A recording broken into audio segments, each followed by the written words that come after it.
You come into my chat and immediately start using violence insane. You come into my chat with this nonsense. Also, why is I need for why transition tables is not working?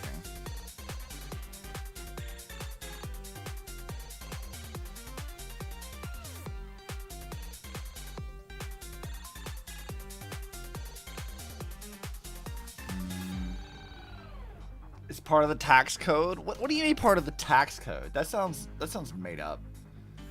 That sounds not real. This is like some arbitrary fuckery you came up with. Why is my transition table thing not working? Yeah, whatever. All right, well, anyways, enough of your nonsense. We're back to Star Rail. We need to be laser focused today because I actually do need to finish this patch. We are very, very behind. Also, where's my controller? There it is. I've been a random disconnects today. Sure we do. Yeah, we have to be. Look, we only have like what, a week left of this patch or something? Like I need to be on top of this. We gotta get shit done today. So we gotta be focused. You call lies? Well, we'll see then, won't we? Let's talk to some people. I got called into another chat with the boss today. Never thought he'd care about me this much. What? Everyone is smiling at me. The office feels downright cheerful. It sounds sketchy to me. These days, I go home, change my baby boy's diaper, help my daughter with her homework, prepare tomorrow's lunch, and clean up the house. It's hard to describe how satisfying that feels. It sounds like monotonous bullshit. When Emma left me, you must have left the kids to me for my own happiness. What? Bro, this sounds like some hard copium. Stone Cold Boss, hello, hello. Welcome to the stream. Good to have you. When I look back, I realize I was someone who had it good. And I never understood how lucky I was. Yeah, this dude's totally in a cult. Right. All thanks to Miss Foolish. What do you mean, full wish? Yesterday, during my tumor removal, the anesthesia wore off halfway through. What? I squinted and watched the doctors pull all kinds of things out of my stomach. There was this lump still twitching when they cut it out. Girl, what the fuck is wrong with you? What's this dude on about? Yeah, good question. What the fuck is happening with these people? I don't think these people are mentally okay. I think these people are having a problem. I used to be too weak to even get out of bed. But after the society's treatment, I am almost ready to walk out of the hospital. I think you need to walk into a therapist office. So lost. Yeah, so we left last stream with, like, investigating the Society of Happy Smiles or whatever. Because, like, they're sketchy as fuck, obviously. So we're doing, like, Asheville's thing. We have to go talk to all the people who were, like, here to, like, be at Full Wish's rally or something. So these are, like, all essentially cultists. But, like, what is wrong with these people, man? They need some help. Isn't that amazing? Oh, I kind of want to see someone slice me open too. It should be fun. Yeah, you guys really need to go.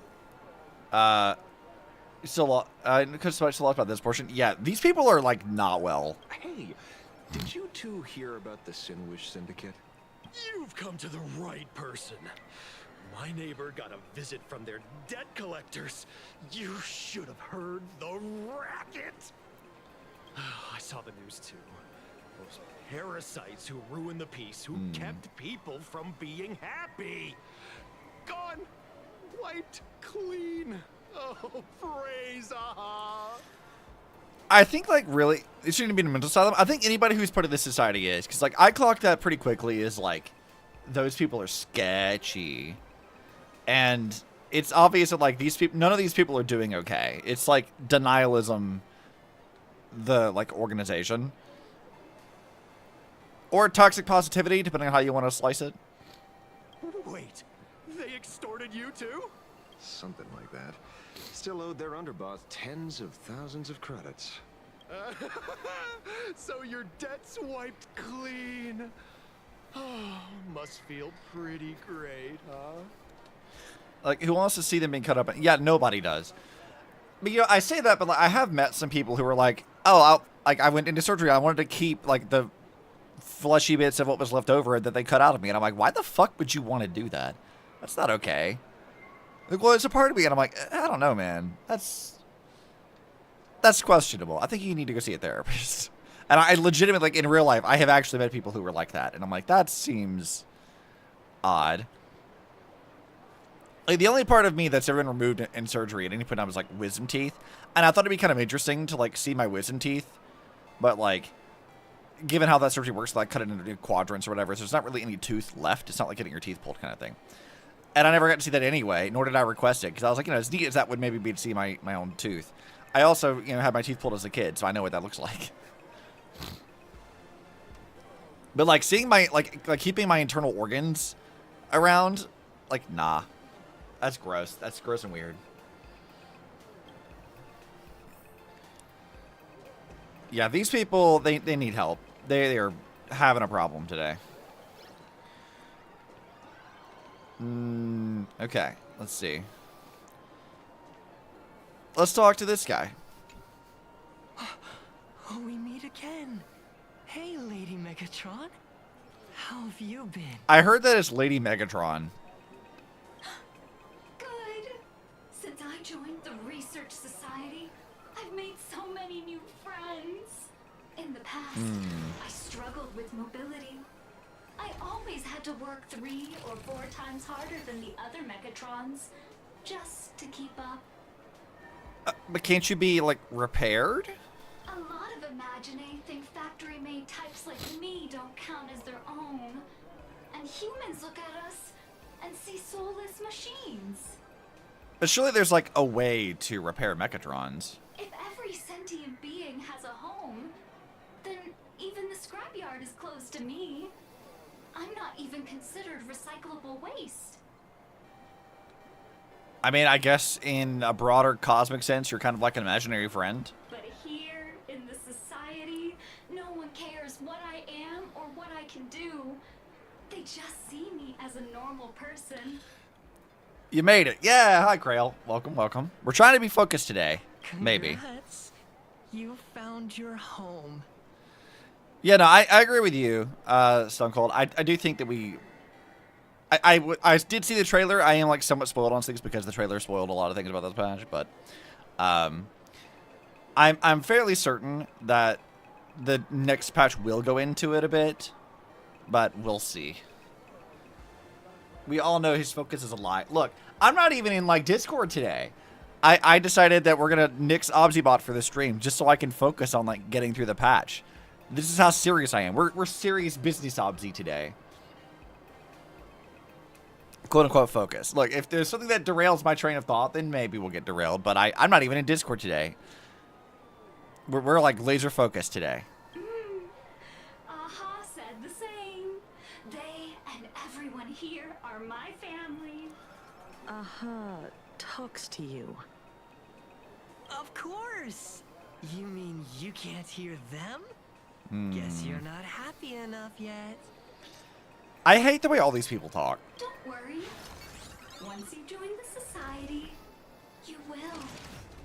No pain, no tears, just pure Proceeds to yap for a full hour. I mean, we might. The society But not yet. makes Maybe later. everyone happy.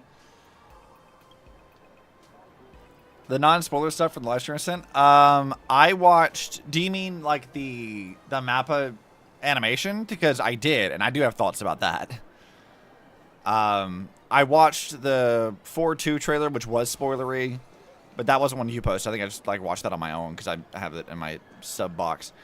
There was one other thing, wasn't there? There was, like, the anniversary song, which was really good. I'm waiting for them to put that on Spotify because the anniversary song is a banger.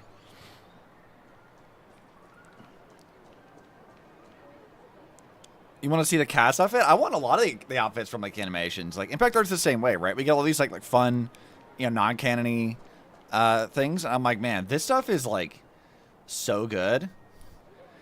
Yeah, the Mappa trailer, the thing I wanted to talk about that I thought was kind of neat is let me pull it up because I did actually want to talk about this. And we're not far enough in yet to really be derailed too much. So let me go over to YouTube really quickly. There are two things in that trailer I wanted to draw attention to. All right, history. And so it begins. You shut up. Shut up. Okay, so let me fast forward through this a bit here. I think the first one is pretty early on. Where is it? I've already passed it. Ah, there it is. There's the first one. It's fucking Void Archives. Why is this bitch here? What is he doing? Void Archives, what are you up to, buddy? Temporary expansion because Hoyo has a habit of making concept trailers and they're going nowhere and being very different in the final product. Yeah, this is true. This might be the first time Star Rail has ever officially shown us Void Archives. So, like, that's exciting. I'm very happy about this. That's pretty cool. And the other one that I wanted to draw attention to is this part here. That's Anahato. Why are the Stellarin Hunters fighting Anahato? Like, as far as we know, the only actual Anahato mech, like the real one, is that's on Earth. So why is Anahato here now, of all things? Vortica's doing a hand in a Japella Rebellion? I could see it. As far as we know, the Stellarin Hunters didn't go to Earth at any point in time. And if they did, how did they get there? And what were they there for? Right? There's a lot of questions about, like, if they were to actually be on Earth, what's going on with it. And why is Anahato here? Like, excuse me? I saw this, and I'm like, what is happening? Why are they fighting him? The VA is a secret Stellarin Hunter. Oh, yeah. Void Archives would be a fucking secret Void Hunter, or whatever, if you wanted to. That'd be very funny. Stellarin Hunter, not Void Hunter. I'm getting my terms confused. My brain's a little fried. I had tacos before streaming. I'm a little fried with Taco Bell. But yeah, I saw this, and I was like, excuse me. What is happening here? Why this? Japella Rebellion was a mission to recruit Void Archives. That would be funny. That'd be very funny. But yeah, there's a lot of, like, good stuff in this trailer. I do like a lot of it. A lot of people were saying that they thought this guy is Elio. I don't know that that's the case, because I initially thought that maybe that was because this is an unknown character, right? We don't know who this is. But, like, I was curious, because, like, they draw a gun on him, and the Stellarin Hunters are already together. So, like, if this was supposed to be Elio, I don't see why Kafka would pull a gun on him. The cat is Terminus? Yeah. Like, I don't see any reason why the Stellarin Hunters would pull a gun on Elio. Like, if this is actually him, I don't see why they would. I have a feeling that this character is probably going to be the antagonist of the animation, potentially. And it's going to be, like, not Elio. It's like an entirely new character specifically for the animation is what my current guess is. I don't think it's Elio. I see no reason to suspect that, because, like, why would it be? I just see no reason for it to be. Also, notice here for a second, the people that flash through here. We got, this is, who's this, Acheron's old form? And got Herta. Fucking Locha's here. I love that Locha's here. That's very amusing. But, like, I don't know. I'm wondering who this other guy is. Like, it does raise a lot of questions. Like, who is this guy? I don't think we know yet, but I suspect it's a new character. I was high-pending. Oh, wait. I didn't want to do that. They don't want you to forget that Locha exists. Well, I mean, Void Archives is also in that trailer, so we have 2 auto variants maybe confirmed for the animation, which is interesting. So we'll have to wait and see. Probably in the next 5 years we'll see it. All right, let's see what Full Wish was up to. Looks like it's about time. If the star of the show doesn't show up soon, the crowd's gonna burst with anticipation. Everyone, please make some room for Miss Fullwish. Let me guess. Full Witch is going to be a generic NPC. Is going to be our big bad again, right? Okay. She's a better design model than some of the other ones. Revelation.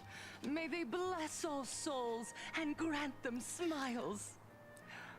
Are you all happy today? I honestly fully expected Full Wish to be just a generic NPC model. They actually modeled her. Look at that. She's like an actual character. I am surprised. I did not think they were going to model her. I think it's supposed to be kind of nebulous. Whole animation's jumble of what if possible storylines they could cover rather than a selected one. And it could represent either seeing branching futures or possibly showing him recruiting each member. That's a good idea. That could be very interesting. I could be down for that.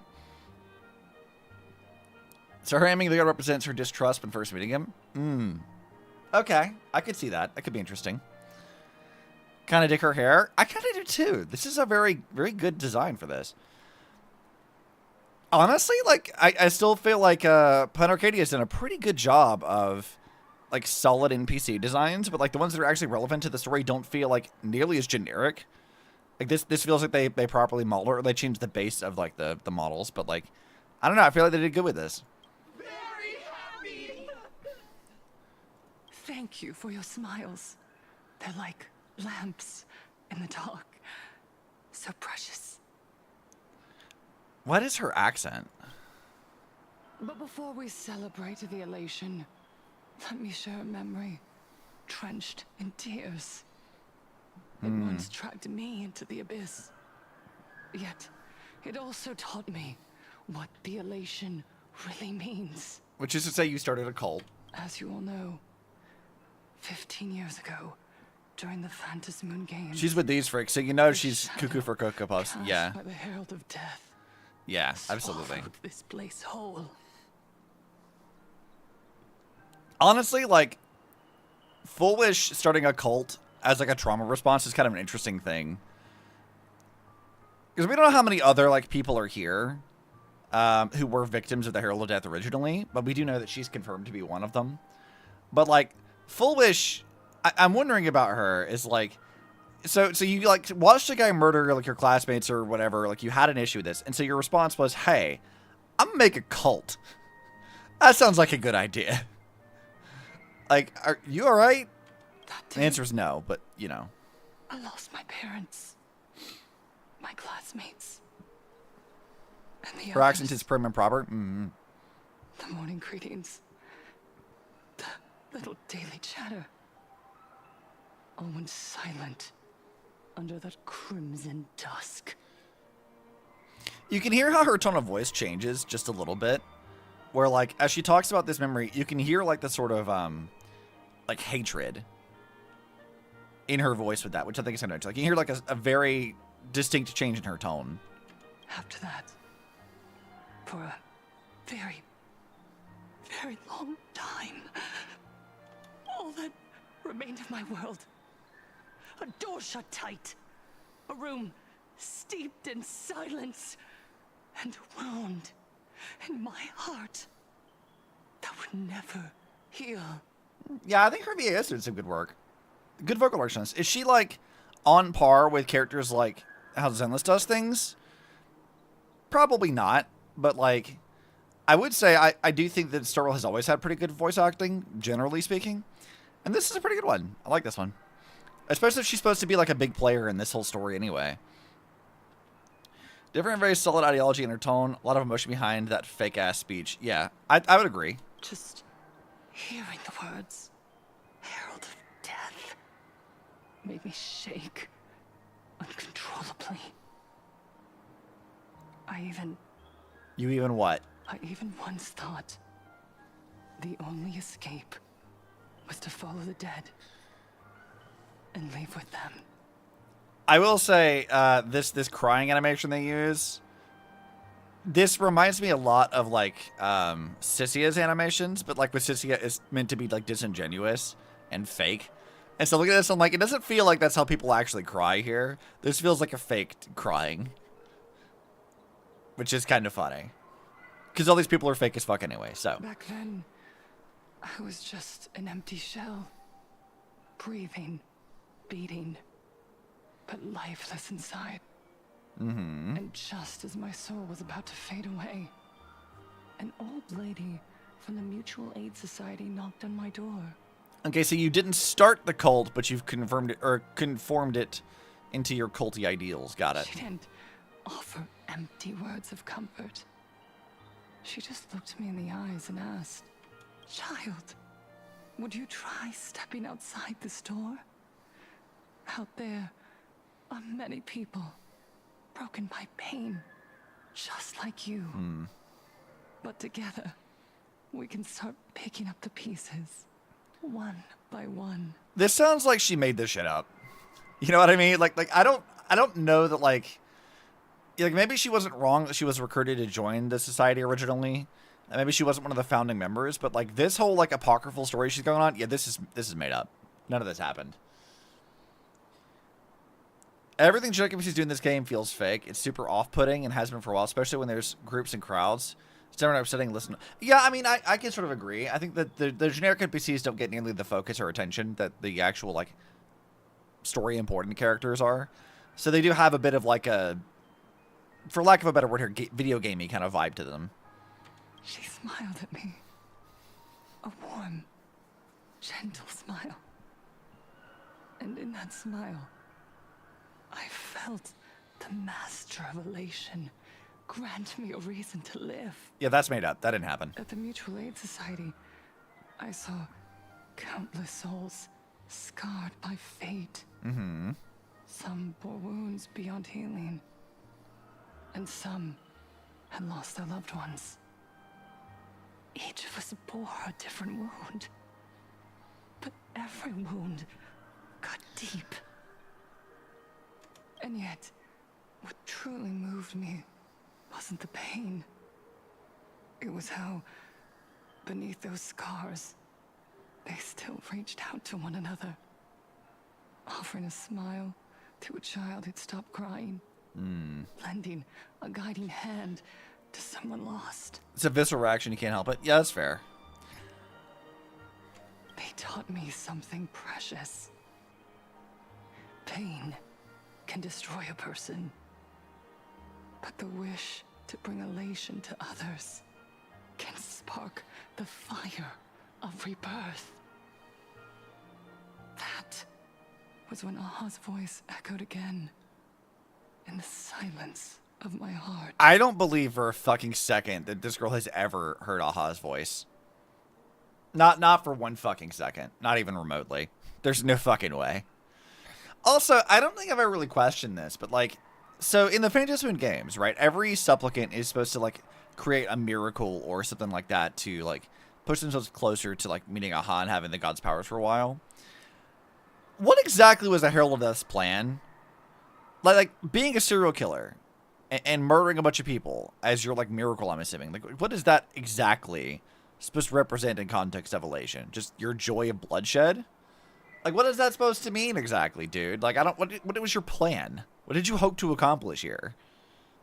The smiles passed from one another through mutual aid is Aha's most precious blessing. It does not belong only in the small room of a support group. It yearns to illuminate hearts lost in darkness. Another question I have about this is like, so the Mutual Aid Society was supposed to be originally a survivor support group for all the victims of the Herald of Death. But the Department of Aberration Defense sealed away a lot of the information about it, and it seems like maybe some people might not even have the memories of some of these things. So surely, like, the Department of Aberration Defense was keeping tabs on them to some extent, right? Like, surely this group who would be privy to a lot of sensitive information, like, they would be keeping an eye on them consistently all of the time, right? Like, you would think. I don't know what their motivation was. It might have been to watch the world burn kind of villain, where they don't care about winning, they just want to hurt. Well, yeah, but I always assumed that it was still supposed to be related to elation in some way, but, like, I'm wondering about that. The goal is to be popular by any means necessary. That doesn't necessarily mean for a good reason. For his point, they're still talking about him 15 years later like a boogeyman. Yeah. I guess it is like a popularity contest, too. There is that aspect of it. A villain dedicated to sadness could be interesting in the Illusion games. Yeah, I guess so. Each time we share a true smile, it's as if we hear Aha's voice. And when that voice rings out, all suffering fades, all pain is healed, and everyone knows what true happiness feels like. I feel like you're full of shit. That's why the Research Society of Happy Smiles was founded. I will share this divine smile with all of you. Uh-huh.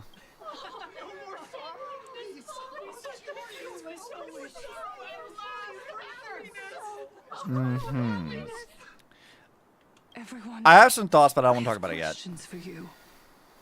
When was the last time? I'll wait for the game to give me the opportunity to talk about it.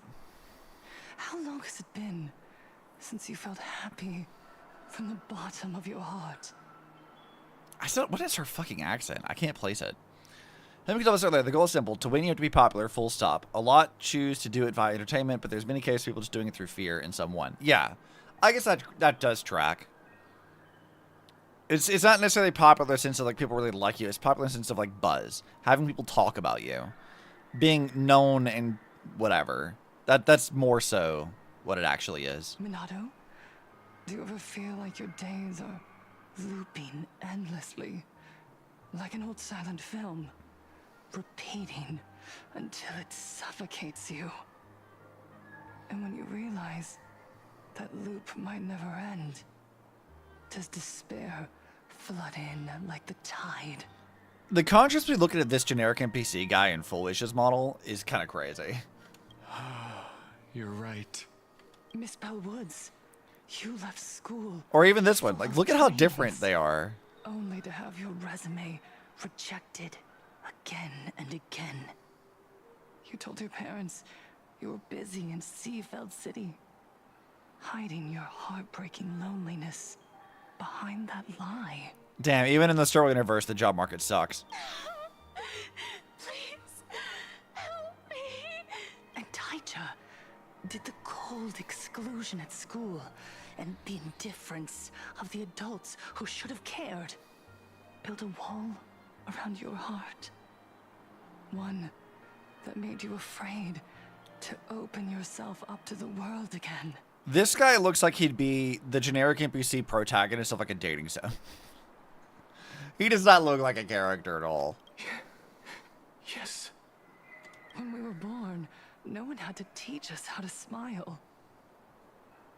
But who would have thought that one day, even smiling would become so hard? So, Full Wish, question for you. You're holding a fucking rally, but you don't have, like, a thing to stand on. You have no microphones of any kind. You have no way to project your whispery-ass voice. What are you doing? What is happening here? In the end, Aha quite literally doesn't care what you do. They couldn't care less about morals. They set the terms and just watch the chaos for better or worse, and whoever fulfills the terms wins the game. Yeah, that makes sense.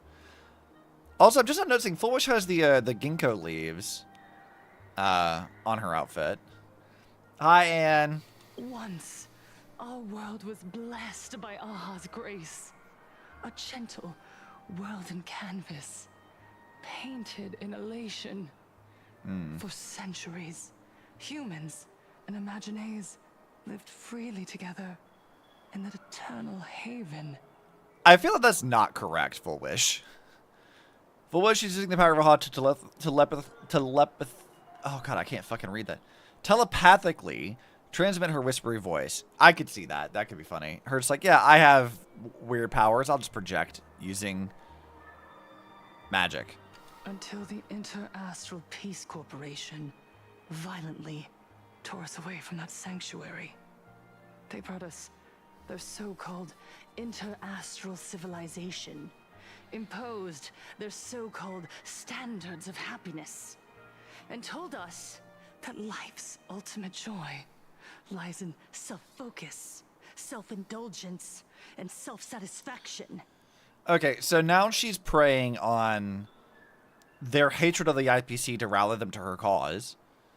Interesting. She started with like a pity party thing, tying in the boogeyman of their herald of death because she has a direct tie to that, and now she's transitioning into, I'm gonna bring up your personal issues to like make you, because I know you're emotionally vulnerable, and then she pivots that into everything was hunky-dory and amazing before the IPC ruined everything. Fuck them. Like, this is very, like, manipulative. Like, the entire conversation is very manipulative. Most surprising to me is that a game like this is enough to get an undivided attention of AHA in the first place. I know it's huge by planet standards, but on a large scale, I'm sure there are countless other things out there AHA could be more entertained by. I mean, sure. There's also an argument to be made that humans are the most entertaining thing. So, AHA could just be like, yeah, I want to see humans fight. It's funny. They flooded us with dazzling material desires, blinding our hearts. They fed arrogance and prejudice into our minds through the network, making us chase pleasure for ourselves and forget that true elation is found when we smile together. I feel like, A, your ideals of what you're positing here don't actually align with what we know of AHA in the first place. Secondly,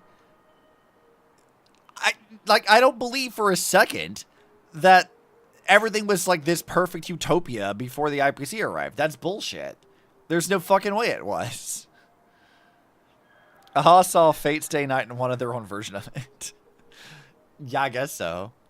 Suppose it's like turning on your favorite TV show. It's not the best show in the world, but you get a good laugh from it every Saturday. Yeah, exactly. Wish power has turned into fuel. Credits jingle where heartfelt laughter used to ring. We drown in anxiety, competition, and an endless sense of not being enough.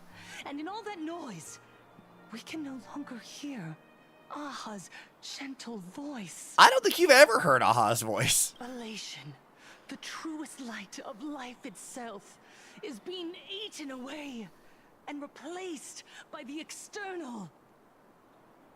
You said it. I work myself to death for scraps, and my boss doesn't even notice. Yeah, that's called being a working adult, man. I hate to break it to you. And those useless loudmouths online. They do nothing with their lives, yet constantly judge everyone else. Yeah, you hear that, Reddit? All you useless loudmouths online. You do nothing with your lives and judge everyone all the time. It's just Reddit and Twitter.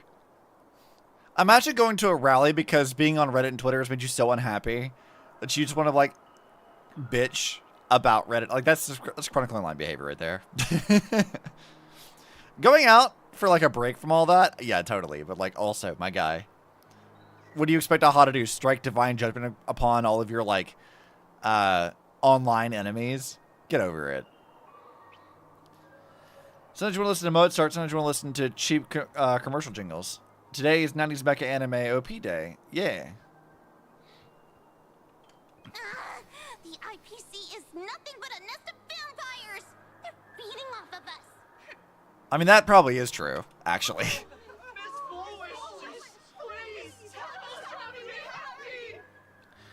You know, you talked about the issue with, like, crowds. I understand that, like, to some extent, there's a limitation on what they can really do with crowds. But it does sort of reek, like, well, I don't say reek of inauthenticity, but, like, it does kind of have that vibe of it, right? Like, it feels like something's missing, almost, with all their, like, crowd delivers. And this is not, like, a new problem. This is not a Planet Arcadia specific thing. This goes back to, like, for as long as I think Star Wars has been around, there's been a sort of, like, issue with crowds. And specifically, like, group deliveries for certain lines. It feels kind of off. Look around you. This land was once blessed by the master of elation. And yet now, it's overflowing with misery. Everyone's chasing their own happiness, but in doing so, they wound others without even noticing. Uh-huh. And what say you about how to fix that? Do you remember the moment I found happiness again? It was when someone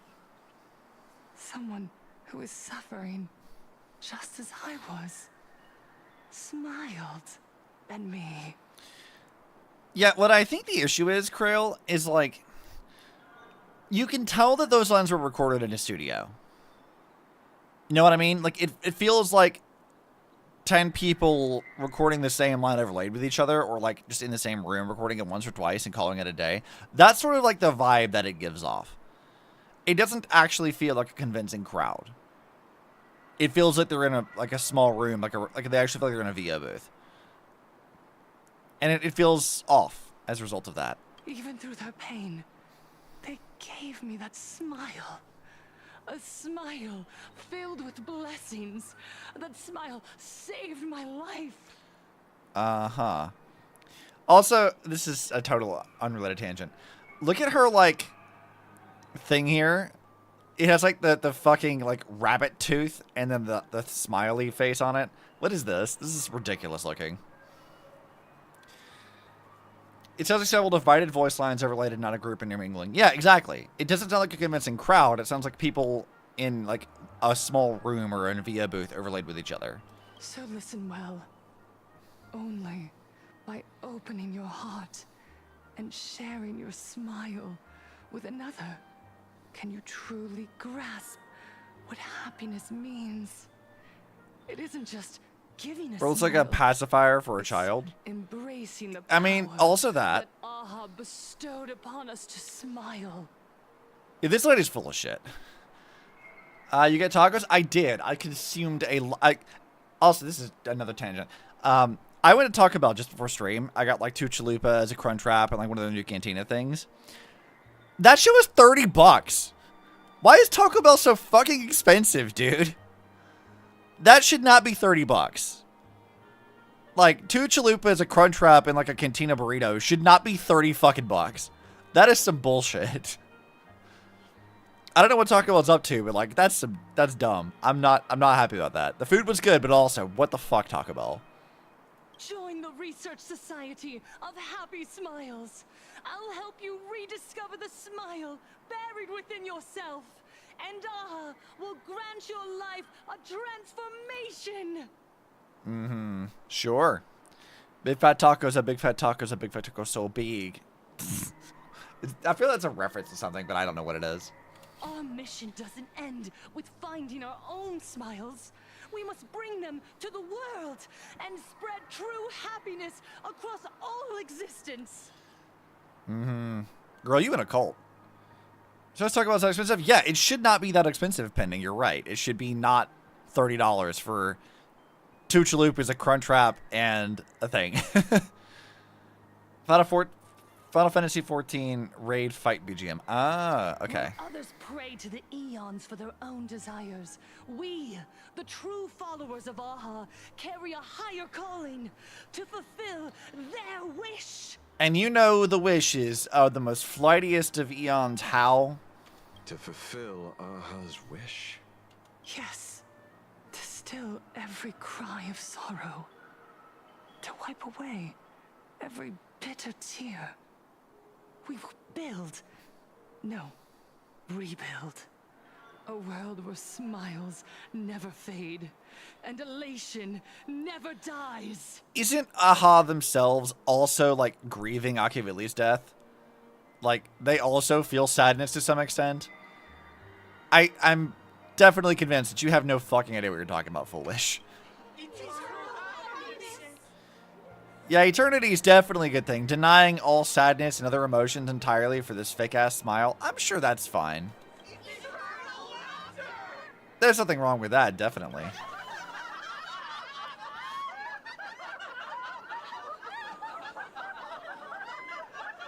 That's unsettling.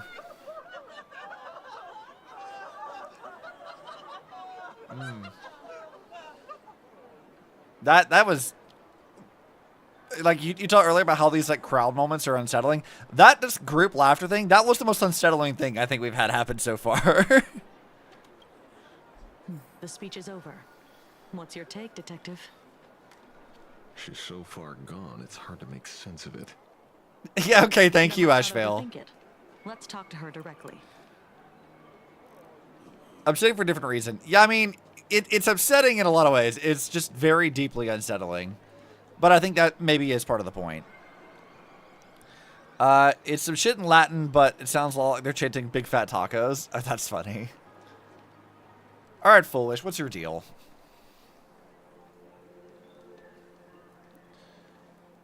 Miss Foolish, I'm Kuchiba from the Department of Aberration Defense. I'd like to have a chat with you. Ah, I see.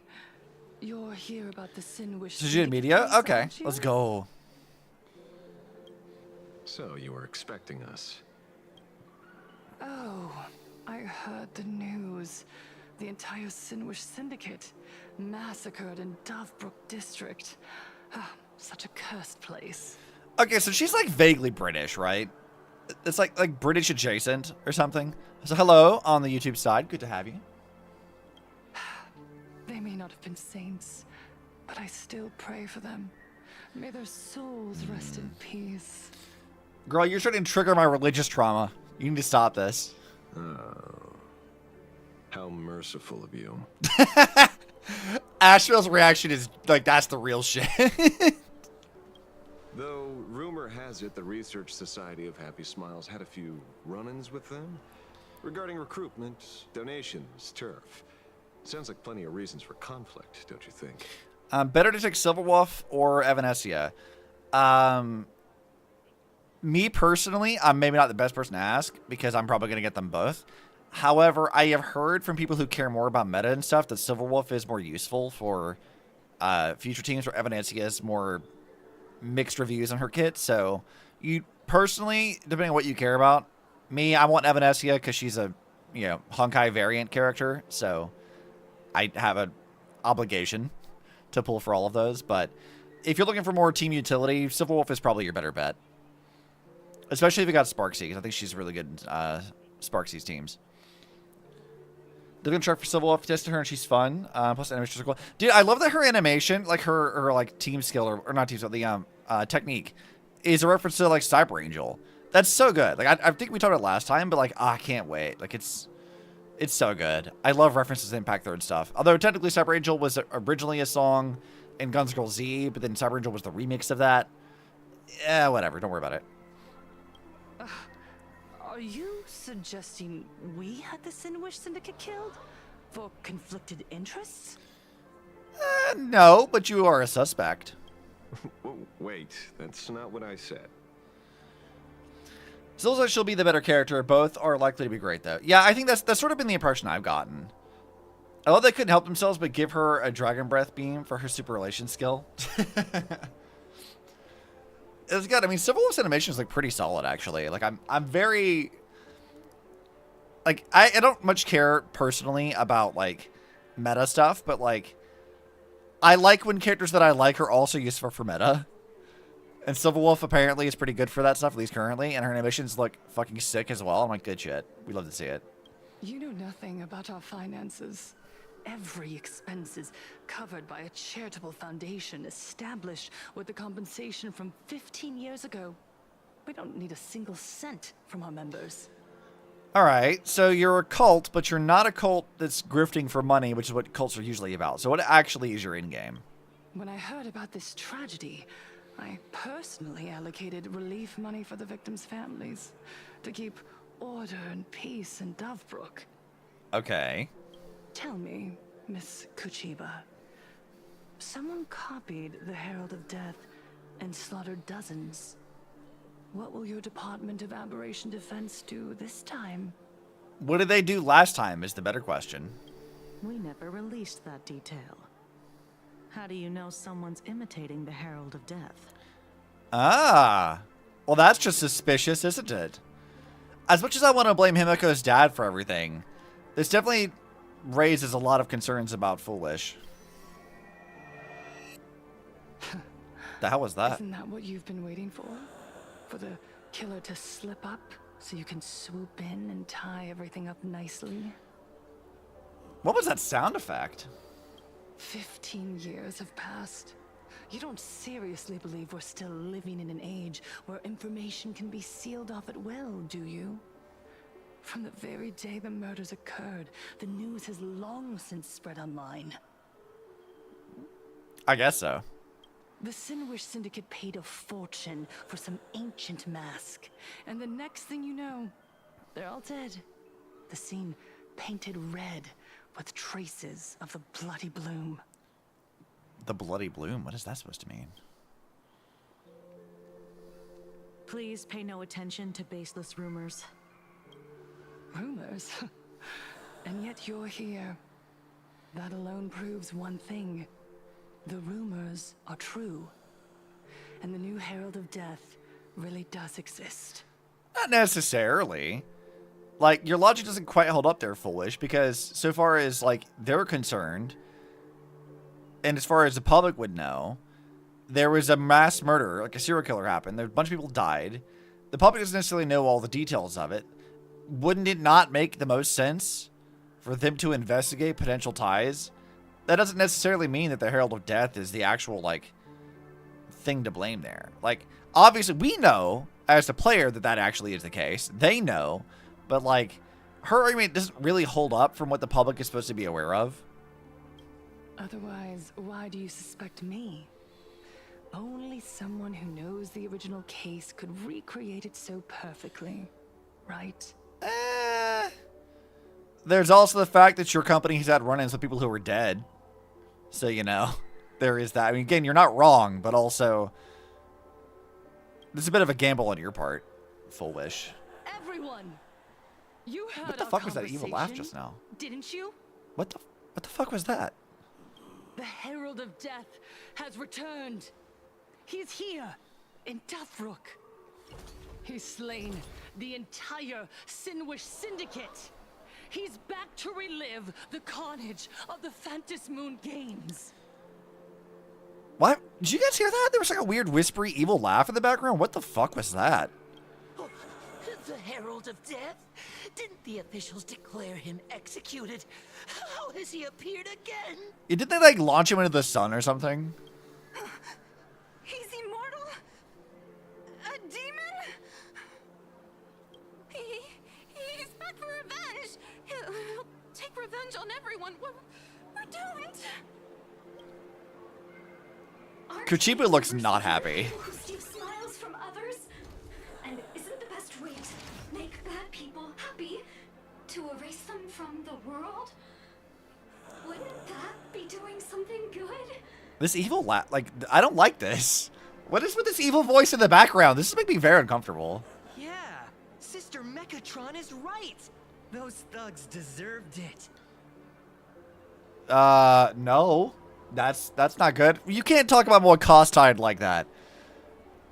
You can't talk about my boy like look what they did to my boy. All right, you can't sit and tell me that was a good thing. Scott, yeah, that was a good thing, but Lies!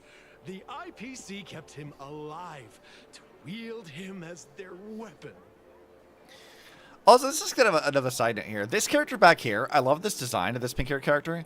She reminds me a bit of like Delta's design in Impact Third. She's definitely, almost certainly, 100% not supposed to be like a Rosalia variant. However, she does kind of give me like Rosalia Delta vibes, just a little bit. You useless officials! 15 years ago, you failed to let him get away, and that's why he's back again now!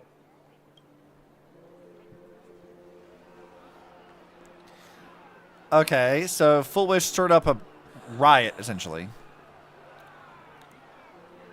She looks very pleased with herself. Everyone, there's no need to panic. Uh-huh. Remember who you are. You are those who live beneath Aha. I like this art of her, actually. Who have claimed happiness and cast off the shackles of suffering. She's doing the stupid villain pose, but I do like this art of her. This is good. Her hair is fucking tall as shit too, by the way. Like concept art of Starro Rosalia. Yeah, I think so. Once the Herald of Death fed on our fear and tears, that was the source of his power. Uh-huh. Look at the smiles on the faces of those around you. There is no fear left in our hearts. No tears left in our eyes. Man, All Kuchiba's that design is remains fucking sick, is though. resolve I can't get how much I really like her design. She's good. Faith in the elation. 4-7 or some shit. Give us Star Rail vodka twins. I want a Post-Home Odyssey vodka twins. Why didn't we got that yet? We know that they're still like operating as idols. Why have we not seen a Post-Home Odyssey Rosalie and Lilia, huh? Where's that at? I need it. Also, they bring her into Star Rail or something. Please do the same thing they did in the Impact Third crossover with Genshin, where they make jokes about her having a voice actress that is the same voice as Paimon. Please, let's do that. I want more jokes about the VAs implemented in the games, please. Hoyo is allergic to actually developing their idol characters. I mean, I wasn't going to say it. The Research Society of Happy Smiles will protect this world. Etch this into your hearts. The happy do not die. For even death cannot touch a heart filled with happiness. What? Girl, that's some bullshit. What are you talking about? What's going on? There's something very wrong about this woman. What was your first fucking clue, Ashvale? Yes, as long as we're happy enough, there's nothing to fear. We won't die. Oh. Oh. Okay. Yeah. Everything's fine. This is fine, right? Sure. How many years have they made into that are canonical that don't get to do concerts or in-game performances, stuff like that? I mean, I think lately they've done better because they had like the whole Astra album specifically. They had the Angel of Delusion that got their whole album. So like in Zenless, at least, they've been doing very good with that. They don't do that with Impact Third with Rosa, Lilia, or Kita because Kita sucks at singing, so they only ever use her as a joke. Rosa and Lilia haven't been characters really to do much of anything lately. Genshin had Barbara, who I don't really know what Barbara does. I guess she's had some development recently, but Hoyo doesn't get a pass for music. It's Hoyo. I mean, yeah. But, you know, I will say that when it comes to, like, Astra, like, wasn't her whole, like, entire, like, character story thing about her, like, having a performance at Starloop? So, like, they did do that with her. And the Angel Illusion were also very similar. They had a whole, like, their entire character arc was focused on them actually doing a concert. So, Zenless is maybe the exception, not the rule. Happiness is our weapon. Happiness will destroy the herald of death. Uh-huh. Happiness will save this world. Operation Spread Happiness. Uh-huh. Let happiness infect everyone and spread to every corner of the sky. Make the Phantasm smile. Make Lord Aha laugh until they cry for us. Well, this is deeply unsettling.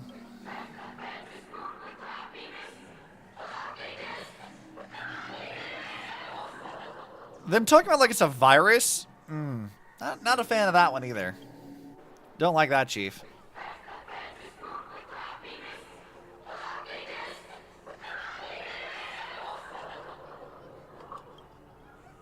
Silence! All right, Kuchiba, what do you intend to do about this? Oh, she dispelled it, whatever it was. Interesting. My apologies, officers. I can't provide anything useful for now, but rest assured, I'll cooperate with any investigation from the Department of Aberration Defense or the Security Bureau. And of course, I'll fulfill my civic duty. Whether it's the newly emerged Herald of Death or the various upheavals surrounding the Phantasmoon Games, the Research Society of Happy Smiles will handle them appropriately. That feels ominous. What we protect is the future and the smiles of plain Arcadia. Yeah, I don't trust this woman at all. She is Or unsettling. perhaps, after all this, you too have felt that yearning within your hearts. Would you like to join us to embrace eternal happiness.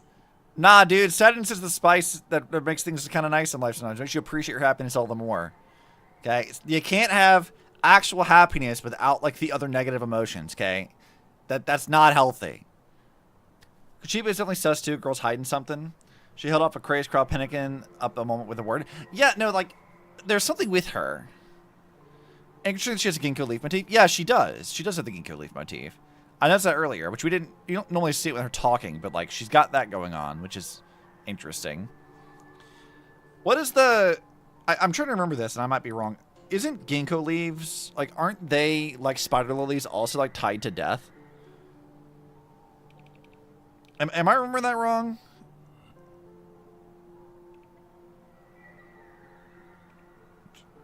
Symbol meaning. Longevity, resilience, and hope, according to Google's AI thing. Okay. It's more so tied to longevity and resilience. That's interesting. Wasn't the tree bunny girl, you tell Avanesia? Yeah, I mean, yeah, she's like at the center of the Faint Spoon game thing. She's like watching over what's happening. So like, yeah.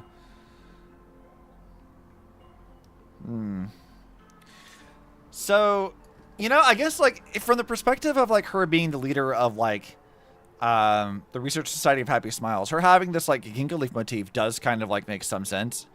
Resilience and longevity, her going on and on about like eternal happiness is like that feels pretty fitting. But also like, girl, it is not healthy to suppress and deny your negative emotions. And also, those negative emotions in healthy amounts help you appreciate the good emotions too. You know, you can't have one without the other. This is how that stuff works. Too far in either direction is wildly unhealthy. You need to go to a therapist. I'll pass. But I've got a feeling we'll meet again.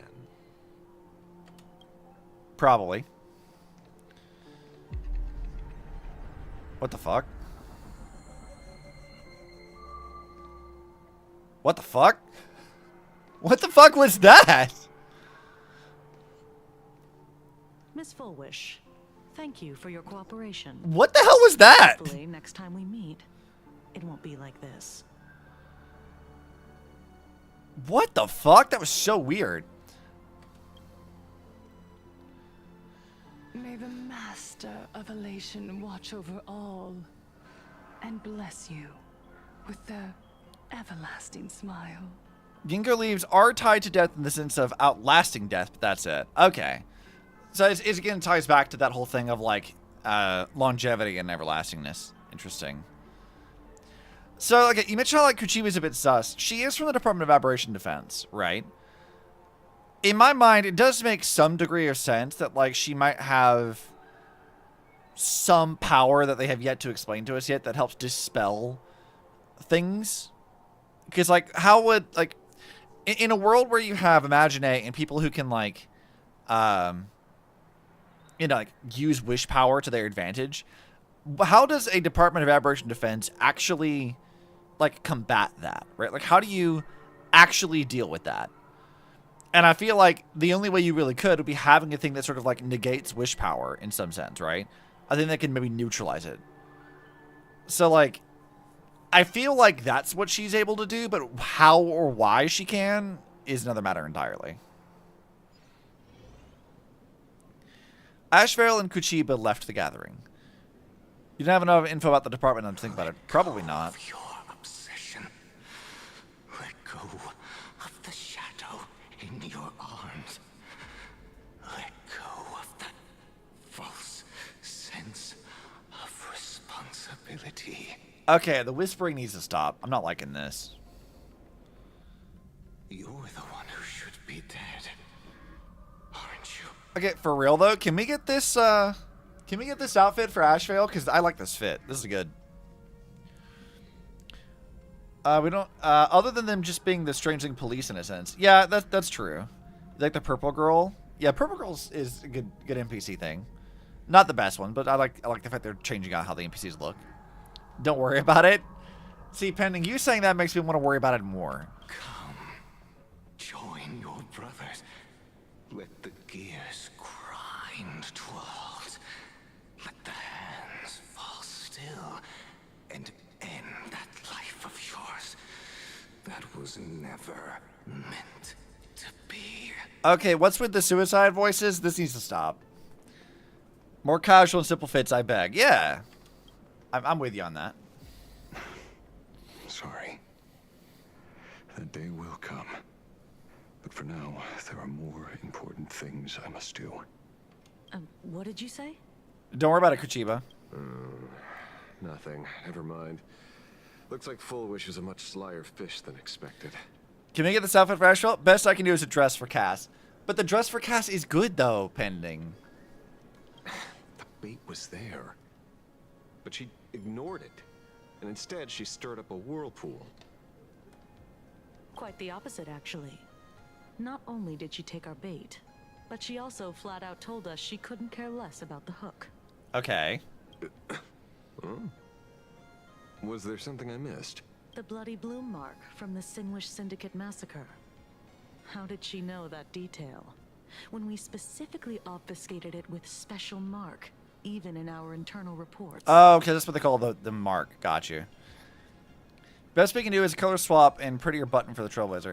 I mean, I want that new outfit, though, because it does look really good. I just don't have the stuff for it. She broadcasted this information word for word, and even used it to stir up public sentiment, scattering it across the place like tossing blood-soaked feed into a fish pond. Now stopping the rumors from spreading will be even harder. Well, maybe she has her connections, or maybe she made a lucky guess as one of the victims. Regardless, she's right about one thing. Trying to stop something from spreading today sure is a lot more difficult than 15 years ago. Well, yeah, we live in the age of information, my guy. Best part of the outfit is that it's free. So, Mr. Ashvale, did your lucky radar start blaring when it came to Full Wish? There is something very wrong about that woman. No shit. You saw the way she played the crowd, huh? I guarantee you that it had nothing to do with her public speaking skills. She could very well be a supplicant in disguise. I mean, this would make sense. Okay, so if we're going with my theory earlier that, like, Kuchiba can, like, negate wish power to some extent, a supplicant, I'm assuming, wields that. Like, that's sort of, like, where their powers come from. So if Full Wish is a supplicant, and she's using wish power to sort of, like, manipulate the people around her, not dissimilar from what Sparksy was doing, then having Kuchiba negate that does somewhat confirm that, yeah, Full Wish is a supplicant. Still, this whole run has been smooth to an unbelievable degree. We got our bearings in no time at all. So, let's keep our prized fish in the pond for now. Full Wish is not going anywhere. No, she didn't plan on it. You're right. It's too risky to make a direct move against a well-respected philanthropist and media tycoon. Maybe we should start with the people around her. There were people from all walks of life at the gathering just now. Workers, suits, students, the elderly, and even Mechatrons. Judging by their crazed enthusiasm, I highly doubt they'd be willing to testify against Full Wish. That'd be a fair assumption. But I have my ways. Mr. Ashvale, coercive interrogation is strictly against the rules. Please refrain from doing it somewhere I can't. I love that she immediately jumped to, do not assault people. Don't get the wrong idea. I meant an old friend that I spotted at the gathering. By the way, ever watch Daybreak Squadron? It's on Sunday nights at 8. What? I thought you weren't a TV person. Not me. Mr. N. He watches it. Your monkey is quite the child at heart. Anyway, come on. Let's go get an autograph from our heroic film star. Was that guy? Wait, hold on. Was he the Graves, not Starlight Knight that we met last time? Was that his name? Was that what he looked like? I don't remember.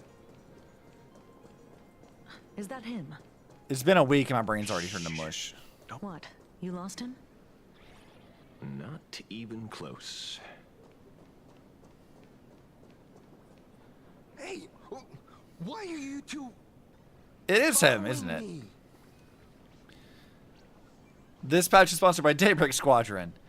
I like how they had him look like the guy in the crowd, like, ooh, you know him, but he's generic NPC, so maybe we don't? Look, man, there really are just a bunch of generic NPCs, Kay. I have no idea who's fucking who anymore. Oh, we're just two grown-up fans of the Daybreak Squadron trying to get an autograph from Big Brother Magnus. Mr. Ashvale? Don't prank me like that. You really scared me. Oh?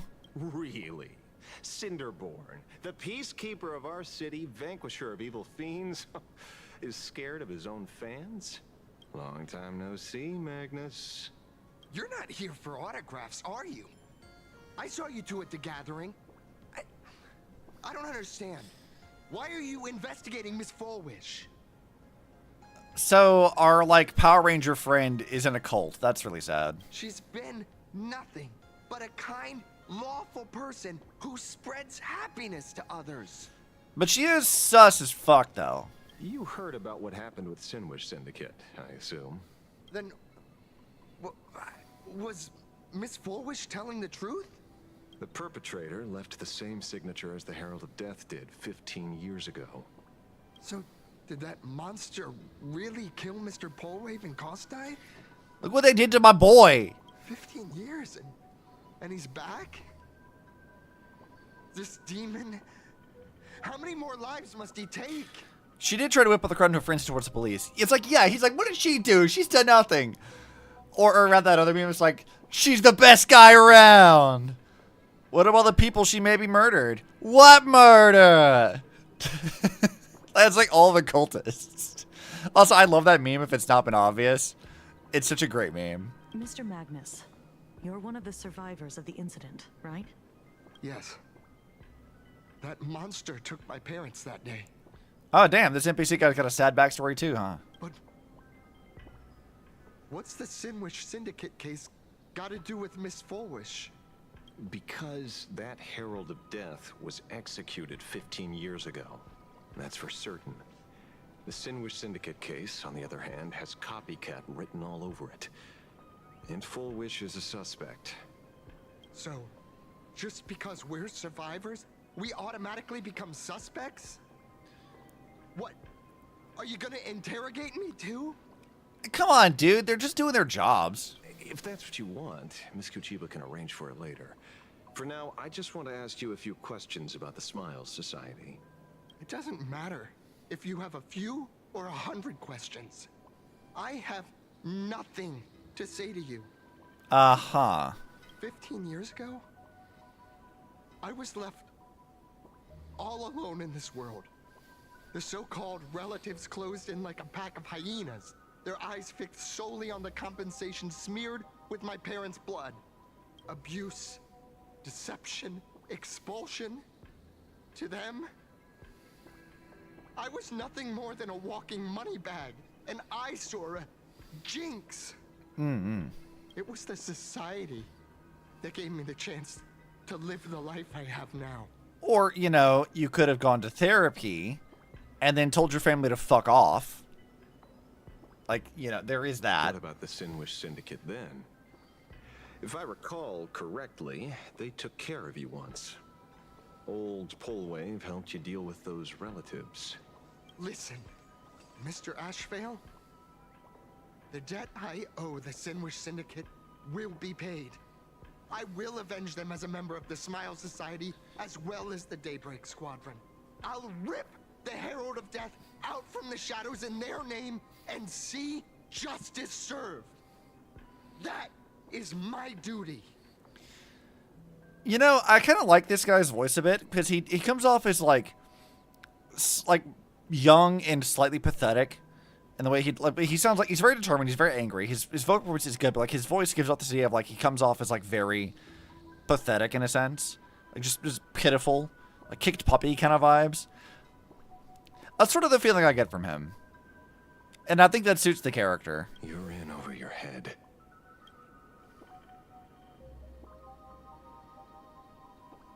The new Herald of Death is very dangerous. I doubt a handful of actors like you can achieve anything substantial. You think we're just a couple of kids playing superheroes with masks, right? Well, you're wrong. My squad mates and I aren't the easy pushovers we used to be, Mr. Ashvale. And what, pray tell, would you actually intend to do if Full Wish actually is a supplicant, huh? What do you plan to do with that? You can't face that. You three characters whose names I can't remember that popped in my head when I hear his voice. Uh-huh. This whole thing is really just a cliche setup, though. Like, I know the general public is kind of dumb, but this cult is so openly insistent, strange, off-putting, and hostile to dissent. It's technically like, don't trust these people vibes. Yeah, I mean, they very much are, like, immediately off-putting in every sense of the word. I haven't had my transformation surgery yet, but I can already power a Mechatron warrior in battle. We are real heroes here. Transformation surgery? What is that supposed to mean? Boys, let's stay on topic, shall we? I just wanted to have a few words about the society. Is that like a thing he has to do to become like members of the Daybreak Squadron? Like they have to go through like a surgery thing? I have nothing to say to you either, Miss Kuchiba. Neither of you are getting a word out of me on this. Well done, Magnus. Your loyalty to the Smile Society warms our hearts. Yeah, this guy. You're following me? Not by choice. These IPC dogs made it clear that they intend to frame Miss Foolish. Oh, we're not going to just let this slide. Would you look at that? The hunters become the hunted. I mean, I'm pretty sure we can take him. What does it matter? If someone's looking for a beating, we'll gladly give it to them. You have 5 minutes for questioning. So make it count, Mr. Ashvale. They're all yours. She's like earlier, don't fight them. Don't beat up people. Meanwhile, here she's like, okay, kick their asses in 5 minutes. Don't let me see it. That's hilarious. Never expected my first miracle as a supplicant to be teaching thugs. I mean, lawful citizens, a lesson on the streets. Let's get this over with then. And if you want to join them too, Magnus, be my guest. All right, let's go fight some civilians. Fair warning. I'm out of practice. If you get hurt, that's your problem. Your fists don't hurt at all. Mr. Ashvale, stop! No, they've got it coming. This feels slow. The lie that everyone believes in becomes a reality. It is slow. Why is it slow? I didn't slow this down. That hurts a bit. Flowers bloom for tomorrow. Go, Ellie. Found me. Have some sunshine. Oh yeah, I forgot. I got Hyacinth's like light cone. She should be doing a lot more damage now. Embrace a new life. She should be much more useful. I'm sorry, Mr. Ashvale. I have to stop you. You can fucking try. He's like, I have to stop you. Someone's a dragon.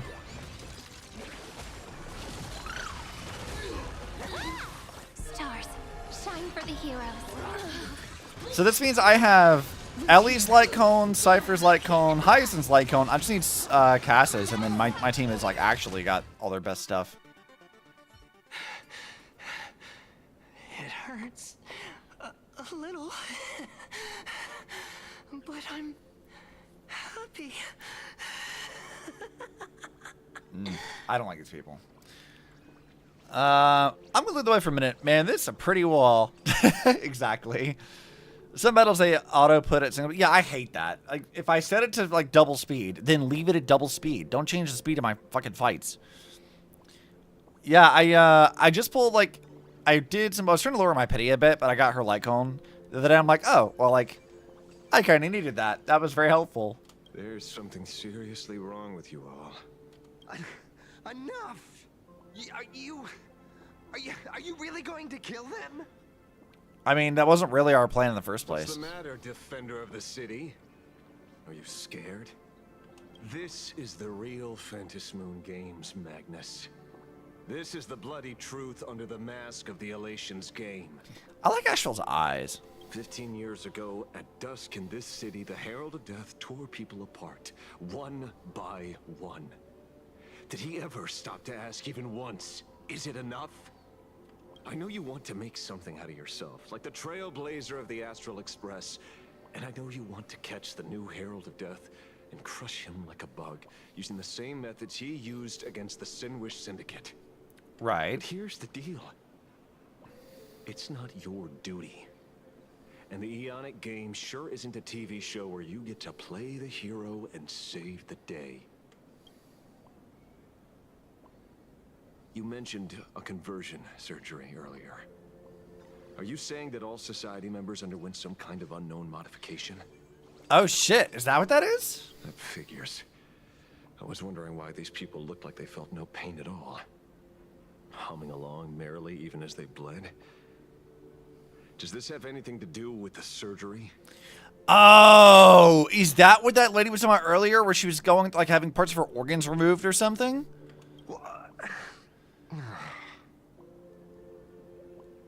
In which case, that's fucking horrifying. They join the society. The society sends them to some sketchy-ass arts who cut out parts of their bodies and make them, like, basically lobotomize them. And turn them into whatever this is. That's awful. I don't like that. Nothing to say? Fine by me. 3 minutes left. That's long enough for me to question them. Time to hurry and get some answers from these people while they're still on the ground. I don't like that one bit. That is upsetting. Alright, what say you? Hey, lackey. Wake up. Pain should not exist. It's creepy, right? I don't like that one bit. Smile. Please smile. The laughter. Don't let it stop.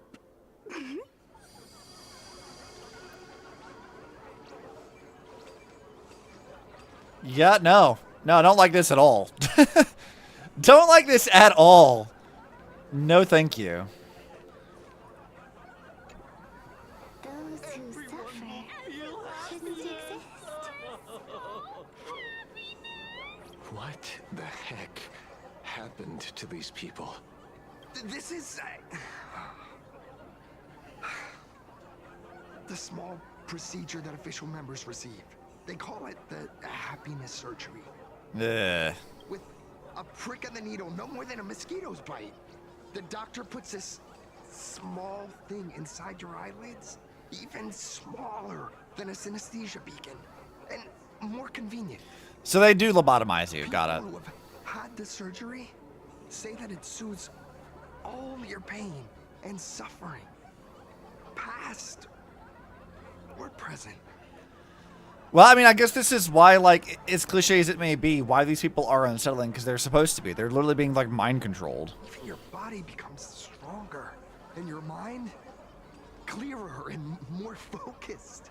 A state where you can truly receive happiness. So,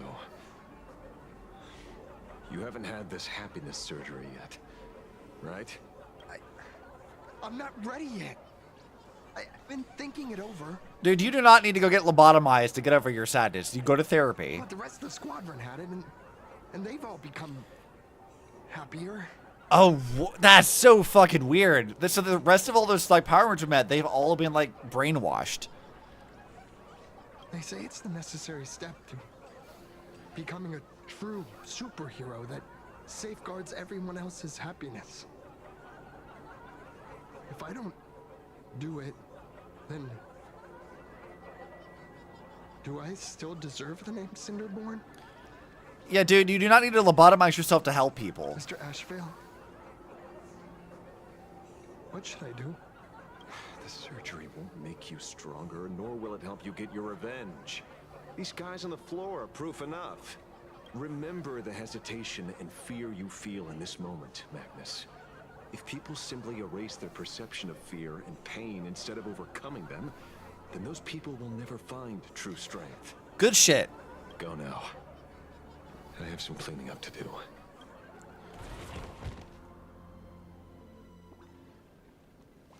Okay, good, because that was unsettling. I don't want to listen to that anymore. Thank you.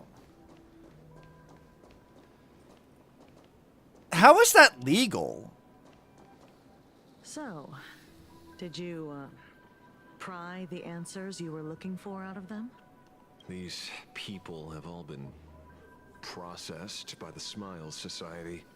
Heck, who knows what method they used. It completely neutralized their ability to feel suffering and despair and gave them bodies like steel, incapable of feeling pain. Just because they can't feel pain doesn't mean they're not in pain. Say, is this the kind of treatment that the Medical Ethics Committee would approve? Thank you, Ashvale. Is this even fucking legal? Ashvale, it took longer than 5 minutes to touch my... Why am I being taxed for that? That's not my fault. Blame Hoyo for that. As if. I doubt they even bothered to submit an application. Which means Full Wish has far more dirty laundry than we initially expected. How is that evil? She's rich. You know what? Valid point. The idea was to find the Herald of Death with the leads we had. But here we are, going deeper down an increasingly scarier rabbit hole. Yeah, a little bit. Judging by their voices, these followers don't seem to have any ill intentions. In fact, they sound a lot more humane than most humans. If all this has nothing to do with the Herald of Death, then it matters little to our investigation. After all, how they pursue happiness is their own choice. Wouldn't you agree? Girl, they're lobotomizing people. No. What are you talking about? Are you serious, Kojiba? It's only human instinct to avoid pain, right? Such avoidance doesn't go against the laws of nature. Nor does it legally constitute a crime when the party involved was a voluntary participant. Yeah, but if they don't have the legal right to perform the surgery on these people, then the doctors and the people allowing it to happen are criminally liable. That's not okay, man. Not a crime. Well, my instinct right now is telling me that this definitely has something to do with the Herald of Death. Unfortunately, Mr. Ashvale, we need evidence to solve a case. I'm here to follow my senses and dig up whatever's at the bottom of this. As for evidence, that's your headache. Besides, I don't think we need to turn over every stone to figure it out. If the new Herald of Death and Full Wish are connected, we'll be seeing another move soon enough. If I were her, I'd choose the brightest stage possible so this weapon could spread maximum panic. Okay. You mean the Star Rail Fest? Madame Pearl promised that top-level security would be deployed during the fest, as well as a contingency plan, robust enough to quell any crisis. I mean, wasn't the whole point of the Star Rail Fest is like basically a trap for the other supplicants? Literally, how they're getting away with it. The IPC doesn't give a shit unless it directly affects them. You know what? Yeah. And you are staring right at him.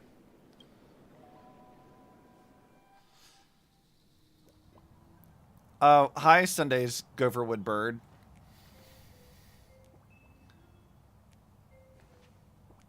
According to Sunday, the crow should lead me to Blade's whereabouts. Since it stopped here, that means... Hi, Blade. I was just running into it on the street. Looking for you, yet here you are, throwing yourself into the fray.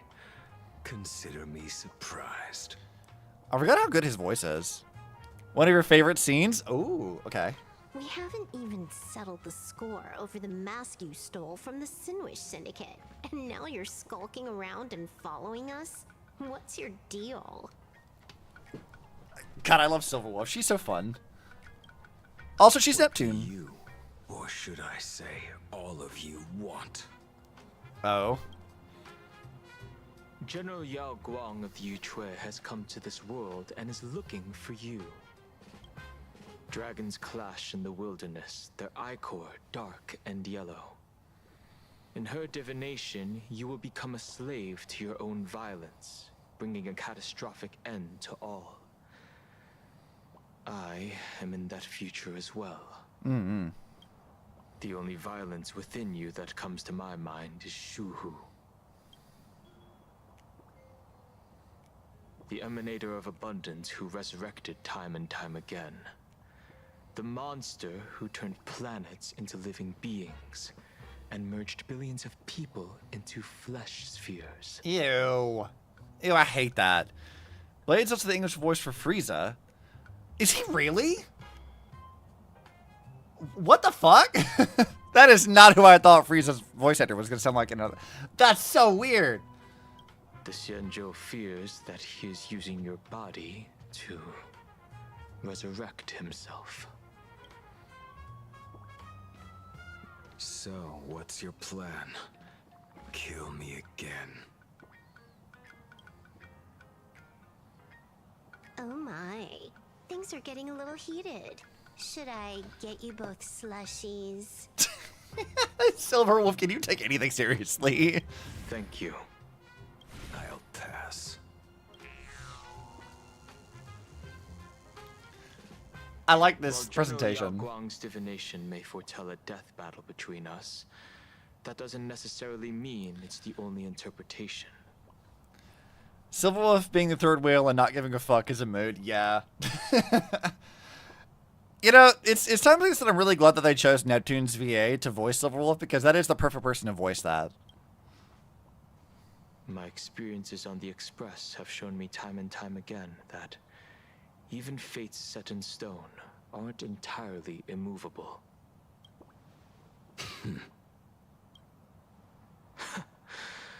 I have no intention of getting into a quarrel with you, but I need to make sure that the presence of the Stellaron hunters won't endanger my companions, or the future of this planet. When is it ever? We're on great terms with them.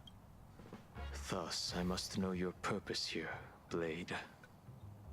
What has Destiny's Slave written in your script? He stated this trip would be connected to death. Should I congratulate you? Much obliged. In my experience, it's best not to get your hopes up too soon. Prophecies rarely unfold the way you expect. Yeah, I mean, that makes sense. However, the General's divination isn't entirely baseless. Ever since my arrival here, I have been feeling restless. There's another power here beckoning me. Is there another form of abundance in the world besides you? Perhaps there is more than one. Are you referring to the disciples of Sanctus Medicus? Or the Elixir Seekers? Why would those fuckers be here? Why would they care? Something far more dangerous. Do they have support from other factions? You know what? I like this a lot. Like this presentation, this is fun. Sorrel needs to do more stuff like this. Unclear. As such, I'll keep an eye on you until everything settles. Just like you did in the past. That's as far as I'll go. Now kiss. I mean, what? Did you two just agree to some weird collaboration before me? English VA is Damon Mills. He also voices a bunch of Pokemon Horizon series, including Staryu, which I just really want to hear. Oh, that's funny. I like that. Especially is nice. Matter in your hands, Silverwolf. I don't get it. That good-for-nothing detective didn't even blink an eye before selling us out to Pearl. And you still plan on working with him? There are things only he can get done. Why do you guys all trust him so much? What has he even done? That's a fun scene. I like that. They need to do more of that kind of stuff. Why the long faces? On land blessed by the Master of Elation, frowning is bad manners. Come on, smile. Whether you're hungry or full, poor or rich, the laughter is with you. Would you be interested in learning about our Research Society of Happy Smiles? No. Not at all. I want any part of your fucking cult. The voices! Why are you talking to me about the voices? Thank you, but I'll pass. Another one. How many people have been talking to us about happiness today? The voices! Well, 6 exactly. I honestly forgot Tingyun was in this batch. Also, Insane, are you pinging me in Salty right now? Or DMing me? Okay, no, you didn't ping me. I thought you were. Okay, I see the thing that Krill posted.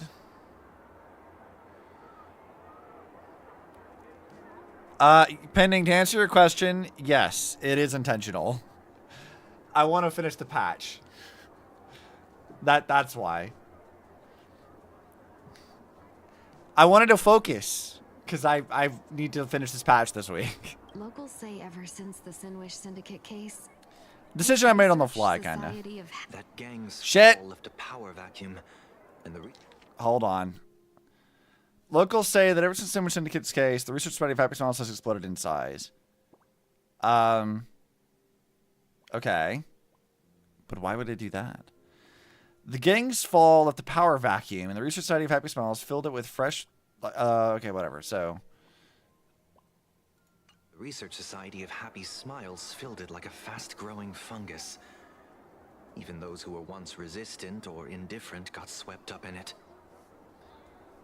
I think I'm starting to get a better picture now. Is this, by any chance, tied to what you're preparing to do in the Phantasm Moon games? Oh yeah, I forgot that he's a supplicant. Not only me. It might also be tied to the ominous fate General Yao Guang warned about. The one looming over this world. I've said it before. I really like Sunday's outfit. Like, this is a good look for him. Yeah, it's one of like 15 characters that all have this like white and blue aesthetic, but like, I don't know. It's good for him. A few days ago, when I used the tuning power to help her intervene at SparksyCon, I caught a strange sound echoing in people's minds. Oh? A strange sound? Yes. Cheerful, happy laughter echoing in their heads.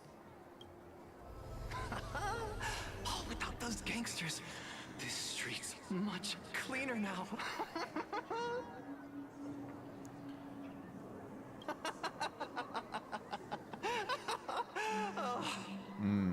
The so-called voice of Aha those society recruiters claim to hear?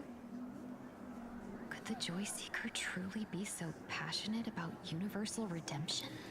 No, it's the fucking implant thing. Oh, thank you for that. Appreciate it. The follower of the YouTube sub. I don't have a distinction right now, but thank you. Whatever that is, it's not Aha's laughter. From the moment I set foot on this street, I've been using my tuning ability to sense the residents' minds. Miss Tingyun, allow me to correct you. Those connected to the Research Society of Happy Smiles number not 6, but 42. Each of them carries the same sound. Identical laughter, looping endlessly like a broken record. That's unsettling. Mind control?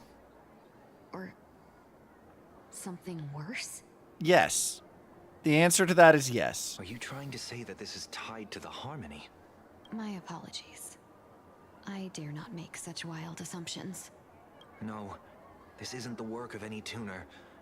It feels like a barrier, born from the human mind itself, to numb the unbearable pain it cannot endure. Like a worn-out tape recorder hidden deep in the subconscious, repeating the same thing over and over. I am happy. I am happy. Yeah, that's creepy and weird. I don't like that. So, whose divine handiwork is this supposed to be now? Wherever this laughter comes from, causing so many people to self-deceive in perfect unison while enduring pain is well beyond the capabilities of a mere charitable group. Well, I mean, they're not a mere charitable group is kind of the problem. Beneath these calm waters, the undercurrents are far more turbulent than anyone imagines. The bad news just keeps coming. Dan Heng's gone off on his own, and Madame Yao's completely vanished. Can you still sense her? Wait, Dan Heng didn't tell people where he was going? Why did you not do that? The bird I entrusted to General Yao Guang has seemingly gone silent. I can't share its vision anymore. I can't even feel her thoughts through it. But I know it hasn't faded. That means she's still in this world somewhere. Let's pray she returns soon. How does that work? With some news to pierce through all this fog. Otherwise, this Arcadia built on happiness? He's gonna see the bad people. Why would he tell them? I mean, I guess. I just figured he would tell somebody what he was doing. It's not usually Dan Heng's nature to, like, not be... Like, him being secretive about stuff is not usually what he's about. Blurry QR cult? That's an unusual name. Oh, are we gonna go see, our girl? Why would the author of Fluffy Across the Blue have such a pen name? He can't let people know he's a blade? I guess so. You're taking it a bit too literally. But it's not impossible. So what choice did I just make? Maybe the author's eyes went blurry after too much drawing. I've had that happen. I know what that's like. Someone who can draw something that cute must have a warm, gentle heart. Not always. I heard the Fluffy's been running for half a year in a magazine. At first, it wasn't very popular in Plain Arcadia. Syndicated in Jump Magazine. Let's go. But after that memory bubble movie, A Holy Grail Stay Night, Old Odie damn it. produced, became a massive hit. The Astral Express's adventure stories spread far and wide, and the Fluffy started gaining popularity. I've said it before, and I will say it again. I hate that the Fate collab is not only canon, but in universe is popular. I hate it. I hate it so much. Now the latest chapter, The Sacred Flames Return, Amphorius's creation, is sold out everywhere. This cult sure knows a lot about our journey. Must be a galactic fan of the Express crew. Let's see. I still think we deserve royalties, though. Royalties? You're being way too practical. It's a comic where we're the protagonists. Someone's giving us free publicity. Can't you cut them a little slack? According to the address the Perlux employee gave us, it looks like we've arrived at a familiar place. Oh, yeah? For such a small place, Dovebrook District is really full of hidden talents.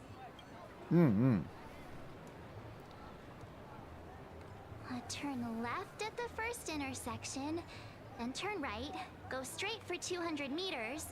Wait, this is the Furbobo Weekly newspaper?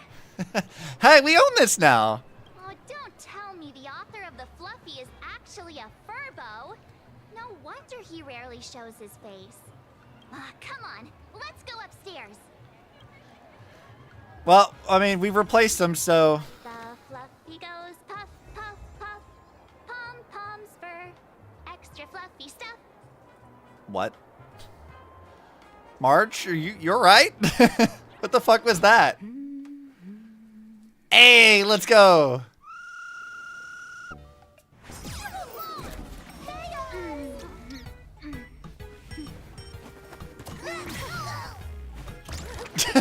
What the fuck are you doing, Ilis? What is happening? Okay, I love her. That's fantastic. Please come in. Let me guess. Your next line is... I love her already. That was amazing. Why are you here? Our adventures have broken March? Yes. What does she sound racist to Furbos? Yeah. Goober fanfic writer? She is the Goober fanfic writer. I won't say anything then. Miss Nihilux, what are you doing here? Raid complete. Hello. Thank you for the raid, Mocha Akashia. Thank you, thank you, thank you. What were you guys up to? Hopefully you had a good stream. For those of you guys who don't know, my name is Obsidian. Pleasure to meet you. Good to have you guys. We're doing Star Rail story. I'm trying to like be focused today, so we're trying to power through the 4-1 story because I only have like a week to finish it. What's the problem? I'm the magazine's founder, its president, and its editor-in-chief. It's only logical that I'd be sitting here. No, I'm the boss now, Nihilux. You're not allowed. A million? President Nihilux has already been behind on behind on everyone's wages for months. If it weren't for the money, who'd risk their neck being a tabloid journalist, sneaking photos of the bigwigs on the Astral Express? It finally occurs to you why the name Nihilux always felt vaguely familiar. The former president of Forboba Weekly, that deadbeat boss who skipped town to dodge her debts, went by that exact name. A boss who doesn't pay wages has no right to sit here. They belong in the underworld. They're like, you belong in hell. Fuck you. Without me, you'd all have been locked up in some Department of Aberration Defense painting prison long ago. And you still have the gall to demand wages from your savior. What? What is their dynamic Have you even? ever heard of the sensational serial thief case, Phantom Furbomorph? It happened in the year 1996 of the Arcadian calendar. I'm sorry. I was wrong. I shouldn't have talked back. I'm sorry for being born a Furbo. What is happening? I gotta go for now. Have a good stream. Yeah, well, thank you for hopping in. Hope your stream was good. Furbo is every one of us with cheap-ass bosses. Exactly. Beep boop. Even if you've got dirt on us, making us work for free is way too ridiculous. We've had enough. We've overthrown the boss. We've got a new president now. Please, stand up for us. Welcome, traveler. Furbo Hot Pot requires a reservation. Rumors are 10,000 credits apiece, and if you're looking to hire a hitman, just head right down the hall to the storeroom. Oh, or maybe... Girl, what are you talking about? You came to meet the brilliant, charming, and universally adored blurry QR cult. Well then, truth be told, that person is actually... We should really be charging royalties. Who could it be? I love that this is her personality. March, you're moonlighting as a comic artist behind my back? Even more non-existent memories. What are you even talking about? March, I will take every opportunity to irritate you. It's what I live for. Once you rule out all the wrong answers, only one truth remains. The only one here who can actually draw is you, Nihilux. Your blurry QR cult. I love that, like, that's her reasoning. It's like no one else can draw. They all suck at it. The only one who could possibly would be her.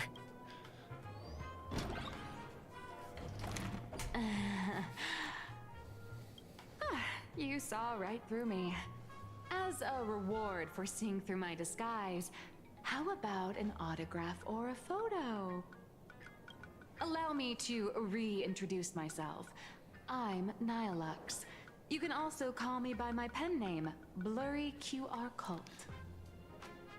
I want to know what she chose that name for. What was the reason behind that? Aw, no wonder you were tagging along back at Perlux Tower, acting like you knew us so well. Wait.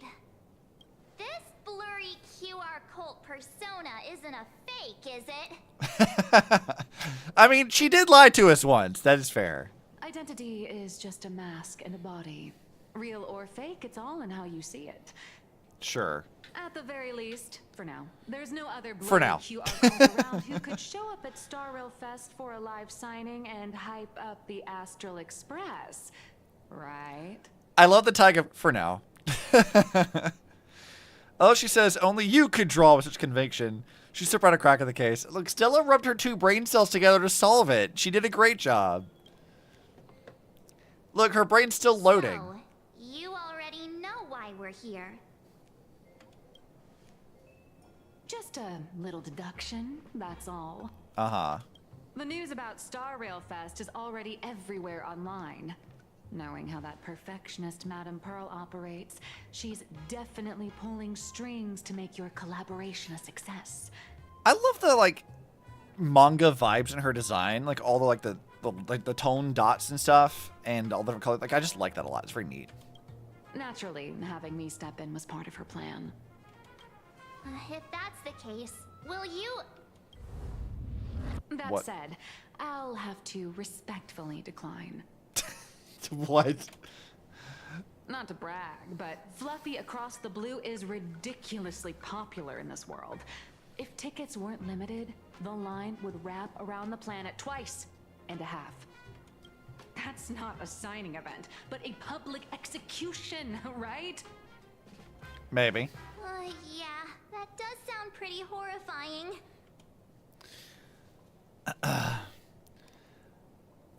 I feel like we need to keep harping on the money because we've been sticking to that for a while now. You've made quite a fortune off our adventures, haven't you? So tell me, Miss Nihilux, do you really have the right to refuse us? You've used the crew's likenesses and adventure experiences without permission. Surely you owe us some form of compensation. That's actually probably the most valid thing she could have said. Why are we talking about this all of a sudden? I like her delivery for things. This is good. Today, on behalf of the entire Astral Express crew, for your violation of our publicity rights, emotional damages, and lost wages, I hereby demand... Good. 1.6 billion credits. Girl, what the fuck? How did you work that out? Believe it or not, I don't have a single coin on me right now. She's a broke artist. Girl, what did you do? Like, did you gamble it away? That's impossible. Just your royalties alone should have made you rich. Due to, unknown circumstances, my luck with money hasn't been great. But I get what this is really about. You're not only after cash, are you? She gambled her money away, didn't she? I'll show up at Star Rail Fest. Is that good enough for you? I'm kind of amused that we blackmailed her. Then it's settled. Thank you, Colt. That said, I also hope the two of you, as the original inspirations, will take some time to familiarize yourselves with Fluffy Across the Blue before attending the exhibition, so you won't be caught off guard by fans' questions. Time to attend Miss Nihilux's class. Please follow me. Oh god, what is this gonna be?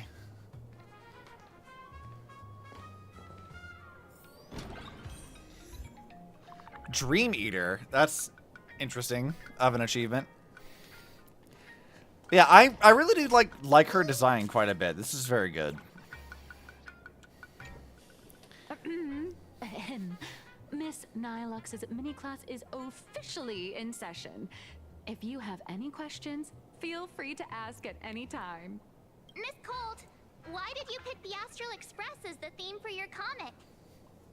Well, I'm all about realism, but sadly, my previous works like Acheron's Godslay, Galaxy Ranger Saga, and dozens of others all got canceled. Wait, she wrote fan fiction about Acheron? That's so fun. I want to read it. If you hadn't beaten Iron Tomb and boosted its popularity, this one would have been canceled too. Let's not ask sad questions, all right? Sorry. All right, pay attention. The cute little critter in the center of the image is Baseball Raccoon, the main character of Fluffy Across the Blue. Just recently, March Bunny and Woof Woof Dawn found her in a trash can. That sounds about right. That's how we joined the Express, right? At that moment, a terrifying monster is causing havoc on the space station. It tries to spit fire at Baseball Raccoon, but the flames don't burn through the trash can. Instead, it sets the trash on fire, and the stench knocks the monster out. Wasn't the raccoon supposed to be in the trash can? Miss Colt, why is she the protagonist? Readers today value immersion, and a character who has no memory of their past is, of course, the best choice. Sure. I mean, Neptunia's been making fun of that for years, so... I don't know anything about my past either, so why didn't you pick me? I love that March is offended by this. Even though Little Raccoon joined the Express the latest, she's left behind so many stories across different worlds that there are even rumors in the Lafu's prison about her beating up alien life forms. With material this crazy, not making it the main character?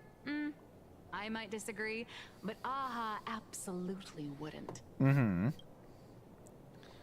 I didn't see what I chose. Stick to being the baseball raccoon, okay? I don't need special treatment. March, I'll give you the protagonist role for a day. March, the Fluffy is just a comic. Outside of this, the author and the readers, every character in this world, aren't we all the protagonists of our own lives? I guess. That sounds so passionate, Miss Cold. I totally get it now. And so, the unruly baseball raccoon, the quiet Woof Woof Dawn, and the lively March Bunny formed a trio everyone loves. Woof Woof Dawn. How many goofy nicknames have they given Don Hong? Cold Dragon Young, Woof Woof Dawn, whatever others. Actually, I have a question too. Why are they small animals? Ever since I got punched in the face by sales numbers, I've grasped a universal truth. In today's world, fluffy, cute animals aren't always a crowd pleaser. Where is the lie, though? Seriously? Even I feel like I can't compete with Pom Pom's cuteness. Designing the adult versions took some work. After defeating the monster, Baseball Raccoon accepted an invitation from the other fluffy animals and boarded the Fluffy. I love that, like, it's not called the Express, it's just the Fluffy. Here, the protagonist meets 3 big animals with distinct personalities. First, the adorable and universally loved conductor, Pom Pom. Unlike the universally hated Paimon. Beside them is the elegant navigator, Miss Hime-Cat. I know, that's Hime-Cat. Her original inspiration is Himeko. Oh, please don't tell her. I mean, I think it'd be funny too. And the big brown dog on the other side, see? His name will shock you. That's right, he's Mr. Yang. No fictionalized name for him? Mr. Yang. Just Mr. Yang. Your taste in naming is indeed extraordinary. Anyway, the 6 fluffy little creatures boarded the Fluffy Express and set off on their journey. As for the plot, it's pretty much the same as what you've all experienced, just with a bit of artistic tweaking to suit plain Arcadia's audience. Okay, what you mean by this? A tiny bit. I like her deliveries. They're really fun. In the comic world, which is even more cutthroat than the Phantasmoon games, if you don't cater to the reader's tastes, it's nearly impossible to survive. How very cynical of you. Once upon a time, great comic artists had the luxury of 100 chapters to build things up. Now, if you don't hook readers within 100 pages, you're done. I mean, she's not really wrong. People's interest fans are kind of bad. Readers today are hard to please, and authors have to come up with ever more shocking and sensational material. Doesn't this remind you of the Phantasmoon games? Mm-hmm. Looks like you're all familiar with the characters from the Fluffy. Now, let me talk about some of the creative challenges I'm facing. Oh. Can't plagiarize things you haven't seen? Because that is essentially plagiarizing our lives. It's fine though, right? Also, I want this. Hey, react to this. Thank you. So, what do you see on the Fluffy stands? It's her turned into a cute little animal? Oh yeah, why don't we have like a baseball cap like that? The cap's cute.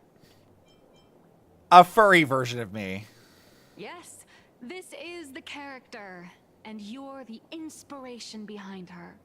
But even for someone as interesting as you, there are many backstories that readers don't care about, don't want to know, or don't feel obliged to understand. A comic artist's job is to capture the most interesting parts and present them to the readers. The cute and clever one is March Bunny. The unruly, March is clever. reliable one is Baseball Raccoon. This is what we call a concrete archetype paired with an abstract character. Since when is March the clever one? I don't recall March ever being clever. This is a fun Easter egg that you brought up before. You mentioned in a sec. Okay. Miss Himikata is so cute. Yeah, classic fiction for you. And the abstract side of a character will only be further simplified in the eyes of the readers. So, how do you think the readers across the universe view you nameless? It depends. It depends entirely. March is clever. We're grading on a curve. Absolutely. Well said. Your heroic deeds and accomplishments drew my attention, and your demeanor gave me inspiration for the character in the Fluffy. Also, I'm blocking it, but they put googly eyes on Welt, which is hilarious. But while the hero identity boosts the character's popularity, it also becomes a limitation. That's why the little animals in the Fluffy have to defeat even more powerful villains and keep upping the ante to get more applause from the audience. Is this the writers complaining about how they have to write future stories? In turn, the reader's perceptions and expectations constrain the character's growth. If she acts out of line, the popularity will crash. If she can't come up with new ideas or grow stronger, the audience will soon lose interest in the comic. Unfortunately, the creation of Fluffy Across the Blue is now stuck at this very awkward bottleneck. Honestly, after drawing comics for so long, I've pretty much run out of ideas. I feel like this is the writers complaining to the audience. Hundreds of amber eras ago, people would laugh out loud just from seeing a cat do a backflip. Now, to get the same kind of enthusiastic reaction, you'd probably need to have that cat fight a Mechatron in a one-on-one showdown in Perlux Tower. Yeah, whatever, Hoyo. Just like Kiana and I may kiss already. I mean, did you not see the most recent patch where fucking Bronny's like, yeah, all the base, including me, we all watched you and May flirt for a while and also kiss off screen, so just know we were watching this the whole time. Which was very, very funny. Although the Fluffy specials are selling like crazy, doing side stories without progressing the main plot isn't a long-term solution. Valid. Ever since all the gossip memo keepers I hired got wiped out in Amphorius, my source of intel's been drying up fast. Wait a minute, you hired the fucking memo snatchers that March killed? What the fuck? Excuse me. All the memo snatchers were the ones that you hired. What the fuck? That's hysterical. That is the dumbest shit. But if someone from the Astral Express could quietly feed me a few juicy insider secrets from the Phantasmoon games, imagine the reader's reaction when the next chapter drops. Whoa! Does Blurry QR Cult have a time machine or what? Oh, that'd totally save the Fluffy's future sales. Impact 13th anniversary confirmed a 45-minute long unskippable KMA makeout scene in 4K. Let's go! Guess where all of her money went. Yeah. She doesn't know what to do now because Evernight killed her contacts. That's honestly hilarious. The fact that, like, Evernight was like, yeah, I killed all these guys. And they weren't even there for anything other than just being her, like, oh yeah, we just wanted to go get information about what's happening in Forius. That is the funniest shit.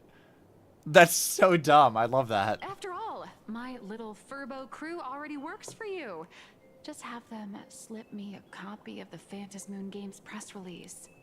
Let's call it buying your exclusive adaptation rights. If you say so. We'll do a 50-50 split. 70-30 and we'll call it a deal. Sure. I've already figured out how to spend the royalties. buy Pom Pom 10 new outfits, then get Himeko a brand new coffee machine. And after that... She's like, Himeko, I'll get you a coffee machine. Your coffee doesn't like ass anymore.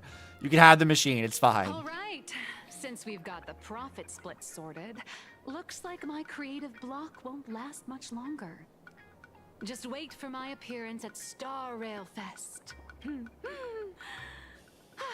Star Rail Fest, a grand event that gathers millions of eyes and an inordinate amount of wish power. And under all that attention, the dark forces coveting the Master of Elation's blessing are bound to surface. I mean, yeah, we are setting a trap, basically, so. Heroes and devils dancing together in plain Arcadia. Tell me, is there a better source of inspiration than that? My hero, don't let us down. Sure. I love her personality. She's fun. Meanwhile, at Graphia Academy. A supplicant is the master of wish power, but wish power can also become the shackles that bind the supplicant, forcing them to fulfill its desires. Oh, it's how eons work. Where like eons are slaves to the ideals they represent, kind of a thing. Interesting that that's how that works for supplicants as well. Love and hatred are alike. Dependence resembles fear. What commands wish power isn't only love, but also hatred.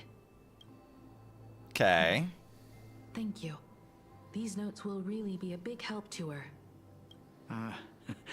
Good. I'm so glad to be of help. Still waiting for him to be a bad guy. For generations, many members of our family have attempted to enter the Phantasmoon Games, hoping to rely on the Aeon's immense power to lift the curse afflicting the Graphia bloodline. Is that not what Himeko did? Some came close to the mask, but could only watch as history passed them by. Others wore it, only to fail in the end. That was until 400 years ago, when your great-great-grandfather Hero won the Phantasmoon Games and successfully gained an audience with Aha. Okay. But the family's curse was not broken. In his notes he wrote, "Just as the god of destruction cannot cradle a bouquet, so too is the god of elation powerless against a curse. Such is the cycle of cause and effect." All right, well, that immediately kills my thinking about that. So if she didn't use... Like, if Himeko won the games and didn't use that power to, like, remove her own curse, then how is her curse gone? Because that would be the natural assumption, but I guess not. Brigadier Furiosuke said, "I've been keeping an eye on you, but the memo spread I hired mysteriously died in Emphorius." That would be really funny. Father, are you wondering what it was that healed me? I am. I know you're keeping something from me. But I don't care what cured you 15 years ago. As long as you're alive, I can wait until the day you're ready to tell me. Still, as a father, there are things I must say, even if you don't want to hear them. Like what?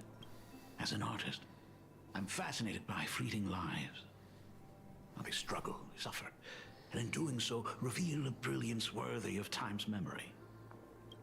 But as a father, I can't stand by and watch my daughter walk into tragedy. I bless you to be a hero, to welcome the same end as Akivili.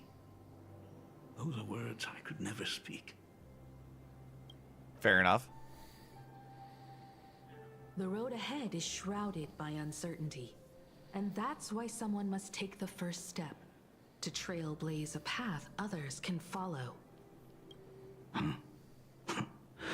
I can't stop you, even though every part of me wishes you'd stay. But this is your choice, my daughter's choice. All I can do is stand by you quietly and pray you'll come back safely. I still don't know that I believe him. like, just maybe this gives my bias for being an Impact third person, but like, I don't feel like Ryosuke actually cares about her. But like, there's no evidence so far that that's how he's characterized here. But still, I don't buy it. Do you still remember the bedtime story I used to tell? They say there was once a princess in the sky. Day and night she painted in her celestial garden, untouched by the joys and sorrows of the mortal world. One night, a thunderous sound echoed from her painting. Curious, she stepped inside. Through seas of flowers, across mountains, until she reached the world's edge. There stood an ancient tower, so tall it pierced the heavens, so vast it seemed to hold the universe itself. Okay, what are you hinting at here? Climbing the endless staircase, the princess reached the summit, and from there she saw the world beyond her garden. In the distance, she heard cries, the voices of people burning in raging fire. From that tower of infinity descended the world painter to walk the mortal realm. With a single stroke of her brush, she brought forth 1,000 imaginae, turning the tide against destruction. Aha. So Graphia, according to this bedtime story anyway, created the world and canvas stuff to fight against destruction. To go where there are cries. To go where there are flames. That is the meaning of Murata. Let's go! Her actual name mentioned for once! God, I've been waiting so long for them to finally talk about that. But beyond the family name, my interpretation of our ancestor's name, Graphia, is also the hope I place in you. Himiko, whatever choice you make, if this is truly what you want, then go. Use those steps blazed upon trails to paint the world as you see it. That's concerning. I mean, it's concerning in the sense of Himiko always has a death flag just looming over her at any given point in time. So, like, this is just another one of those, like, yeah, this is probably a death flag. But I do like this, like, interpretation of her family name. To go where there are cries, to go where there are flames. I kind of like that. Variants usually have a different name style, but Murata Himiko, I mean, Guns Girl Z's Himiko has the same name, and she's a variant. I have said before, the idea that Star Rail Himiko is exactly the same as Impact 3rd Himiko, I reject that entirely. So, we're not doing that. Didn't she die? Everyone died in Guns Girl Z. At least once. I don't know if, like, I haven't played Guns Girl Z through its entirety, and so I don't know the updated story stuff. I don't know if Himiko is still dead. But I do know that, like, they had a timeline where Kiana becomes the Hersher of Finality and kills everyone. Like, Bronya and May and, like, Teddy, like, everyone dies. And then the timeline is reset, and then they're not dead, and I think Himiko still dies again anyway. I don't remember. Guns Girl Z is very brutal. Like, it kills a lot of people. Like, Otto dies in that as well. I remember it being extremely brutal as well. So, I don't know that necessarily calling her Murata Himiko is like a solid death flag, but I mean, Himiko just by existence has a death flag on her at all points in time. So, the only complete one-to-one variant that there is no difference between is Ellie and March. The map animation and mysterious guy's eyes. In close-up shots, there's something interesting in the detail. I think I still have it open somewhere. Okay, what say you about that? Because I had it open. What is the detail we're looking for here?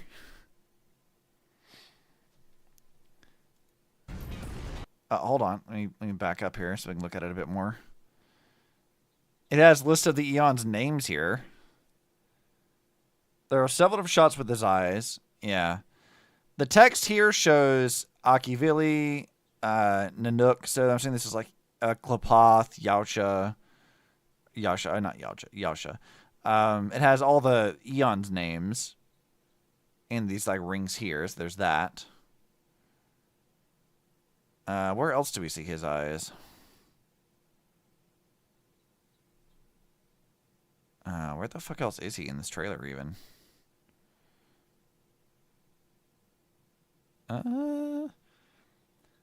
Kasana Hersher-esque pattern?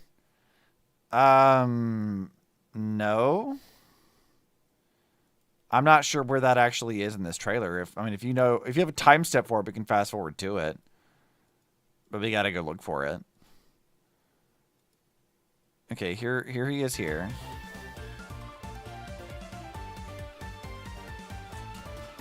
You don't see his eyes there, so that doesn't help.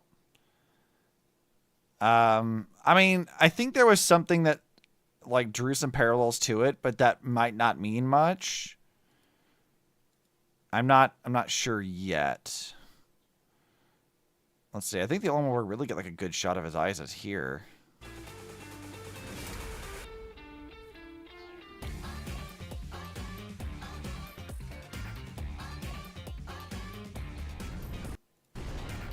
Yeah, that's like the only real good shot of his face. There was another one in there somewhere, I thought. But I don't know where it is now. Just slowly tick through the timeline here. No, we have this one.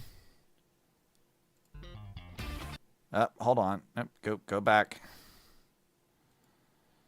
Let's see what we get here. We don't see much. It's still the same thing as before, showing those rings that we see at the end there. So, not much different on that one. Seeing Firefly, doing all the other stuff here. The Acheron dance sequence again, which everyone really likes. There's this one here we don't see. Right as it zooms in for a split second. So you're talking about here at the end. Well, let's slow it down a bit. And not sleep timer. Playback speed. Drop it down to really, really slow. And we'll mute it, so it's not going to be annoying. I mean, I'm not really seeing much here. We're going frame by frame on it. We have this. It's the shots with the Silver Hunters breaking apart in that weird design. Where is that? Because I'm not seeing it there at all. Except maybe like here.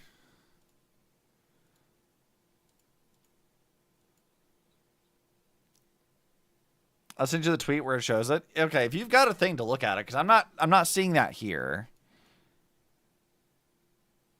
Yeah, like we're seeing just all the Eon's names here. This forms like an item kind of thing in media. Okay. Why do I have so many fucking pings? Insane. Why the fuck are you pinging me so much? Okay, let's go look at this.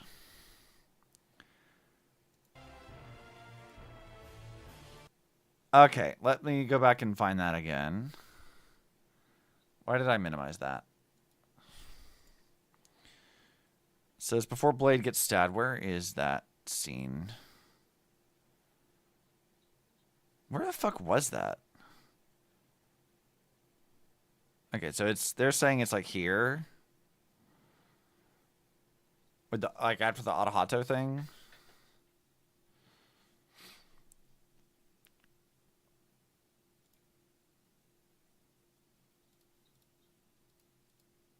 Okay, so you're talking about that. That's what you're talking about. I mean, is that the Kaslana thing? I don't know that that is the same symbol, is it? It's somewhat similar, but like, I mean, Kiana's eyes don't have necessarily this. Like, she has like, you know, there's like, I mean, she kind of does. Let me pull up a reference here so we can look at her stuff.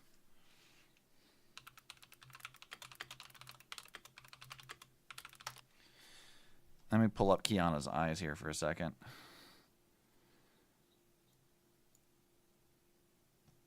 Okay, is it just not going to let me? Is he going to pull up another? Oh, God, it's taking me to Instagram. Gross. So we have this. So these are Kiana's different eyes. They have the star thing in the center, sure, but like that's kind of it for that one. And then let's see.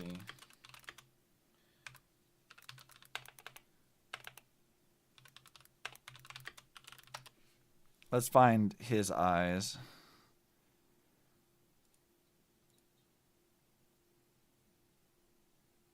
I mean, it's again, it's similar, but he has like the solid circle and like there's the spiky bits around it, yes. But he's supposed to represent like the sun.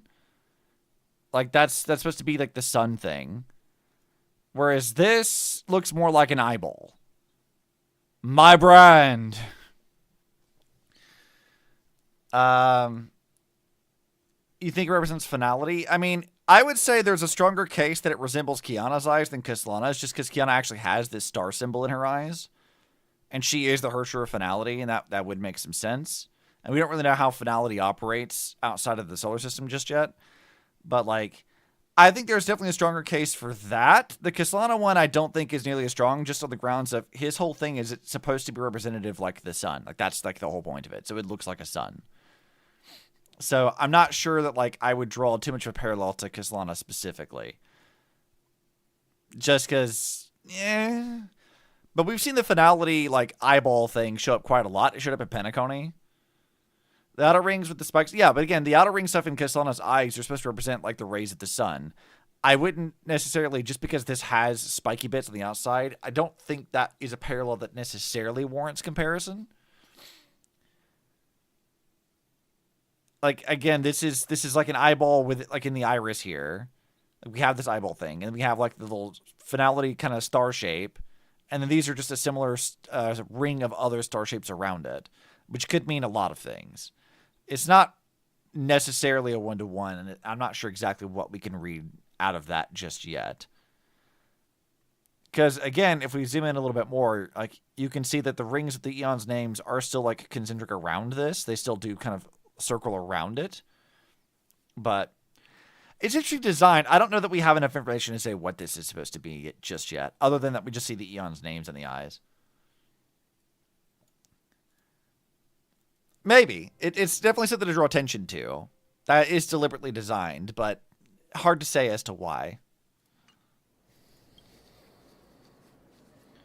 Thank you, Dad.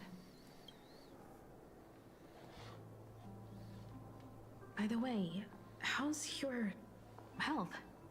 You haven't picked up any bad habits like smoking or drinking while I was away, have you? As the Dean of Graphia Academy, I still have to set a good example for my students. Mm-hmm. It's just, my tendinitis keeps acting up. My herniated disc is getting worse. You know, it's funny hearing Himiko say no bad habits like drinking. Meanwhile, every other variant of her is an alcoholic. This is fine. Himiko, how long will you be staying? At least until the lunar cycle shifts. I'll stay here in plain Arcadia until then. I see. If only the Phantasm Moon could stay full forever. Random thought, we got Kevin in a world without weird time dynamics, where it was possible to encompass generations in a short time. In respect, that would have been a perfect opportunity to have other Kislanas. I mean, yeah.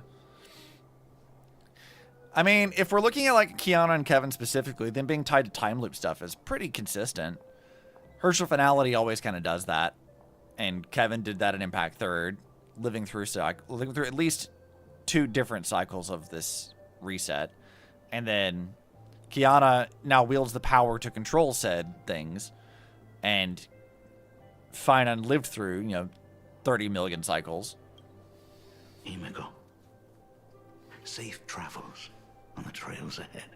I can't speak for Guns Girl Z. I haven't played through all of it. I don't even know how I could anymore.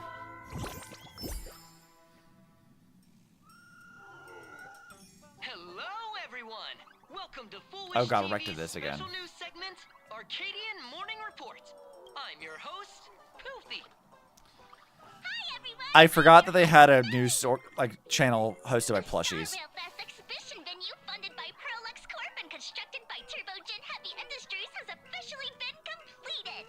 Wait, they built the whole ass venue? They didn't rent out a place? Modern Imagenesis technology, it took only a day for the Skyline's lookout cloud to take on a completely new look. What the fuck? You didn't just rent out an area? Why would you build it? Today, the lookout cloud line is officially opening up its stuff for the Star Rail Fest exhibition areas. Uh-huh. The exhibition areas opening on day 1 include the Belafog area, Siajolafu area, and Penacony area, showcasing the legendary adventures of the Astral Express. The Enfurious area, which is currently under construction, will open in due course. Oh god. For this event, Perlux cordially invites several crew members of the Astral Express to visit and be interviewed, including the Trailblazer, who recently joined the Phantom Moon Games as a supplicant. That is certainly something to look forward to. I heard Perlux has also invited Blurry QR Cult, the author of Fluffy Across the Blue, for a signing session. It'll be the first time the author reveals their true face in public. Yeah, that'll be something. I'm sure she'll enjoy it. To gather wish power. Now that's an interesting scheme. Leave it to Pearl to come up with such a bizarre idea. Let me go back. Oh, I can't look at it again. Never mind. Well, that's Perlux's forte. Perlux excels at creating dreams for both children and adults. And the Astral Express is exactly the kind of otherworldly dream that fascinates the people of this world. Mm-hmm. Sometimes I wonder if Jade invited us here with the intention of giving her colleagues a winning edge in the Phantom Moon Games. This is Jade. Answer is probably yes. For Pearl, this Ionic game is probably also a good opportunity to observe and study the way we operate. Though, compared to our usual opponents, well, it this sounds slightly Intellitron drunk. A little bit. Is a surprisingly rational decision maker. Her proposal for cooperation seems more trustworthy than most. Yeah, he does sound a little drunk. He's slurring his words just a bit. I'm not sure if, like, that's just how the VA is, or if that's because he's trying to create a voice similar to Welt's original voice. It's not rationality that concerns me. It's the irrational factors. You mean the new Herald of Death? Exactly. News of the Dovebrook bloodbath has already blown up online. The Department of Aberration Defense tried to clamp down on the rumors, but plenty of people are still linking it to the Herald of Death from 15 years ago. Yeah, because Full Wish is not helping with that, Such a large crowd gathering there. This exhibition could very well become a target for the new Herald of Death. As expected, honestly. Pearl must have contingency plans for situations like this, right? It could be that detective who, quote-unquote, passed by. That old guy? No way. That old guy. Asheville's gonna not have a good day with that. We must consider the possibility that the Herald of Death might attack the venue. We won't just be there to showcase the Astral Express to the people of this world. We'll also need to stay on high alert for any suspicious activity. I mean, I thought that was a given. It's about time. You should get going. Let's see. The thought that he has to kill another Ryusuke has driven him to the bottle. He's like, damn it, I killed you once. I don't want to kill you again. Fuck. I think the character that might actually do that for him would be like if we see a Sirin variant at any good point in time. Which is honestly the thing that I want. Especially now that they just re-released like the second Eruption manga. Like they have a physical copy of the first volume of it. Now people can read that and we can see Welt at his peak fighting Sirin. And I'm like, can you imagine if like Star Rail introduced her and she had a similar tragic story that she does in Impact Third and Welt has to fight her ass again? That would be great. I'd be so here for it. Just us. Aren't you coming with us, Mr. Yang? Someone's got to stay behind on the express to keep the conductor company and be ready for any emergencies that pop up. Mm-hmm. You guys have fun out there, but stay safe. Contact me right away if anything comes up. As expected. They might break the poor guy. Yeah. Welt at his peak is coming in 4-2. Nova Flare. Oh yeah, you did mention that. You put that in Discord that like people were saying that it's like lore accurate Welt, which is hilarious. What about Dan Heng and Sunday? What are they up to? They're both out on a mission with General Yao Guang. Dan Heng is tracking Blade's whereabouts, while Sunday is working with Miss Ting Yun. Both of them are tied up. Looks like they won't be able to make it to the exhibition. So he did tell people he was looking for Blade. He just didn't tell, like, Sunday or Ting Yun, but he told Himiko? What do you mean he didn't tell them? That's so funny. Dan Heng, what are you doing, buddy? I knew you would have told somebody, but, like, come on. The heavy burden of documenting our travels falls on yours truly once again. I'll make sure to snap tons of pics so I can tell you guys all about the exhibition when we get back. Star Rail Fest, here we come. I love that March complains about that, but she wasn't even there for Amphorius except as like a ghost, and was not able to take pictures the whole time. So it's like, what do you mean? You missed a whole adventure. He didn't want to tell his boyfriend that he's meeting his other boyfriend. Valid. Oh, if it isn't the heroes of the Astral Express. Did the bullet worm always sound like that? The trains have been placing bets on who will get to escort the Nameless to Star Rail Fest on opening day. It's such a super duper Arcadian honor. And can you believe it? Turns out I'm the lucky one. I guess it's a different train then. I could already feel everyone's enthusiasm turning into waves of wish power along the way. No wonder everyone's running around with such high spirits.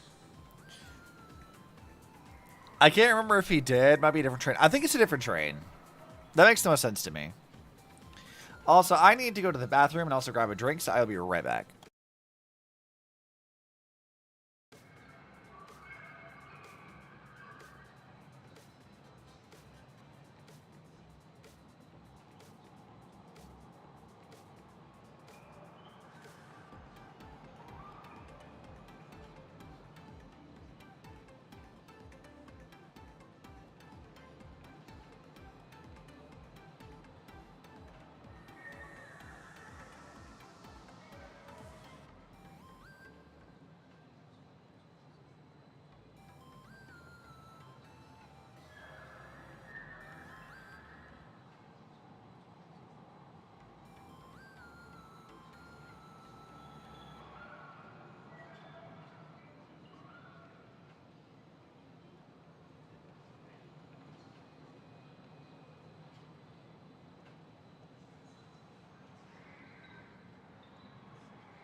Okay, we're back.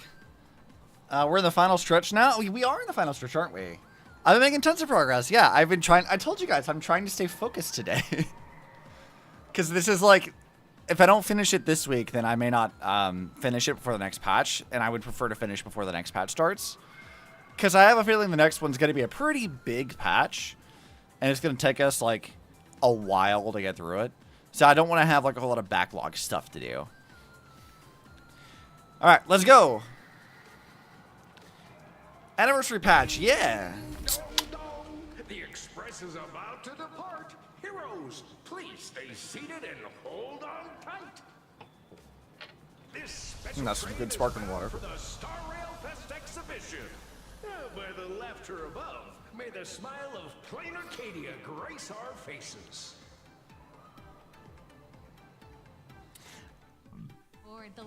I don't feel like I like that phrasing. With us today, may the laughter watch over you, and please enjoy your journey.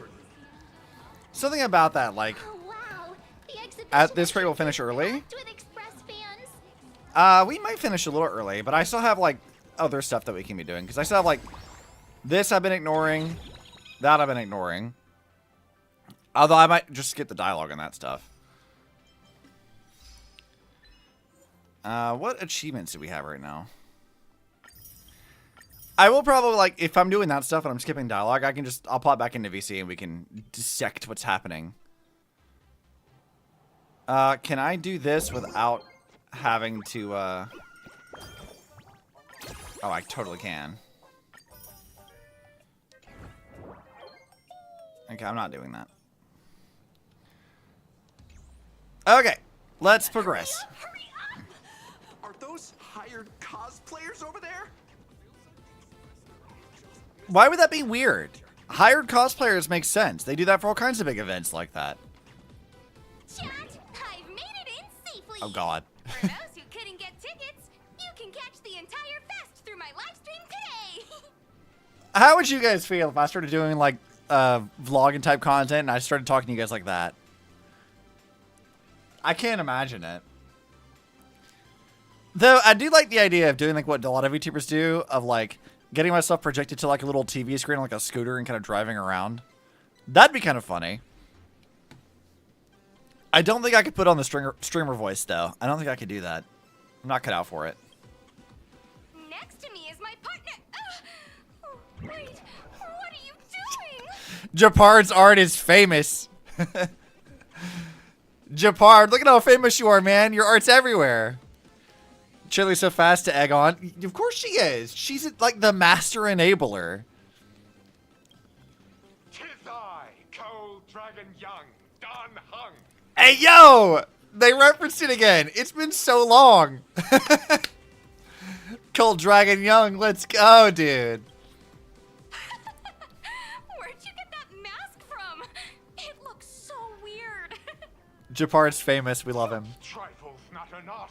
What doth matter most is securing the autograph of Master Blurry QR Colt upon this book of mine.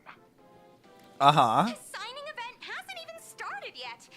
Besides, Xianzhou people don't talk like that.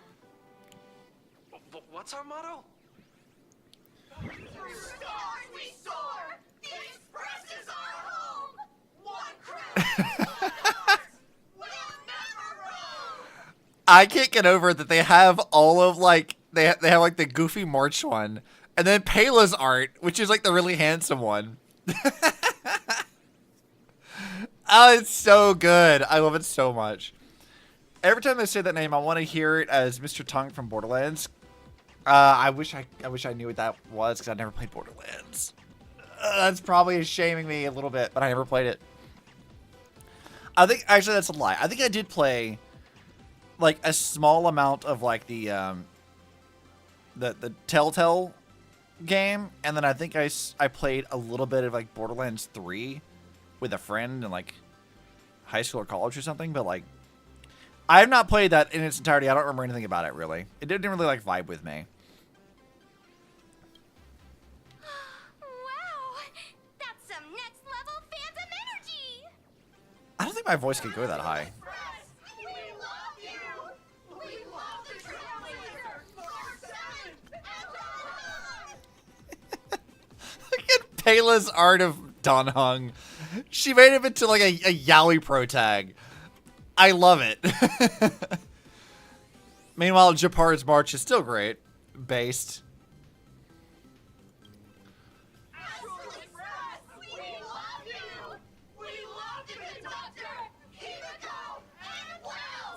I want March to comment on it. They forgot about Sunday. And shush. Shh, this isn't Amphorius, you know. Watch what you say. The family's got ears everywhere. It's best if we keep quiet about Mr. Sunday while we're out in public. Want to take a photo together, Himeko? You have to get into falsetto to get that high? Yeah, I don't think I could do that. I don't think my voice goes that high. I mean, I can, like, I jokingly raise my voice on some things when we're, you know, streaming whatever, but, like, I don't think I could maintain that. Not for any particular read or anything. Like, for example, the last patch in Zenless, where, like, Billy comes in, after like we meet Cecilia, and his voice like peaks really, really, really high during that line read. I don't think I could do that. I'm not sure that I could. I don't think I could pull that off. Like, it's very impressive, and I'm like, I don't think my voice does that. He's like a handlebar mustache muscle bro who yells all the time like an overhyped WWF ringside announcer. That's amazing. No, thanks. I'd take tense negotiations with Pearl over getting mobbed by my own fans any day. That tracks, honestly. I would have thought there'd be social situations that even Himiko's afraid of. If Don Hung and Mr. Yang were here, I can't even imagine the looks on their faces. March, to be fair, have you ever actually seen Himiko do much except for like business negotiations and such? She's very rarely actually done much of anything except for hanging out on the Express. Like, she negotiated with Topaz and Bronya for a little bit, yeah. And we've seen her kind of like talk to Herta, but like, if you've actually seen her in like a more casual setting, literally ever, I think the answer is no. I don't think you've done that. What a sight. Truly. Let's see. Elation, it really has that Arcadian vibe. Never in my wildest dreams did I imagine that the Astral Express would become a super popular idol group in my homeland, complete with book and TV adaptations based on our adventures. Uh-huh. But I have to admit, this is very plain Arcadia. So many fans out there. Even more than the crowd that came to welcome us at the station when we landed. It's kinda going to my head. Unsurprisingly. Oh, hold on. That's not good. We need to be on high alert. Who knows if that supplicant is hiding in the crowd, plotting something against us and our fans. So... Obviously, are you shaming Miss Himiko for her lack of activity? I just want Himiko to do stuff. I'm tired of Himiko and Welt being put in plot jail. I want them to do stuff, and at least this is like Himiko actually being able to like interact with people. But also, Himiko not wanting to talk to people, I kind of get it. So, I'm gonna brave the danger and check things out myself. You just want to go and have fun, don't you? You talk too much. Don't wander off too far, though. We still have official business later. Speeches and other activities that we need to show up for. God, I miss being able to annoy March. We'll just hang around here. That was what Infuriates was really lacking. Being able to piss March off. 3, 2, 1.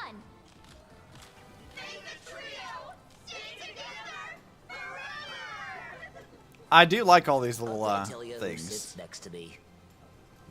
So how's that for pure love, huh? Oh god, they wrote fanfiction about Fantilia. Oh no. Enough dawdling.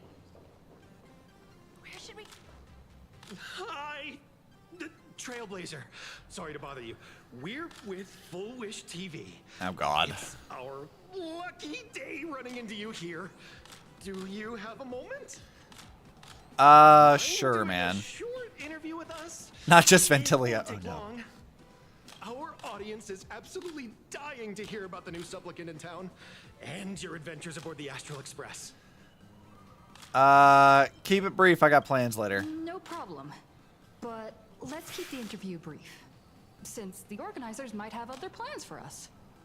Might. You just tell them that they do. First question.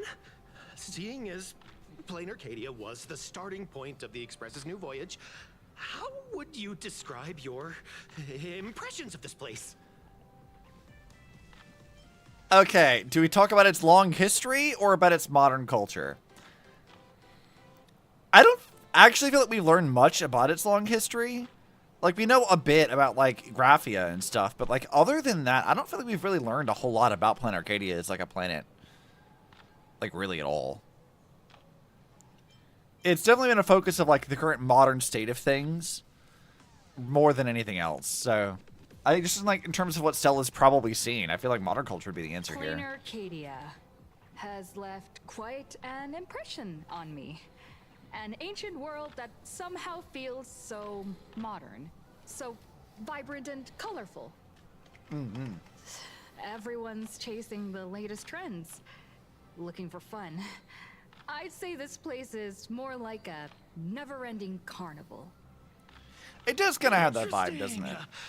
Throughout the history of the Phantom Moon games, it's been extremely rare to have such a renowned cosmic figure as yourself participating.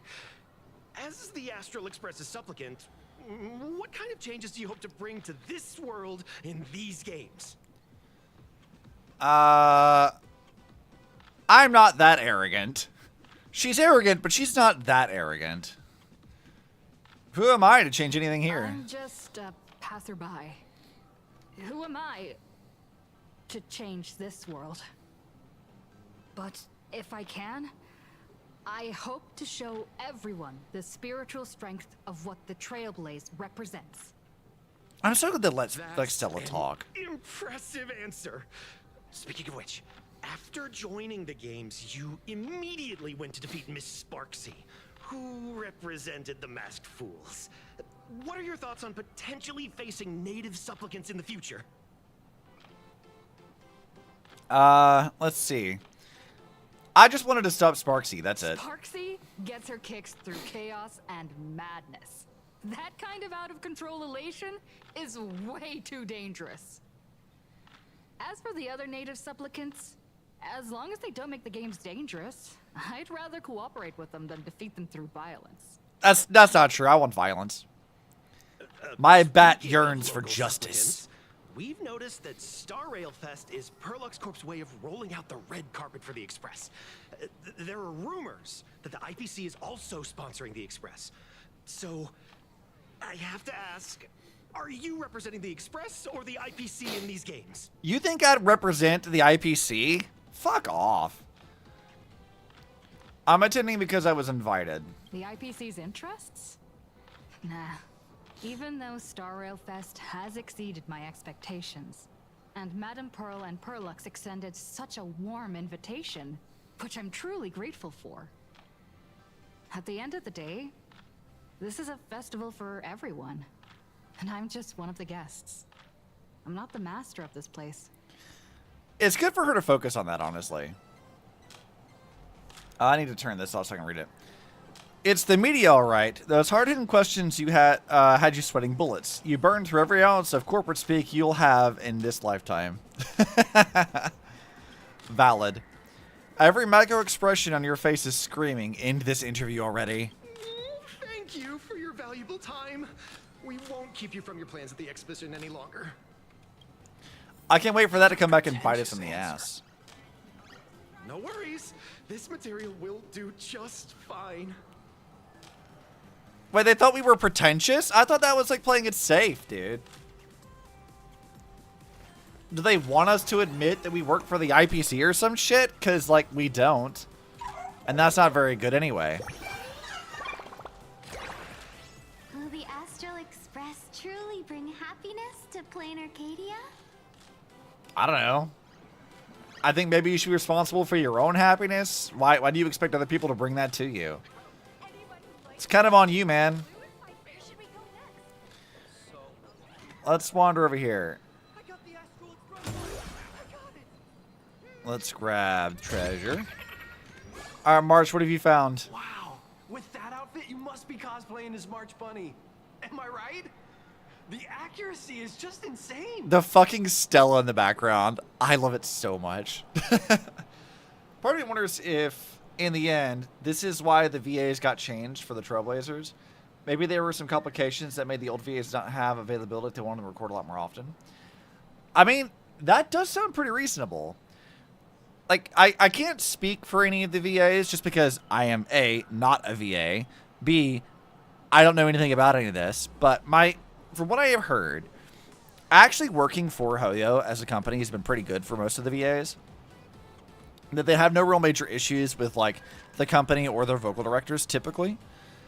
And given how Hoyo seems to operate, I don't feel like it would necessarily be cutting ties with people just because. They usually have a good reason for things. So for them to say, like, yeah, we need to have you be more available because we want to do more of this, that people kind of want this to happen. And then the VA's like, yeah, no, we can't really negotiate that. Like, they had some like, conflict with, like, negotiating the contract or whatever, and then them having to leave and them hire somebody else who would negotiate with them better. That makes sense to me. It's not really like a malicious thing. It's more of just like a pragmatic thing. Because, again, everything that I've heard about what it's like working for Hoyo, there hasn't been like a whole lot in terms of like actually really negative things. And that isn't that there isn't negative things. It's just like I haven't heard of any of it. Yeah, just like the original. Since we're all fans here, let's skip the sales pitch. But I gotta say this up front. The conductor is the cutest in the whole universe! I mean, yeah. The conductor is the cutest in the whole universe. But wait a minute. Some of your stuff looks familiar to me. Uh-huh. Sharp eye! You're definitely a hardcore fan. We collaborated closely with artists from different worlds along the trailblazing expedition to create these products. Oh no. She's gonna talk about it. Let's go. I can pretty much guess who they are. They got Japard and Payla to do this. Talented or have the artistic skills of a master, but I've written some articles and gained a bit of popularity in the fan community, so while I'm here at the booth, I thought I might as well do some self-promotion. Your gaze falls upon the table, and in an instant, the shocking words see themselves into your widening eyes. Okay, I feel like Hoyo in normal conditions would much rather maintain a strong relationship with the VAs. History proves they like to develop that connection between VA and character. Yeah, I think so. Like, again, I don't think it's really like a thing that I need to do to like, you know, go to the defense of a multi-billion-dollar company, because it's definitely what they are now. But like, there's a lot of people who usually go on like these tangents, like wanting to hate on Hoyo as a company. But from what I've heard of people who actually work with them, typically speaking, it's not usually very bad. So I think they do fine, and it seems like they really want to maintain good relationships with people. They kept VAs that the community hated for a lot longer than I thought they would. Yeah. Like, Genshin's community is a good example of that. Like, the Genshin community is so fucking volatile and pissy about every fucking thing. And yet, like, Hoyo didn't really, like, burn bridges with anybody, I don't think.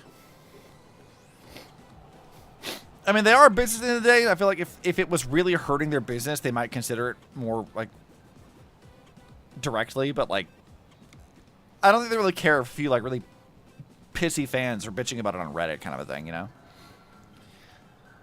Alright, let's see. The Melancholy of March. A novel recounting the adventures of a pink-haired beauty, March, from a first-person POV, filled with the author's darkest, deepest school life fantasies.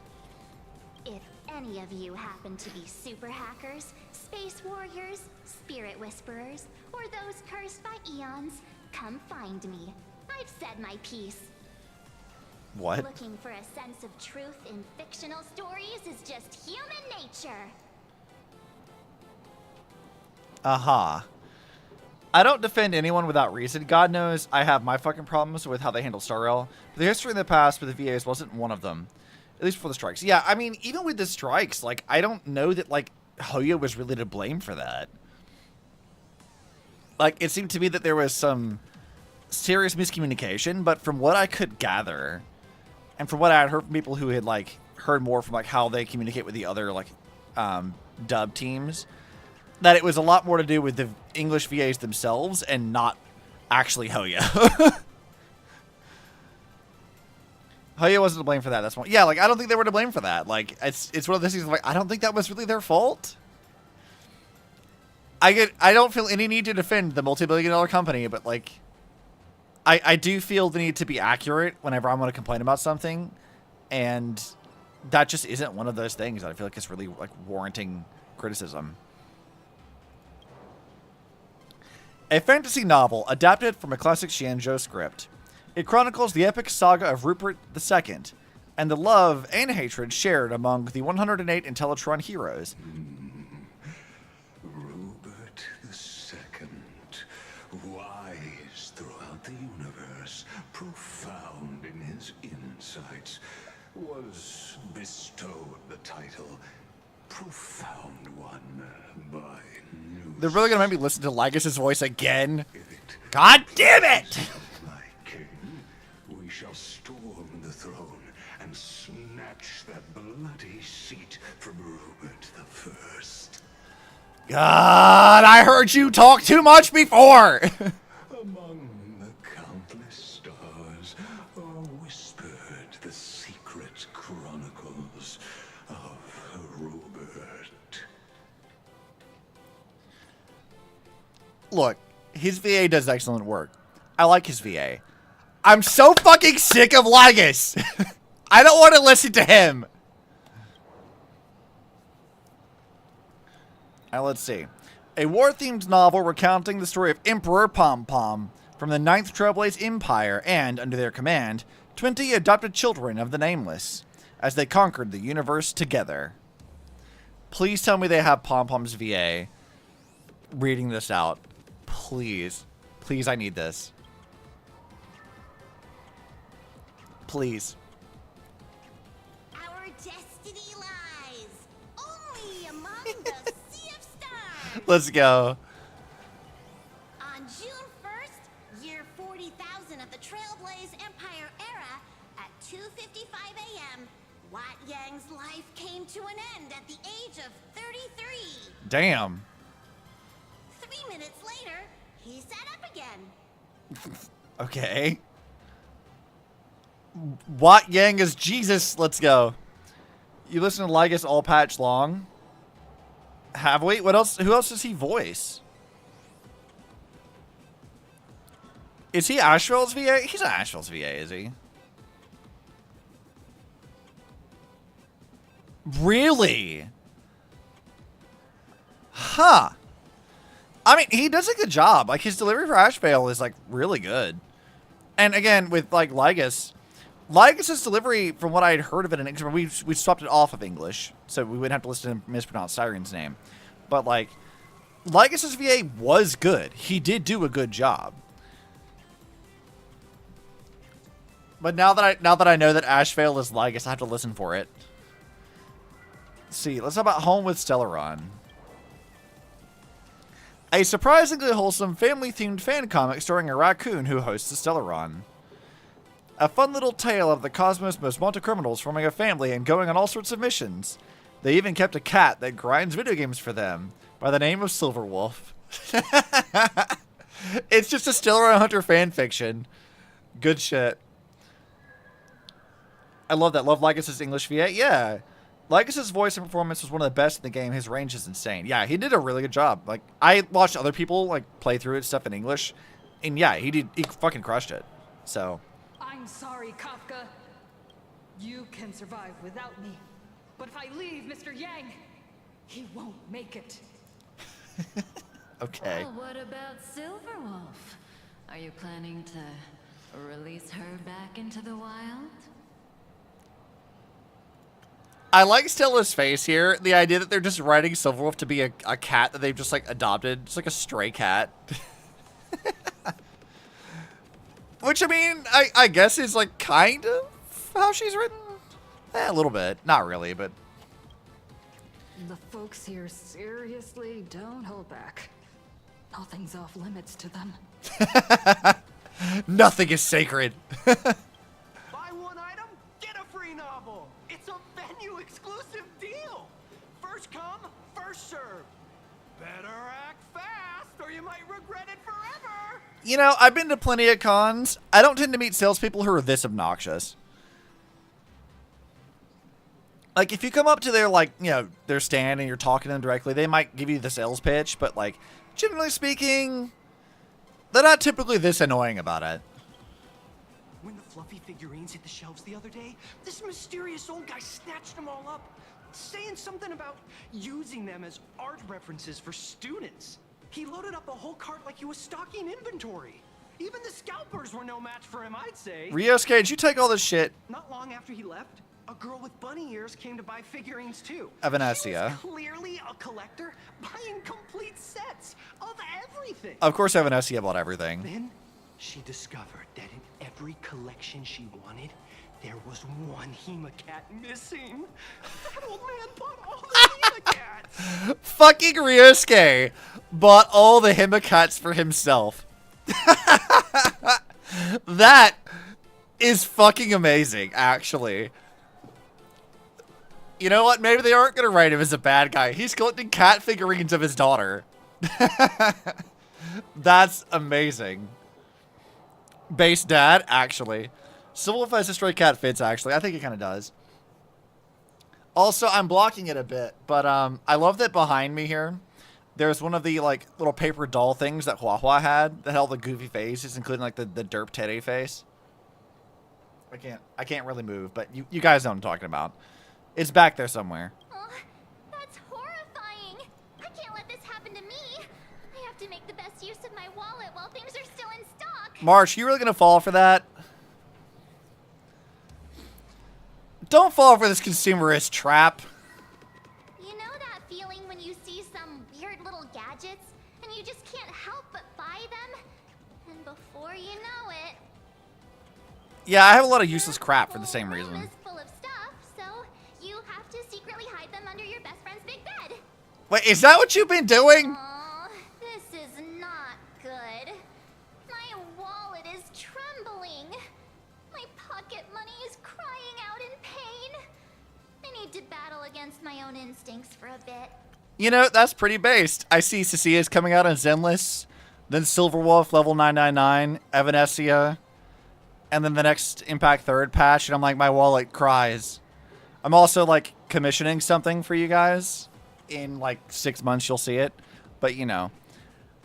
I am poor right now. Should have taken the 30K from the Weird Detective March. Right, though? It's so funny. Every streamer I've seen play this game like March. What did you put under my bed? Yeah, like, what did she do there? Like, March, what weird shit have you been buying that you've hidden under our bed? I'm very, very curious what you put under there.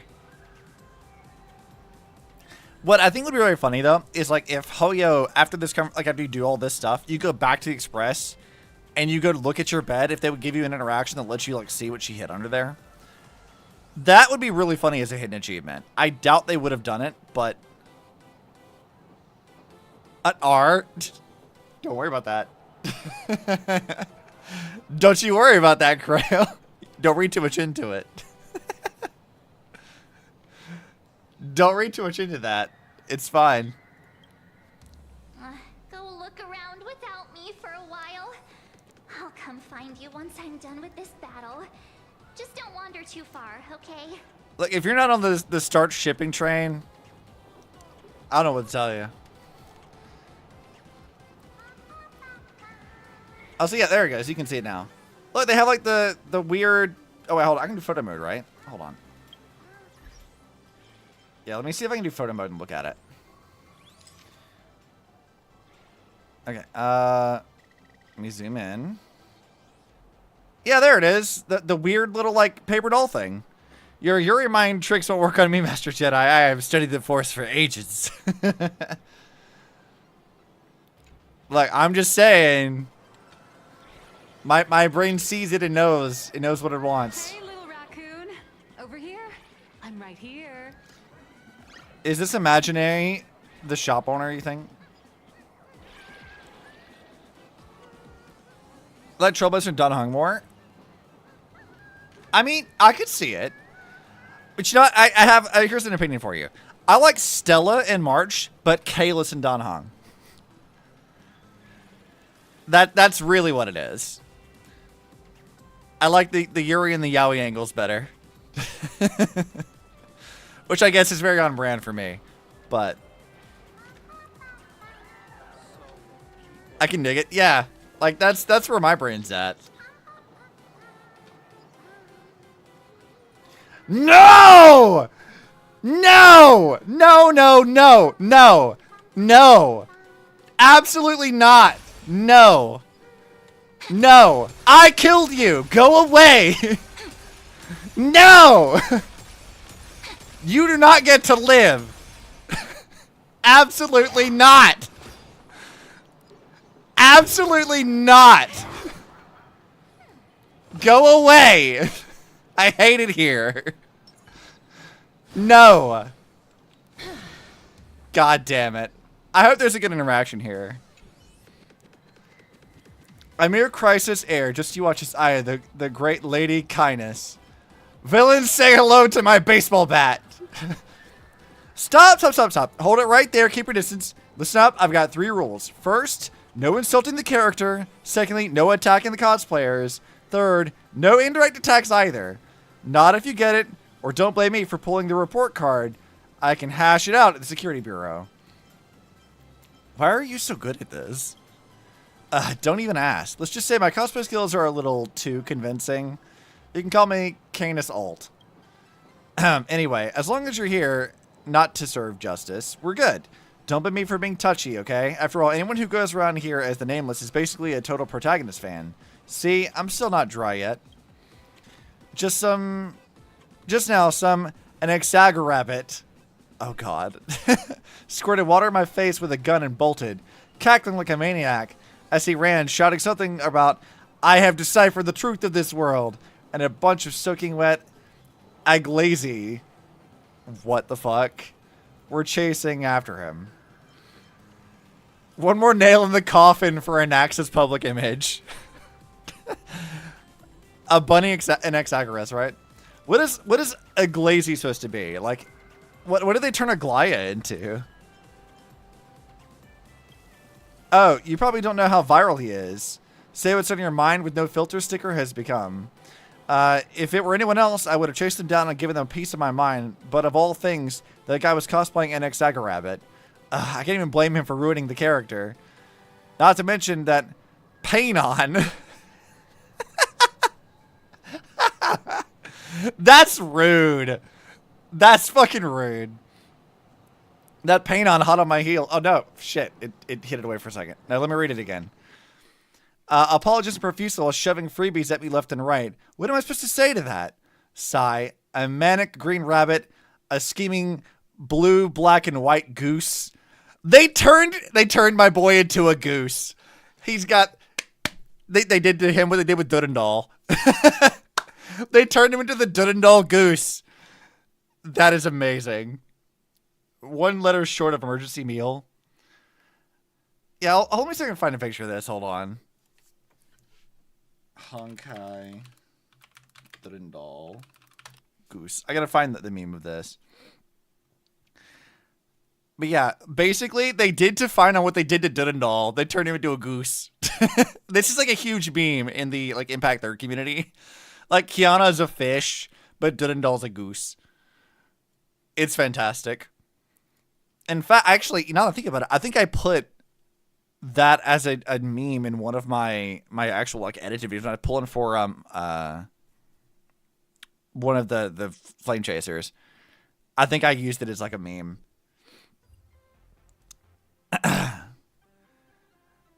See, a scheming blue, black, and white goose and those evil candy bombs. That's like, the fact that they did this, I do think is like actually very, very deliberate. And that's specifically for people like me who would put that together. Because Dudendal, spoiler alert, is actually the original Kiana. So having her be a goose and having Painon be a Kislana, and him be also a goose in this thing, that's very appropriate. I like it. Anyway, although I guess you could call that part of the convention, I am not looking to go through that again anytime soon. So, Little Nameless, interactive photo ops are welcome, personal attacks are not. Understand? Time for a chat.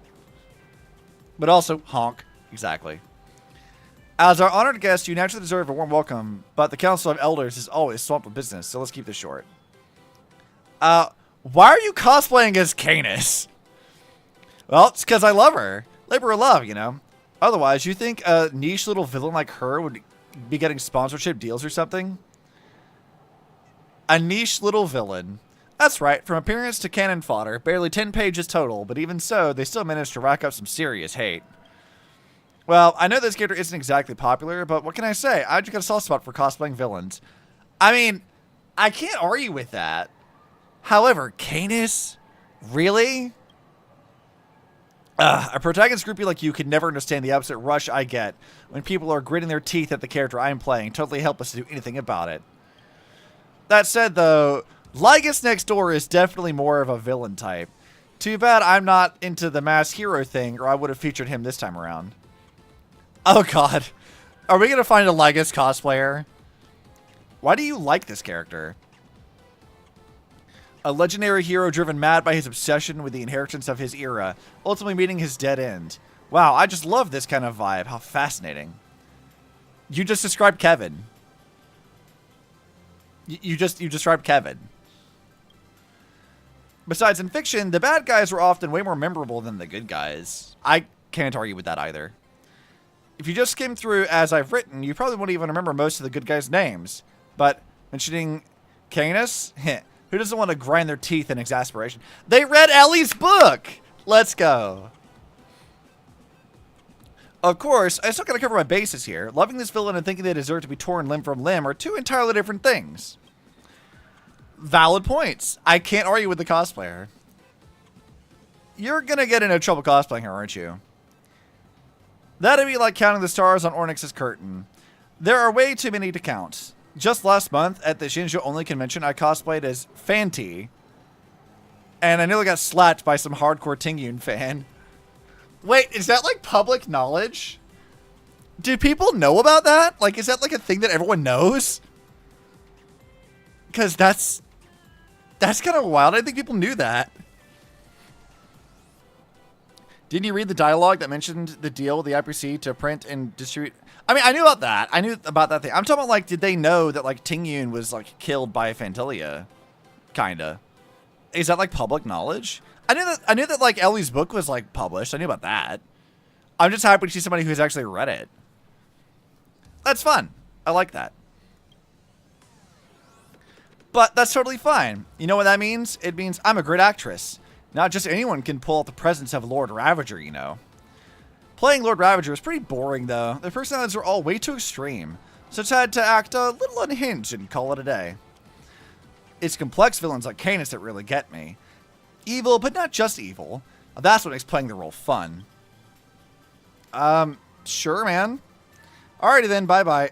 Since you're decided to throw your lot in with those crisis errors, the next time we meet, I won't be holding back. Off you go then. Watch the shadows on your way. I mean, I give her credit for, like, committing to that. No one knew much until right before Emphoria, so I suppose that's enough time for the news to get around. Yeah, I mean, I guess so. I just didn't think that they had made it public that, like, Tingyun was, like, like, damaged and or almost killed by destruction. Who the fuck is singing? Is it this thing? Playing a villain seems a lot harder than playing the hero. Dude, villains seem like so much fun, though. Oh, I love this. The little, like, sweeper. Can we put Paimon in one of these? Or not Paimon. Oh, my fucking brain is mixing out the protagonist mascot characters. Shit. I'm just going to ignore that. We're going to drop it right now in shame. You go talk to Nihilux. Nice to see you again, little raccoon. Go to jail. I'm in jail. You haven't been completely swarmed by fans yet. Here you are, the original inspiration for Lee Fluffy's main character, fresh as a daisy, yet no one recognizes you. Talk about irony. Shame. I know. I took the walk of shame. I abandoned the thought. I did a bad. Think of it. That's actually quite possible. Yeah, everyone thinks I'm a cosplayer.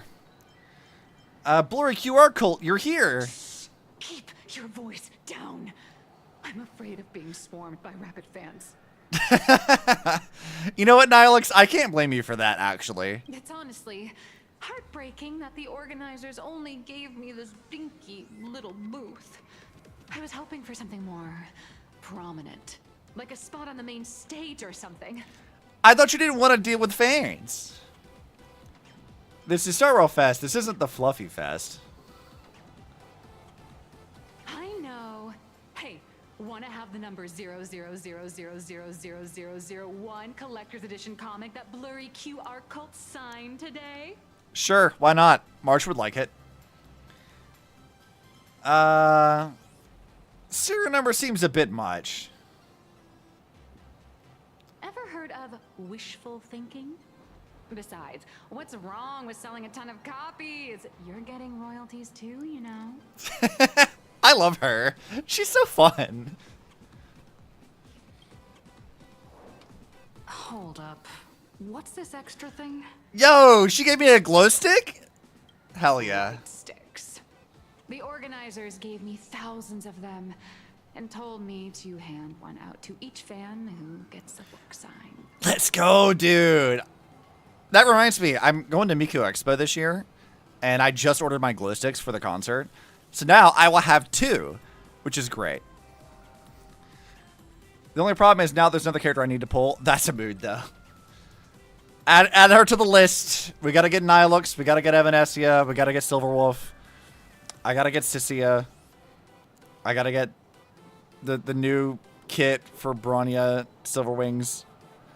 There's a lot of shit I gotta pull for in Hoyo games. Hoyo, you take all of my money, man. You already planning to try for Nihilux? Yeah. They really know how to push someone around. I wanted to give them a piece of my mind. Am I not the world-renowned author of Fluffy Across the Blue, the great blurry QR cult? Who exactly do they think I am? Chopped liver?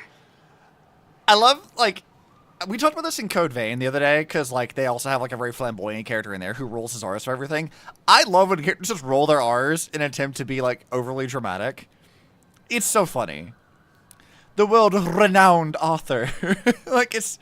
I don't know what that's trying to accomplish, but it's funny, and I'm here for it every time. She's so goober, Fujo, and I love her. Yeah, she's a dingus, and I like dinguses. But you're right. This is Star Rail Fest.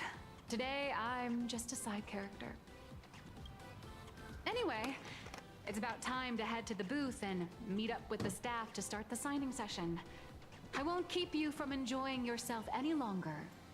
Bye-bye. Talking to you is enjoying myself, Nihilux. I don't know what you mean. You're a delight. Sorrel Fest fan glow stick. What is she doing here? Hey, yo, our girl. Where's she at? Wait, where is she? Wait, where is Evanescia?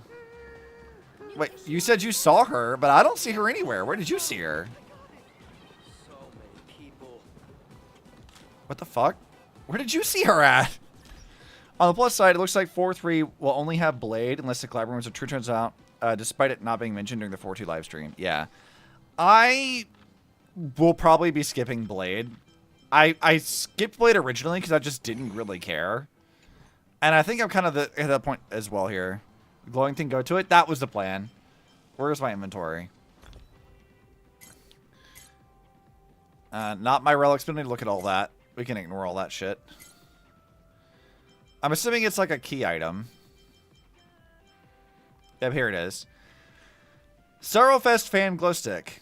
From the nameless who bridged the stars to the cute critters of the fluffy and the heroes who saved the universe, they've gathered here for you, waving their glue sticks with hope and cheer. In this vast universe, there are always people rooting for you. Never forget that, no matter where you go. Almost certainly skipping Blade too. Yeah, I have no interest in pulling for Blade. I was thinking skipping Blade, but I hear he's good with Ashvale, and I love Ashvale, so I'm a maybe. Yeah, I mean, I was skipping Ashvale as well, because I don't, like, I find him funny, but, like, I don't think he's interesting enough for me to want to pull for him right now. But if you needed him for the team, I could totally get it.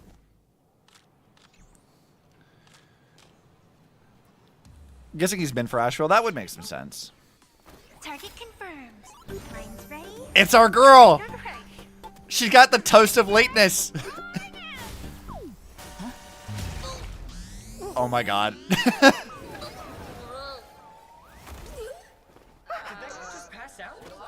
Evanescia, you dingus. That's so silly. Of course they gave her the toast of lateness. Also, this angle reminds me of something. I need to look for it though, if you guys will bear with me for a second. It's a very specific thing. Fucking what is happening? Okay. Why did it do that? Okay, hang on a second. Put that up there. This can go here. Drag this over here. Thank you. Can finally say it. I'm so happy that they're adopting Zealous' animated cutscenes to fully introduce characters. I think that's a great thing. Like, I think it's something we were talking about before. Like last year, we were talking about like the presentation, and I do feel like Star Rail has really suffered with presentation for a while. So having them like actually change that and make it better, I'm absolutely here for it. Let's see.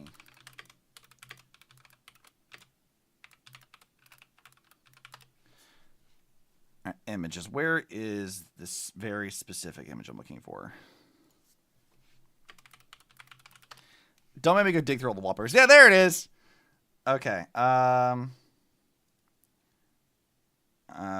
Let's see. Oh, it's gonna send me to Facebook. Gross. Come in, Jan. You can kill me now. Yep. Ugh, making me open up Facebook for this. Disgusting. All right, open image in new tab. So yeah, this angle, because it is a soccer thing, reminds me of this from like the Captain Verse stuff. This is one of our much older ones, but yeah, it sort of reminds me of that. It's relevant, sorta. It's Sakura. Very, very specific, but nonetheless. They did great with Nihilux too. Yeah, Nihilux was fun. I think hers might be one of my favorite cutscenes so far. But giving Evanescia the like toast of lateness is good. I'm so sorry. Are you alright? Girl, you knocked me the fuck out. What are you, a cannonball or something? Sorry. I had no idea I could pack such a punch when sprinting at full speed. Uh-huh. Sure. Good thing I'm built tough. I'm built different. I just wanted to recreate that classic teen rom-com moment. You know, bumping into a schoolgirl running late with toast in her mouth. Girl, what have you been reading? Sorry. You're such a dork. I like you. Why are you here? Why am I here? Well, probably because the plot demands it. You know what? Amazing answer. Got to be the lamest excuse I've ever heard. Fantastic answer, honestly. That trope is so outdated. How could such a classic trope fall out of fashion so quickly? She's such a goober. I don't care if her kid is good or not. I want her. She's so silly. What's your real motive for getting close to me? Hey, I helped you out during the Phantasm Moon Games, didn't I? Is it really fair to glare at me like I'm some kind of villain? I don't think you're a villain. You're fun. It certainly hits you. The girl in front of you is the one who gave you the chance to turn the tables in your first battle with the supplicants. Whatever her reasons for approaching you, she clearly doesn't mean you any harm. Well, yeah, she didn't mean harm in the first place. She's just a goober. Let me sip on more of my coffee. Thanks for the mask. I watched your whole fight at Graphia Academy. I'm more than happy to befriend those who are destined to be part of these games. As long as they can show me their wish. Uh-huh. Her kit's fine. She had an up and down in the beta, but the result is that she's good. That's good. I was going to get her regardless. This is exactly the reason why we're going to pull it for Cyrene. People were bitchy about Cyrene. And I was like, I don't care. She's an Ellie variant. I am contractually required to pull for Ellie. Doesn't matter what. You're not here to take back the mask, are you? Of course not. That mask has already been imprinted with the shape of your soul.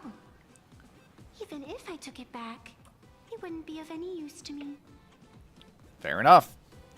How were you able to draw the mask? An old friend of mine once taught me how to draw. And as it turns out, I'm a natural. Okay. If you call those bad doodles you made when drawing the mask talent... What do you mean, Stella? They were fantastic. I imaginated could actually fool the Phantasmoon's eyes. See? This temporary ticket I gave you shows great promise. Proof that my artistic skills have leveled up. Okay, sure. Speaking of which, shouldn't you show me some gratitude? Yeah, absolutely. See, what do you want Just so we're clear, I'm completely broke. Have mercy, I've got no soul to spare. I've only heard of foxes returning favors. I don't believe that Sakura taught her how to draw. I'm still betting on her being Ren. I've said it many times. I like the idea of Evanescia being a Ren variant. Because that is so much more interesting to me. Like, Ren's, like, one character trait that we actually know of is that, A, she's, like, a younger, like, teenager. We know that she was keeping up with, like, trends in fashion magazines and stuff, and she liked reading a lot of what was happening. But the other defining trait is how much she, like, looks up to Sakura. That relationship is one of the most important defining things of Ren as a character. I feel like doing that again here, of, like, having this... what we all think is a Sakura variant being Ren, and then having the actual Sakura being something else. I love that as an idea. And having Sakura be the one to teach her would be kind of interesting. I would love that. Let's see. Have no mercy, I've got no soul to spare. The scalpers are completely out of control. I couldn't snag a single ticket to the exhibition. Could you sneak me in? I mean, sure. Why not? At this very moment, two voices appear on either side of you. They tell you. Here there is that Sakura was killed by the Herald of Death at Graphia Academy. I could see it. We know she was more trendy outgoing than Sakura, which was kind of a wet blanket in a cute way. Yeah, exactly. There actually is, like, a very interesting thing about their dynamic that we learned from the Elysian Realm stuff, which is, like... how do I explain this in a short context? Sakura of the previous era was, like, an assassin. She worked for a organization called Cocoon, and she would deal with Honkai infected humans, and she would eradicate them and assassinate them. She had a reputation as, like, the forget-me-not assassin. They all thought she was, like, a murderer. And there's a scene where Rin learns about the forget-me-not killer, and she kind of expresses her concern and, like, issues about this, and it just kind of, like, cuts to Sakura being, like, really disheartened and, like, troubled because she knows that that's talking about her, and her sister has these concerns about it. We also had this other thing where Griseo can, like, paint paintings based off, like, the color of people's, like, aura and soul. And she paints one for Sakura, and Rin hated it. And it's because it was painting sort of, like, the ugliness of Sakura's, like, assassin nature kind of a thing. And Rin didn't like that at all. And it sort of, like, preys more on, like, Sakura's fears of how Rin perceives her. Because Rin is the most important person to her by a huge margin. So... It's such an interesting, like, back and forth, and I'm really hoping that we get to see more of that kind of stuff with other variants, and, like, that's why I'm, like, hoping that we get to see Rin here, and seeing, like, Sakura be, like, you know, something, like, just seeing more of that exact kind of dynamic again, or something different, just exploring that back and forth, because Rin has never had a chance to be an actual character, so seeing that here would be fun. Writing Sakura to be the person who was sacrificed instead of Rin, flipping that dynamic on their heads, is really interesting. Seeing what Rin thinks of her sister is really interesting. I want more of that. She did help us out before, but as a dignified nameless, how could I do something as unethical as helping someone sneak in without a ticket? Why are Sparksy's mushrooms here? After all she's done for us, you're gonna be stingy about a tiny favor? Besides, since when were we such paragons of virtue? I sure don't remember any of that. Same. I'll think about it. Huh? Didn't expect you to be so principled. Guess I'll have to use this trick. Oh, what are you doing? Little raccoon, I've actually Oh been my a God. huge fan of yours all along. From the very first page of the Fluffy Evanescia. Volume 1, Chapter 1, I was already captivated by you. Girl. That afternoon, as I passed by the Graphia Academy building, I caught a glimpse of you by the window. Right then, I knew my heart had been stolen, and nothing else would ever make me feel Oh my God. alive again. Girl, you are a dork. To share a few happy moments with you at this exhibition. That's all I could ever ask for in this lifetime. I love my answers are, okay, stop it, you're scaring me. All right, let's get with this straight. Don't rat me out if you get caught. Making a room be more interesting. I'm afraid we're not going to see that same kind of depth, introspection, and psychological character development we saw in Impact 3rd. Just feels they're avoiding reading real hard-hitting stuff there. Closest was fun, I think, and as good as that was, I feel like it wasn't on Impact 3rd's level. I would agree. I think that, like... I think I've framed this before. Like, Star Rail does a fairly okay job of having a very, like, condensed character arc or story, whatever you want to call it, during a singular patch. They kind of condense a lot of that into one patch. They do pretty good with, like, single patch, or if they're going to multiply, like, maybe 1 or 2 patch arcs. Like, they do fairly well okay with that. Impact 3rd does much better because they actually have a much more, like, planned out story. It feels much more connected. You're actually following proper characters and stuff. And they spend a lot of time developing, growing this smaller cast, and that works a lot better for them. Star Rail's never been able to do that at any point in time. Even when they are at their best, they still don't quite match that. So, you're probably not wrong. We shouldn't expect them to really be, like, you know, dissecting and analyzing and having, like, a really good, like, character exploration that we would come to expect from Impact 3rd, just because they've literally never done that. Like, ever. So, you're not wrong. Think they're playing Amphorius and now this arc. I think the star writers are in their element when they're writing comedy and writing an element of drama rather than full-on drama. With Star Rail, yeah, I think I would agree. I think that making it somewhat sillier does work. But can't all be like the Zenless writers that do a pretty good job balancing both? Because I think Zenless, I mean, Season 2, maybe 60-40 on actually being good on that one. Zenless's writing, I think, does a really, really good job of balancing, like, drama and comedy pretty well. Star Rail does much better in the comedy side of it. Impact 3rd, I think, it sometimes struggles with, like, exposition. I think that they tend to get really bogged down at, like, explaining concepts, but they have fixed some of that a bit. But Impact 3rd does very good with, like, character development and actual character arcs more than, like, most of the rest of their games do.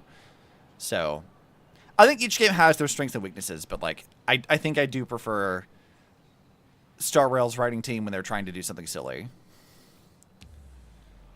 Just generally speaking. Not that their drama stuff hasn't been good. It has been. It's just it has more noticeable flaws in it when they're trying to do that. Okay, stop it. You're scaring me. All right, I'll do it. Stop nagging already. Why are you so antagonistic to my girl? Just as I thought. No one's immune to some good old-fashioned glazing. Let's go. We've wasted enough time. I need to meet up with my friends first. Stella, what are you talking about? A baseball raccoon. Trophy toast slice. Or Woof Woof Don plushie. Or maybe I should get an autograph from Blurry. Mm-hmm. Well, you know we gotta go look at the Toast of Lateness to go see what that is. Alright, where is it? Should be down here somewhere, right? A slice of bread that's the perfect type, shape, size, and flavor to recreate that classic gag. Just pop it in your mouth and run through an intersection to trigger a dynamic encounter. It's practically a law of the universe. So that's your excuse for running into me? I said I was sorry, okay? ZZZ does a pretty good job of doing deep dives into characters. Star Rail makes me laugh, but it struggles with those deep dives, basically because they tend to struggle with pacing-wise, and I would agree, yeah, their pacing does tend to have a problem. Like, I was thinking earlier, and I didn't talk about this, but I guess it's now as good time as any, that, like, when we were looking at Full Wish, I was thinking of, like, comparing her to Isolde. Because, like, Isolde had a similar kind of, like, there were things that she would say that were, like, kind of unsettling on occasion. And I'm like, okay, it's like you're not dealing with, like, PTSD and trauma very well. You need to go to therapy. You're having some issues. But, like, I feel like Isolde was much more compelling as a character than Full Wish.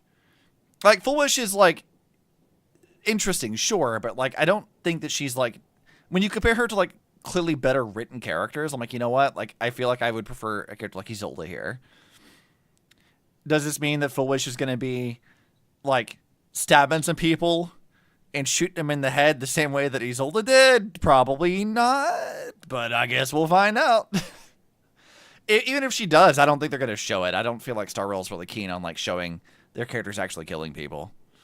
They'll show the aftermath censored, but they're not going to show you the actual thing happening. Looking forward to the new cosmetics coming in 4.2. The Civil of Gurnlog on shades. That's going to be fun. Wish the toast was cosmetic equipable. I agree. I want that. That'd be fun.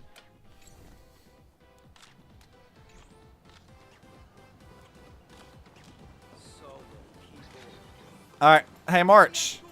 We have a friend. I tried, but I still just couldn't keep my wallet shut. Yo, is that a Trailblazer tote bag? That girl behind you looks kind of familiar. I want one. Have we met somewhere before?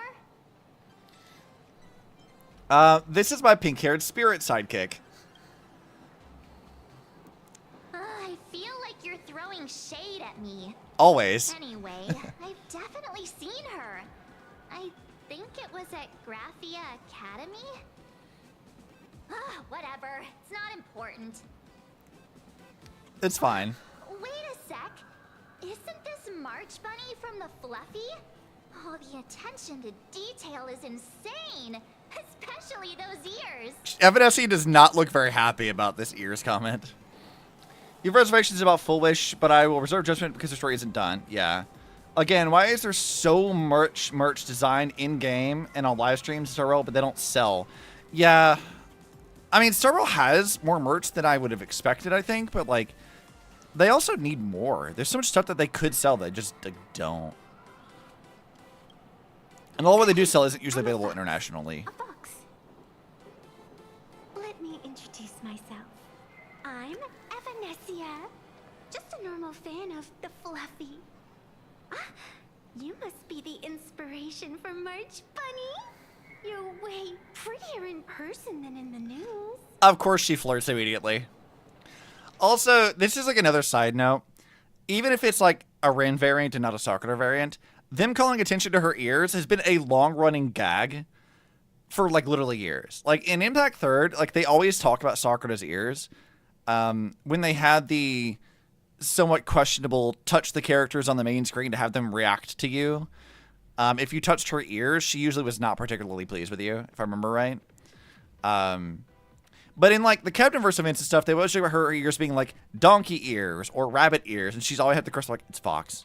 They're fox ears. And so whenever I see like people on like Twitter and stuff bitching about how like these are bunny ears, they're not fox ears. What fox looks like that? I'm always like, Hoyo knows this, and they've been making a joke out of it for like almost a decade. Like this is nothing new. So they put it in lines like this, and I'm like, well, yeah, this is just the bit continuing.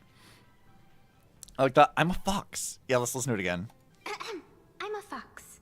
A fox. She's so offended. It's good. March Bunny, I've actually been a huge fan of yours all along. You're doing this again? I was already captivated by you. You're doing this again? Oh, you goober. What are you doing? Getting to share a few happy moments with you at this exhibition. That's all I could ever ask for in this lifetime. She's such a dork. But I can't even get a single ticket. So I can only stand here, gazing up at that world from afar. Don't fix the way that still works, I guess. Exactly. I love her character so much. She's so funny. Oh my goodness, a legendary expert on the Fluffy. Oh, you poor thing. Don't you worry. I will definitely make your wish come true. And March falls for it. Of course she does. You just met and you're besties already? Wanna join us? Oh my god. March, never change, girl. Never change, girly. I'm here for it. Such an adorable little fox girl could never have any bad intentions. It's not like she's another Fantilia, right? Sure. Besides, this place doesn't even have any Stellaron or Ambrosial Arbor. You know what? That's actually kind of funny that that's what she draws attention to, because the last fox girl we met was Tingyun. I mean, I don't think, was March there? Like, I guess March might have met Facial briefly, but like, it does kind of make sense that one of the last fox people she met was Tingyun. Huh. Because she didn't hang out with us in Huahua. So. And Huahua only, like, kind of counts, so. Don't worry, Nessia. Just leave Nessia? You're gonna call her Nessie now? That's great. March? I didn't make that connection. Good job, March. Yeah, look at you, March. Himeko just messaged me. It's about time to head in now. All right, let's go. I love how we like tried to take the high ground, and then March is like, "Oh, no worries, it's fine. You can come with us." She might have met Face Shop, but she was focused on training with Yunli and Yunqing. Yeah, exactly. Wow, if it isn't Trailblazer and March 7th. Such incredible cosplay accuracy. Out of all the people trying to sneak in disguised as the Nameless, you two are definitely the most convincing. That's because we actually are the Nameless. Have you considered the possibility that they might be the real deal? And how inappropriate it is to ask our distinguished guests for tickets. Or, you know, you could just do your job and ask us for tickets. Hello there, we meet again. HQ arranged for me to wait here and welcome all of you. Miss Himeko has already entered the venue. Miss Trailblazer, Miss March 7th, and this is... She's, Our new pet aboard the Express. Okay, can I piss off Evanescia? I want to know. How will she respond to this? Hi, I'm Evanescia, the new pet aboard the... Yo, she just rolls with it. Let's go. She's committed to the bit. Oh, I like her already. She's just kidding. This is our good friend.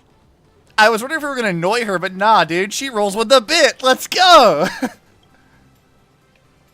Since you're friends with our guests here, I guess it's all good. Come on in.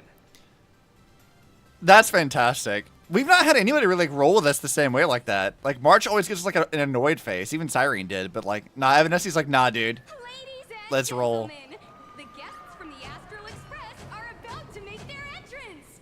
Get ready to make some noise! That's the option I picked too. I was so happy that she went with it. Right? It's great. Also, this guy over here in like the Silvermane guard outfit, just complaining that the armor sucks to walk in. That's like the most real thing. Because I've seen people cosplay in armor and I know it sucks. Also, is that a giant wacky waving float arm flailing tube man of both Sam and Cocolia? Is that really what that is? That's yeah, that's something. Attention all Astral Express fans. Oh, and the big pom pom. Please remain orderly and Yeah, that's yeah, that's a thing.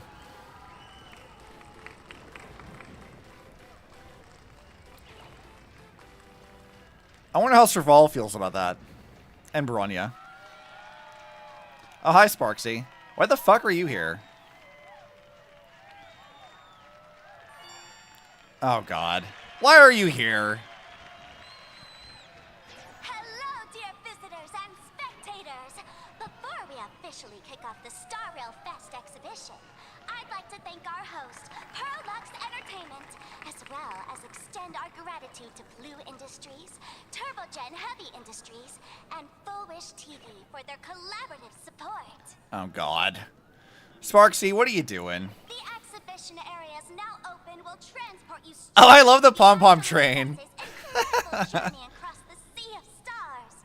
And right now, ladies and gentlemen, you're standing in none other than Bellobot. You know what? I'm dumb. That wasn't Sam, was it?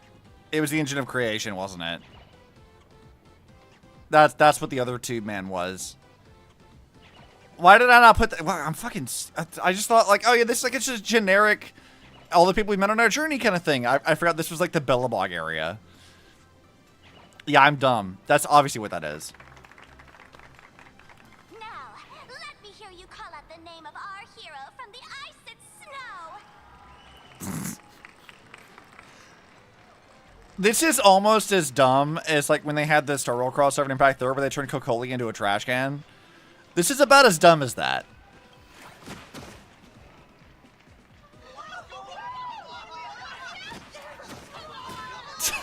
What the fuck is happening?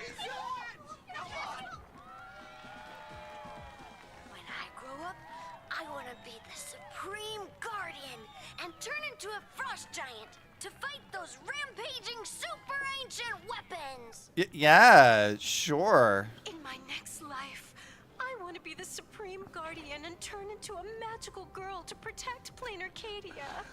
Okay, so fun thing about that, Bronya straight up is like a magical girl, and I have proof for that. Let me see if I can find it. In Impact 3rd, Bronya is like, you know, a combination of like a lot of things. She's like, you know, the mech enthusiast gamer like Silverwolf is and stuff like that. When they turned her into like the Hersher of Truth, they sort of gave that girl a full-on like magical girl transformation, and it's fantastic. I gotta find it.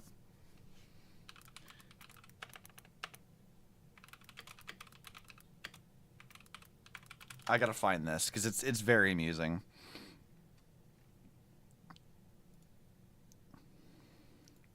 Okay, yeah. So Bronya being a magical girl, yeah, this tracks. Cause like, look at this shit.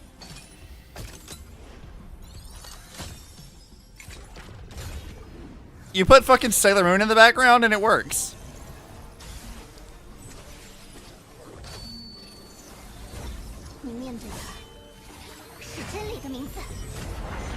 When is Bronya in Star Rail gonna become a magical girl? I need this to happen. Please and thank you.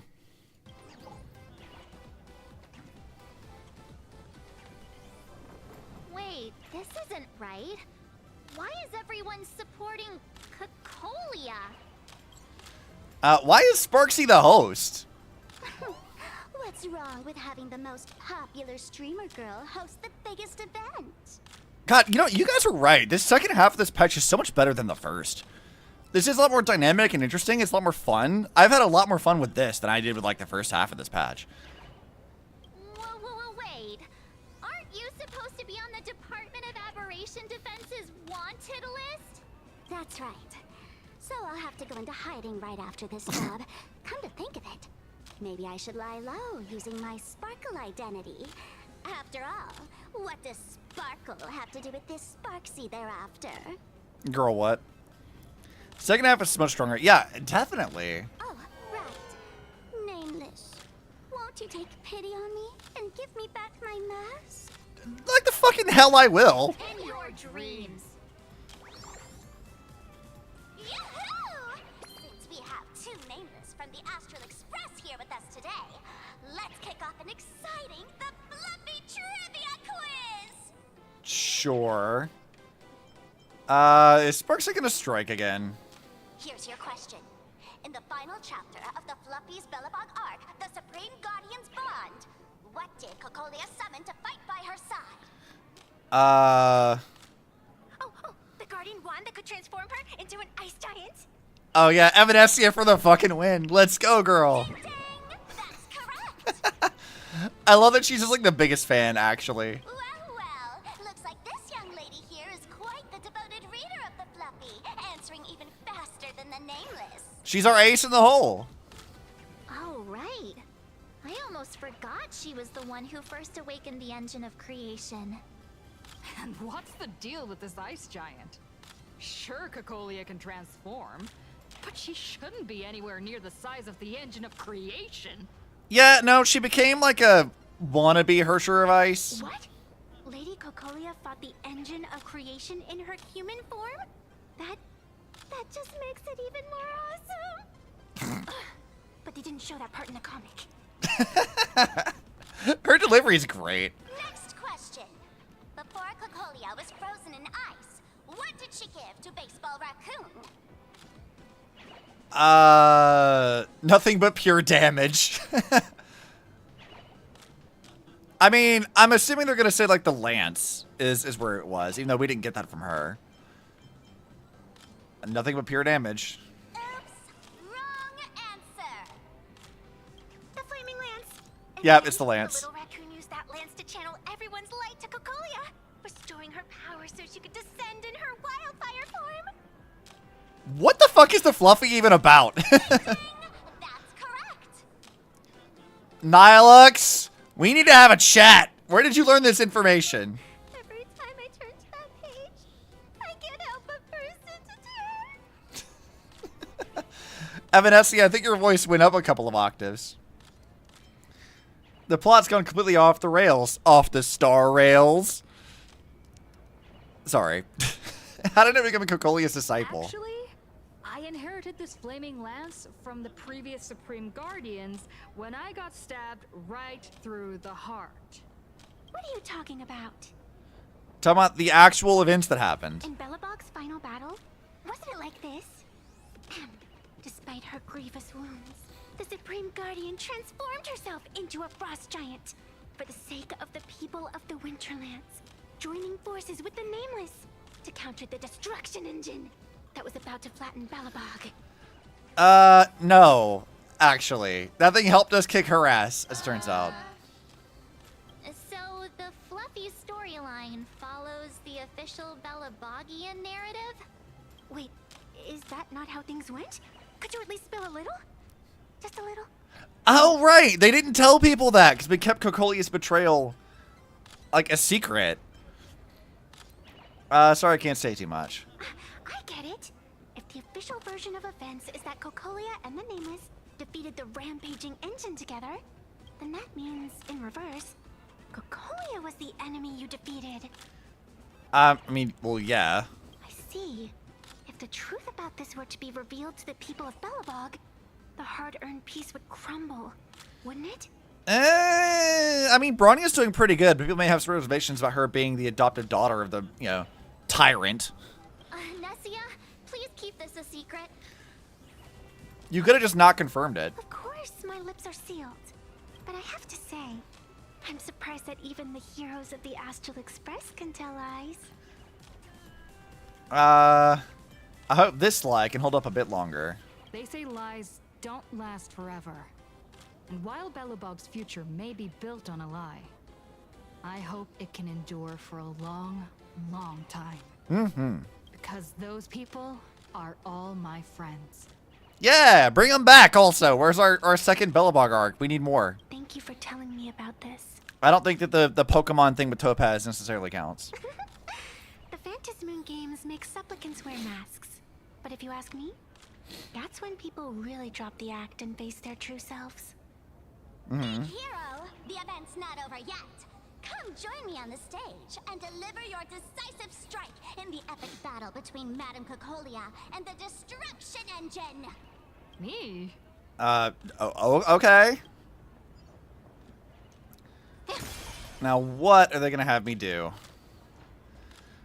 God, she's so fucking short. Jesus Christ. If they had made Small Siren playable, I feel like she would have been about as small as that, though. That seems about right. Madame Cocolia is in crisis. Hang in there, Madame Cocolia. Fear not, everyone. I can see our hero approaching. Today, we are honored to welcome to Starwell Fest the hero of the Astral Express, one who survived the Battle of Belobog, the Trailblazer. You know, I get that, like, it's the thing they have to do because they don't actually address Stella and Kalis by their proper names, but, like, I feel like I would prefer them to, like, actually call them by the given names. I know they'd have to re-record stuff, but I don't know. I think I would like that better. Let me hear you say the name of the Will of Preservation's successor! Trailblazer! Trailblazer! Trailblazer! Sure. Come on, warrior from beyond the sky! Show us that legendary scene again! Ignite your flaming lance! Charge up Madame Cocolia with your power, and let her hear our calls! Okay. Take the stage, great hero. Darn it, I want to pilot the engine of creation! Or I'm never going to live this down. I want to do this one. In the comics, it's called the Destruction Engine. Thanks for the correction, Evanesia. Reenacting a legendary scene right here. Oh, good thing I'm not the one up there. Big hero. You're gonna shout that line when you ignite it, right? I mean, Fleming Lance forward? Of course it's Flaming Lance forward. You've got to shout it really loud. Sure.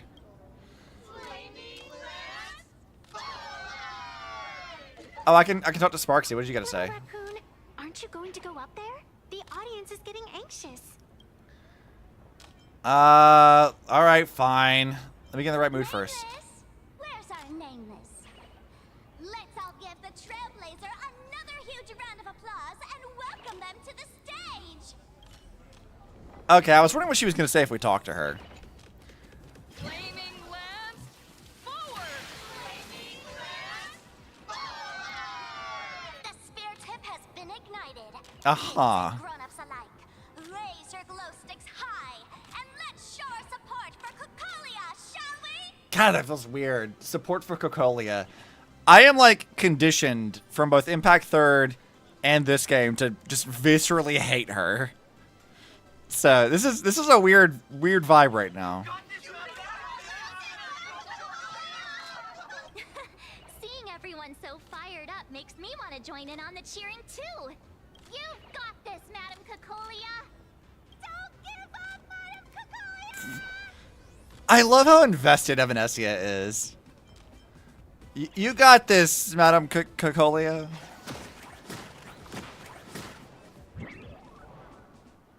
Fatality. What's wrong, Nessia? She's just excited. I'm getting all emotional. This scene takes me back to the moment I first cracked open the Fluffy Across the Blue comics. She's such a dork. The Speeding Express, Dazzling Cosmos, and a bunch of quirky yet adventurous companions. I know this story is fiction, but I really want to be part of it and travel with you guys. Please do. I would love to have you around for more. But leaving home, that's not exactly easy for me. Oh? You gonna give us a lore dump in the middle of this crowd? Thanks for the love. And hey, traveling with the little animals aboard the Fluffy still counts as traveling with us in my book. Sure, I guess. Recite a famous quote. Yeah, let's be dorky. Let's match her energy. A friend once told me, the stars we see may not be their original forms, but their light isn't a lie. Who told us that? Our story is that very light.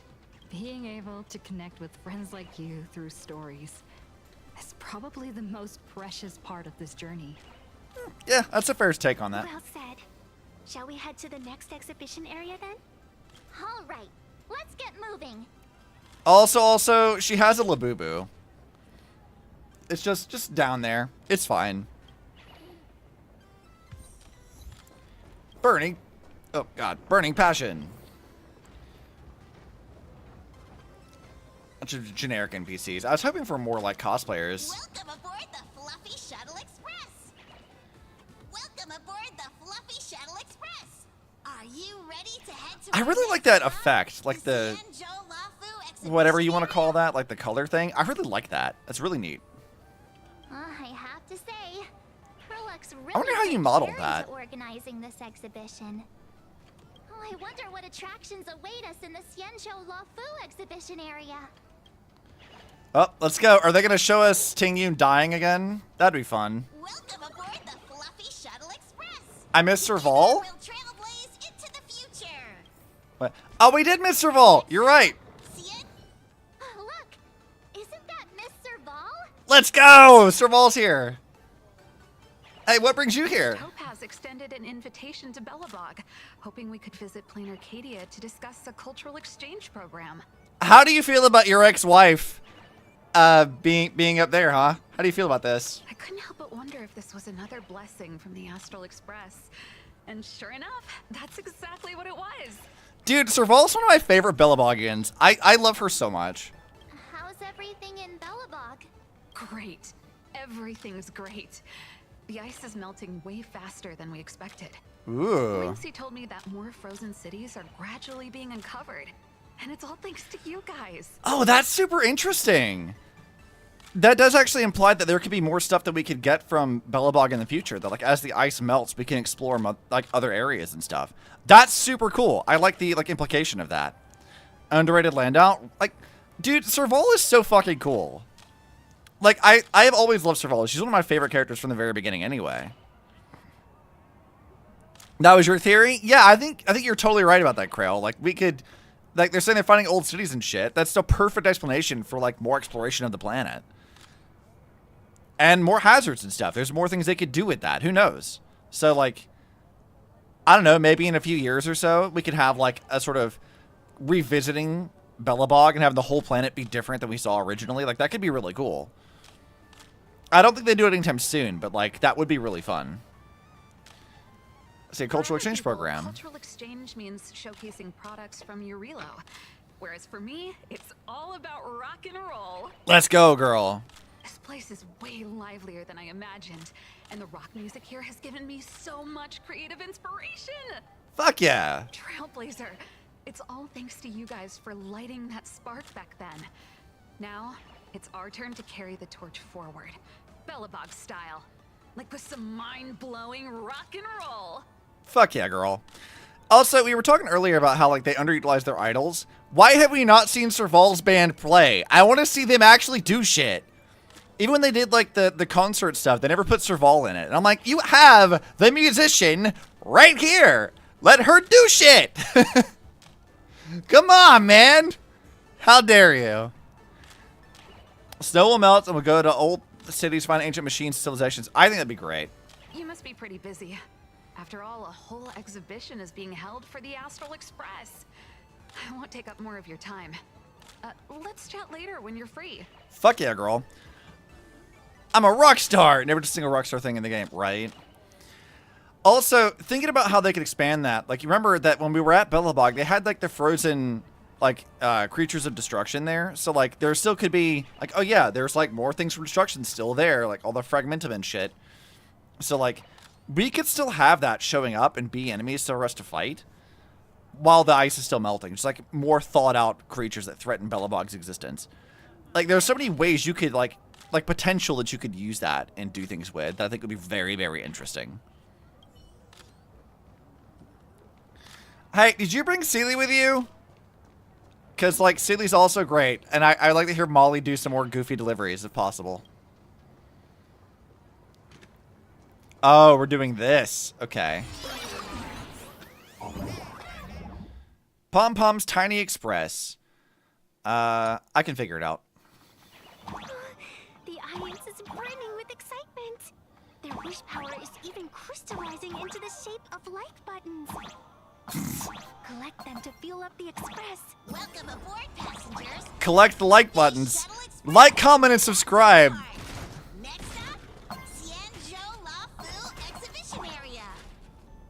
Like, comment, and subscribe, everybody. It gives us power.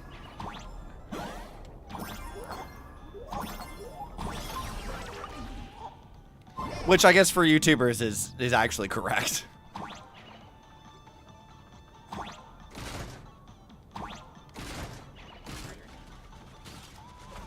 Little Mario mechanics are fun. They haven't done that before.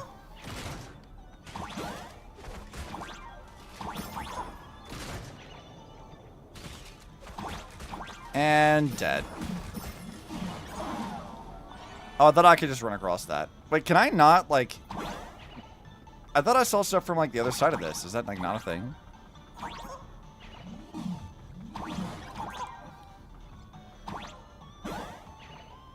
Let's see. That does this. We can't beat that guy yet, so... Let's drop some spikes on him. Bonk. 10 tons, I guess is what that's supposed to be. Hey, get out of my way, platform.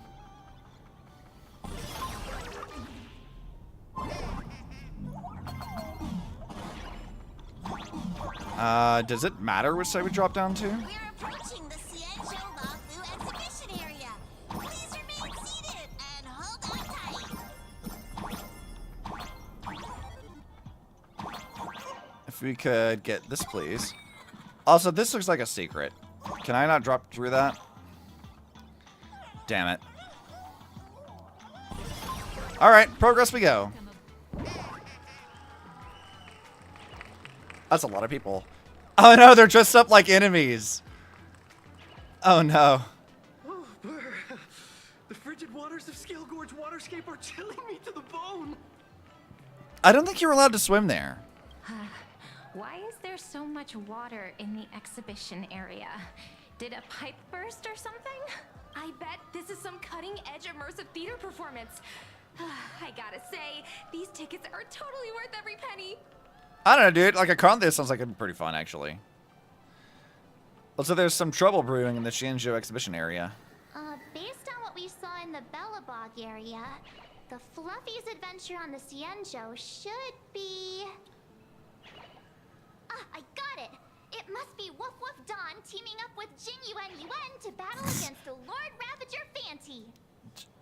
What? What the fuck?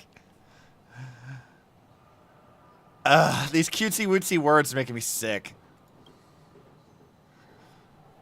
I'm so jealous that you guys still get to experience the joy of seeing the Fluffy for the first time. Well, it's fine, because this means I get to show off all my knowledge about the Fluffy.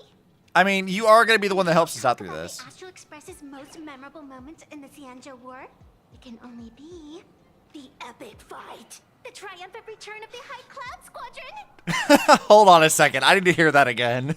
Let's listen to this delivery. When people talk about the Astral Express's most memorable moment in the Xianzhou War, it can only be the epic fight. The triumphant return of the High Cloud Squadron. That is an amazing delivery. The epic fight. Dude, whoever her VA is, she's having a great time. I just knew the Blurry QR cult would do something like this. When people say squadron, they mean a bunch of superheroes teaming up. Uh-huh. Did I get too excited? Sorry. I really got carried away. Nah, girl, you're good. It's fine. Not at all. I'm guessing this High Cloud Squadron must be referring to the Xianzhou's High Cloud Quintet, right? Did a memo snatcher steal my memories? When we fought Fantilia, did we really have that many people helping us? 5 at once? Was it? It was like 4 of us. Because we had Genuine, and then it was like us and Don Hong, as in Bybiter Lune. And I guess Welt was there for that, right? And then March? Was she? Yeah, March was there with us, right? So, I mean, I guess it was 5. There's literally nothing people here won't write about. Oh, I can't take it anymore. I'm bursting with curiosity. Quick, let's go inside and take a look. Yeah! The Express family living the best life is more. This is definitely something. Seeing the space werewolves is also fun. You know, I know that, like, they are supposed to be, like, an interesting, you know, fantasy race or whatever, but I still can't get over that, like, when you learn about Blade's backstory, that, like, his planet was killed by space werewolves, and they're just these guys. I get it. They're alien creature things or whatever, but also it's space werewolves. That's fucking hilarious.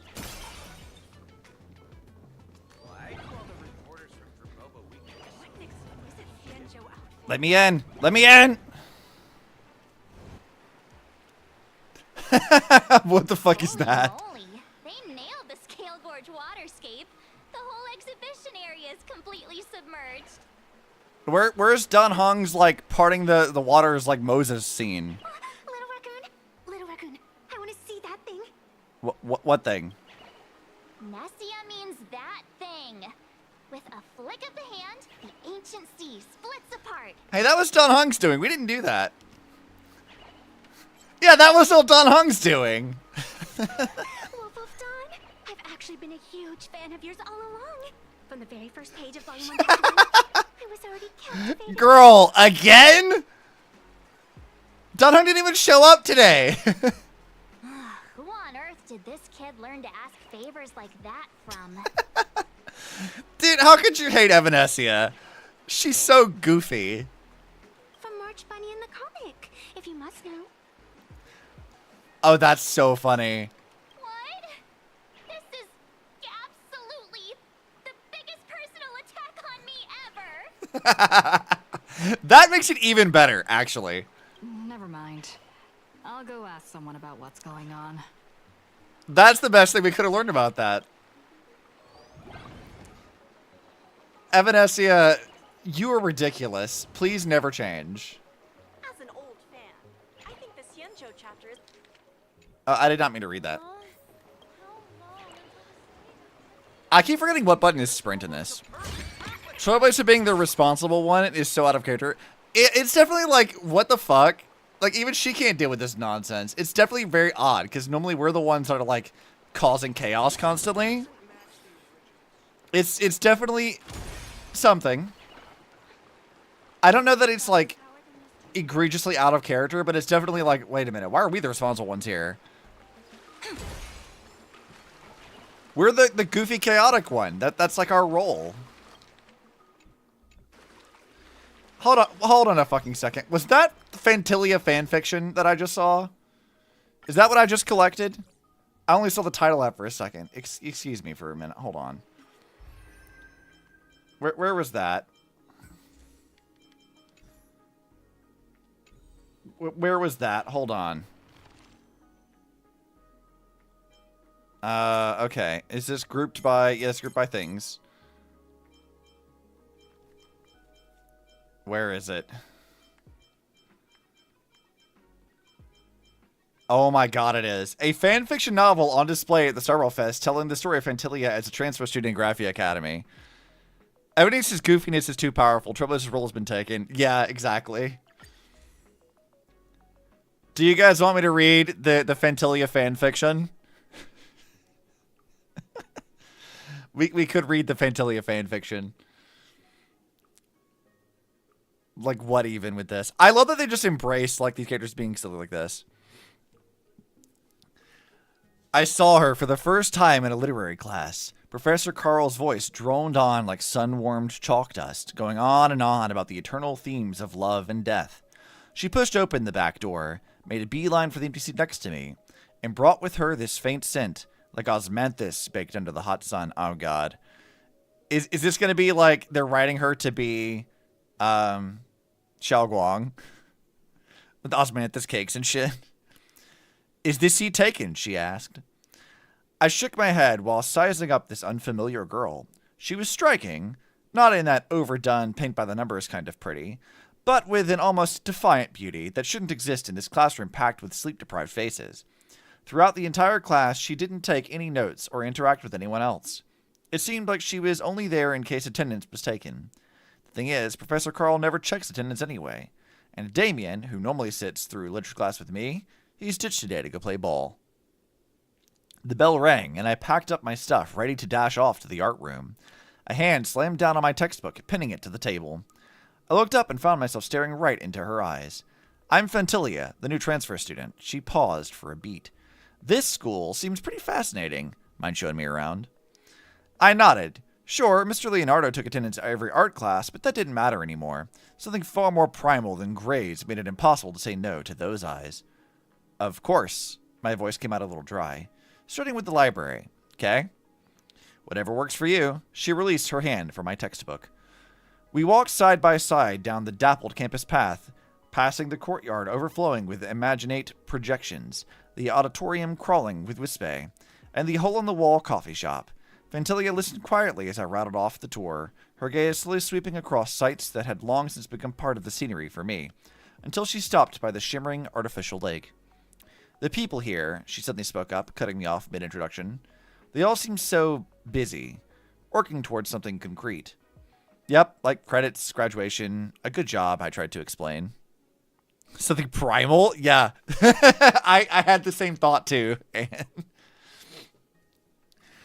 Like stars imprisoned in their orbits. What about you? Are you trapped in an orbit like that too? Her question hit me. I thought about the unfinished assignments in art class, the career plans I'd revised over and over. Damien's teasing about me drowning in pointless beauty. I opened my mouth, but I couldn't give a straight answer. I don't know. Sometimes I feel like I am, but other times it's like something beyond the rails is pulling me along. Like this moment. Like you. The words went unspoken, but they hung in the air like a vapor. The setting sun tinged Fantilia's hair tips amber, and in the distance, the school bell rang, startling a few water birds into flight. Seems I've encountered quite the intriguing guide, Fantilia says with a smile. Tomorrow evening, join me for a stroll by the lake. I'd like to learn more about Planet Arcadia, okay? She didn't say goodbye, and just turned and headed back the way she came, gradually melting into a flow of students. I knew that from this moment on, something had changed irreversibly, and my world, because of this girl named Fantilia, was about to veer off course into uncharted territory. That's, yeah, that's something. I think that something primal line is like, I'm sorry. Like, I get that the community was very horny for Fantilia, but like, something primal? Sure, man. If you say so. That's, huh? Good shit. I want more of those. I think it's hilarious. Like, I know that Amphorus did that too, where people were writing, like, Yuri fanfiction about the gods and stuff. I want more of that, please. Please share them with me. Look at this guy. He's just hanging out in the water. Full-ass suit. Shoulder deep in the water. You alright, man? You seem like you're going through it. Okay, what's sprint in this game? R1? Hey, host, this immersive theater is getting a bit too immersive, don't you think? It's fine. It's been almost 20 minutes. Where's the actor who's gonna split the sea? That's right. The script for this exhibition stage play was written under the guidance of the Xianzhou's legendary literary master, Mr. Cien. We guarantee you'll get an authentic recreation of the Express's most iconic moments.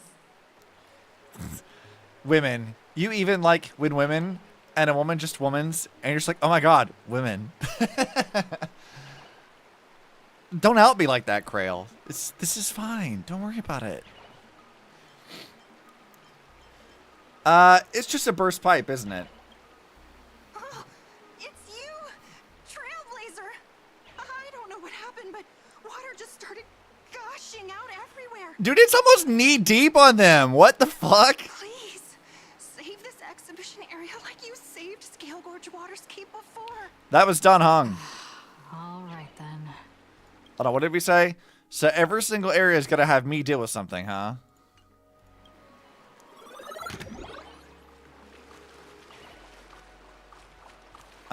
Okay, I guess we're doing this one.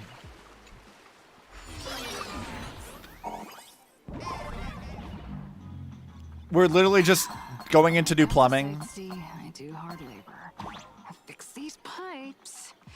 All for the audience. Dude, she sounds so pissed off. She's having not a good time. Stella, what are you mad about? You're the one always causing trouble for people. You can't be mad about this now.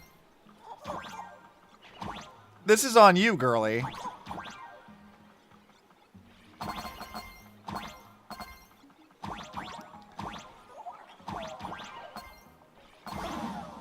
Whoa, okay. That just straight up kills me. Got it.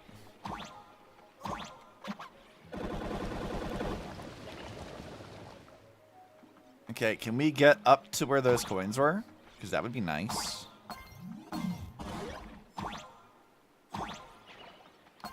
Oh, wait, that is not what I wanted. Okay, hold on.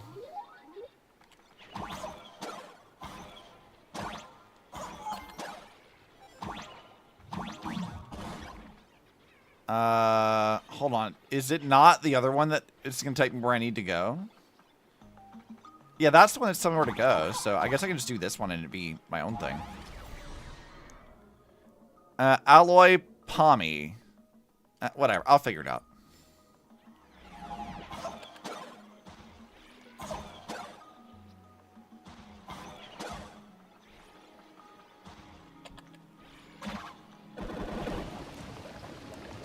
Oh, so we, like, had to do that anyway, then. That makes sense.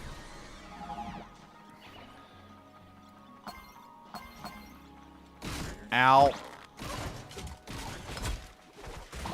I do like the Mario physics. That's very fun. And how do I get over there to that? Ow! Well, that's just rude.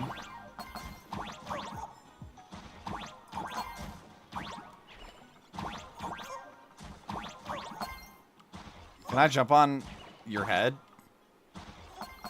Not successfully, it seems.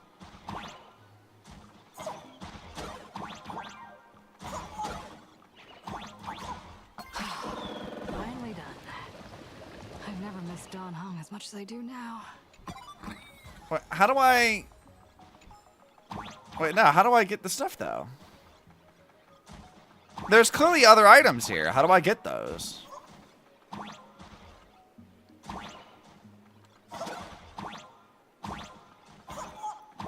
Like, it doesn't stick to anything. How do I get back up there? Excuse me?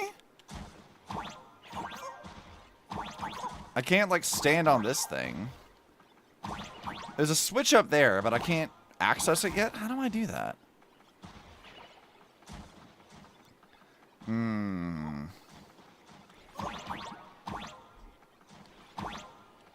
See, there's, like, more shit above us.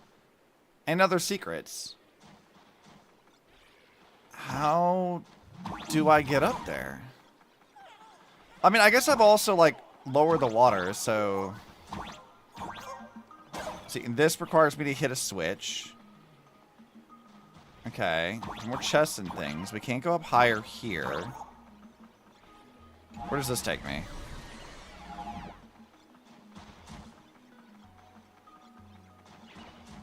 Okay, that takes me back there, so that's not helpful.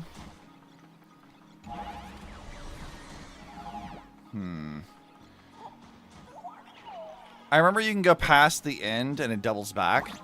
Is that what it is? Let's say, because I was looking at this, I'm like, I don't see any way to, like, actually be able to get through some of these things. Just to go into the last teleporter yet. Yeah, I didn't want to do that because I wanted to figure out where we're supposed to go for this. Oh, there it is. We can do this one.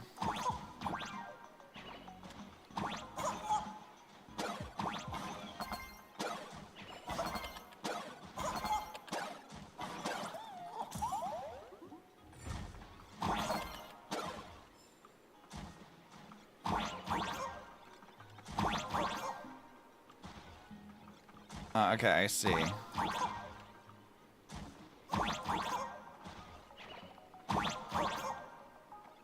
Okay, so I have to, like, do that.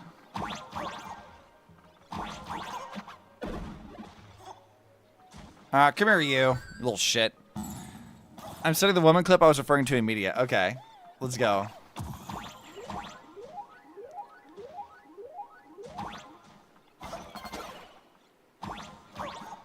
Alright, let's do this one. I knew there had to be, like, another way that we could, like, access stuff, because we weren't able to see it yet, so.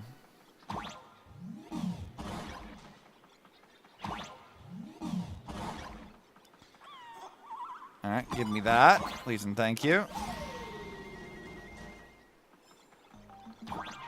Alright, but that gets us one thing, but not all the things.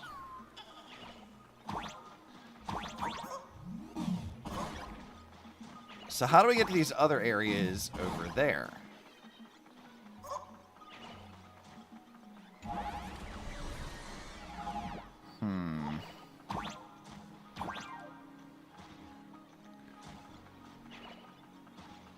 How do we get to those other areas?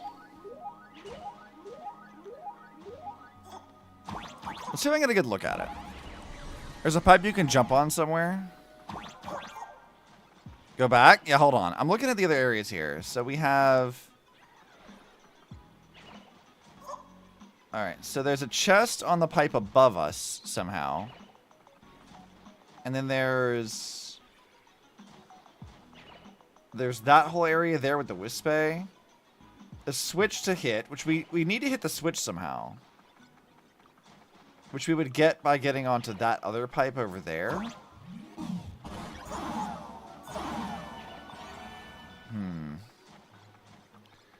How do I hit that switch? I'm not sure how we get to that yet. I know we're, like, getting a little bit tangent, like, a little bit tangent, whatever, sidetracked. That's the words I'm looking for.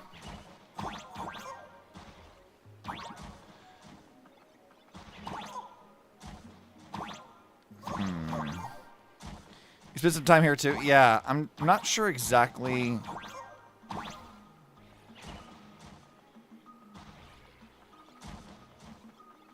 You know what? I bet it is. I bet it's this. Yeah, it's definitely that.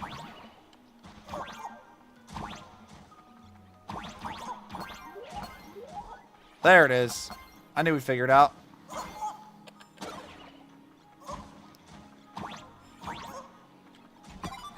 Thanks for that.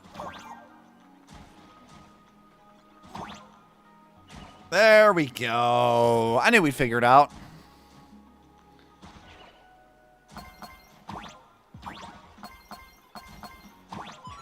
Let's still explain how to get to the other one. Okay, yeah, whatever, Wispe. Shut your trap. This has got to be the other way to get to the other one, right? Yo, more pixel coins.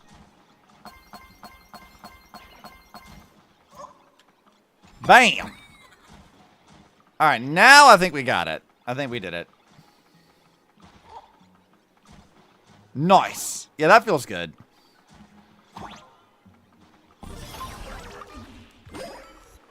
Oh, I got an achievement for that.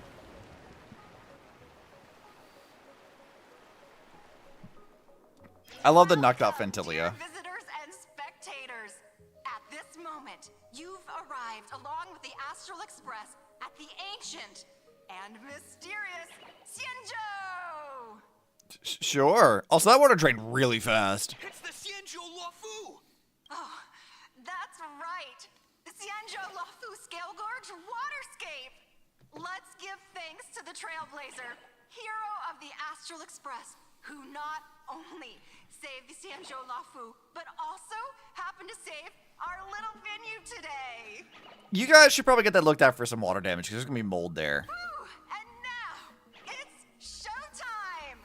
Adapted from the true adventures of the Astral Express, we present Battle at Scale Gorge Waterscape. High Cloud Squadron, assemble! God, can we see what Blade thinks of all this? I've got to know. Thanks to the support of Full Wish TV, we invited the 4 main stars of the Action Hero series, Daybreak Squadron, to perform in this show. Which brings on a whole level of, like, concerning when we know that 3 of those guys are being mind controlled, and he's not. Also notice, which is more of a visual thing than anything, that, like, the 3 that we know for sure have already gone through, like, the weird, like, brain control surgery, they're sitting together as a group, whereas the guy we know who hasn't had the surgery stands over here off to the side by himself. There's a very noticeable gap between him and all the others, which I do think is probably very deliberate. And now, Trailblazer, please come up on stage and reenact that heart-stopping battle where you drove away the Lord Ravager! Daybreak Squadron again? Wait a sec, there's only 4 of them. Ha! We meet again, the Nameless. Why are you still dressed like that? I don't think that's necessary. Was that Sayu? Aren't we supposed to be the heroes of the Xianzhou? Why did the Xianzhou's heroes need to rely on others to save their land? Hold on a sec. Was that Sayu? I don't think that's necessary. Alejandro, is that you? Am I being jump scared by Alejandro right now? I feel like I might be. Did he sound like that before? I don't remember if he sounded like that. Or if I made a comment about it. I don't know. I don't think that's necessary. I think it might be him. Sayu, what are you doing? Same as us. Shouldn't the heroes of this world be able to protect our own people? Can't we be the ones to bring happy smiles to their faces? Don't bring your cult nonsense in here, dude. Hey! What nonsense are you all babbling about? Is any of this actually in the script? If you're planning to challenge me, I'm afraid now's not a good time. No, quite the opposite. Star Rail Fest is the perfect opportunity. As supplicant stepping into the Phantom Moon Games, the Daybreak Squadron challenges you! You wouldn't back down now, would you? Supplicant of the Astral Express? Are you guys actually supplicants?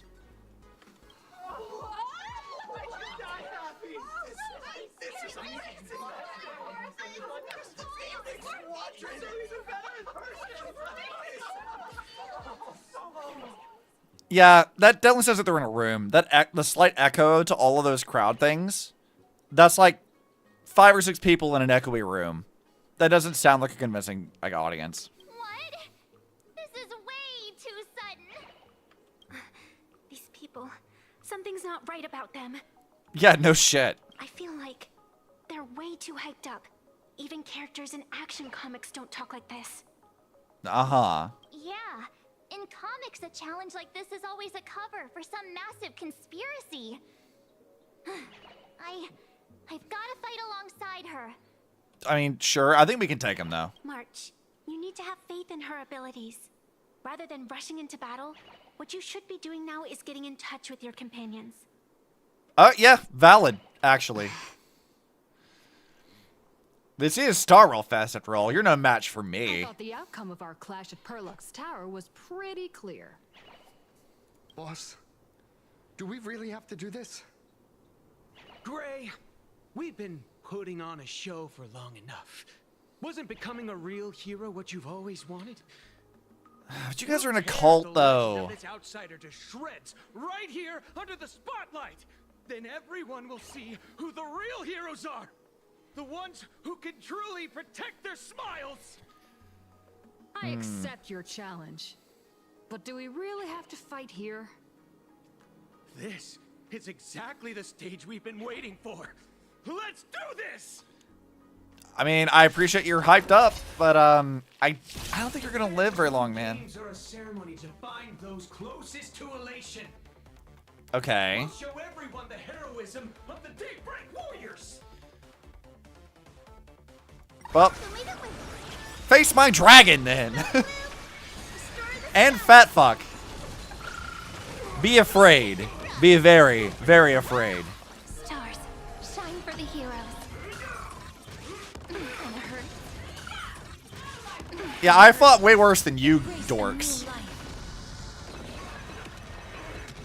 We killed Iron Team. You guys think we're worried about a bunch of Power Ranger knockoffs? Nah, dude.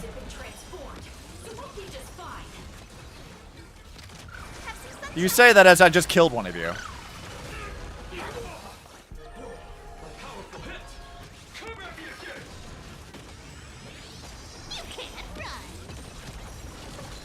Oh, I got an achievement for whatever that was. You wish. Embrace a new life. Memories waiting to be woken up by a Go, shadow. Ellie! Remember me with love. Power our squad. May life and death sprout new buds. Is this probably a bit overkill? Maybe a little bit. But that's fine. Rewrite destruction with me. You don't stand a chance against me. Yeah, they really don't, actually. Unless they do some cheatsy doodle nonsense.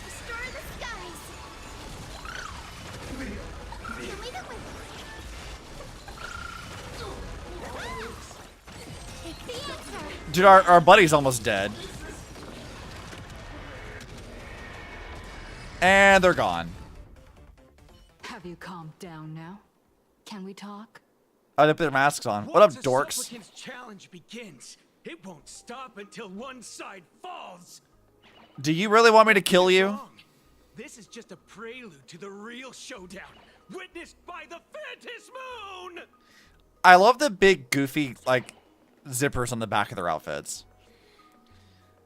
There's a second round of this challenge. Just what exactly are they planning to do here at Star Rail Fest?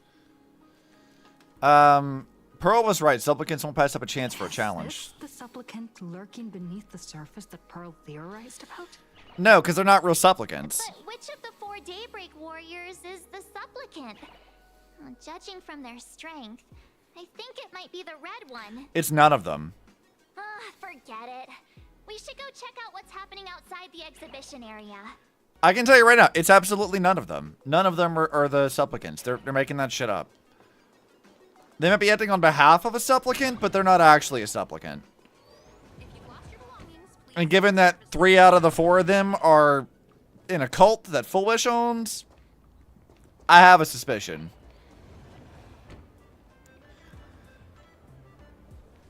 Interrupting a show for no reason.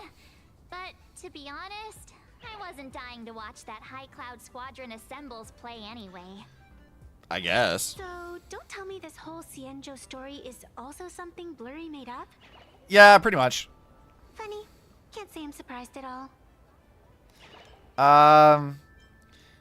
I did not defeat Fentilia on my own. It was Jing Yuan and Dan Heng working I together. wouldn't dare take credit for what I didn't do, since it was in fact General Jing Yuan and Dan Heng who teamed up to defeat Fantilia.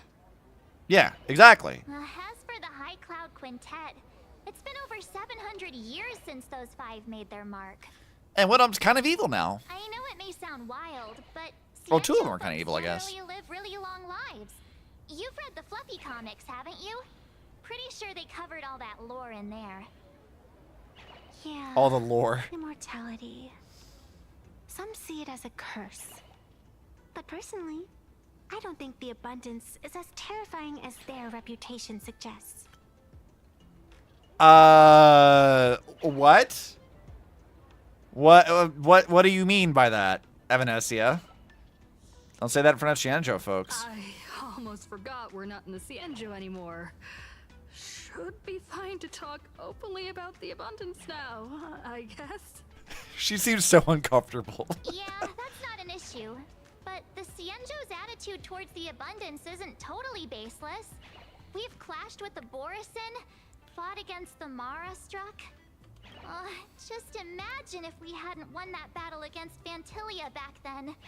The universe would have ended up with an immortal, indestructible Lord Ravager. Yeah, that could have been a problem. Actually, I think the abundance and elation make quite a good match. How you figure? After all, only with infinite life can one pursue infinite joy. Yeah, I guess so. In my opinion, those who are alive have the right to choose death. But they also have the right to choose to live on. Interesting. To be fair, Fantilia was destruction, not abundance. Yeah, but I mean, we've seen what abundance people did already. Again, like they mentioned the Borisin, the disciples of Sanctus Medicus. Right, we've seen what the abundance is like. It's definitely not good. Also, I have to take another bathroom break. We'll be right back.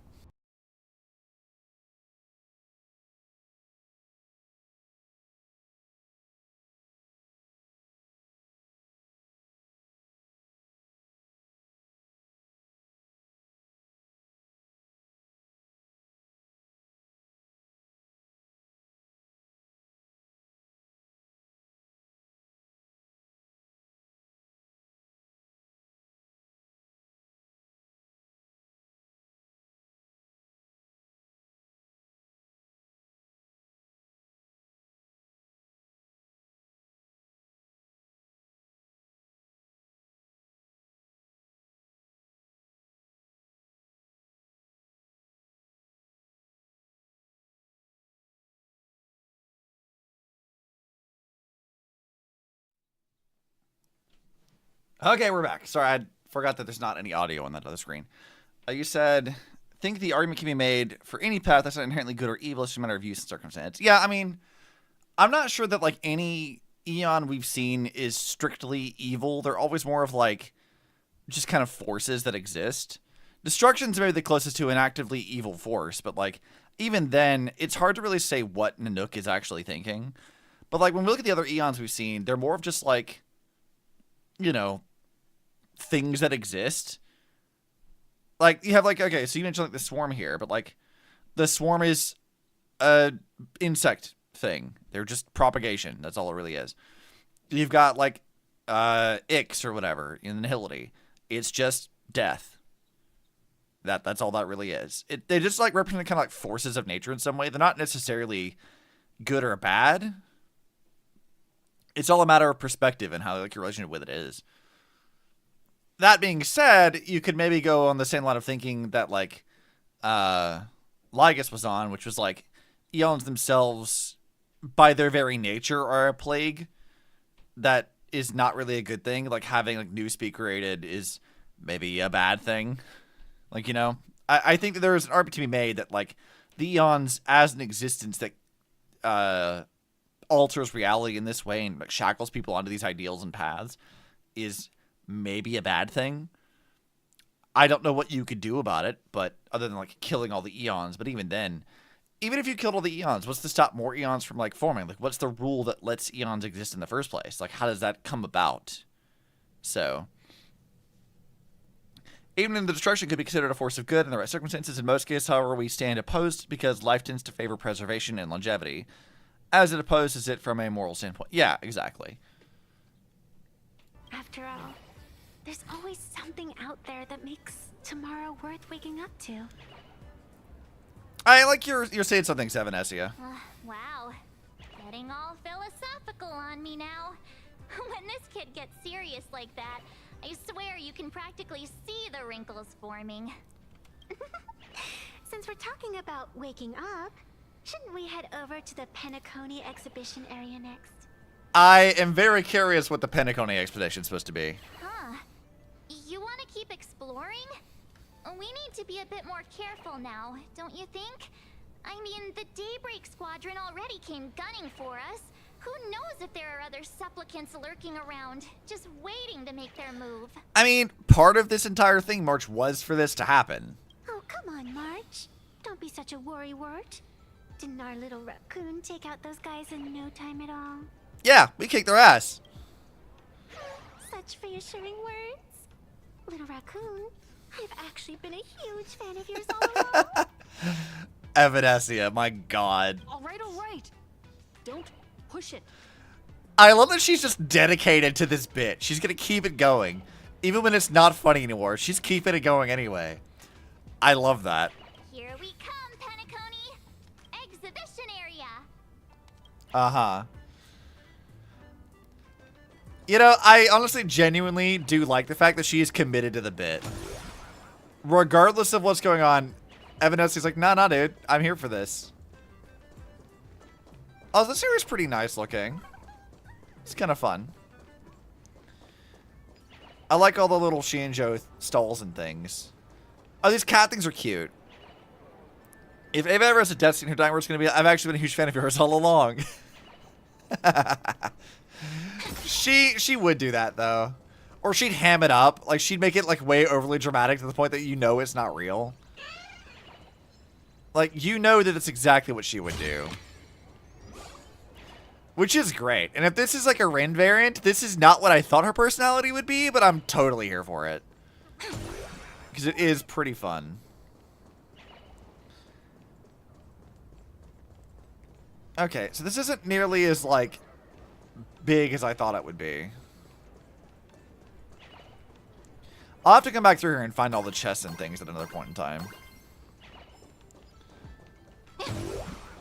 Give me that.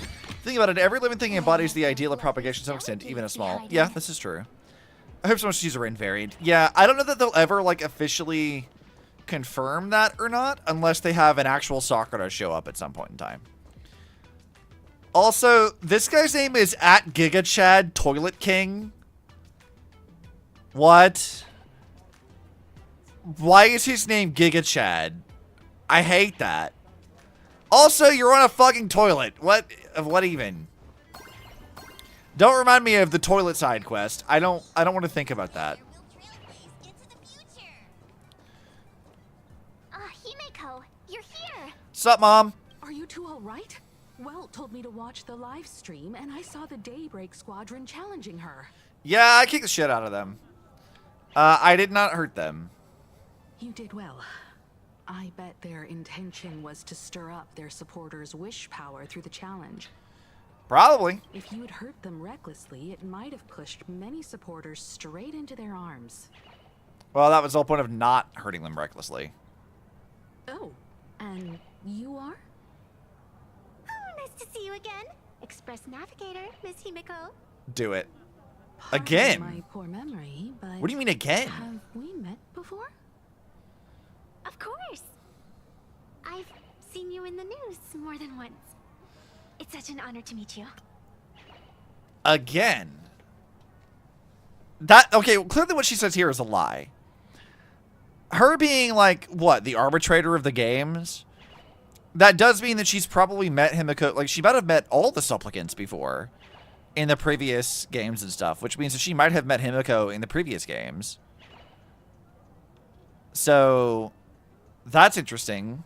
I mean, we know that, like, people can't really remember meeting Evanescia, per se. Like, we've seen that already be a thing, that she's been scratched out of photos and stuff. Like, she's, like, her existence is kind of, like, not necessarily a thing people remember for whatever reason. Don't know why that is, but I wonder if, like, because she's supposed to be, like, the arbitrator of the games, that, like, she's met Himiko in the previous games. Himiko doesn't remember this because she's not allowed to remember it, kind of a thing. This is Evanescia. I think she's a student from Graphia Academy. We ran into her at this expo, and she's a huge fan of both the Fluffy and the Express. Do it again. Do the bit again. She's the one who drew my mask. Huh? So that girl you saw in the Phantasmoon courtyard, it was her? Yep. Wait a second. She made you a mask? So you're telling me Nessia isn't just a normal girl? No, dude. Who exactly is she? Miss Fox here to return a favor, maybe. Who exactly are you? Hello, Marsh was not happy with our answer. I'm no different from you. Just a spectator of the Phantasmoon games. Though I suppose my position is a bit special. Okay, what does that mean exactly? So much fun tagging along with you two. Who would have thought that the Fluffy had such an interesting backstory? Uh-huh. I think it's time to say goodbye for now. So we've exposed her identity and then she fucks off. Are you leaving, Miss Evanescia? Now that my identity has been exposed, Cinderella's magic is about to wear off. And since this little adventure started on a whim, might as well end it on one too. So she can't be allowed to interact with people as long as they know who she is? Can't you? All that attention, all that joy from the exhibition. As you fulfill people's wishes, that power has been flowing straight into your mask. Okay. It might spark something beautiful, or plant the seeds of something sinister. Whatever you choose, I just hope you won't become a boring character. I like this art of her quite a bit. Your theory about Sakura dying by the Herald Death is tied to this. It's possible Himiko is mixing her up with Sakura, who was a classmate of Himiko's and died in the tragedy. I could see that. I think she can interact with him. She's choosing not to in order to avoid questions she doesn't want to answer. Well, there's part of that, but like, she also said that like, Cinderella's magic is about to wear off, right? So like, that implies that her existence is not necessarily like in her own control. She said something earlier too, right? Remember how she said that her leaving the planet is like not possible? I think that like Evanescia is tied to the games and Plan Arcadia in a way that she has no real control over. Like she's sort of like maybe cursed by an eon kind of thing. Whatever the case may be, I think one of the rules here is that she can interact with him to an extent, but she can only do so much because she has to play the role of spectator. She has to be the one arbitrating the games to some extent.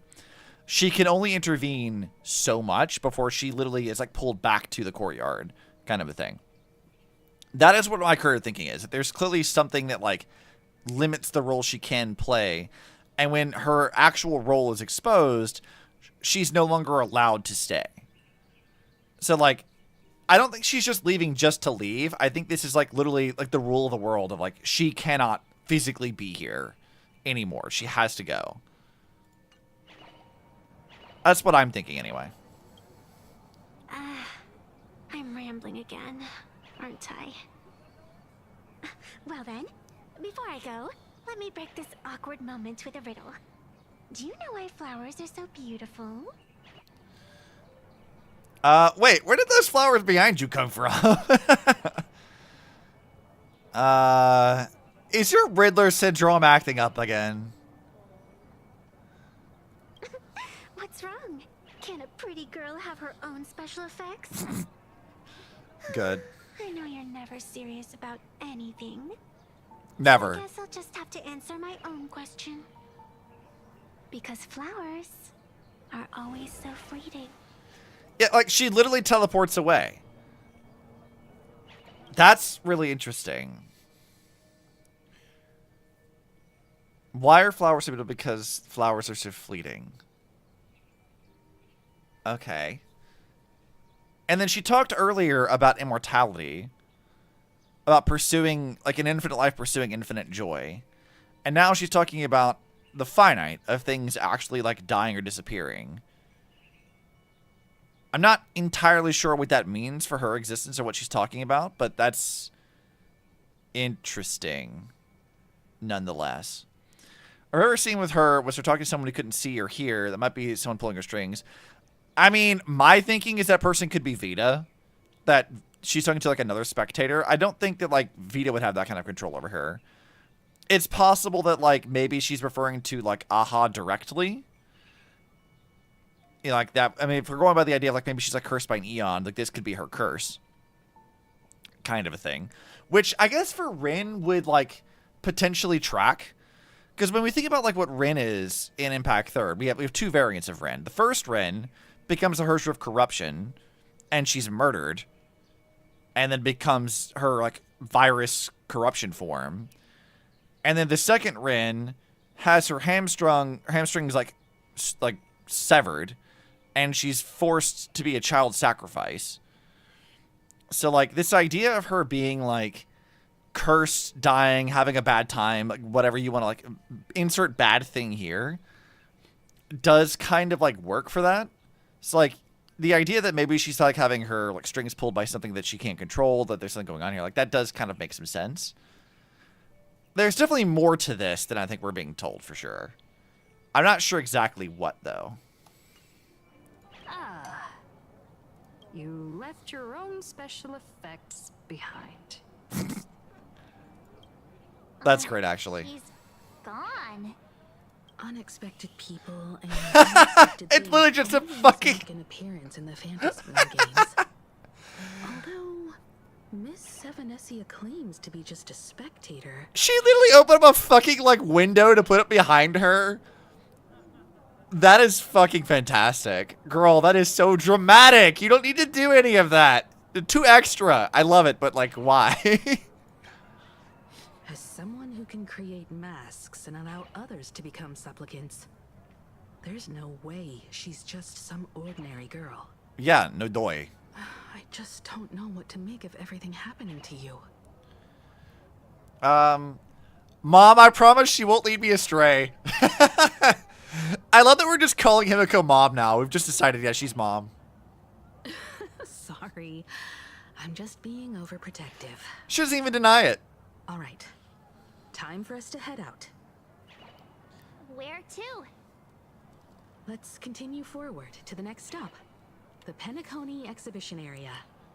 I have a feeling that the Daybreak Squadron's challenge isn't over yet. As the stars of this exhibition, if you left just to avoid conflict, all the spectators might think you chickened out and fled. Nah, I'm not doing that. We're gonna fight some people. This whole Daybreak Squadron business has got me on edge. Somehow I can't shake the feeling we're being watched. Because we probably are. Here's some good news.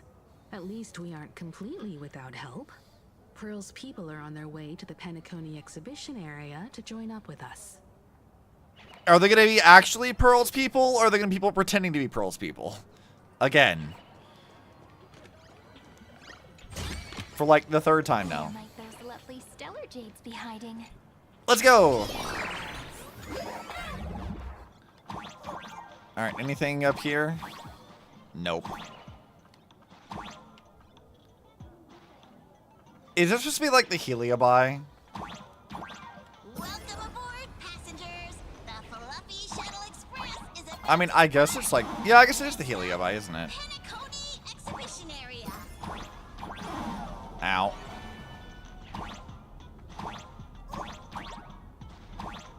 Okay, there's a thing up there. How do we get up there though?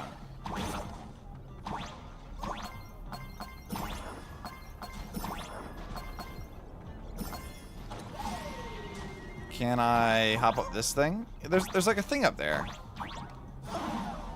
Oh, it's just a light. Never mind. Okay, I'm dumb. I thought it was like another one of those like things, the like buttons.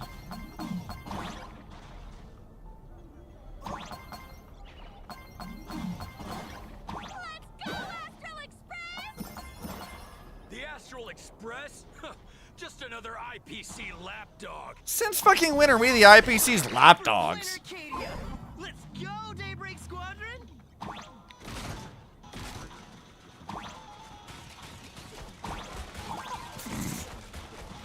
That's so silly. I like it though.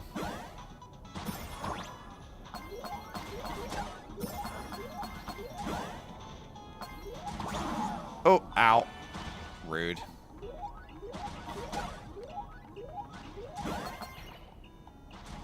We're approaching the Pinaconi exhibition area.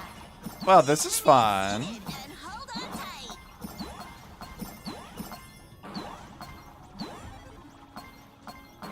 I'll take all the pixel coins, thanks. I can't go anywhere there, so that's done. Would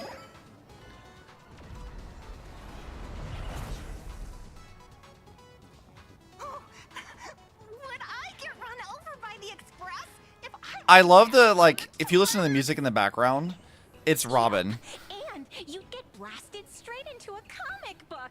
Who knows? Maybe you'll be reborn as some superhero or something? If you listen to the music, it's Robin's stuff. I don't know the lyrics. Don't ask me to sing it. I don't know.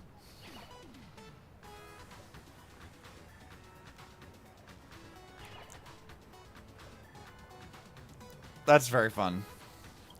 This is such a like pleasant like place to go wander around. A little like Easter eggs and fun little memes and stuff. I like it. They recreated the scene where the express crashes into the Great Septimus. I love they gave me like deal with it glasses. Exhibitions were so hilarious, but they really nailed the Great Septimus part. I like that they turn his like angel halo thing into a bunch of like what's the soda from Pinaconi called? Whatever that shit is. It's just that. It's just all the sodas. It's dumb. I like it. I was thinking of inviting Sunny over here. So glad. Thank you, Krail. That's just mean. What? So where's the person Pearl sent? You don't want me to bring our boy over here? Who's calling? Yoo-hoo! How you doing, gray hair? Girl, what do you want? Still alive.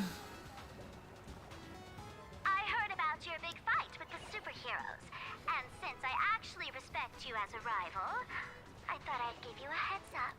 Okay. How'd you get my number? You might think you scored a massive win in the Fantasy Moon Games, but most people probably don't see it that way. Mm-hmm. Anyway, the news is on right now. Why don't you go check it out? Oh god, okay. Back to the plushies. Just moments ago, an extremely violent incident broke out at the ongoing Star Rail Fest exhibition venue. Okay.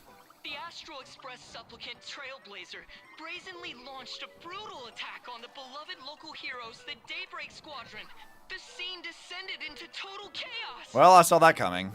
Oh my! This is terrifying!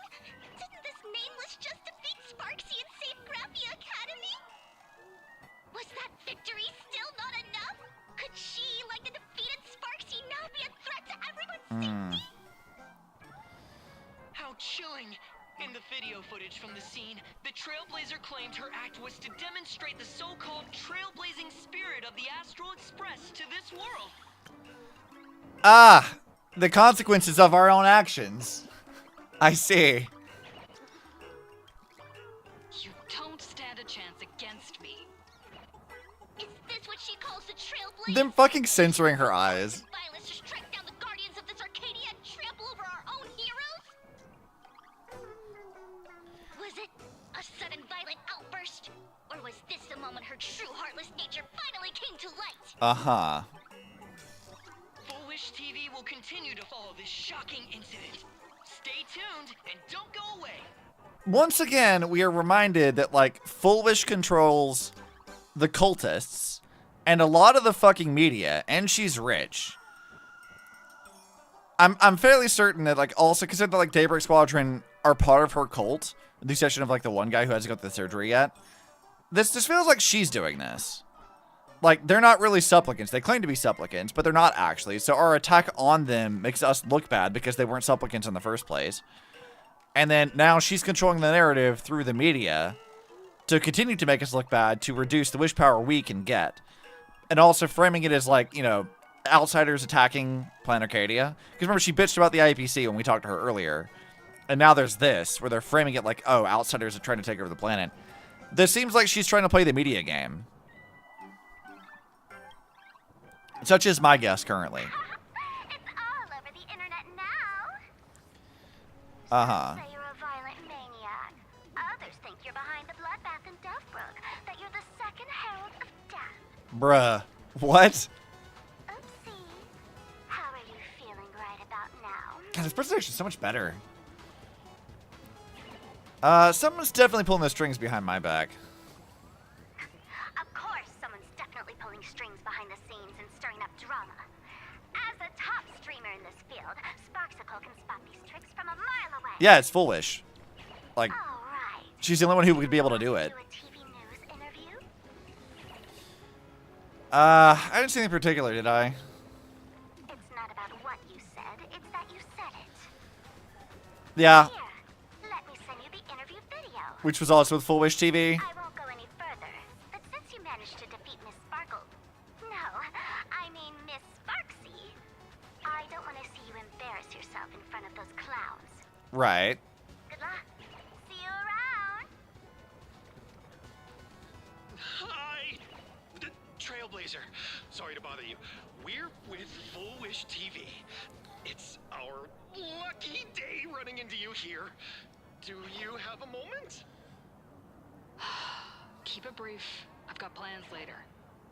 Well, that just makes us look like a dick. Again with the censoring, that's so funny. Plain Arcadia was the starting point of the Express's new voyage.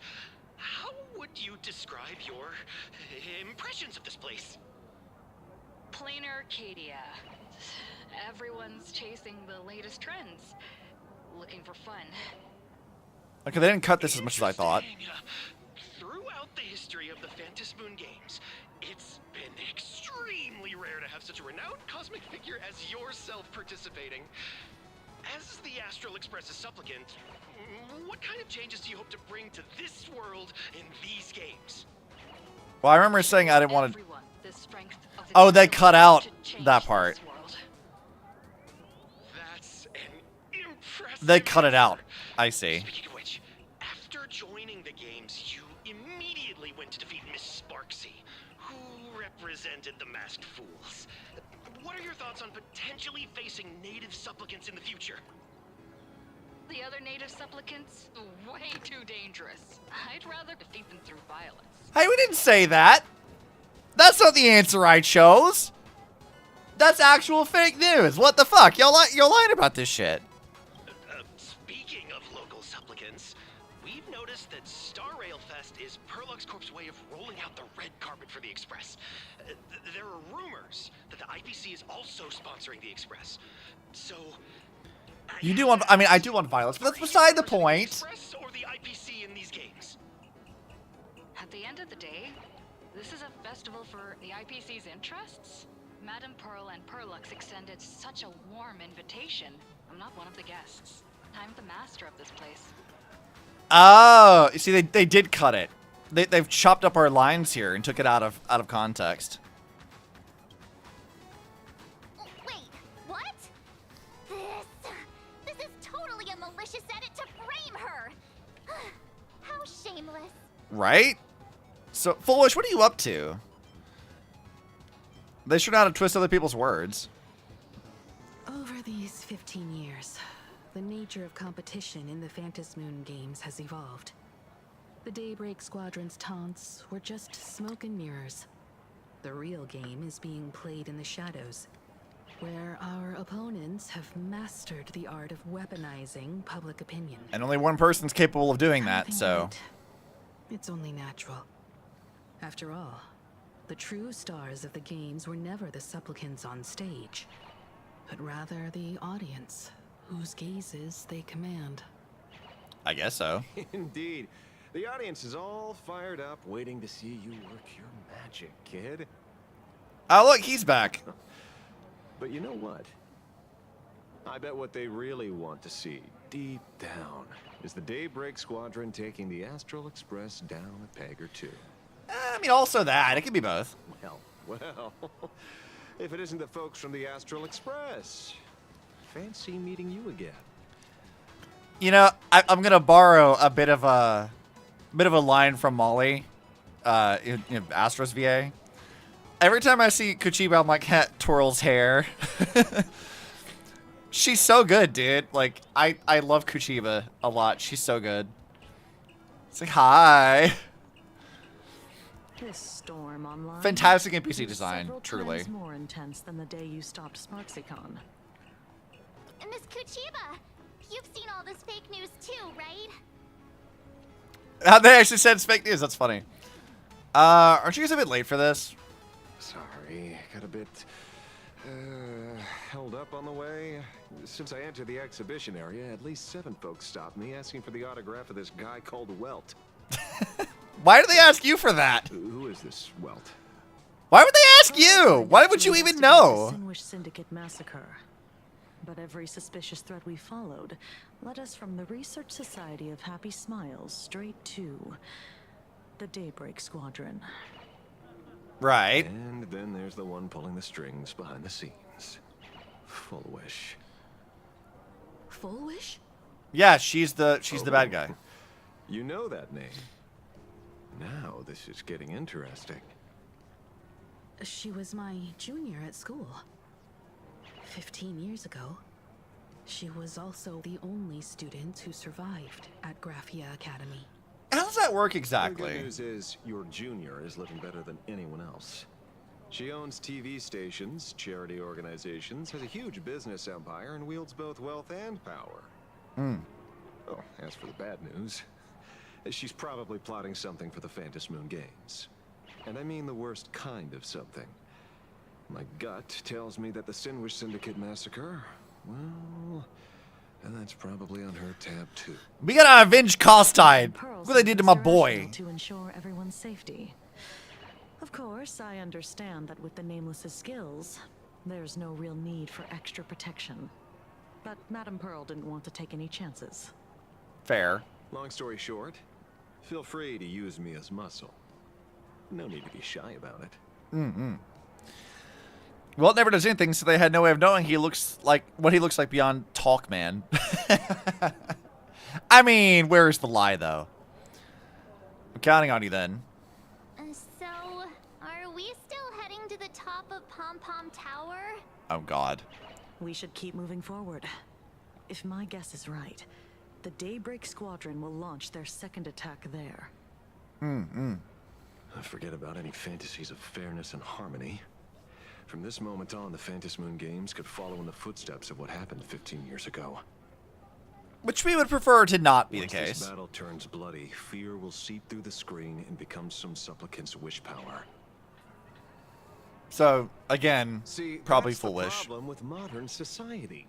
Good news stays home, while bad news spreads like wildfire. That's not really society. That's more social media, but neither here nor there.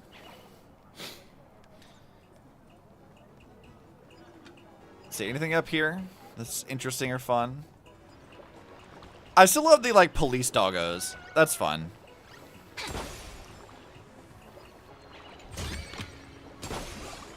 Anything else up here worth investigating?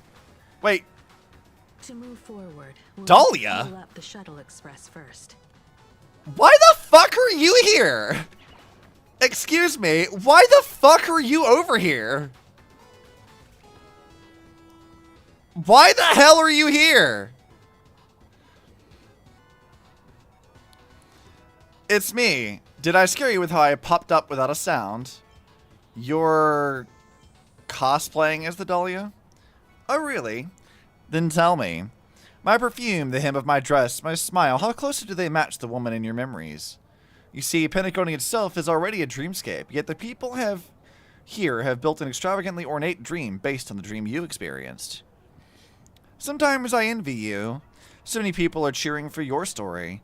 You're always there with the dawn rising over the silver rails of the Trailblaze, not stuck with memories that'll just rot away to nothing.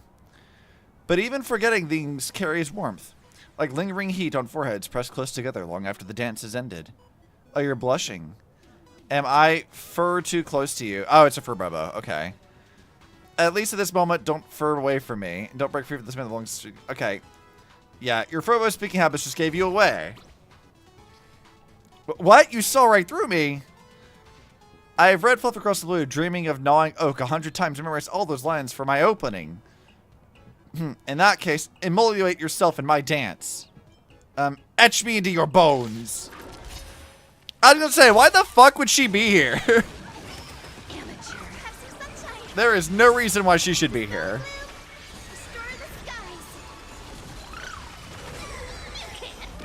I suppose that should have been my first guess on that one. Shine for the heroes. Who's here? Found me. Embrace a new life.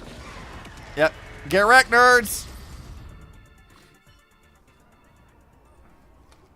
The moment when it all dies is so beautiful. Ah, the one about to die now is me, the Dollifer. Boss, I know I was wrong. I just love cosplaying so much. No one's ever paid attention to me like this. No one's ever liked me this much. It's only when I become the characters they love. That's when everyone would notice me, call me with such warmth, and have me right in the center of the crowd.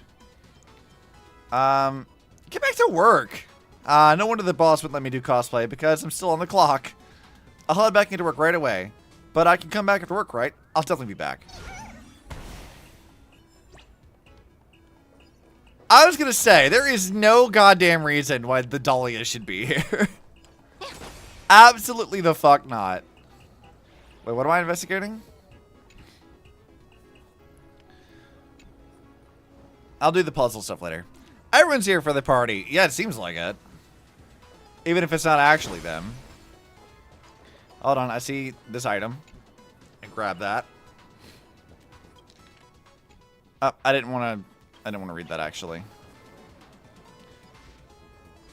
Anything else over here I need to worry about? No, like it. Hey, what do you two have to say? Ooh, I know about this exhibition area. Thanks to the comic Miss March gave me. All right, yeah, we did do that. Wouldn't have pegged you for a comic book reader. Right? I did the same thing. Pay respects to Caustide. Even though that volume's story was pretty random and all over the place, it was quite interesting. Wait, that was serious? Animals took over the Soul Glad soda factory to wake up the other animals in Pentaconi. What? Using Soul Glad as fuel for the Express. And talk about forced product placement. Time to get to work, detective. Dude, Kochiba's not having his bullshit right now. So, like, wait, was he serious that it really was just to pay respects to Caustide? That's so funny. To move forward, we'll need to fuel up the shuttle express first. I can't believe Caustide actually was a fan of the Fluffy. They can never make me hate my boy. Scott? We don't miss Scott. Scott's death is fine.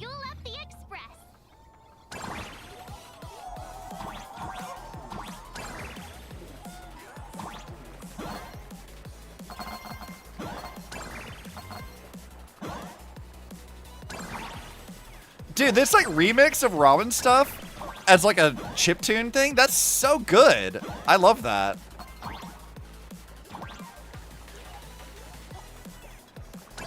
Please add this to the next like album they release. Look how they massacred my boy. Exactly. Look what they did to my boy. I can't believe this.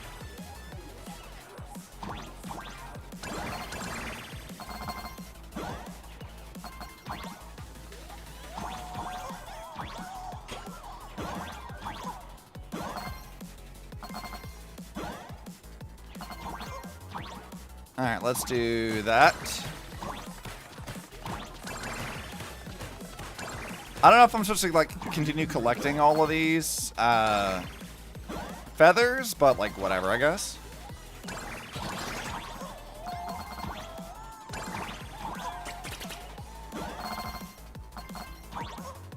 You're gonna say if you slide down, you get more.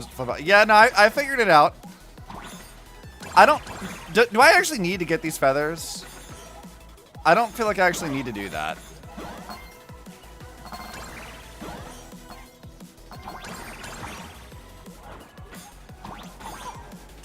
Yeah, that's gonna hurt.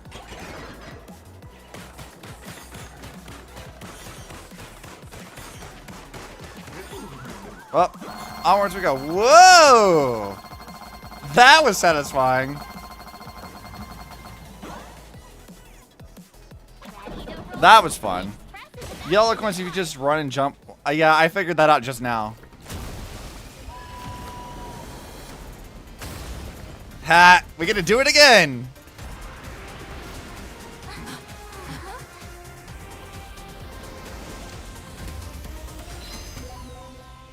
That's fun. They built this in a day, by the way. Let's just remember that. The express people are here. Then comes the work day. It'd be terrible if you got caught in the crossfire. That's fucking hilarious. Good achievement name. I'm here for that.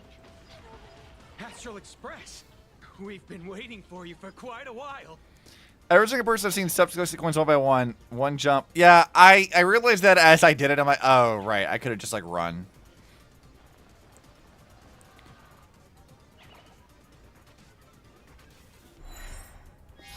All right, you fucking Power Rangers. Let's go. The Astral Express. Just as I thought you weren't going to show up. Oh, you brought help? Yeah, from an actual supplicant, you dorks aren't. Been a while, old man. Don't tell me you're in cahoots with them. Don't be so paranoid. People who have lived in Dovebrook share a special connection. Since you're treating me as an old friend, I don't want to act like some high and mighty adult telling you what you should and shouldn't do. I'll only tell you this. What you're doing right now has already crossed a dangerous line. Whatever orders Full Wish gave you, there's still time to turn back if you stop now. Yeah. Wilhelm, Tiana, Lucius, and you, Magnus.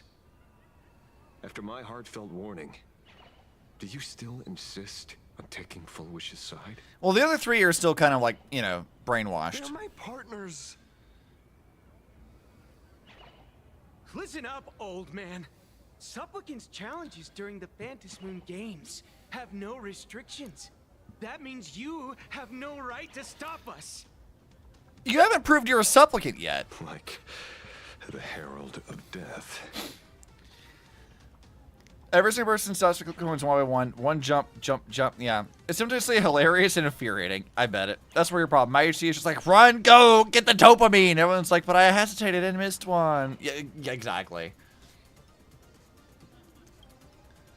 Oh. Power of the IPC funds, maybe indebted servitude. Yeah. And we're definitely not here for bloodshed this time. This time, but another time you were? Prove to the people that we are true heroes who can protect their happiness. Okay, is the Zurwing actually Sayu? I can't tell. We will prove to the people that we are true heroes who can protect their happiness. Like, lines like this don't sound like that, but earlier, like the other line from like earlier, it did sound like Sayu. Like, he has moments where he sounds like him. And I'm like, is it actually or not? I can't tell if I'm being jump scared by Alejandro or not. The Astral Express.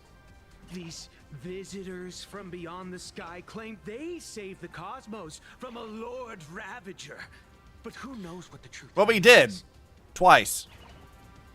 This so-called saving the cosmos might just be another scheme of the IPC. Just like us back then. Putting on a show on TV, desperately trying to comfort the kids in front of the screen. I mean, that's what you do as actors, dude. What are you complaining about? Tell those children.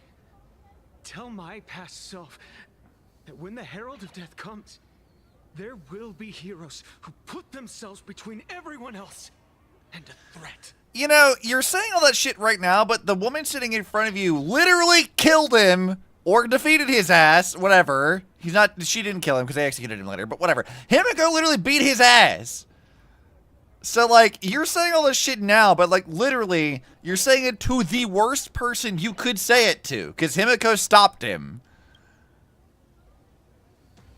Captain. But where were the nameless of the Astral Express? When we children needed protection 15 years ago! Again, Himiko was there. She literally stopped him. This really, really falls a little hollow, dude.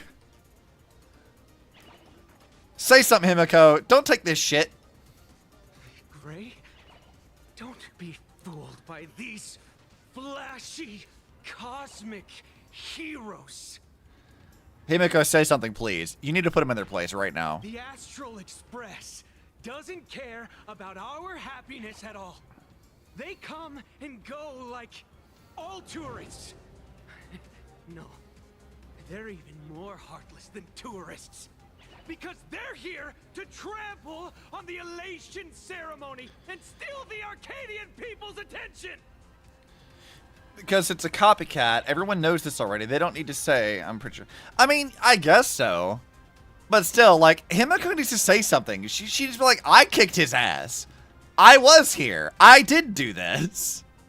They replaced our fantasies of heroes with their own image. All to satisfy their vanity called the trailblazing spirit. Even March is like, what the fuck are they talking about? Tell me, have you ever, even for a moment, felt what it's like to tremble on blood-soaked ground at dusk?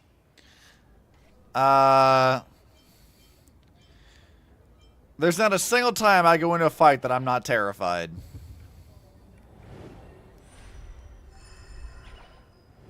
I love when we flash to, like, Firefly's death, quote unquote. Afraid of death. There are so many things that I fear. Mm-hmm. It's not the Astral Express you hate. You're just hating yourself.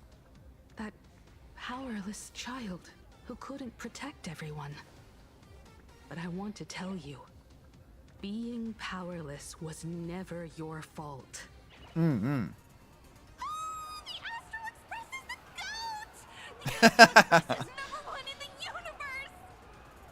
Quit yapping! Tear them to shreds! Beat them to a pulp! I want a bloodbath! Nah, dude, we don't need to do all that. Beat these alien punks to the ground! We don't need to do all that. Shut up! All of you, shut up! As a kid, it wasn't my fault that I was powerless. But we, the orphans of the Bloodstained Games, won't remain that way forever. Did they explain that before, that all of Daybreak Squadron? Because I knew the gray one was. But do we know that all of them were orphans from the games from before? I feel like I missed that, or I forgot it. We've undergone the happiness surgery transformation. We've overcome our weak former selves and become Daybreak Warriors. Did Gray do that, though? Stronger. No, you didn't. You just lobotomized yourself. Even though our suffering was erased, why was I so scared just now? And why were there tears? Because it doesn't actually do any of that. It just suppresses your brain's normal functioning. Because you're literally being, like, brain controlled by Full Wish, you dingus. Brother, that's only because this pain has been here all along. It's time to overcome it. It's time to use the power of happiness to defeat it once and for all. Well said. Then let's finish what needs to be done.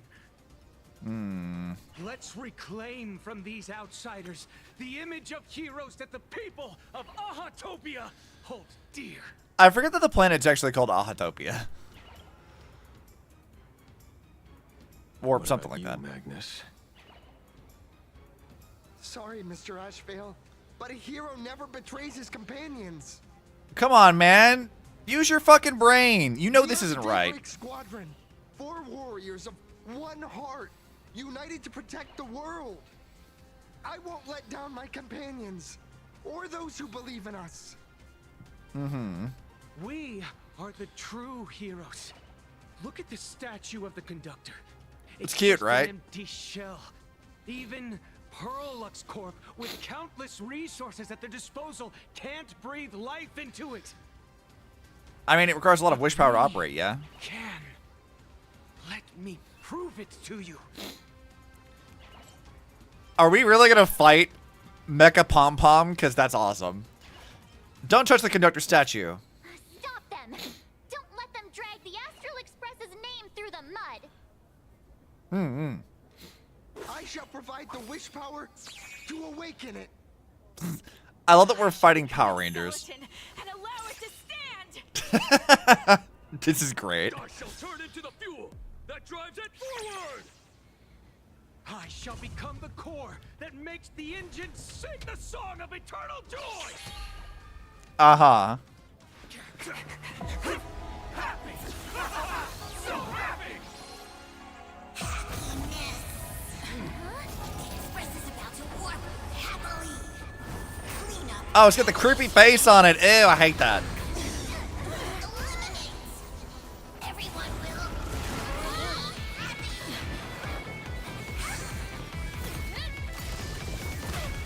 Alright, time to fight Mecha Pom Pom, I guess.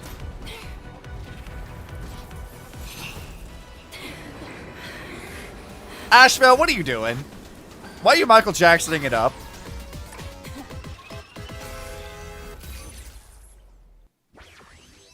Alright, let's go. I'll kick his ass.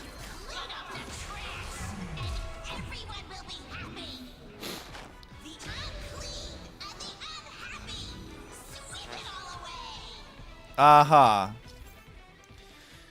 Alright. Alloy Mechatron, King Pom Pom. After it uses high temp sterilization mode, it gains several stacks of lasting antibac, greatly reducing damage taken by it. Gaining a certain amount of punchline allows Alloy Pom Pom to gain an extra turn and enhanced basic attack. The enhanced basic attack can remove 1 stack of lasting antibac from King Pom Pom.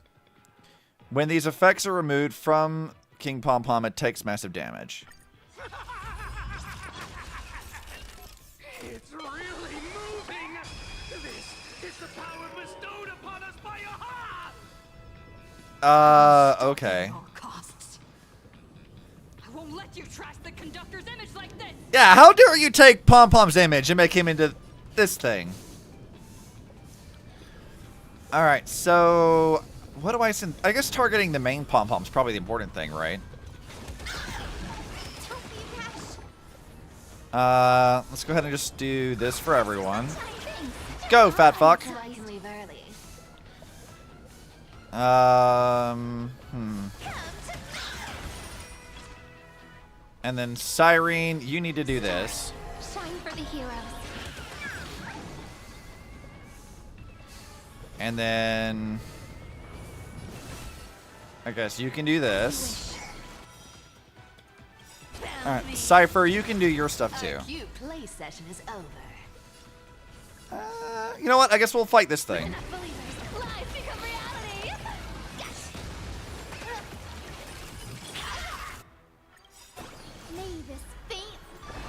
Yeah, no, you're not gonna kill my team. This is why I have Hyas in here.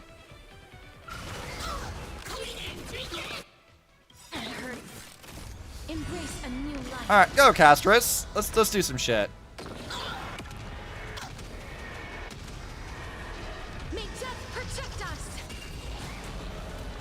Alright, yeah, that took enough damage, I think. Now we can focus on kicking your ass. God damn it. Alright, I guess let's do this.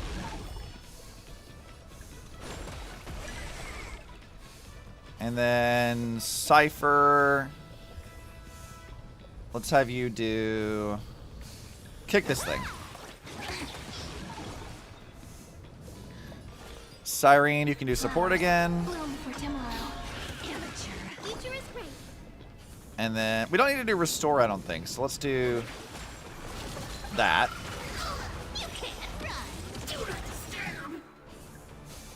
All right. Cass, you should be able to do damage to both.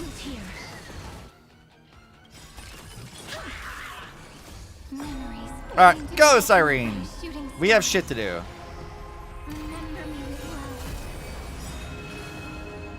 Let's go ahead and buff Cass first. Also, we need to do that, and that. I should have buffed the Cyrene first. I realize. That's fine.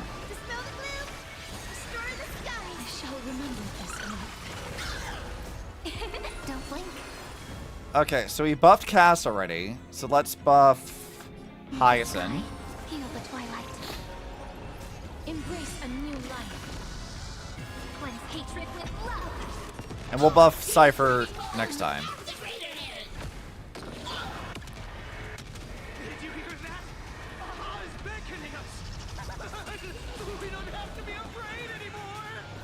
These guys are not doing well.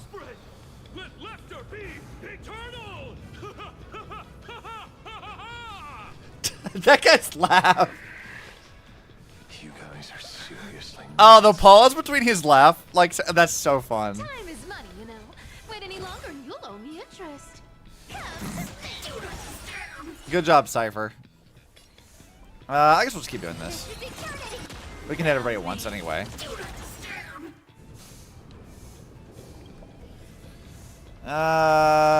Hit this thing.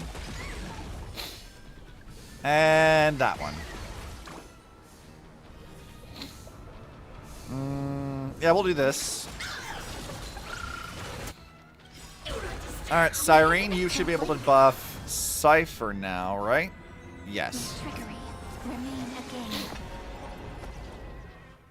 Cool, now we can do other shit.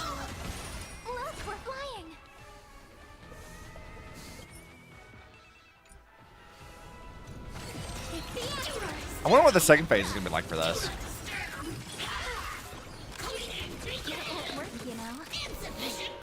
Life is not so fragile. Root here. Alright, Hyacinth, let's go ahead and just do this and restore it for everybody. I shall remember. Do that and that again. The Astral Express is nothing but the IPC's lapdog. Why would you think that? We've already dealt with one of them. Won't mind handling a few more. Oh, so you just admit killing Scott? What did you say? So you guys murdered Scott. I mean, good, because no one liked his ass anyway, but you killed Caustide. That's my boy.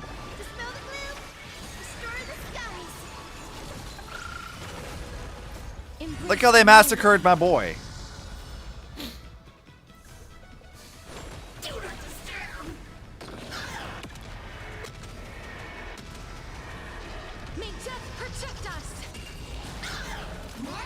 Not as much damage as I'd hoped for that.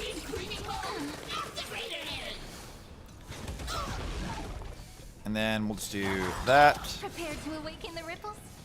Our cute play session with enough believers. Live to reality. Go, Cypher! My favorite. This is eternity. Found me. She's already buffed everyone anyway, which is its own thing, but it's fine. I'll just do it again. Don't blink. Buff Cass again. New buds. Future is great. We should need to do restore again. Bubble Trendsetter? What was that about?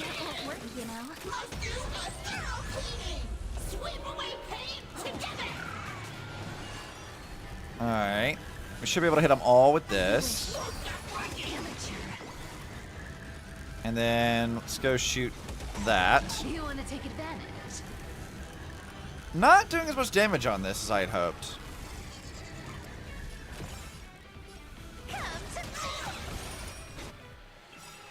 There we go. Let's do Cass's ult, please. I think we're doing pretty good. May death protect us. You can't run. Look, we're flying. Yeah, Cyrene, focus on this one. And then we'll do that. We'll do this again. And that.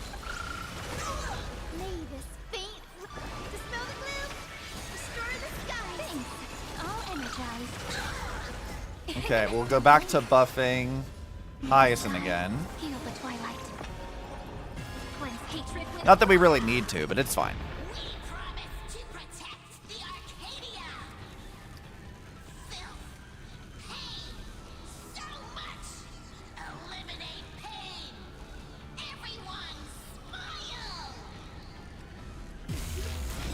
Oh, well, I'm at like full health. What the fuck? What the fuck was that? Dude, that was intense. Yeah, sorry fellas. This ain't gonna last very long for you.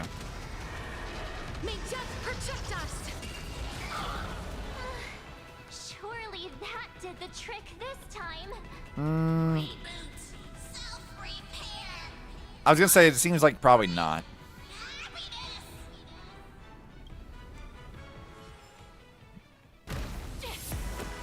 Alright, let's go. More cutscenes.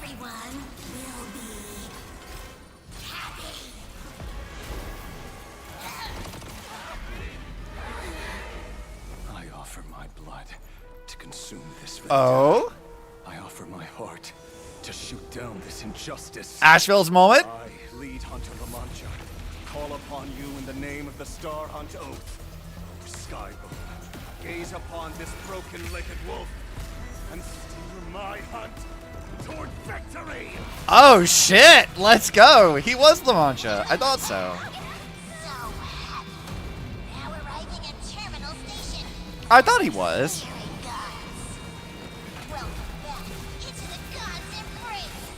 Shh. Quiet now. It's time for bed. Oh shit, dude! Okay.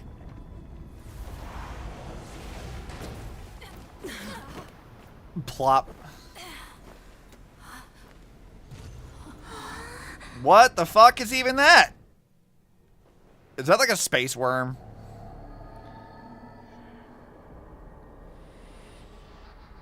You can send me to bed anytime, Ashvale. Good shit, Anne. Good shit. Yeah, you know, I thought for sure that he was La Mancha, but like he never really mentioned it. So I was like, isn't he like the leader of the like Galaxy Rangers? I was like, I thought that was the case. So now I'm wondering why he's only just now talking about it. Are we in purgatory? Oh, hey, don't say things like that.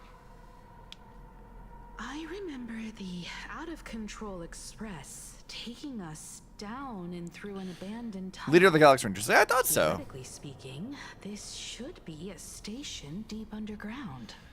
This is the area I had a whole mental breakdown over last month, you remember. Oh, yeah, I kind of remember that. But what's with all these ruined buildings? And that weird space in the distance? Is this really an underground station? A place this big exists beneath plain Arcadia? Huh. Perhaps we're no longer in reality. We may have landed somewhere within the world in canvas for unknown reasons.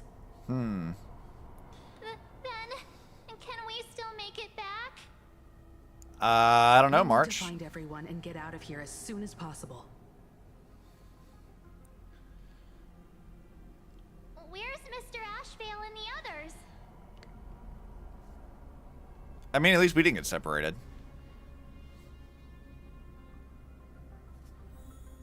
Okay. Oh, question marks. Weird. Let's take a look at this thing. Yeah, that's just straight up teeth. That's a cosmic space worm if ever I've seen one. What the fuck is this thing?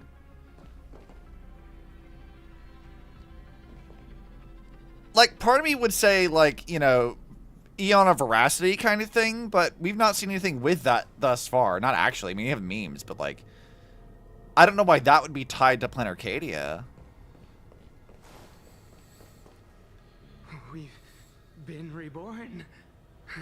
See? I knew we weren't Wormhole, like those yeah. Sin-Wish Syndicate trash. You're right, Red. We're heroes. We are justice. We are the undying happiness. If you are justice, then forgive me for playing the necessary evil. Everyone, please, this has to stop. If this goes on, you'll all... All right, come on, Magnus. Just smile. Embrace the everlasting bliss and true happiness. I beg you, please, listen to me. It's not too late. We can still go back to the Department of Aberration Defense with Miss Kuchiba and explain everything. Yeah, that you guys murdered all the, It's like, no use. dudes? They are just creatures that can only react to joy now. All shall be blessed with happiness. All shall live forever. So smile and laugh. And let our laughter infect all of Plain Arcadia. Again, we have this whole, like, infection thing. Why? Okay, so, like, let's back up a minute and think about this. So, we're presuming that they were dispatched by Foolish, who's probably the actual supplicant, that they're not actually a supplicant. And if they are, I don't know whose mask that would actually be that they're using. But assuming that they, being the brain-controlled ones through Full Wish, are representative of some of her ideals. Obviously, she hates outsiders who are, like, affecting Planet Arcadia, the IPC specifically. She blames a lot of them for the Herald of Death and the rampage that happened in the last Phantom Moon games. And this idea of, like purging filth, of, like, getting rid of all sadness. I think for her answer to this is she wants to eradicate all sadness, pain, and suffering by literally killing anyone who has it. Like, brain controlling people so they're incapable of feeling it, and killing anyone who contributes to it in her narrow view of what that actually means. So, I guess if she were to get the power of Aha, and that were the case, she would just murder, like, everyone. Because she's not dealing with her grief properly in the first place. She's sort of, like, making that everyone's problem. That's currently, like, my guess as to what's going on. Computer virus infection. Yeah, like, maybe. But they've already said multiple times, we're going to let our laughter infect all of Planet Arcadia. And that happened when we talked to Full Wish earlier, too. That, like, the people that she was seemingly controlling said the exact same thing. And then when we followed Sparksy last patch, she also was, like, using, like, mimetic infections to spread her view of, like, elation to people as well. But, like, why with this infection thing again? I'm like, wondering, like, what that's supposed to mean. It might have to do with, like, how the masks operate. Because they did, like, when we talked to Vanessa earlier, she said that the masks have, like, they can sort of bring out your, like, you know, true selves in a sense. They can bring out certain ideas and stuff, and they can turn you into, like, a good or bad person. It seems like the masks themselves aren't necessarily, like, neutral as we suspect. They do seem to have an influence on the person who wears them, bringing out their best and worst tendencies. So, I'm just trying to think of how that connects to, like, infection, in a way. That's such an interesting, very specific word choice they're putting here. My senior, Mr. Ashvale, I'm begging you, please tell them that it's not too late. There's nothing I can do. Move aside, Magnus. Please, just give me another minute. You know they're good people. I mean, they probably were, but they're being mind-controlled right now. It's best if you just move aside. A true hero never abandons his friends. If I try to kill them now, will you stop me? Or will you turn a blind eye? Oh, no. They're gonna let me, like, actually say for sure? I'm trying to think, like, what would be the best choice here, because, like, I don't think they're the actual supplicants. I think that the reason why this counts as a supplicant fight is because it's Full Wish controlling them, and so it's her power being channeled through the mind chip thing into them. And in a sense, they're just victims of her game. Because, like, if we think about this, what Full Wish is doing is, like, she's literally dragging people in, taking advantage of their grief and suffering and their hatred of the IPC. She's putting them through an actual horrifying surgery that essentially lobotomizes them and turns them into her puppets. We don't know exactly what this chip can do, other than, like, a suppression of, like, feelings and stuff. But it doesn't stop their feelings of pain. It just suppresses their ability to feel it. And then it seems it's also constantly putting in, like, a signal. So I feel like killing them is not necessarily fair. But also, is there anything we can even do about it at this point? Like, I'm not sure which would be the best choice here, because we don't know enough about it. I feel like letting him kill them is maybe not the best choice. It's purely on the grounds of, I think they're also victims. I get where you're coming from, but they've made their choices, and so have I. After all, are they really better off like this? There has to be something we can do about it, though, right? Tribute of life unto death. And the debt paid in blood. I mean, they also killed Caustide, which I guess I didn't think about earlier. But it's also not our job to be judge, jury, and executioner. The Sinwish Syndicate. A gang that once ruled the streets of Dubbrook. They sparked massive turf wars that left many with grievous injuries and racked up charges for robbery, extortion, and a whole laundry list of other crimes. Yeah, it is not our job. I don't think we should be making that call. It is his job. I mean, he's a detective, not an executioner, right? I mean, I guess as a Galaxy Ranger, it is his job. Kinda. Pullwave. And Caustide. Ooh, this art style. Far from saints. Any good deeds they did in their lifetimes were just like a few pretty soap bubbles floating up from a stagnant pool of filth. He's a Galaxy Ranger and a follower of the hunt. Yeah, like, I guess as a Galaxy Ranger, that is actually his job. Dude, this fucking art style, this is so good. What the fuck, DeRailed? This is so creative. That's why we brought them down. They and this whole world have now become... Yes, they may have had sins to atone for, but that doesn't justify you murdering them as if they were just toys. Thank you for your aid. I am the Blaze Weaver Warrior, captain of the Daybreak Squadron. Daybreak Squadron! Hey, where are you going? Good. Play? We're not playing. Everyone's just laughing along happily. Mr. Detective, do you know about the Galaxy Rangers? I heard they are a group of righteous heroes roaming the universe. In that sense, are we the city's Rangers? I mean, he's the leader of the Galaxy Rangers, so he would know all about Mr. this. Axville, could you do us a favor? Ooh. What the fuck is this? I always thought that Asheville made this choice partially from grief. I thought that would have been better to study them and try to figure out a way to reverse the surgery.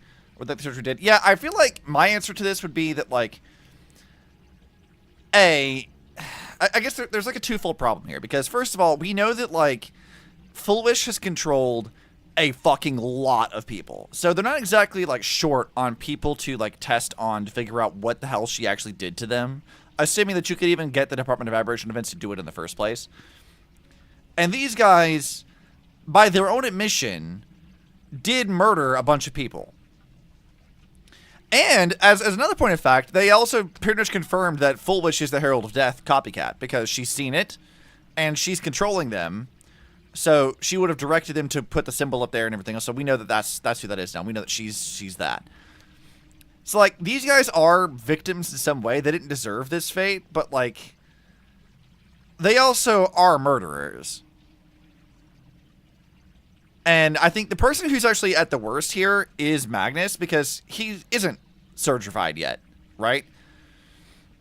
Like, he hasn't, like, the other members of the Daybreak Squadron have gone through the surgery, and there's not a whole lot that could really be done about them now, because they are victims of Full Wish's designs. But Magnus didn't go through the surgery, but he still chooses to stand by them anyway. So, like, this really is like a sort of he made his choice kind of thing. So, if anybody has the least excuse of all of it, it would be him, I think. I think Magnus is probably the most guilty out of anyone, because at least for the others, they're being mind-controlled a bit, whereas he isn't. And he still chose to be complicit and or an active participant in the slaughter of Caustide and the other members of the Syndicate. There's already made for that for sure. He's a Galaxy Ranger 2, the leader and all that. He has a long history of hunting down the guilty and enemies of the hunt. He probably knows better than most when someone has gone too far down. Look at the shadows. Yeah, I'm seeing like the wolf thing in the shadows here, which is fun. Am I supposed to be seeing anything else in this other than like the wolf mouth? Look whose isn't changed. Oh, you're right. It is Magnus's. Magnus's is the normal one. So Asheville is sparing him. I don't think Magnus was part of... Yeah, like, Magnus... Again, like... Magnus may not have been an active participant in it, but he is guilty by association. That's the other problem with this. Is it seems like, based off of this conversation, he was aware of what they had done. Maybe... There's maybe two ways this goes, right? Either he knew this happened and kept it a secret, or he's only just now learning about it, and he's choosing to stand by them anyway. Which is not good. Either way, I think neither one of those is a good thing. Because you'd think that if he only just now learned it, and he was actually like standing up for justice, that he would be like, hey, that's fucked up, guys. You literally murdered these people. But like, he's not doing that. He's just staying with them anyway, despite them fully admitting to killing those guys. So, I think that at the very least, this motherfucker needs to go to jail. But if Asheville killed him, I don't think I'd be surprised. Because, you know, he has the least excuse out of anybody here.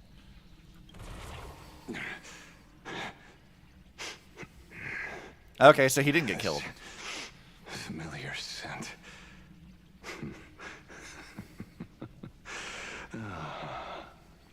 I see. Okay, well, he's got to go to jail. What have you done? Remember what happened today, Magnus. You may seek revenge anytime. I won't stop you. God, this art style's so good, though. Holy shit. This fits, like, the comic book vibe of this entire, like, patch. I love this. This is good. The shadows withdrew beneath Asheville's feet like a receding tide, leaving Cinderborn standing alone in the wake of the darkness. As the gloom dispersed, it utterly subsumed his three companions, along with the shadows that tethered them to it, vanishing them without a trace. Alright, Kuchiba, what say you about all this? Asheville looks so freaking good. Doesn't he, though? And Good so shit. concludes the new Herald of Death case. No, it does not, Kuchiba. You know they're being controlled. You literally saw this shit happen. But without evidence or testimony, how am I going to write the closing statement for this report? Well, the report's not done. So did the Daybreak Squadron really do it? No one but Asheville will ever know. But I choose to believe him. His shadow only bears its fangs at those drenched in sin. Okay, so that does imply that Magnus wasn't a part of that. I don't know how he came upon such power, but it did help the Department of Aberration Defense crack several hard cases. Interesting that's why they keep hiring him. All right, Magnus, what's up with you, buddy?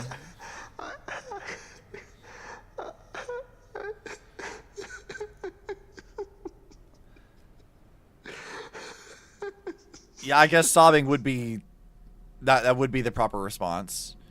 Gray, are you okay, dude? What have we done? That's like kind of like the sobbing for that went on like a little too long. That's like definitely uncomfortable.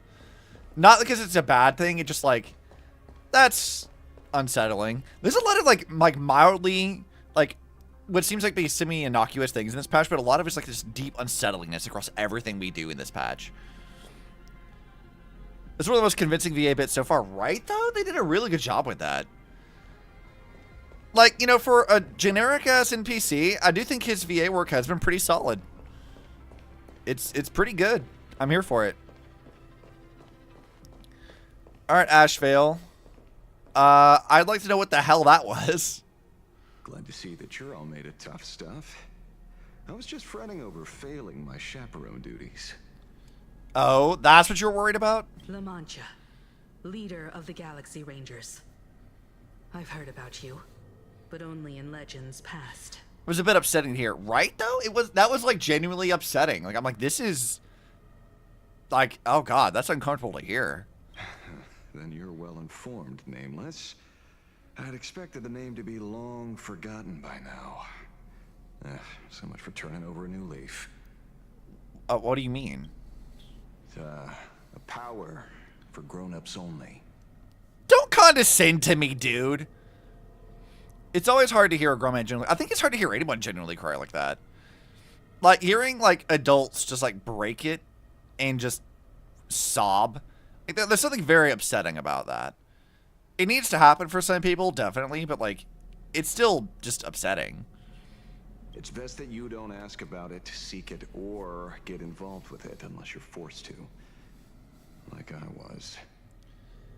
Okay. Just so we're clear, I want you all to forget the name you just heard. Right here and now, in this world called Plain Arcadia, I am just Detective Ashvale. Interesting. Instead of obsessing over my identity, or pitying the 3 dead criminals, I advise you to work on a way out of this place first. I've long heard rumors about unsavory things hidden deep beneath the Arcadia. It's strange how the people here can sleep so soundly. I mean, we're literally in like the mouth of a giant worm, so. The train broadcast called this place the land of sneering gods. I don't think I've ever seen this station on a map. Yeah, no shit. It's a giant fucking worm. Are we going to be trapped here forever? Mr. Ashvale, despite being at such a bizarre location, you've been oddly confident and unconcerned over your safety since the very beginning. Do you truly know nothing about this place? I'm glad Himiko clocked that. I just thought it was Ashvale who brought us here until this dialogue, because those teeth look like the things Ashvale summons in his attacks. Yeah, it does. I thought he had summoned it initially, too, because like when he attacked earlier, those teeth things did come out of the train and shit. So I was like, is this like a manifestation of his power? Like, how powerful is this dude? But no, this is a whole separate thing. I'm afraid that's classified information. Oh, fuck off, Ashvale. Be helpful. Besides, well, I'm simply doing what any professional private investigator would do. Trust my employer. You mean Pearl? It's time to show us the trinket Pearl gave you, kid. You mean that thing? Oh, come on. Didn't Pearl give you a chip? Oh, yeah. In good hands, as long as she can track your location with that thing. I forgot that that's why she gave us that. A tracking device. Again. Why are you surprised? We all called this immediately. We all knew this was going to be the case, Stella.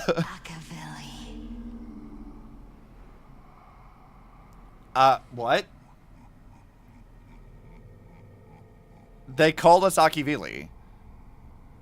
Interesting.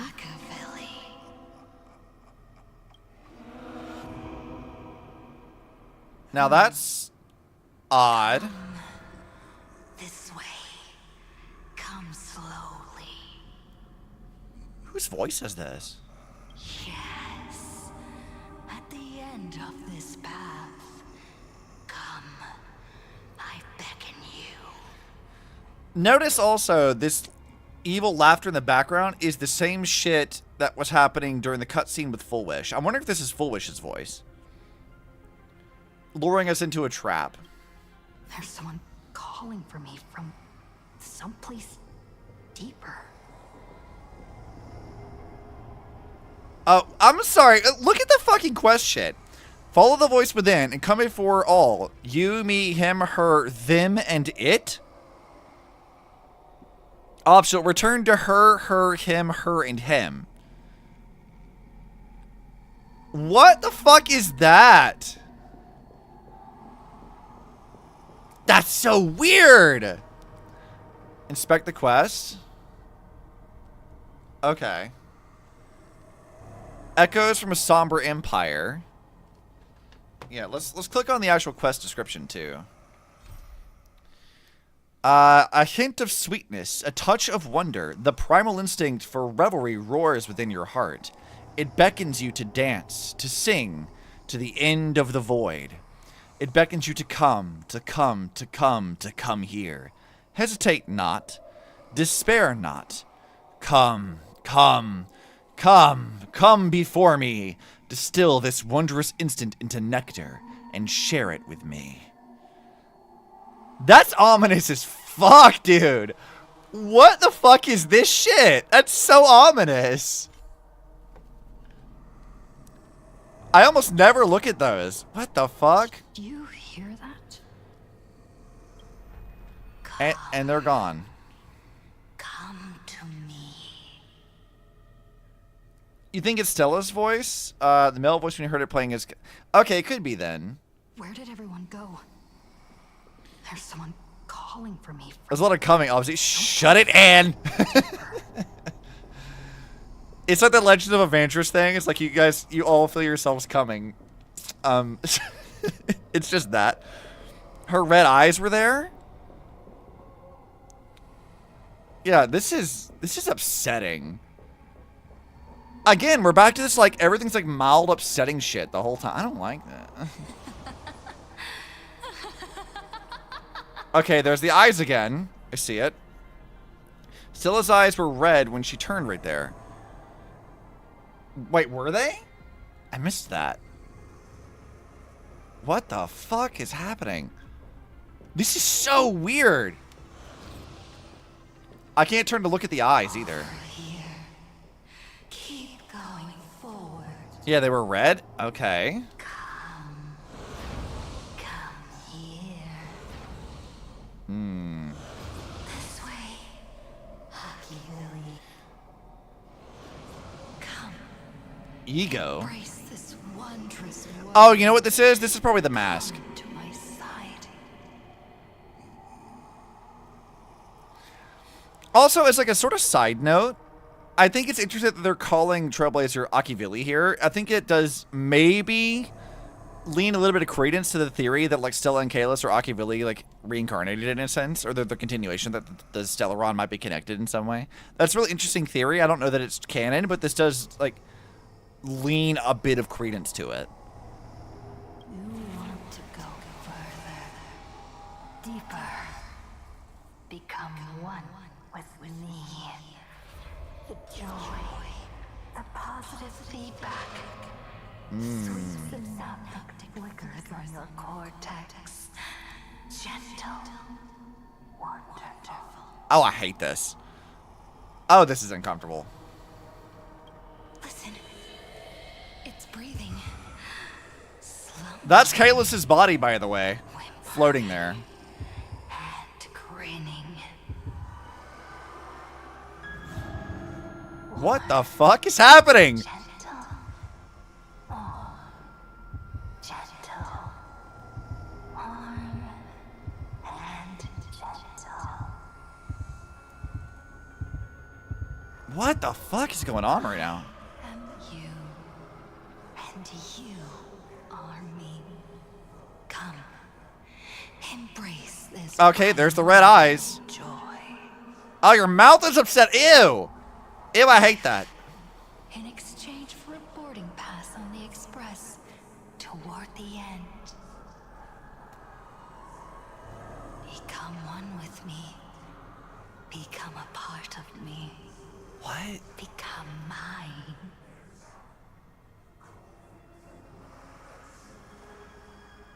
I'm so confused. Let's go deeper.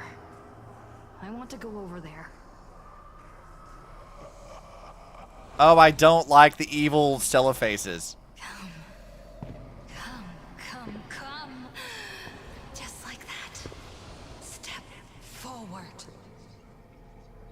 You know, I get this is why they probably wanted this voice acted. I'm proud of them for not giving us fake choices to try to not follow it. Yeah, like, We'll pick the middle one. That's far enough, kid. My golden principle while working on cases in this world is to keep my curiosity in check and not get involved with matters beyond the case itself. Especially things that already look considerably dangerous. However, the thing that slumbers in the deep here does look awfully familiar. Tell me lore. What is it? You know what it is. What is it?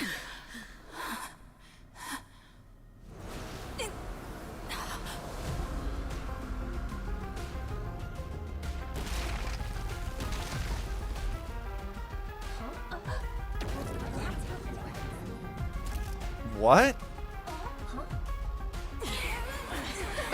Fucking March. March, what are you doing? Use your Evernight powers.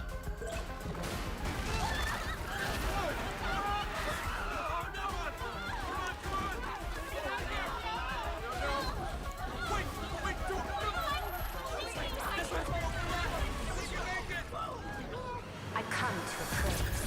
I come to analyze. I come. Bro, what the fuck is happening? I weave the cosmos into brocade, breathe soul into painted stones. Let the jewels of heaven rise as they will. Holy shit, Pearl. For the Anthem Lord.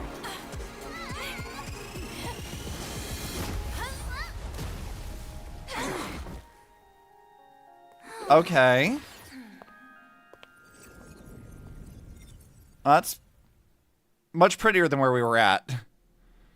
We meet again, everyone. Scylla's VA does this part so well. I like it more than Kalis. Really? Lucky Chip helped me locate you. The smile portal from the tavern. Is it the Please smile accept portal? My sincerest apologies for not intervening in time and putting all of you in danger.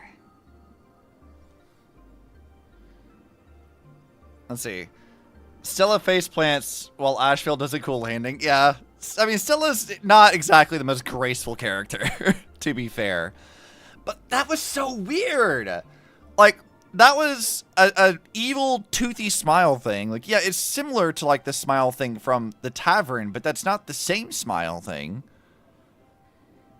But also, the tavern scene was definitely really weird, too. I don't remember much from it now, because it's been, like, a week and my brain's, like, fried. But that's so fucking weird. I have, like, normally my brain can come up with, like, some kind of theory as to what the fuck is going on. I have nothing. I legit have no idea what the fuck that even is. God only knows where that many of those interdimensional portals lead to, or what would have come of them. Or if anybody fell into them, right? Like, there was a lot of chaos just now. People might have, like, fallen in, or stuff might have come out of that. I mean, Pearl's, like, fast acting did seal a bunch of that, but, like, why did that only activate after we got close to it? What the fuck was that? That was so weird. Thanks, but please don't give me any more tracking devices. Actually, she put one in my pocket too, but I auctioned it online as a souvenir. Ha, Lamau. Thank goodness you kept yours. Otherwise, we'd be done for. Madame Pearl, where exactly were we just now? Yeah. The place where you fell is called the Torn Scroll. It is a space that peeled from the scroll painting during Plain Arcadia's return to reality.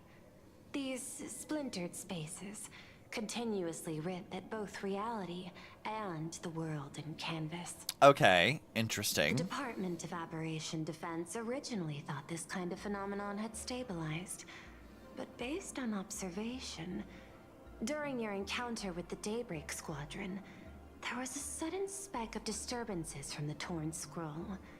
Unfortunately, the cause, unclear. Interesting. Therefore, I had to use the power of the Cornerstone to analyze the space, then mend the fissure with Imagenesis in order to bring you out. The Department of Aberration Defense has initiated emergency protocols to reassure the public and handle the aftermath. Okay. You don't think a type of void power is being shown here? Void was mentioned earlier in the quest description, and that was in essence what Void did. Open portals all over the place. I mean, it's not going to be like Hersher the Void, but it could definitely function similarly. Huh.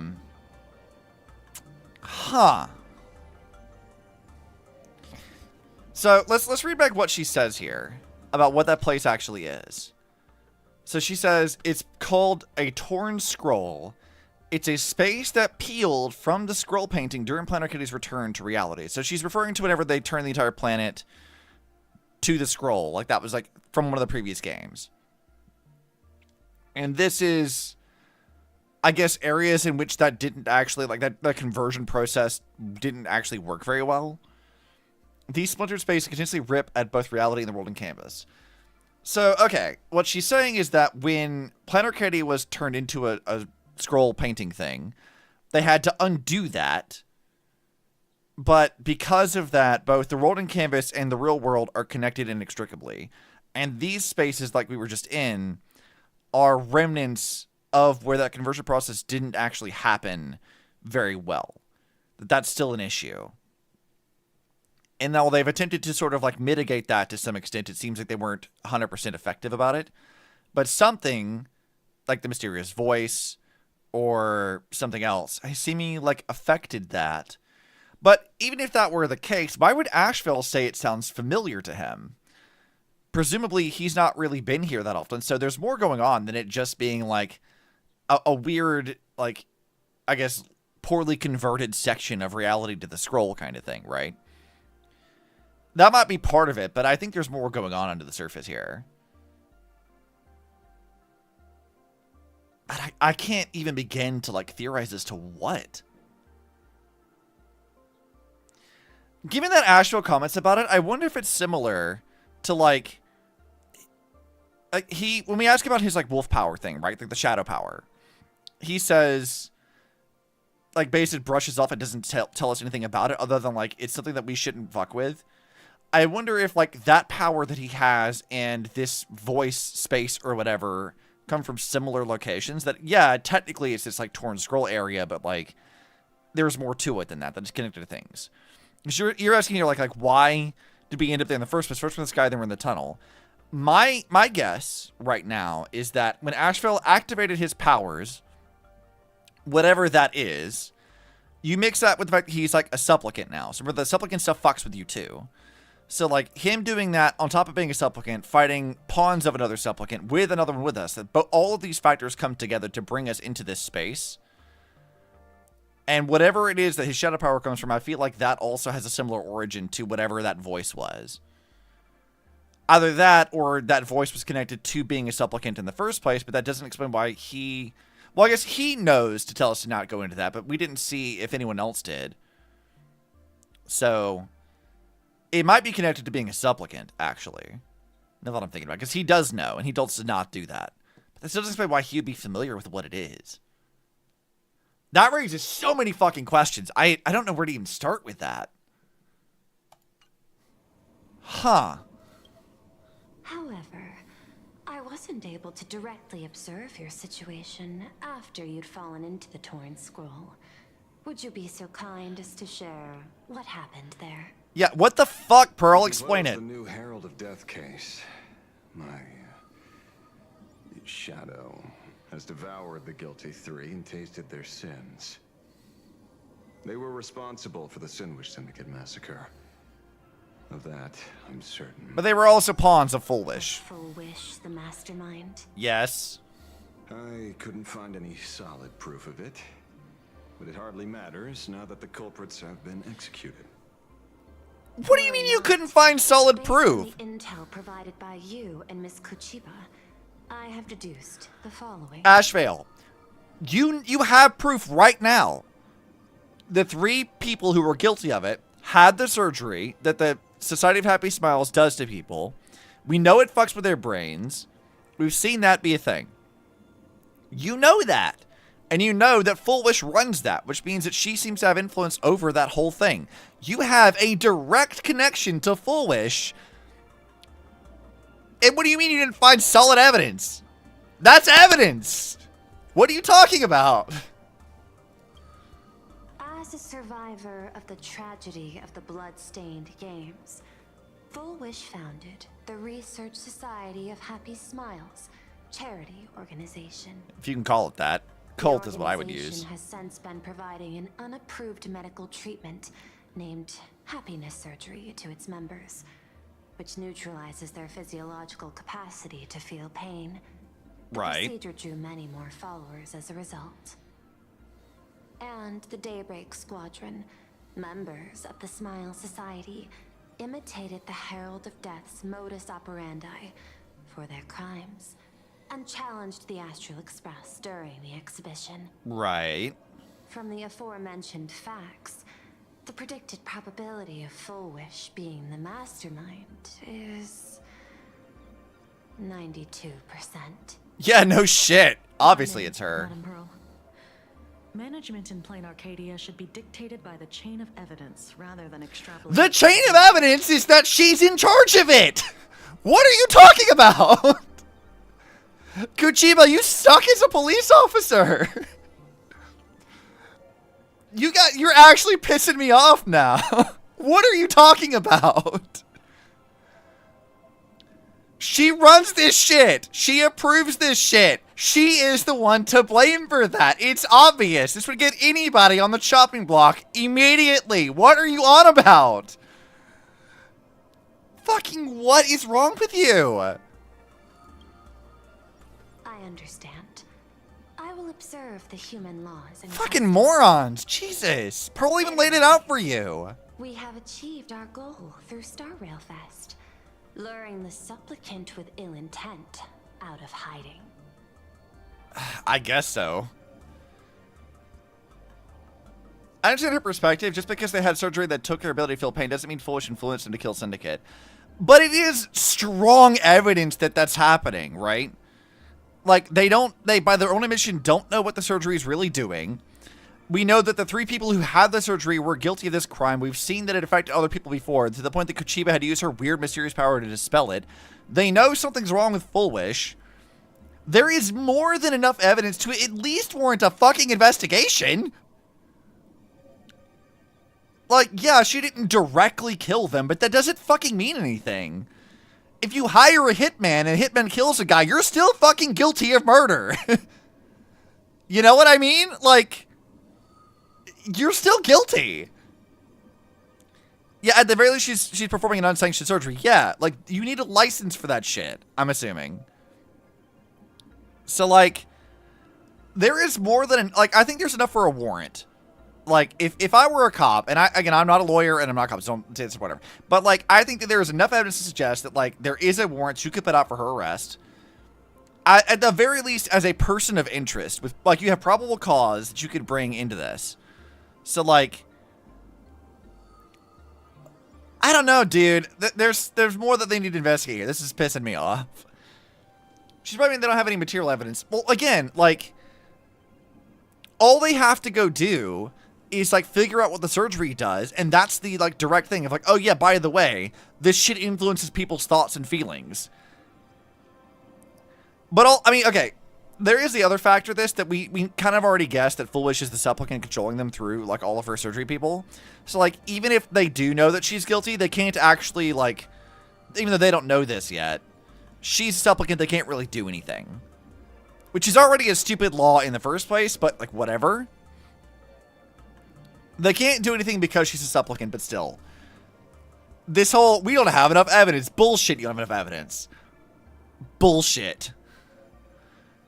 That's how the law works. You can know something for a fact, but still need something physical to prove it. Again, the physical proof is you have the people who have the surgery. You know this is a thing. Like, that's enough evidence to bring her in for probable cause.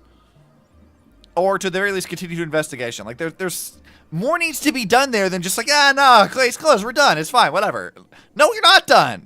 You are not done. Absolutely the fuck not.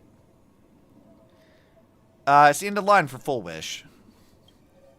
Since Full Wish is exposed now, and we've defeated her supplicant, shouldn't we hurry and arrest her as soon as possible? Thank you, March.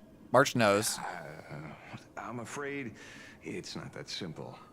We've defeated Full Wish's supplicant, yes. However, all 3 Daybreak warriors were supplicants. Were they? That can't be.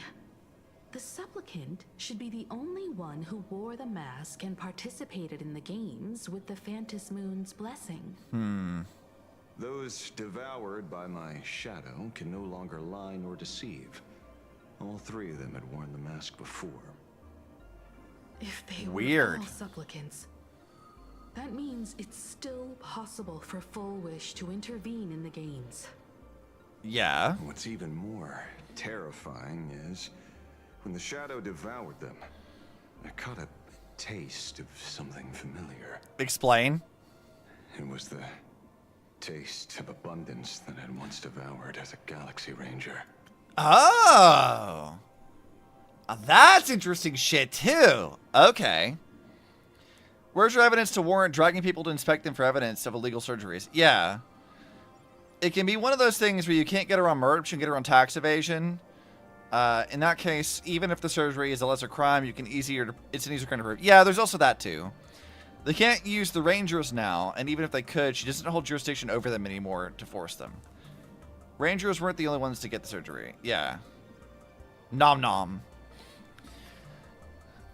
Okay, so they were infected by the abundance. In what way, though? Because, like, Evanescia also talked about this. So, what is the abundance's role in all this? I think the supplicant thing might be related to surgery because they do something with people's eyes, from what I remember. Yeah, like, they basically lobotomize them. She said they put, like, a device, like, into the eye that affects their ability to feel pain. But it seems like to me that all the members of the Society of Happy Smiles have that surgery, and Full Wish can control them in some way. Like, whatever that way is, however she's doing that, it's a whole thing. What are you going to do? Drag people in against their will for inspections? I mean, you can't really do that, but, like, you already know, because they talked to Magnus about this, that people who are official, actual members of the Society of Happy Smiles, you don't need to inspect them. They've already gone through it. Like, they've already told you outright that those people who are actual official members have gone through the surgery. You don't have to go, like, inspect people for it. You just already know who to go look for. And you only really need, like, the one to figure out what's going on with them. I don't know, dude. I feel like more can be done here. She would need a physical place that they're doing the surgery, doctors to perform it. Splitty, the investigation could dig up. Exactly. Like, there's so much you could do here. This is not a job done. Like, there is way more to go on here. You know that there's somebody who's doing the surgeries. There's a location the surgeries have to be done. You have a lot of people who have clearly been affected by the surgery. You have a lot of things you could go do to investigate this. Track down leads for who's, like, conducting it, where it's coming from, Full Wish's connections, people she's talked to. There's so many things you could do here. Calling it done is some bullshit.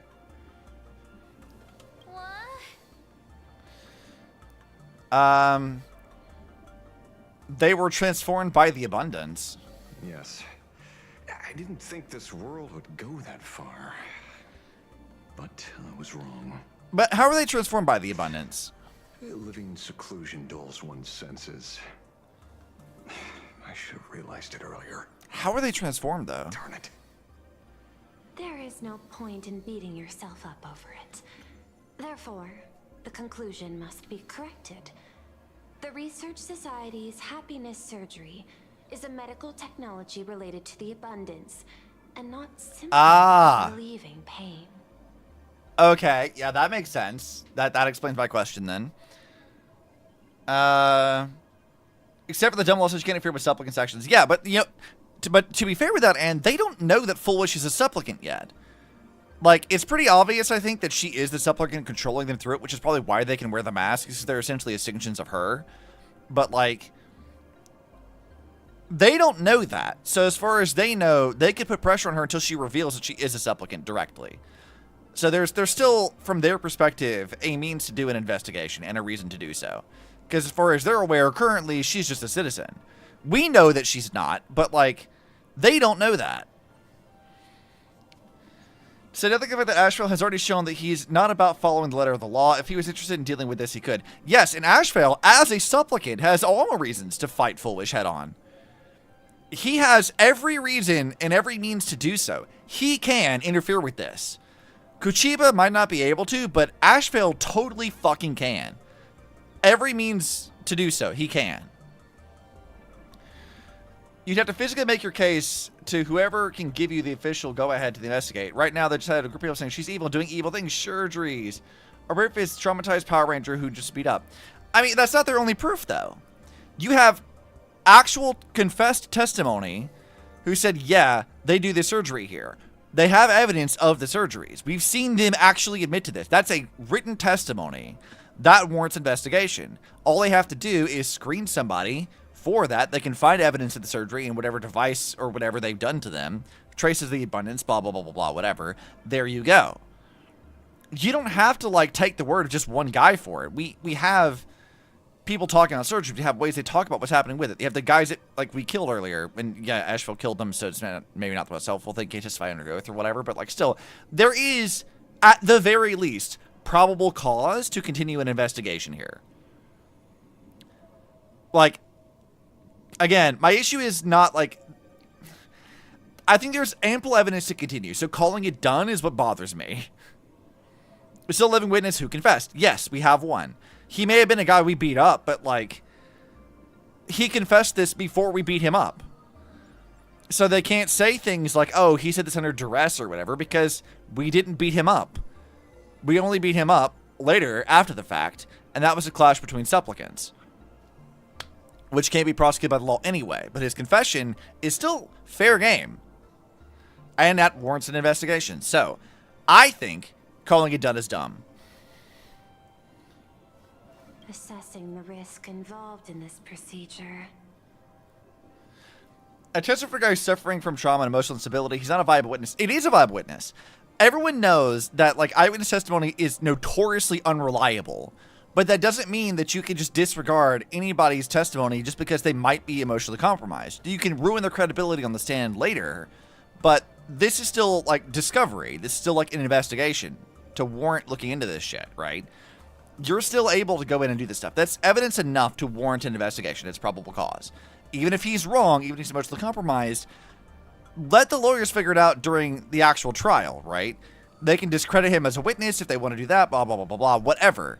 But right now, we're not talking about that. We're talking about whether or not the cops have a reason to investigate, and the answer is overwhelmingly yes. Your main focus should be Asheville. I mean, again, Asheville's also a thing, too. Asheville's saying, like, we're done. It's over. But, like, Asheville's also wrong. I think he will no matter what anyway, but Kachipa's hands are tied unless she gets something specific. I don't think her hands are tied. I think she's giving up too soon, which is definitely a thing that annoys me about this. If you can't use it for testimony, it's still enough for an investigation. Yeah. It's a lead to pursue. Yeah. It's about us fighting him. It's under testimony. It's not under duress, because remember, when he confessed to this, he wasn't under duress. We didn't fight him then. This was earlier when Asheville was, like, investigating them. Asheville beat up all the other people, but he did not beat up Magnus. So the confession about the surgeries happened before we beat his ass. So that confession is fair game. It's fine. He cannot argue and win in court that was under duress because we didn't beat his ass. Not until later. Everyone else got beat up, but we didn't really beat him, I don't think. Or maybe we did. I don't know. But, like, either way, I don't think he could... I don't even think... And even if that was the case, even if it was under duress, it still warrants an investigation anyway. We have a confession. You have to pursue the lead. That's how that works. You can't just not pursue the lead. So, like, yeah, they found the murderers of the Sandwich Syndicate, sure, but there's still other shit going on. So, like, there's no world in which I feel like these surgery things are, like, legal. I don't think that, like, they can just disregard that. It's what the evidence we had, but that doesn't mean you can't find more evidence. That's for the courts to decide later. Like, if they want to throw that out, like, a judge has to decide that. Like, as of right now, there is no judge to decide whether or not this evidence is viable or not. That's for later. That's when they're actually in court. Right now, they have to decide whether or not to actually pursue an investigation. Like, whether or not it was obtained legally is not for us to decide at the moment. That's for a judge to decide when they actually bring people to court. Right now, they should be investigating. They have to get the fucking evidence first, and they have other routes to investigate that don't necessarily rely on his testimony. Like, if, like, yeah, that might be like their starting point or whatever. But they can still investigate the surgery shit and find other evidence that's not related to him. So even if the courts were to later, like, you know, discredit him as a witness or something, they still have other evidence to get. Like, I don't know, all the people in the society who have a surgery and evidence of a surgery. And how they have records of no doctor had a legal requirement to actually, like, give them the authorization to do this. That is tied to abundance and shit. Like, all I'm saying is that calling the case done and, like, stopping anything from moving forward feels really, really, really weird. They should not be stopping that right now. Purely academic, because we're about to get the legality of an alien world that we don't know the laws of police procedure. Yeah. This is also true. This is an alien world. I'm thinking about, like, in the real world, like, it is insane to imagine that this is where this investigation would stop. Like, that's wild shit to me. I just feel like calling it quits and being like, yeah, no, we're fucking done. Whatever. And I'm like, I don't know, dude. Case not closed. You figured out who murdered the Sandwich Syndicate, but, like, Pearl already pointed out, this is an issue. And Foolish is very, very, very suspect, so you need to investigate her. This is the whole point of it. Unable to extrapolate. General Yao Guang told us that she foresaw a great calamity upon Plain Arcadia. According to her divinations, Blade, the Stellaron hunter, could be its catalyst. Oh yeah, I forgot Blade was relevant to this. So that's why she asked me for the authority to extradite Blade. Regardless, none of us had anticipated this. Plain Arcadia's calamity had already taken root. Long before the arrival of the Stellaron hunter. Yeah. First say this isn't the last we've seen of Foolish. No, yeah, Foolish is definitely coming back, 100%. What does Foolish really want? Does she want revenge against the long-dead Herald of Death? Or is she trying to erase the memories of that tragedy? I mean, I have my own thoughts about To this. speculate her motives. Unlike Intellitrons, humans may weave an intricate plan for a mad reason at any cost, yet execute it with impeccable rationality at every step. What's important is that she is stopped. Correct. Absolutely. Thank you for your surprise intel, Mr. Ashvale. You have just saved many more lives. Henceforth, the Department of Aberration Defense will place Foolish and the members of the Research Society of Happy Smiles on a special watch list. Given Foolish's control over media outlets, I recommend closer monitoring of her dissemination channels. We're on different mental tracks right now, actually. I think you're concerned about stopping the murder cases. The case is done. Murders are dead. Large case surrounding it still doesn't look... No, I don't think that actually is a separate thing. It's like I said before, if in real life you were to hire a hitman and the hitman kills someone, you're still on the hook for murder. Like, in real life, that's what that actually, like, you hired a hitman. So, like, the case of, like, the murder of the Sandwich Syndicate is not over just because the three people, like, the hitmen are dead, right? Yes, Asheville killed them, but they were still the person who sicked them on the Sandwich Syndicate. That person is still on the hook for murder. So, like, that's where my brain is at, is that the case isn't actually closed because she sicked them on, like, she did that. She was behind this. The case is not closed, and there's more than enough evidence to continue an investigation into Foolish and her motivations. In regards to the law regarding hitman, I'm scared to Google it. Yeah. No, I'm pretty sure I've heard about this. Like, I forget exactly what the crime is, but it's something like conspiracy to commit murder or something like that. Like, you're still on the hook for that. Like, hiring a hitman is definitely a crime. I think it's like conspiracy to commit murder or something like that. It's something else, but like it does fit within that category. So Foolish performing illegal surgeries and then using that to sick the Daybreak Squadron on the Sandwich Syndicate, that is a crime. And just because you got the hitman doesn't mean the case is over. You still have to do investigation. Understood. We will also implement pre-disaster measures at the calamity level standard per the safety response protocol against aberrant threats. Full Wish is not working alone. For normal people to be able to get an abundance transformation, that implies far more sinister supporters behind the scenes. These are enemies not to be easily contended with. Yeah, that is true too. As the administrator, I beseech you all, please, lend your aid and help Plain Arcadia through this crisis. Okay, I have a very, very silly thing about that in a second. Obviously, right. There's a case in Florida where a person who hired a hitman was convicted of murder. Soliciting a murder and someone doing it for you is treated as if you did the murder yourself. Yeah, exactly! Connected, leading to, involved in whatever terminology, but different case. There's a murder case, but you have a new case. No, it's not a new case. It's literally the same case. You were like, it is treated as if you murdered them yourself. That's not a different case. That is literally the same thing. Like, this would be like, if this were in like real life, the Sandwich Syndicate murder case, you would investigate this, Foolish would be found connected to it, and she would be convicted of conspiracy to commit murder or whatever, and she would be treated as if she killed them personally. That is how that would actually be done. I am like 90% certain of that. Those are not separate cases. Those are the same case. 100%. I don't know why I'm arguing about laws and court cases and shit on a fictional space world, but look, my brain goes to places sometimes. So, also, I wanted to talk about this a little bit. So she said, for normal people to get an abundance distribution implies former sensors supported behind the scenes. These enemies are not to be easily contended with. I'm wondering about this. Because, again, like, Evanescence also talked about abundance distribution, and something I think would be really, really, really, really funny is what if it's like Locha? What if Locha's back, and this is the shit he helps with? He is like a follower of abundance, technically. How fucking hilarious would it be if, like, the person doing all these illegal surgeries is fucking Locha?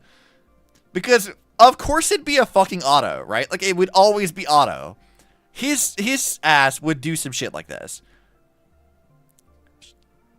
I'd be so, like, wouldn't it though? I'd be so if it was Locha. I want him to come back for this. The stream is called Honkai DeRailed, yes. You thought that because I wasn't in Discord today, we weren't going to get derailed on a random shit? Nah, dude. We're going to get derailed on some shit. But yeah, I think it'd be so fucking funny if Locha was here doing this. If it was actually him doing it. I don't know why he would do that. Like, what purpose he would have to be here. But I want it to be him. I want it to be Locha. Please. You were so good first half of the stream. I was. But look, there's shit to talk about pending. This has escalated beyond mere rivalry. Fetch is basically over now. Yeah, we're pretty close to the end. Full Wish's conspiracy has crossed the line.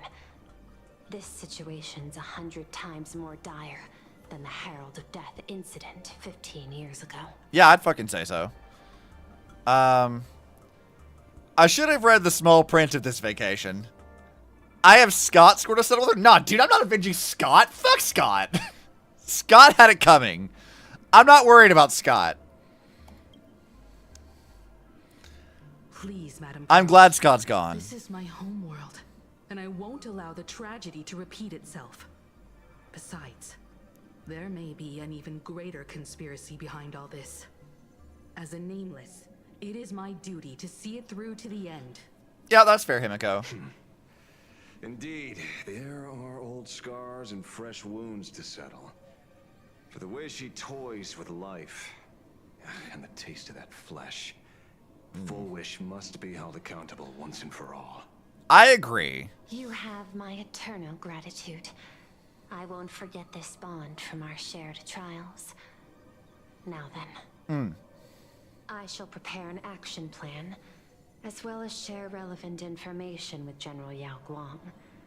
The seed of abundance planted by Full Wish must be uprooted and How did she... eradicated as I'm soon just as wondering how Full Wish got, like, a seed of abundance at all. That's so odd. Let's see. Still some more lore. That's how things work in practice. The murder case is solved. New case is works in a murder case. I mean, it's not solved, though. That's the problem. Again, it ties back to the Hitman thing. This story deserves a perfect ending. Like, the way I'm like, again, 95% sure is like, it's treated like a hitman case. Just like, hiring a hitman is a separate crime from the murder necessarily. Like, it's conspiracy to commit murder and actual murder. But, like, I'm, like, fairly certain that in the real world, this would not be treated as different things. This would be treated as the same case. And I will die on this hill. Does it matter? No. It does not matter. But it matters to me, damn it. Also, I gotta pee again, so I'll be right back.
Oh, now my transitions work?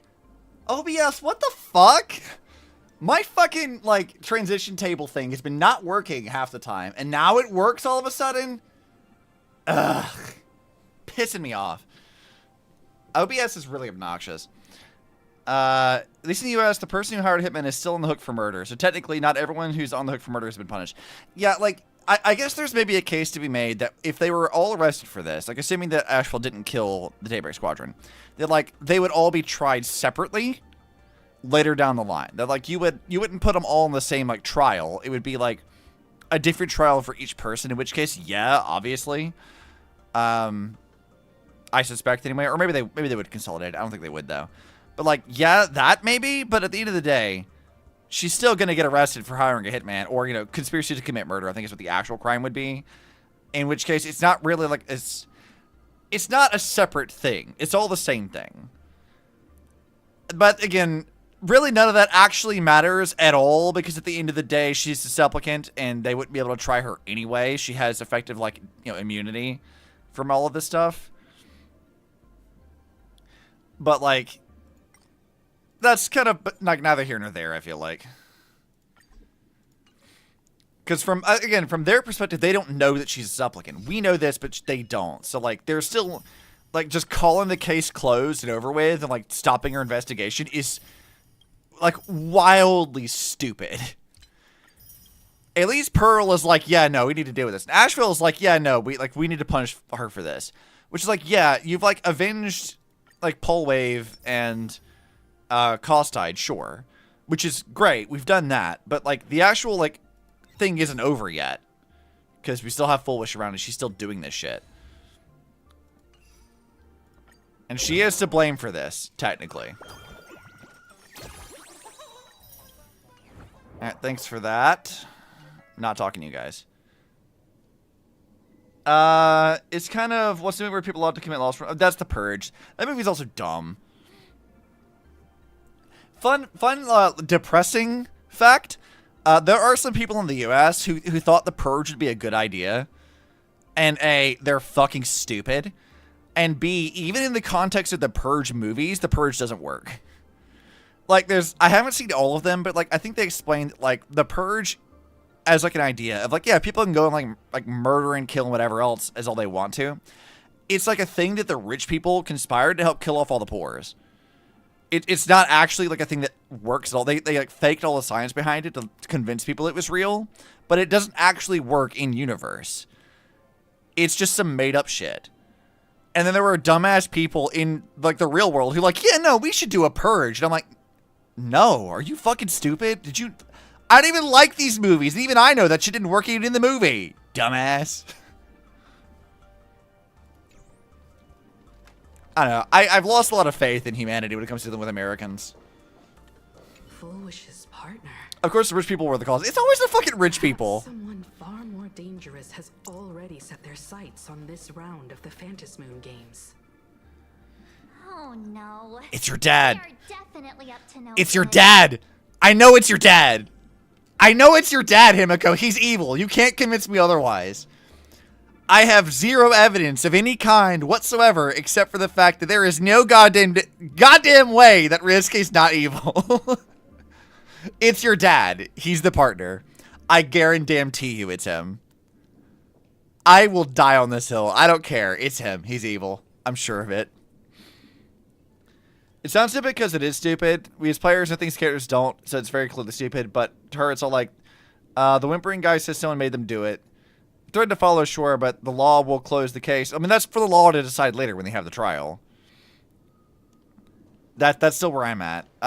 What you got to say about yourself? So it's true. The captain and the rest really did kill all those people from the Sinwish Syndicate. Okay, so you actually didn't know. Okay, good. I'm glad you weren't aware of this. Fullwish is also plotting something terrible. Yeah, dude, she brain controlled your friends. Absurd. It's been 15 years since my life turned into a montage of nightmarish amalgams. And it's still going. You could have left the planet too, dude. You need to rest. Let me handle the rest. Thank you. Mr. Ashvale is right. This is not the same as playing the hero on a stage. Nah, dude, you're literally working for, In like, the end, the Herald of Death or equivalent. Just an actor. Alright, now, Miss Ma'am, I like you, but, like, what's going on with you? Oh, leaving now. We're counting on you. Poor Magnus, please go get some therapy. Right? Like, he needs to go to therapy. They also like cast it in basically supposed to sound like a kicked puppy. Right, though? He is a kicked puppy. That is, like, that's how I described him earlier, and I'm 100% sure that's what it is. He definitely has kicked puppy energy. You look very relaxed about it all. Because it's just another Phantasmoon Games for me. Check the records in the Ministry, and you'll see. Save the mythological times. They always end up in a huge mess. Without fail. Fair enough. Maybe that's precisely why AHA designed it this way.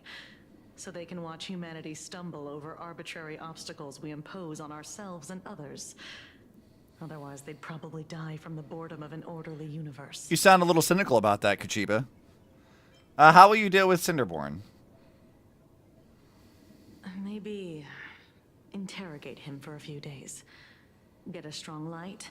Render him unable to eat or sleep well, and he will probably spill everything he knows about the Girl, Sinwish what? Society. What the fuck? Picked his brain. We'll let him go. That's hilarious. I should go, Miss Kachiba. It's almost time. I should get back to work too.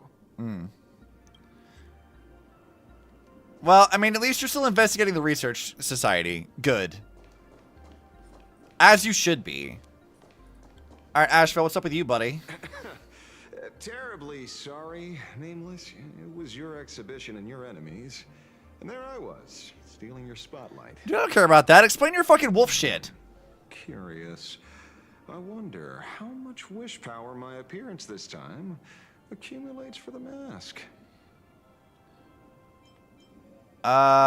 You don't sound sorry at all. Oh, don't be like that. You can tell them that I'm Welt. We already look similar enough. Who knows? Maybe that'll... What do you mean you look similar enough? What are you talking about? What the fuck do you mean? Also, you could never be Walt Asheville because you actually get to do things. My God. He's so dumb. I love him. Have you had dealings with the Xianzhou before? We fought side by side in the past, and, well, I know a few faces. But, as they say, the honeymoon phase never lasts. Oh? I heard some of theirs were still looking for me before I went into my last cryo sleep. I'm counting on you to keep this a secret. Why were they looking for you? He has Kane. I have Kane. Basically the same guy, really. I mean, yeah, obviously. Which, now that you said that, I'm like 90% sure that I've seen art of people joking about the fact that both Ashvale and Welt have a Kane. Like, I'm pretty sure I've actually seen art in memes about that. Which is great. I love it. Why are you going incognito? Some people want the head on my shoulders, while others want the shadow in my arm. It's on your arm, okay. I'm old, and I just want some peace and quiet. That's all there is. He's old, he has a cane. It's basically the same thing as Weld. Will you continue participating in the Fantasy Moon games? What? Itching to get rid of me already? Well, you're not that hasty, are you? An even greater prey just joined the game. Sure, she could be small fry by your standards. What's that supposed to mean? In terms of viciousness. He has the nails in his arms? Yeah, he does have nails in his arms, which is interesting too. Before the supplicants go their separate ways, Full Wish is definitely a good hunting target for us to align our goals. Hell yeah. They're trying to get me like, I will avenge Scott. I will not avenge Scott. Fuck Scott. I don't care about him. I don't care about Scott. Don't steal my spotlight this time. Such confidence. Can't help but smile at that. I was kind of hoping that Stella would be a little more coy about it. You really remind me of a young man named Tiernan. Tiernan? You nameless bunch. Just love jumping headfirst into fire pits. Don't you? Wasn't Tiernan one of the nameless from Penacony? Am I remembering that right? He was, wasn't he? What did Tiernan do again? He was just like one of the nameless there. Interesting that they know each other. Huh. Also, I'm kind of surprised that I remembered that because Penacony is like a blur. He was the Galaxy Ranger. Okay, that's what he was. I couldn't remember what Tiernan actually did. Well, given your skills, I'm glad I clocked that though. That we remembered who he interested in was. joining the Galaxy Rangers, if you're still alive by the time the Fantasy Moon games conclude. I mean, that sounds kind of cool. I'd rather follow Tiernan's example. I thought you were retired. I will always be part of the Astral Express. I think I'll follow Tiernan's example. The one who walked with Acheron. Oh, yeah! Yeah, you're right. That's why she took on the Galaxy Ranger thing. Tiernan is also a senior member of the Express that I respect. I will follow in his footsteps. Forgive me for being presumptuous. It being a ranger, it holds little appeal, really. It is a path of loss, suffering, and vengeance. Badass, though. In that case, I will take back my words. Young Nameless, may you never have to tread the path of a ranger. Apart from where Asheville and Lygus' voice sit vocal range-wise, I don't hear Lygus at all in him. Yeah, I don't either. Like, I was kind of listening for it to see if maybe we would hear it, but I don't hear Lygus in him at all. And I mean, sure, they have like the little vocal modifier for Lygus' voice, but I still don't hear it. Like, even the delivery and how he enunciates stuff, I don't hear it at all. Like, applause to the VA for that, because damn. Is there something else I can help you with? The Society of Smiles has been around for a while. How are you unaware of what they've been doing? I had put them on a temporary watch list before, due to significant decreases in crime rates in certain regions. But now, we finally know how they achieved such a miracle. Personally speaking, I cannot fault the citizens who joined the Society, nor do I wish to fixate on the accountability of those who governed at the time. Oh, she's pissed about the people who were in charge before her. She's not happy about that. I want to know who was in charge of this before, because, like, this is not the first time Pearl's been like, these fucking dicks. It's like, they left me a fucking mess. After all, for the corporation, the Smile Society is a tool for maintaining stability. and the members are simply following the human instinct to avoid suffering. Again, unsanctioned surgeries, though. You should know. There, the family's members lull guests to sleep with power of the harmony and soothe their pain. From a human ethics point of view, it is well within people's rights to avert pain in moderation. In moderation. Surgery to suppress your feelings is not moderation. That's a rather extreme response. Pearl gives you Chi vibes from Chobits. She's cute. I don't know that character or that thing, but I will take your word for it. Humans cannot turn off their innate negative feedback like Intellitrons do. I understand and deeply sympathize with that. Okay. My assigned theme is analytical art, but at the same time, I am fortunate to be appointed governor of a world. Looks wise. I see it. Oh, okay. The portrayal and sublimation I have to of look it up. pain in human works of art shine among humanity's greatest treasures. Tragedy, elegy, and lost epics.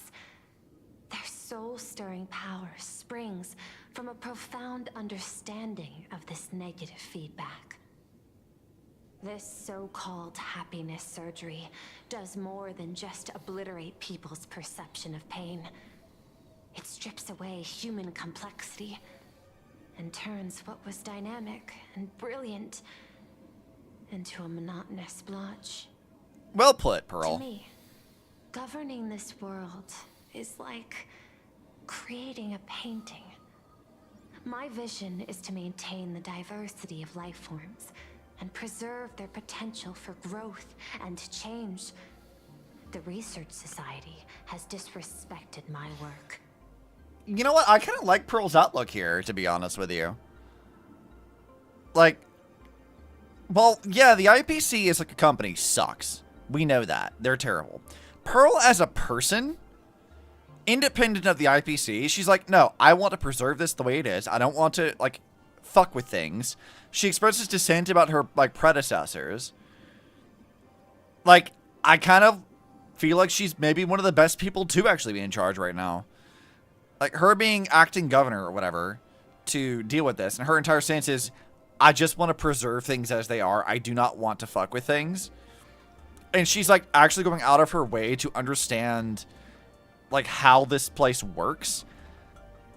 What more could you really ask for? Like, yeah, putting the robot lady in charge of creativity is an odd choice, sure, but, like, she does seem dedicated to, like, figuring things out and understanding Planet Arcadia, which I think does actually mean that she is the best person in charge of that. I think we've seen a fair amount of that. Pearl, Teb, as I mentioned, are also good, even if they're working for a troubling organization. Yeah, exactly. Like, Aventurine's not a... Like, I like Aventurine. Topaz, you know, I like Topaz a lot. I think she's a really fun character, but sometimes she is, like, sort of, like, lies by omission. But even she's not as ruthless as people like Jade. Like, we've seen Jade is, like, very, very, like, ruthless in a lot of ways. And she... I don't want to ever say that she's, like, evil, but she's a lot more, like, cold-hearted than we've seen other people in the Stonehearts be. But, like, I mean, Pearl seems pretty cool. I don't have an issue with her right now. Thus, my duty and theme have become one and the same. I will do all that I can to cleanse the misguided strokes of the Research Society from this land. Valid point. Thank you again for lending your aid, Nameless. I will begin extrapolation of our next steps now. Okay. I want to go over things with everyone else. Please, be my guest. I hope you all get some proper rest before moving out again. Look, she's expressing concern for us. Like, I don't know, dude. Pearl seems cool. I was expecting the AI Stoneheart to take such a stance against the Research Society. It's a nice surprise. Right, though? I think Topaz generally wants to use the APC as a force for good. She seems committed to helping Belloc. I mean, she was, and she was very reasonable. But remember also that, like, Topaz, as Himiko pointed out during that quest, that, like, Topaz talked about her homeworld, and that probably was true, but she did leave out a lot of information about what other planets are like when the IPC takes over. And that is a lie by omission that would have misled Bronya into making an erroneous choice that would have worked in the IPC's like benefit. And that is kind of fucked up a bit. So like Topaz made a lot more like questionable choices than I think Aventurine and everybody else. Like, yeah, Aventurine does some stuff here or there, but he didn't make a choice like that yet. You know, I'm not here to be an ornament. Assessment. You have something to ask me, Mr. We're talking about the continuous. We were a little bit briefly. Well, lately I've been on an extremely lucky streak. Be it Fullwish or Magnus, the elites practically gained sentience and came to me one by one. Mm-hmm. I'll get some more coffee. Luck is also an important part of one's toolkit. Wouldn't you agree? Damn, I've almost drank an entire bottle of cold I'm brew. beginning to think you're the one behind it all. You tasked me to investigate the society and protect the Astral Express, which all led to me unleashing my shadow on those people. Just so you can confirm your hypothesis. You had everything planned out since the beginning, hadn't you? I mean, she is an Intellitron. If I answer yes, would it wound your ego? Good. Perhaps. Yes. I paved the way for your investigation, leading you straight to the suspects. All right. Through you, I confirmed my suspicions about the Research Society. However, the question of abundance transformation remains a thorny issue for me. I mean, I would fucking say so. Fortunately, there's a ranger who specializes in confronting such abominations, having lived in long seclusion within plain Arcadia. So he has a history with this. Interesting. But you know, that shadow sealed inside my arm can be very dangerous.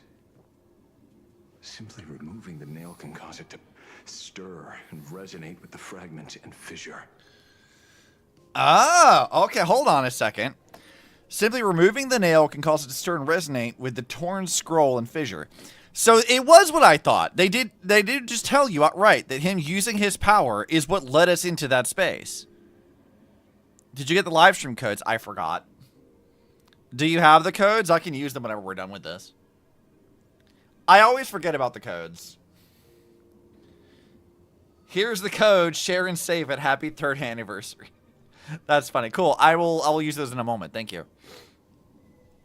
So I was right. Him using his powers is what brought us into that space. Had I not kept it under control at that time, the fight would have ended with all of us buried in that bottomless abyss. Is that part of your plans too, Pearl? Oh, he's pissed. Humans fear the worst, but to the Intellitrons, such fears are merely irrational deterrents. Mm-hmm. Wasn't the Mask of Elation I gave you enough to pin down the shadow? That's what the mask does? That gift you found through the guidance of the Express Navigator. Star Seer, I see. What the fuck? She did almost commit murder without telling him why. Yeah. That gift you found through the guidance of the Express Navigator, so Himiko. Starseer, I see. What? That very shadow that devoured the Swarm and Lord Ravager Zulo 10 amber eras ago. Oh. So, my guy has killed a Lord Ravager. Okay. That very shadow that devoured Shuhu, the emanator of abundance, hundreds of years ago. Okay. Can they start giving Himiko death flags, please? Yeah. Seems like the mask is something different for each person. Yeah, he's old as fuck. I mean, we knew he was old. He talked about going into cryosleep a lot. Let me look at this. So he's met Himiko before, because like this didn't happen during this patch at all, right? Like, Himiko hasn't really talked to Ashvale. So they're saying he found a gift through the guidance of the Express Navigator, but they didn't say Himiko here. And then they have the Starseer, whatever that is. Then he helped fight the Swarm and Lord Ravager Zulo 10 Amber Eras ago. Then killed an Emanator. Navigator from before. Probably when Akivila was... Yeah, like, that's what I'm saying. Like, they didn't say Himiko here. So it means it's not Himiko. It's like a previous one. Oh, no, there's... Starseer IC is the previous... That's the name of... Okay, I misread that sentence. The Navigator is IC. Like, that's the person. She didn't say what the gift was. But they're talking about the previous Navigator. So... Correct me if I'm wrong, but we've never seen another Navigator be mentioned before, right? Starseer IC is the previous Navigator, assumingly before Himiko. And then he kills the Swarm and Lord Ravager Zulo 10 Amber Eras ago. Not true? Who do we know who was the Navigator before Himiko? I don't remember them mentioning anyone else, but I mean, this game's been out for like, what, 4 years now? 3-4 years? I don't remember if they've mentioned anyone else. But one Navigator who was a songstress. Do we? I don't remember that. I mean, I guess it would make some sense, but I don't remember that. Huh. You won the bet. You sure know a lot about this. Please, allow me to correct you. Might have been mentioned in books. That's probably why I wouldn't know that. Parameters prohibit engagement in probabilistic gambits. Accordingly, I operate by acquiring sufficient information to ensure zero margin for error. Okay, so you act once you have enough information. That's fair. Then again, you are the species that brought art into existence as a form of expression. That seed of creation exists even in the most ignorant of humans' minds. And for that, I love and admire you. Why'd you say that so ominously? She was the Navigator during the time Aha was on board when the train exploded. Okay. I don't recall a lot about what they said about her, but she was mentioned pretty explicitly. Okay. I don't remember that. But I guess that makes sense. So I guess that's 2, but this is the first, like, named one, I think. Whether you believe it or not, I will honor our initial agreement, Mr. Pull up some info and post in Discord, please do. At the moment of victory in the Phantasmoon Games, I will free you from all sufferings and fulfill your wish. And what is his wish, exactly? Suicide? To let a Galaxy Ranger die peacefully in his bed. So it actually was. Okay, so they did tell us that earlier. But why does he want to die? In that case, I will continue to fight for you, my lady. Him saying that with the fucking fedora is not helpful.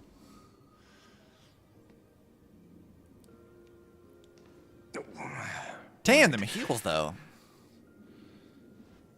You mentioned several times wanting to replicate the works of Graphia. I don't know much about art.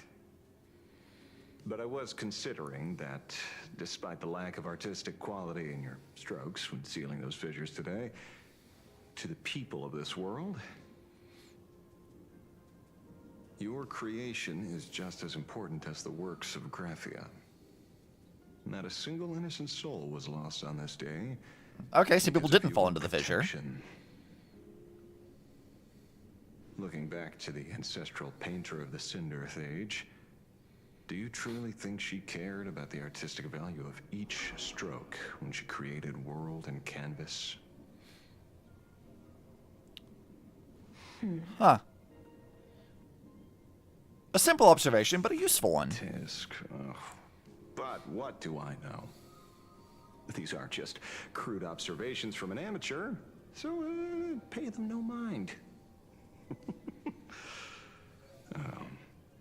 I'll be on my way. Blade found his new soulmate? Yes. Blade and Ashvale, both of them wanting to die.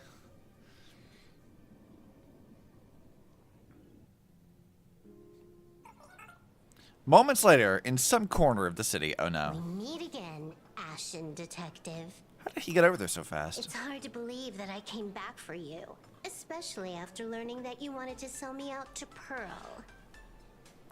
We know several navigators, do we? We gotta thank nature's gift. The 6.1 billion credits reward has appeared again. Fortunately, I bypassed you and struck a deal with that Intellitron instead. Regrettably, my current bounty stands at 0. Regrettably, she says. Do you always turn your customers over to the police? How impressively short-sighted. No wonder your clientele is so small. Just forget how freaking tiny Subwolf is. Dude, she's so small. Short-sightedness. No one rivals the Stellaron Hunters, aka Destiny's slaves, isn't it? You are all fated to march toward the finality, and nothing can stop you. Uh-huh. On the contrary, there are many paths for us, as long as that person can see. Okay. He can't see the trajectory of your destiny in this world during this mission? Take a guess. I've heard about what befell Euphorius. Mm-hmm. The war among the Eons is now inevitable. Whether it's the IPC or the Express, they are fighting for an uncertain future. The future's always uncertain. And in the world where the elation is the center of attention, there will eventually be more than one Eon interfering. Even a Destiny slave would not be able to see the path ahead. Keep guessing. We're getting pretty close. Enough of your games. I'd say it's not too late to rename the planet Adlevin. What? It's still too early to despair, old man. I came prepared, but I could use a helping hand. His hat's so over the top, it 30 is. million credits. Pay or die. The fuck? Give your friend a discount, will ya? Say 0 credits? I ain't your friend. What's the hostilities? Hey, it's our boys, Suicide Bros. It's been a while, Ying Shane. It's been too long, Mr. La Mancha. Interesting that they know each other.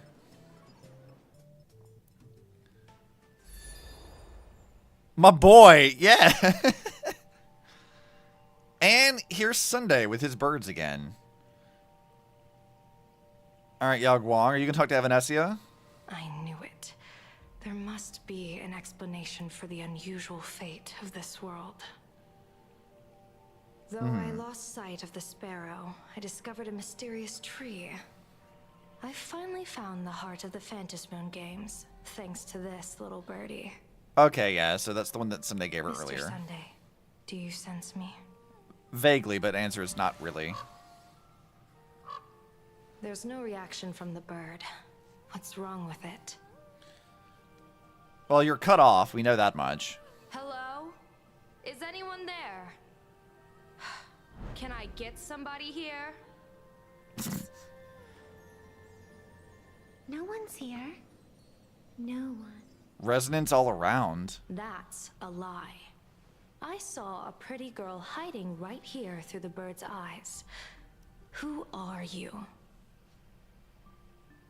That's none of your business. None of your business. Why are you playing coy? She's not so fed up. She Going to does. be. Then I'm done playing nice here. She's very annoyed. Why are you so mad? If my eyes weren't playing tricks on me, the ancient tree here must be the ambrosial arbor of abundance. Yes. Yo, what the fuck? That's what this is? Excuse me? What the fuck do you mean this is the ambrosial arbor of the abundance? Excuse me. What the fuck?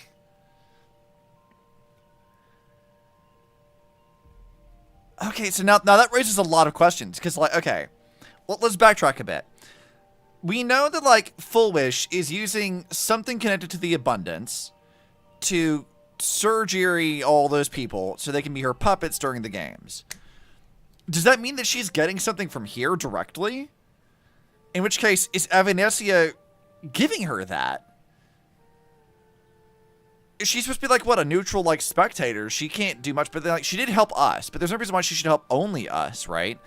Evanesia could be helping all the supplicants, regardless of whether or not it's evil or whatever. So I wonder if, like, she's also assisting the other supplicants, too. Regardless of how, like, morally depraved or not it could be, which is an interesting stance for her to be in, that she may or may not even have a choice. She may have to do that. That's so weird. I wonder what we're supposed to do with that information.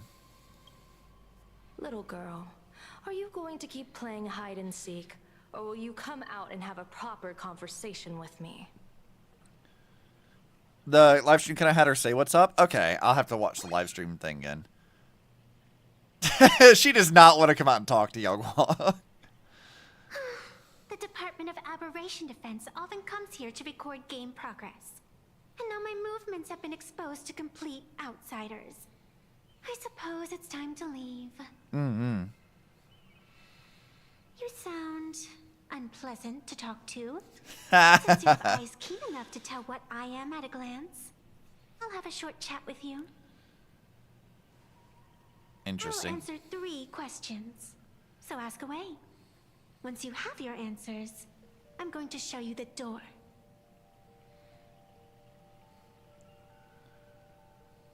I wanted to question why the Joy Seeker would permit the Ambrosial Arbor of Abundance to take root in a world they had blessed. But given their carefree nature, there was probably never any restriction to begin with. Fair. On my second question, are you a Feykind native to Ahatopia, or are you one of the long-life species shaped by the Ambrosial Arbor? A good question. Aren't you good at divination? Can you help me take a look whether the slip on my head says wheel or woe? She knows a lot. She should not know a lot, but she does. She can't see it. Fascinating. There's nothing on your head except your ears. And that itself is the answer. I am the arbitrator who determines the outcome of the Phantom Moon Games. Okay. The raging waves of joy and the living pulse of this world. What does that mean? Diviner of the Xianzhou, the weal and woe you behold are but a single petal fallen from my hand. It blooms with the morning and withers by evening, reducing to dust in a fleeting moment. My true form is the Panarch Elwood, the embodiment of instant and eternity. Okay. What does that mean? Interesting. Took you quite some time to come up with those words, huh? The one who created me did say most people wouldn't believe me. Turns out they were right. She says they in all caps, so she's referring to an Eon. Interesting. Yao Guang's annoyance increases. I think they're both very annoyed with each other, and they don't want to deal with this conversation at all. Remember why Dolly stuck out to me as the navigator? I'm feeling some point in the future to look irrelevant. Yeah, the teacher nesting doll girl? Okay, so I guess she was like a person before that. I guess that makes some sense. I just assumed she was like an imagine and didn't really question it. So she says that she was created. She says the one who could have made did say most people wouldn't believe her. But she doesn't say which Eon. So an Eon, we don't say which one. She does have ties to this tree, which could mean that she actually is like a creation of abundance, kind of. Huh. But I mean, she also could, like, if she's the arbitrator of the games, then she also could be like something Aha created, but I don't know why Aha would create her. a flighty Eon like that wouldn't think to do things like this. It couldn't be Abundance, though, right? Isn't the Abundance Eon dead? No, Yasha's still alive. That's the whole point of, like, what the Xianzhou's all about. It's, like, hunting down the, creatures of abundance and, like, dealing with that and, like, killing them off inevitably. And then there was that casino a long time ago with, like, Locha, Jing Liu, and Jing Yuan in the shackling prison, talking about them wanting to kill off the Eon of Abundance, but I don't think they've actually done that yet. So, I think no. So, I mean, she could be a creation of Abundance. We also don't know how long she's been around either. But her existence is something different, so I don't know. I don't think we have enough to say for sure. I believe you. I feel the same way. For many do not trust the words of a diviner. Besides, no weal or woe has befallen you, which means your fate cannot be determined like that of ordinary mortals.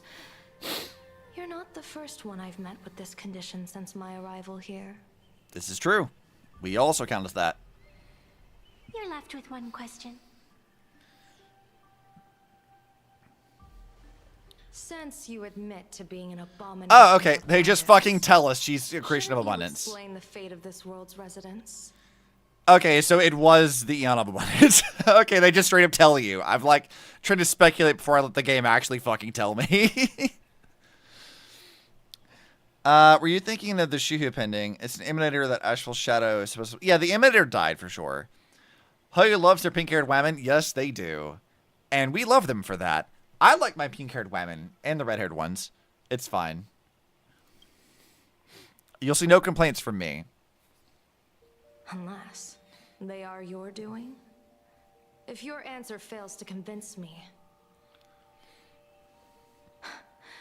it may be too late by the time I summon the Lux arrow from the sky with the rainbow.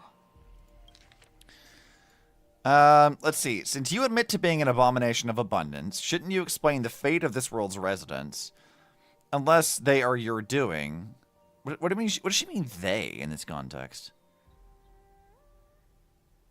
If your answer fails to convince me, it may be too late by the time I summon Lux arrow from the sky. Okay. What do you mean by that? Chill out. You shouldn't make jokes like this. Also, since Evanescia is allegedly a creation of abundance, her stance about, like, being more like soft on abundance when we talked to her earlier, that would make sense. Because remember, like, before we talked to her about this and she was like, yeah, I don't see abundance as this thing, I see it as something else. A perfect combination between this and elation is a great thing. If she really is a creation of abundance, this does make sense why she would feel that way. So, this is also the first time we've seen it not be a monstrosity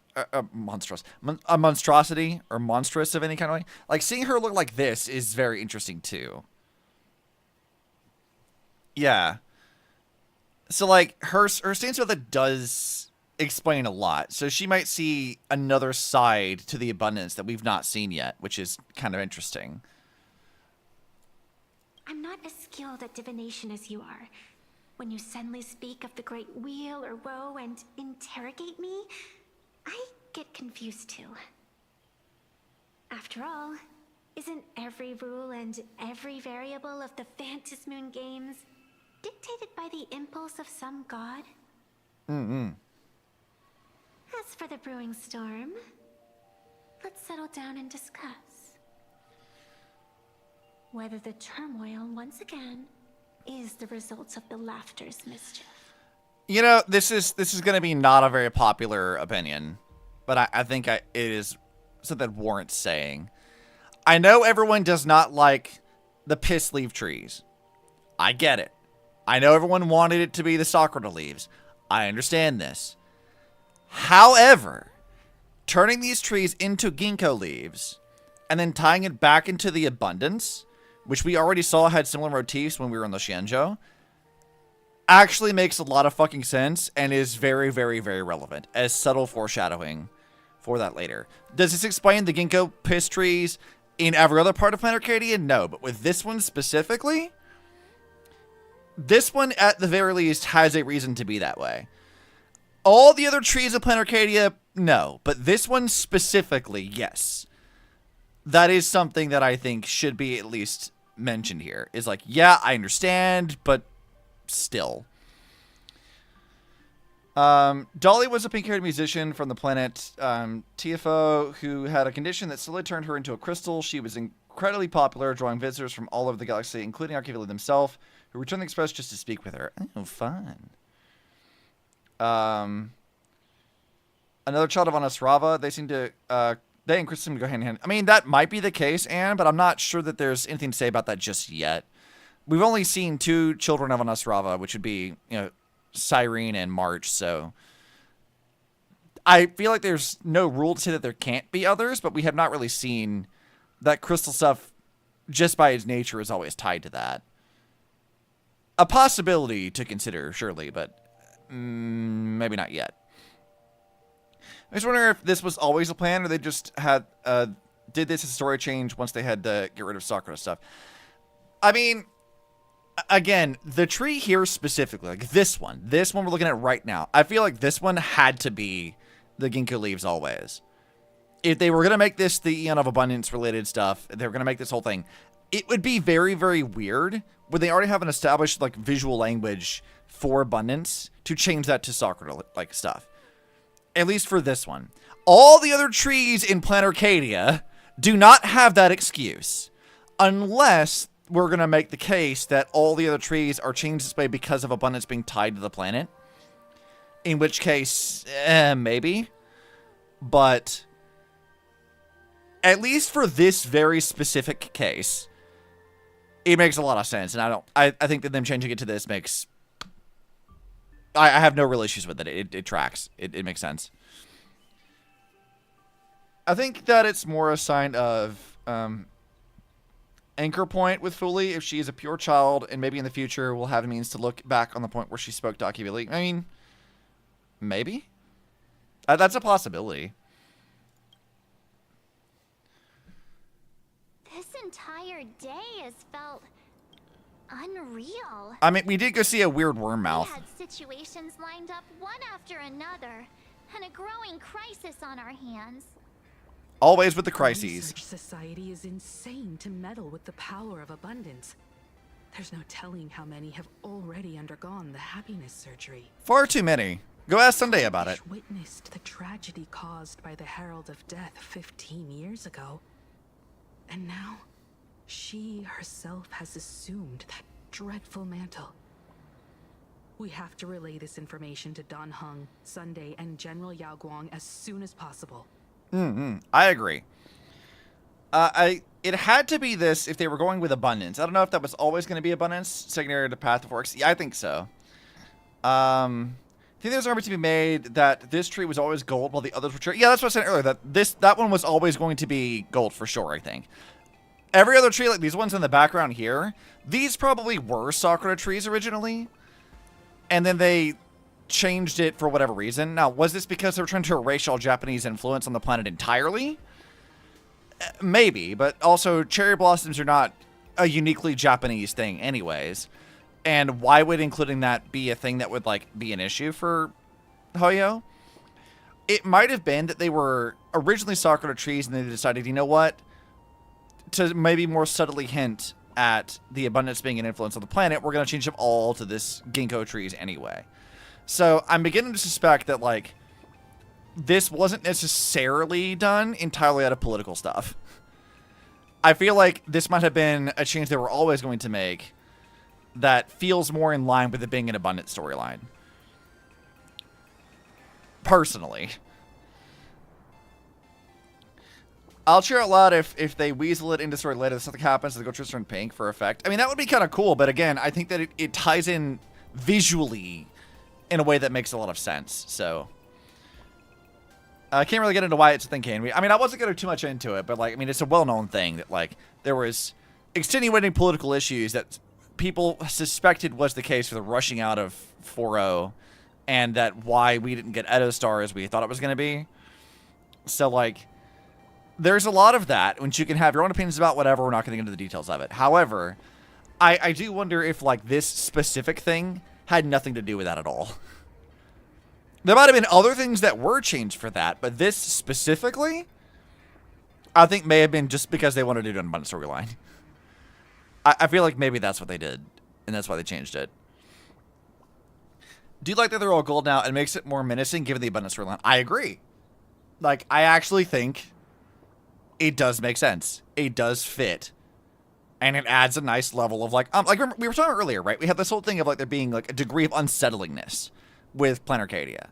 That we've been running into a lot of these things that have been, like, both, like, the audio stuff being weird and unsettling, seeing the weird worm mouth that's unsettling, all the characters, like, talk and behave in a way that's unsettling. There's been a degree of, like, unsettlingness from the moment we landed on this planet. So, like, changing these things to ginkgo leaves and then revealing, by the way, the abundance is at play here, that adds yet another level of, like, ominousness to everywhere we go on this planet. I think that works in the story's favor quite a bit, which is kind of neat. It's good visual storytelling. You guys said a lot of things were changed for sure. I mean, there's almost certainly things that were changed. I'm not saying that those changes didn't happen. I'm saying that the changes to these trees specifically probably wasn't one of them. The delay and mess of the 3 live stream heavily implies that. It might have been that the ginkgo trees everywhere were already in play. Yeah, that's what I'm saying. Like, I think it's very safe to say that, like, Edo Star and Planet Arcadia had a fucking lot of Japanese influence originally. I mean, think about, like, what we see in the plot lines here. We have, like, the, like, anime plot lines that Vanessi's always talking about, and, like, the Graphic Academy thing. There's a lot of, like, anime tropes and stuff we're running into a lot. Having that kind of stuff showing up in the more Japan-style planet would make a lot of sense, right? Like, that would track. But, obviously, for extenuating circumstances, they weren't able to necessarily do that, so they had to change things. But I feel like the ginkgo trees probably isn't one. At least based off of what I've seen right now. This makes a lot more sense, and it feels a lot more cohesive than I think we were originally giving them credit for. Full Wish is declaring war against the world. Full Wish is definitely aware of the enemies she's facing. That is why we must win an audience with Aha. At the very least, we need to stop Full Wish from winning the game. Yeah. The thought of the Research Society of Happy Smiles going through with their plan gives me the chills. Yeah, I'd agree. It's creepy and weird. Been a long day, and all of you must be very tired. Take this chance to get some proper rest. Since you seem to finish the patch, we'll go to bed. Night, Anne. March? What about you? The best way to recharge is to waste time. So, I'm staying outside for some fresh air. Wasting time sounds like a great plan. I was thinking of heading to the streets for a walk. Oh, yeah? Oh, we still got more things to do. It turns out they did change it for external reasons. The change that worked out. Yeah, like, even if it, like... See, Japanese cars on the streets, Japanese rural architecture on the roads, manga shops, mecha bays, karaoke bars. So Japanese it hurts, but it hurts more that it isn't allowed to shine as much as it could have. I mean, yeah. But I mean, I would also say that even despite all of that, what they ended up getting at the end of the day isn't bad. Like, if I had to guess, there probably was, like, a lot more architecture, like taller skyscrapers and things. There's probably, like, more to, like, how these buildings, like, in the backgrounds were constructed. There was probably more of, like, the rural buildings and whatever. A lot of those things probably were changed, but I think a lot of the rest of it probably wasn't.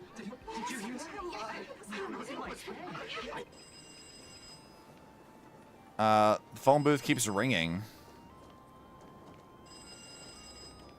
Should we answer this again?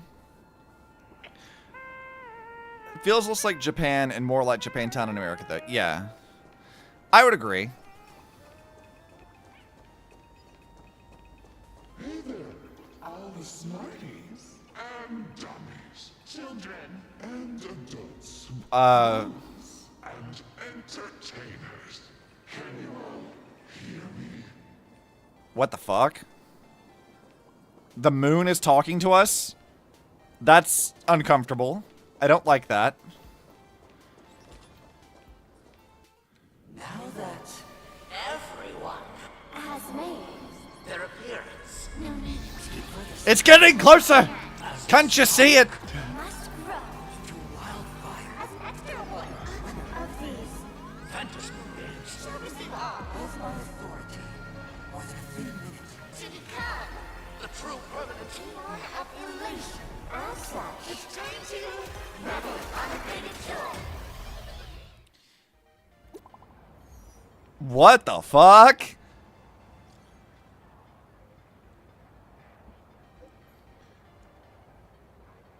Okay, I'm gonna read that in a minute when they finish texting us things.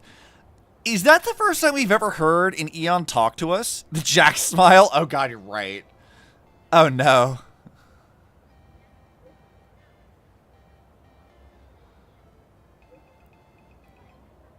Okay, now let's see here. Greetings. The Daybreak Squadron versus Astral Express battle has concluded. The Department of Aberration events will now release the current wish power rankings of the 8 mass supplicants to all Fantasy Moon Games participants. Note, information on uncalled supplicants and their corresponding masks is currently restricted. Current ranking 5th supplicant Sparksy, called. Current ranking 4th supplicant Daybreak Squadron, called. Current ranking 3rd supplicant Pearl, yet to be called. Note, after the SparksyCon incident, Sparksy's mask was temporarily taken away. Getting called out in public, terrifying. Oh no, whoa, whoa, whoa, whoa, what's my rank? I'm getting nervous. What's my current rank? Oh, hi, Silver Wolf.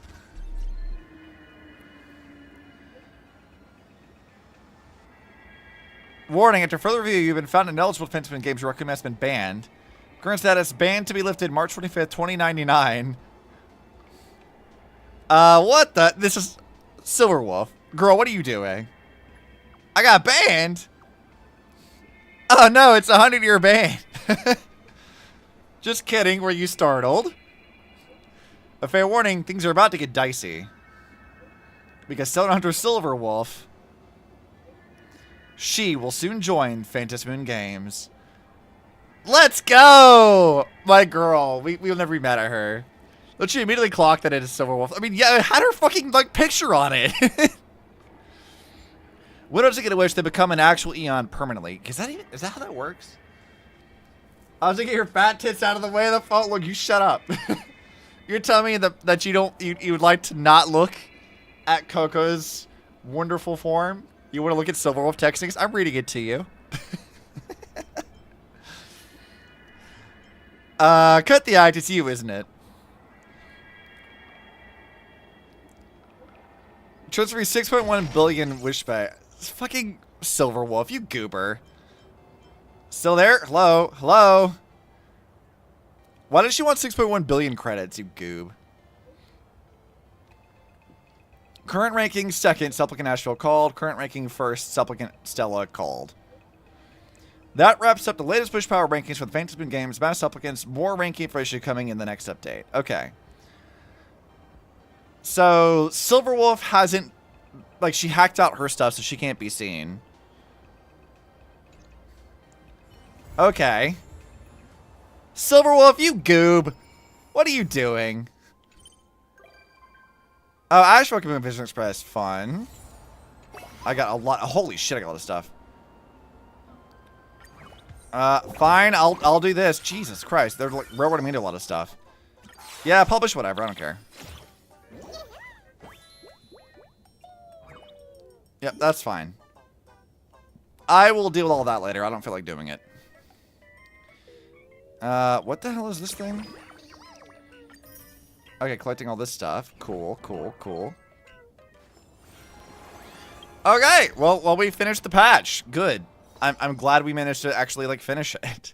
That was 7.5 hours. Holy shit. That took way longer than I thought it was going to. I assume that, like, even with me being, like, kind of, like, attempted to be focused today, that still took a long time to get through.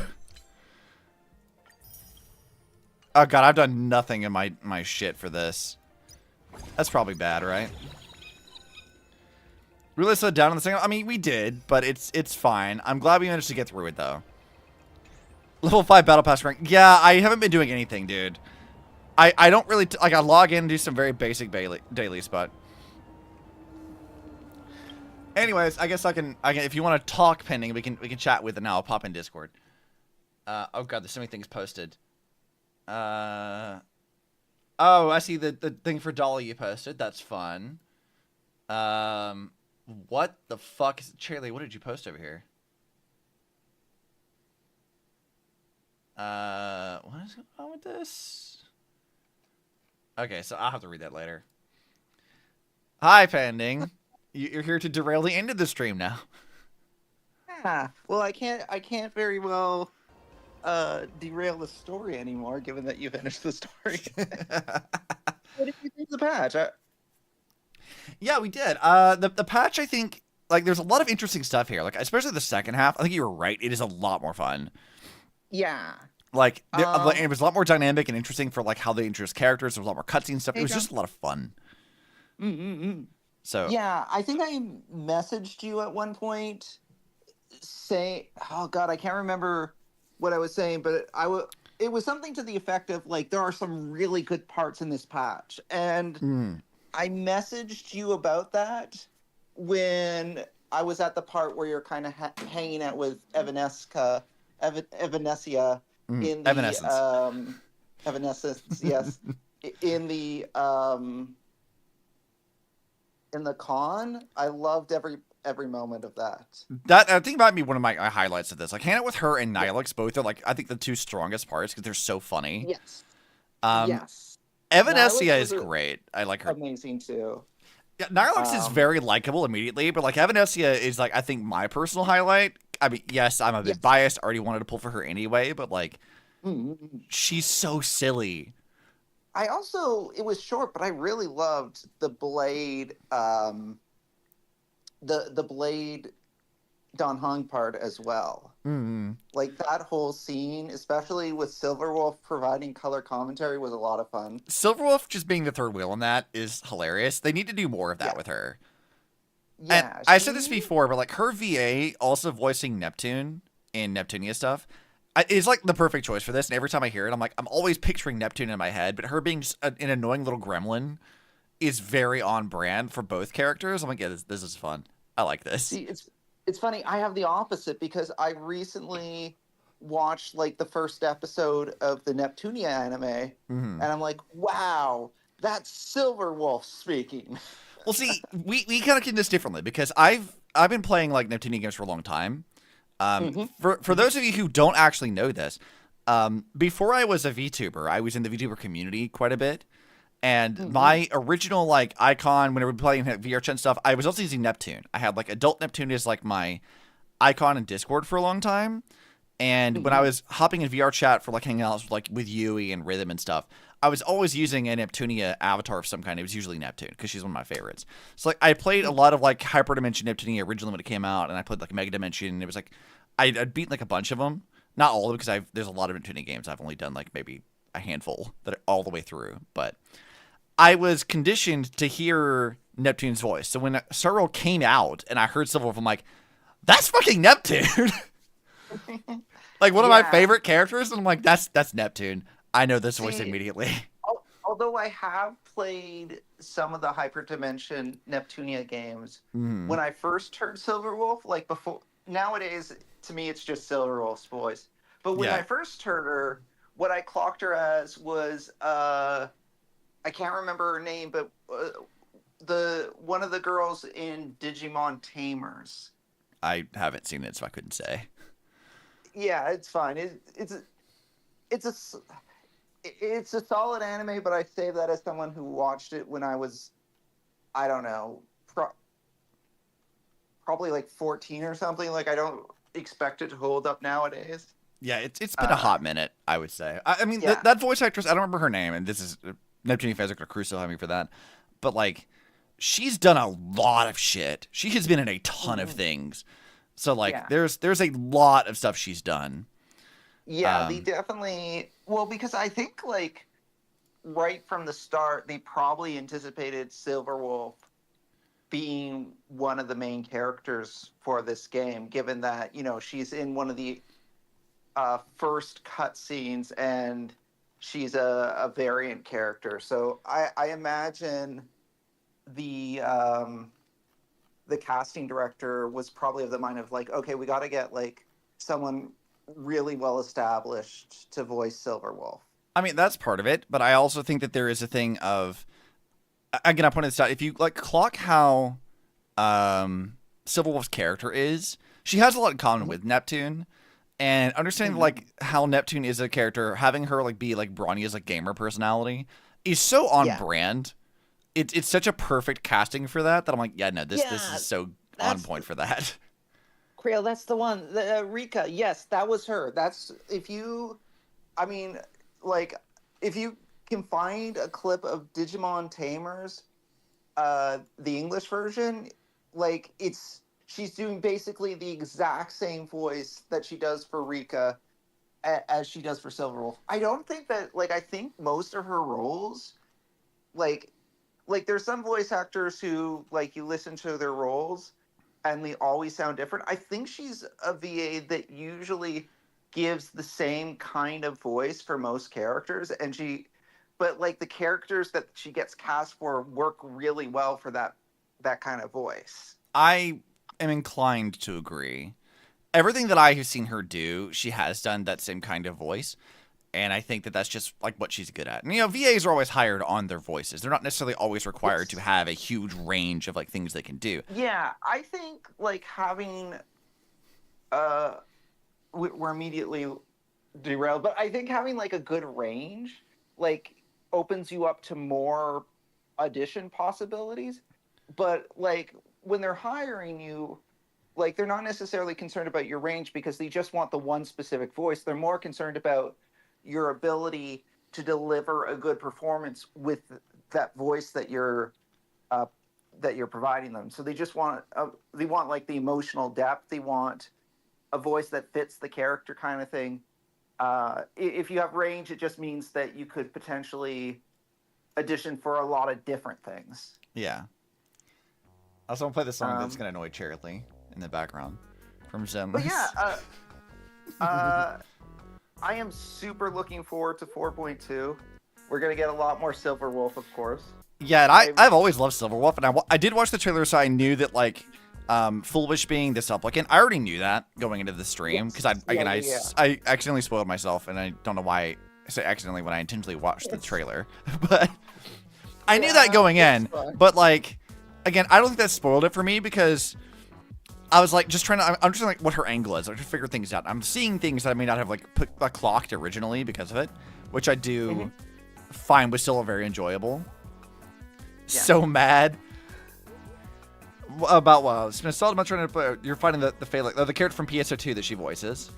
The quality 8 is dog shit because OBS 8 bit rate. Yeah, OBS has some problems sometimes. OBS can be a bit of a pain in the ass. Like I said, it keeps fucking with my transition table mod, and it's like not doing my transitions properly, which is annoying the fuck out of me every stream. I'm like, how dare you, OBS?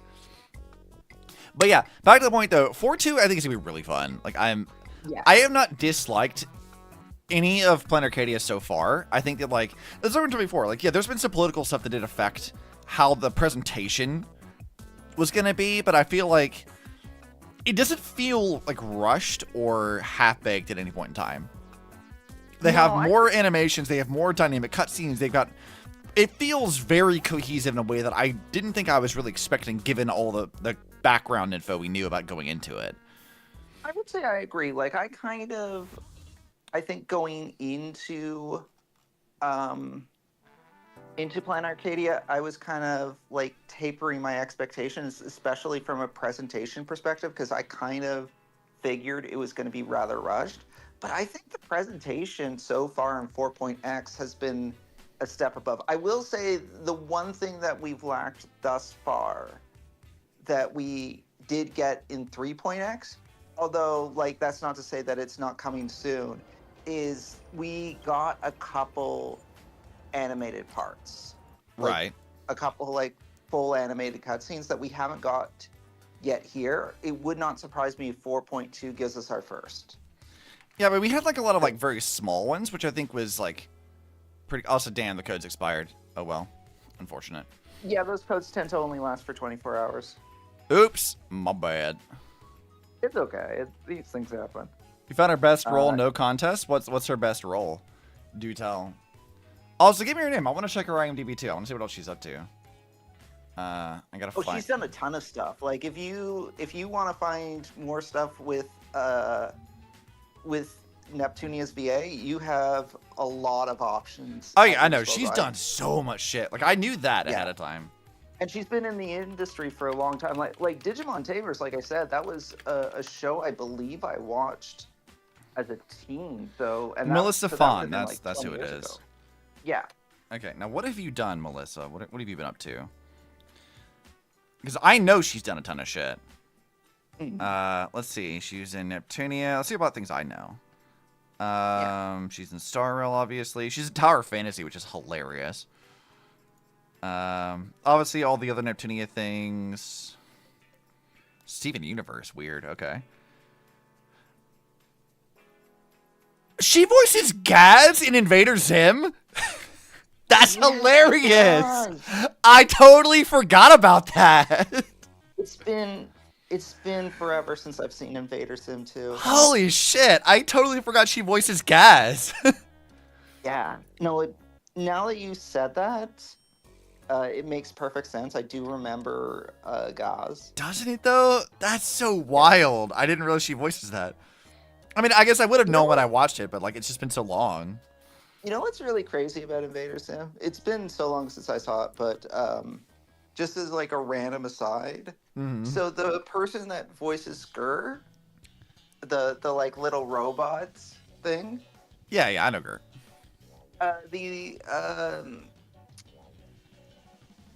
They use like a pitch on the voice, so it's not like the VA's natural voice. I mean, The I kind of VA's figured.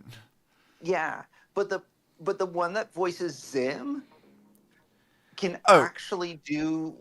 Dude, Richard Horvitz is fucking fantastic. Like that's who voices Zim. He's so good, dude. That's like they're not pitching that. That's actually like him delivering that voice. And I saw an interview where he was talking about one of his favorite like Zimgur exchanges. Is it where he's like, I put bacon in the soap. Why are you putting bacon in the soap? Like that, because I saw that interview. He's talking about that scene, which is great. Yeah, and he does like a dead-on Gur voice. He's fantastic. Like he's voiced Zim for like I think what he said was like he wanted to do because I know exactly the interview you're talking about. Where like I think what they said was that he was approached to do Zim's voice, and then he was doing Angry Beavers at the time, which I loved as a kid. I watched a lot of Angry Beavers growing up. I never saw Angry Beavers. Yeah, so he's one of the main characters in Angry Beavers, so he couldn't. But then Nickelodeon ended the show, so then he immediately went over to the team for Zim and was like, okay, yeah, I'll do it. Whatever, this is over with. So, like, it was very, like, casual as him getting pulled into it, and it's pretty fun. She was Edward in Cowboy Bebop? Apparently. That surprises me because, at least from what I remember of Cowboy Bebop, I don't feel like that's the same voice that she typically does. I'd have to rewatch Cowboy Bebop. I'm going to be fully honest with you and everyone else in chat, and you guys are going to be disappointed in me. I've never seen Cowboy Bebop. I mean, that's okay. Like, there's any number of, like, highly regarded shows that I have never seen. I mean, I've tried to go out of my way to watch a lot of stuff like that. Like, I went and watched, like, all of the original, like, Evangelion run. I've not seen all the movies. There's so much. But I watched the original Eva. I've watched all of the original Sailor Moon stuff. I watched a bunch of, like, classic anime. But there's still, like, a handful that I'm like, there's a bunch on my list that I'm like, I need to get around to that at some point in time, and I just never get around to it. Yeah. In-stream watch Cowboy Bebop? I mean, I could. Yeah, I mean, it's not a long series. Like, you definitely could tackle that. I think it's like 26 episodes or something. That's not very long. I might do that. She's in fucking Ren and Stimpy. That's so funny. That makes sense for her, but that does track. Yeah. She's in Sailor Moon as well. Fun. What dub is that she's in, though? This is 94. That must have been the original dub. Because I rewatched it. I don't recognize her in the Viz dub, so that must have been the original one. What else is she in? She's in Mobile Suit Gundam, which is a thing. A lot of Gundam. She's in Lupin the Third as like a background voice, apparently. Yeah, she's done a lot of shit. Oh yeah. Not as much as I thought I would have seen more, but apparently not. I've not seen as much of her stuff as I thought it would have been. Aside from Neptunia, which is my biggest thing I know. Yeah, exactly. You think it's great that she's been doing this for so long? Can still do the voice like Silverwolves? Yeah. I mean, there is also the take that if you play older Neptunia games, you can sort of hear how different her voice is now. She feels slightly more tired in her deliveries than she used to. She doesn't have the higher energy that her older deliveries for that character and stuff used to be. It's not bad. It's just a thing that I feel like I've clocked listening to the newer Neptunia game her stuff. Her voice has become a bit more strained over time. I wouldn't say strained. It's just when you listen to her delivery, it feels like she doesn't have the same kind of energy behind it that she did in older roles for the character. With Neptunia, for example, I just played Riders vs. Doggoos off stream, which is one of the newest games to come out. And Neptune still feels very fun and silly, like she always does, but her delivery doesn't feel nearly as energetic as if you go and play Rebirth 1 or even the original Neptunia in its older original form. Her voice work feels a lot more energetic, I think, at the time. And maybe that's from directorial thing, not because she's just getting older. I think it's just something changed, and I'm she feels kind of a little bit more reserved than she used to. That's fair. I'm not sure what the reasoning for that is, but there's something going on there. Can I share the beginnings of a theory that I have? And this, for all I know, the 4.2 live stream has already disproven this. Go for it.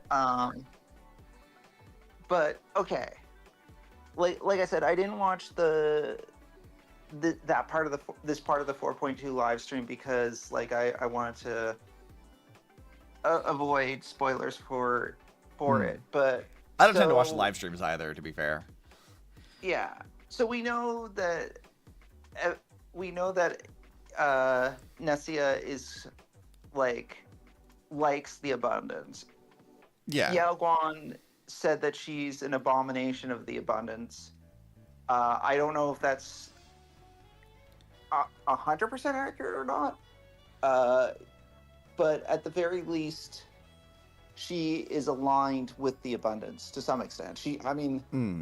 That's fair to say, I would assume. Not that we can use this as too much evidence, because what a character's path is in the game does not always align with story stuff, but obviously they did tell us outright that she is a creation of abundance. So there is that, I think. So I think that, in my head there is two primary possibilities, because I still am big into the idea that 15 years ago either Sakura or Rin were killed by the Herald of Death. Because when we look at this, when we go to the school, we see photos of her with the eyes scratched out, which could just have been that she was trying to contact the Trailblazer, but I've been reading into that as a sign that she was amongst the victims. That's possible, but I feel like other people would have recognized her. What I think an interesting theory with that I would maybe jump off on with, maybe you're going to get to it or not, I don't know. But remember that abundance kind of grants a kind of immortality. Maybe it was that Rin did die originally, and that this Rin was resurrected. Yeah, so I think it's one of either two things. Either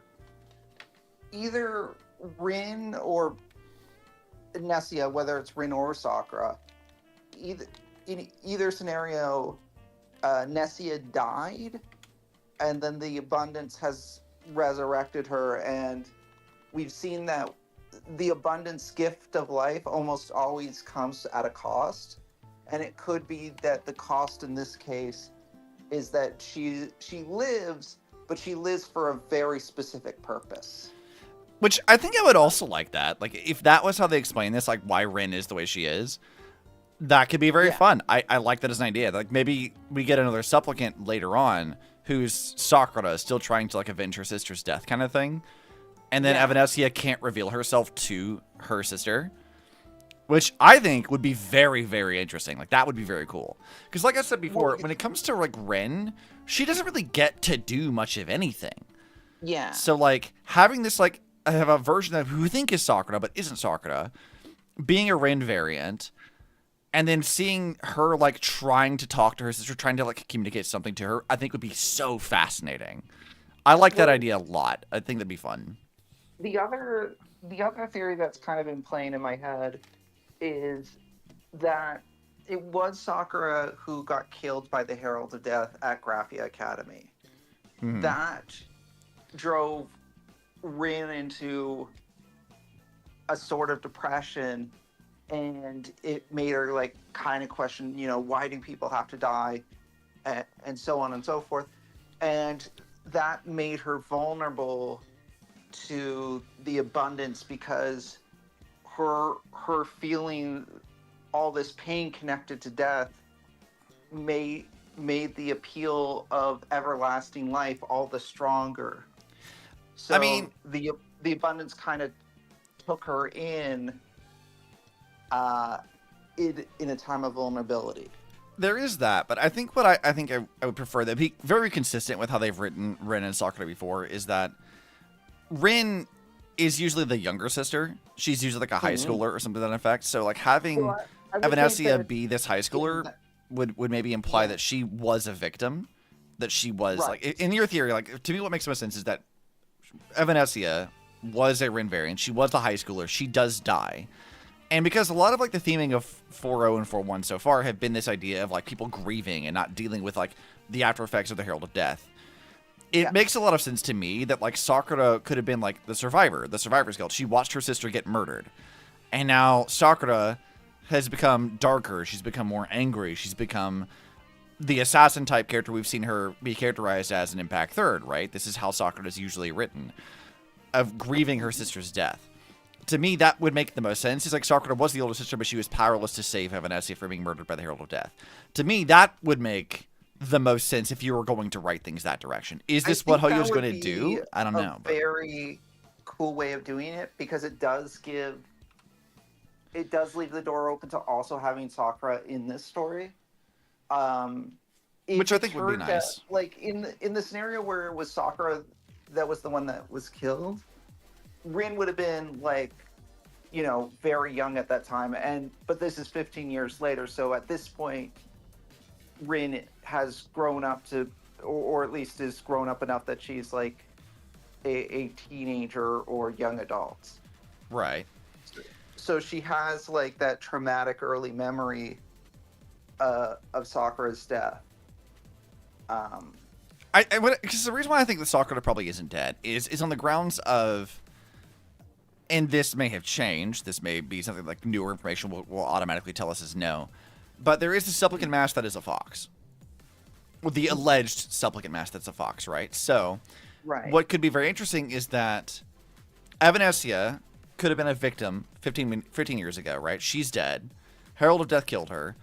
Her sister, the actual Sakura variant, joins the Phantasm Moon Games to try to become an Eon to get that power to bring her sister back. To do whatever the fuck, or some version of like doing something to like not knowing that Rin is alive in some form already. Yeah, even if it's limited and shackled, or maybe she knows about the shackling and she thinks that she can break it by using Aha's power, right? I feel like that, like for me, what feels like the most plausible way to use Evanescea as Rin and having Sakura show up later, that would be the way that would make the most sense to me. I think that would be the path that I would enjoy more. I like the idea of using Sakura as kind of the kind of tragic character who's not a villain, but not really a hero either. Well, kind of single-minded, willing to do whatever it takes. Well, that is sort of what she is, though. Right? In both versions in Impact Third, in both the previous era and the current era, Sakura is characterized by that. Sakura becomes an assassin in the previous era specifically to protect Rin. Honkai becomes a growing threat. People are dying. There's Honkai stuff, and she feels the best way to protect Rin is to be an assassin, to murder all of these people who are being corrupted by Honkai energy and stuff. And she keeps this information from Rin. And then later, whenever Rin becomes a Hearse of Corruption, she dies for that. Like, that's the whole point of it. And in the current era, she's forced to kill Rin, and that entire thing drives her to be bitter and angry, but she stays like the protectress Miko of her village because that's what Rin asked her to do before she died. But whenever the Herschel corruption stuff shows up again, it takes advantage of that hatred and turns her into a pseudo Herschel corruption because of the hatred she had against her own people for forcing her to kill her sister. So for me, like, that makes a lot of sense to do that again here, of like having Sakura go to increasingly more deranged and troublesome like things to like avenge her sister's death or to bring her back or whatever it may be. That really tracks with how Sakura is usually written. It's definitely better than Genshin's version because Genshin never fucking bothered to do that. Sounds more likely to be a punishment for some you try to revive a life shenanigans. Like with the Quintet. Yeah, I mean, I could see that too. That would make sense. It could be like maybe Sakura had already tried to revive Rin, and this is the result, that Rin is alive but, you know, doesn't have her freedom.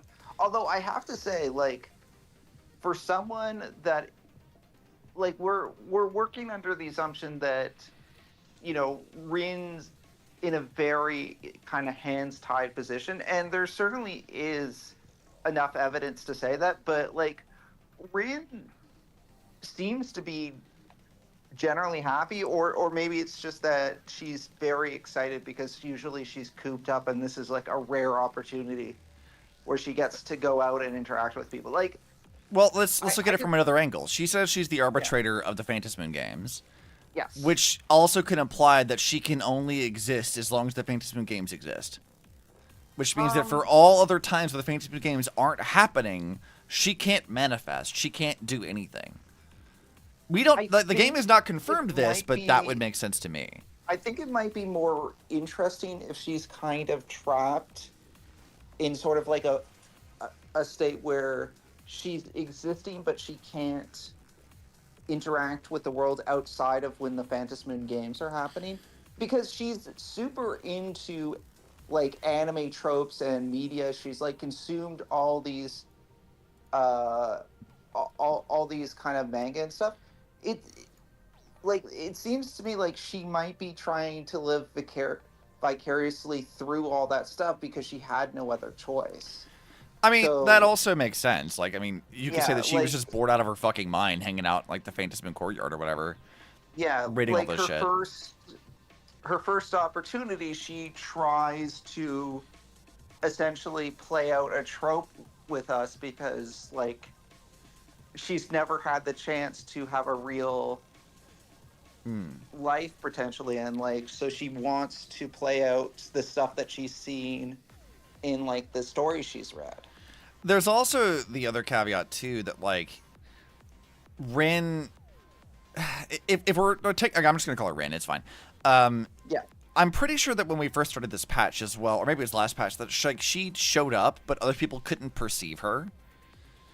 So it's also, like, for people like Sakura, assuming that there is a Sakura running around, it's also very possible that Rin is effectively dead to her anyway. That even if she does exist trapped in, like, the Phantom Moon area or can wander around Planet Arcadiage, that she can't even be physically perceived until the Phantom Moon games are happening. What if she is, like, literally the tree now? The games allow her to manifest a form as the arbitrator, but at any other time she is just a tree?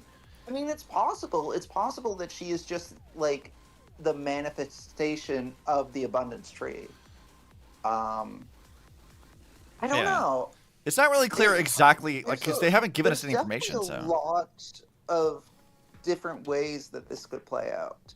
I can't remember if people couldn't see her before, but that being said, like, we know that tree exists in like Pearl's building, right? Like we've seen other characters walk up to that tree before, so it's not like it's a tree that is hidden out in the middle of nowhere, which leads me to believe, and we know that Nessia, like all else being equal, hangs out at that tree. So, and yet none of them have ever seen her up until now. So it stands to reason that, like, yeah, like, she usually can't interact with people because otherwise, you know, Pearl would be like, what is with this bunny that's always like around my tree? Yeah, like, again, it's something I feel like if she were around all the time and she could be perceived, then somebody would have called attention to it. But so far, no one knows who she is. Yeah. She's showing up in, like, because we're like, both times we've actually seen her too. Remember, like, she showed up in, like, the photo, but no one knew who she was. She showed up in, like, a painting and came out of the painting thing. Yes. Like, Yeah. It's possible that she can, like, see things through, like, all the paintings and shit around, that she can interact through, like, text and pages and comic shit, but she can't do much of anything outside of that. Like, well, like when we saw, like, the we saw the Astral Express have that explosion thing that didn't happen, and then we cut to Nessia, like, having read that. I'm not sure if the implication there was that was supposed to be like a scene out of the furries thing, or if that's, like, supposed to be that she got, like, a vision of the future, or what that's supposed to be. But maybe that's how she perceives things, is that they manifest themselves in, like, the pages of her mangas, so that she can kind of see what's happening around the world via that. So March saw her. Yeah, so, like, I was thinking that, like, she may not. I think that what it March is did like, see her. Yeah, so it's not just supplements that can see her, but it might just be because the Phantom Moon games are happening right now. That's what I was gonna say. It's like, I mean, Yao Guan saw her too, and Yao Guan's not a supplement. She's helping a supplement, but she's not. Be sure to take your Yao Guangs every day, guys. You need your Yao Guang supplements. Yeah. But yeah, no, you what? know what I mean, though. Yeah, it's just supplicants, yeah. Put the mask on Sunday, so she... I mean, What? granted, she did help Sundays. She did find Nessia with Sunday's help, but she was able to interact. I think should also be worth considering is, like, she may have also, like, her role as arbitrator, we don't know what it actually means, right? But it's very possible that, like... we don't know exactly what an arbitrator of these games is supposed to do. I touched on this when we were talking about this earlier, but it's very possible that she has also been the one providing, like, Full Wish with the abundant stuff, right? That maybe part of her role as arbitrator is that she is required in some way to provide assistance to supplicants in whatever their goals are supposed to be. That's what she can do. So that she can only manifest around the supplicants to assist them, or something like that. She gave us our mask, so she helped us even before we were a supplicant. Yeah. I guess it could be argued that we were always meant to be a supplicant, so she was helping us in that way. But I don't know. I don't know either. Like, I'm wondering, like, because we don't know exactly the extent of what her role is supposed to be, and that's what I'm wondering. It's like, is her job to do that? It's clear that her role, if she is supposed to be a neutral party, she is not being a neutral party. Like, unless she's helping everyone. In which case, then, like, it's sort of like if I provide a buff to everyone, then I provide a buff to no one, kind of thing. So, like, if she did assist us, and then she also assists, like, Full Wish. And Full Wish would probably be the one who would know to take advantage of it the most, because Full Wish, having been a victim of what happened during the last Phantom Moon games, has probably spent the last 15 years, like, using her considerable resources to learn everything there is to know about these games. So she may have been the first to kind of unearth the fact that, hey, there's actually an arbitrator of the games. And so once the game started, she immediately found the arbitrator and is like, I'm a supplement now. You're supposed to help me. This is the stuff I want. So, I mean, it's possible. That's one of those things that I'm very curious to see how they're going to explain this, because I'm like, there's a lot of questions like, how did Full Wish get this stuff? Like, what is going on with that? What actually is her role? And I'm thinking that, like, this would make the most sense. It's also possible that Nessia isn't the only agent of abundance here. Because if the tree exists, then there could be more than one, like, agent of abundance going around. So it might be someone else that's helping Full Wish, but if someone else is helping Full Wish, I would imagine that Nessia, at the very least, is aware of it. Mm-hmm. I mean, Asheville did suggest that there were more than one things of abundance, and that may just be that because there's all the members of the Society of Research Smiles, they have the surgery that puts the abundance shit in their heads. It's very possible that's what he's picking up on, but it also could mean that, like, Evanescia and others are also there. Yeah, so what I'm thinking is that Full Wish is a supplement. She is kind of using the powers of her mask to give a bit of that power to others, to essentially act as her agents. So I think it's like you said, that as part of the surgery, she, like, puts a little bit of how whatever the power is into each of these people. So they are technically supplements, but they're not really supplements. Because like Himiko said, like, they can't all be... I mean, I guess technically they could have all been supplements, but they can't all share the same mass, technically. Unless they just count as extensions of her. Kind of, well, this is what I suggested earlier, is that, like, we've seen how many masks there are. There's not enough for every member of Daybreak Squadron to have a mask. And they can't share a mask because that's tied to them. Yeah.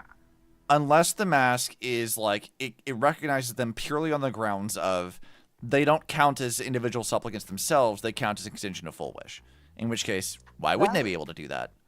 Yeah, and I think it would make some sense if it turned out that they did count as, like, extensions of Full Wish, because it seems like each mask has some kind of power attached to it, and maybe this is the power of Full Wish's mask. Right. Late nighting obsing. Yeah, hi Fox. It is late night, but we did stuff. Oh, yeah.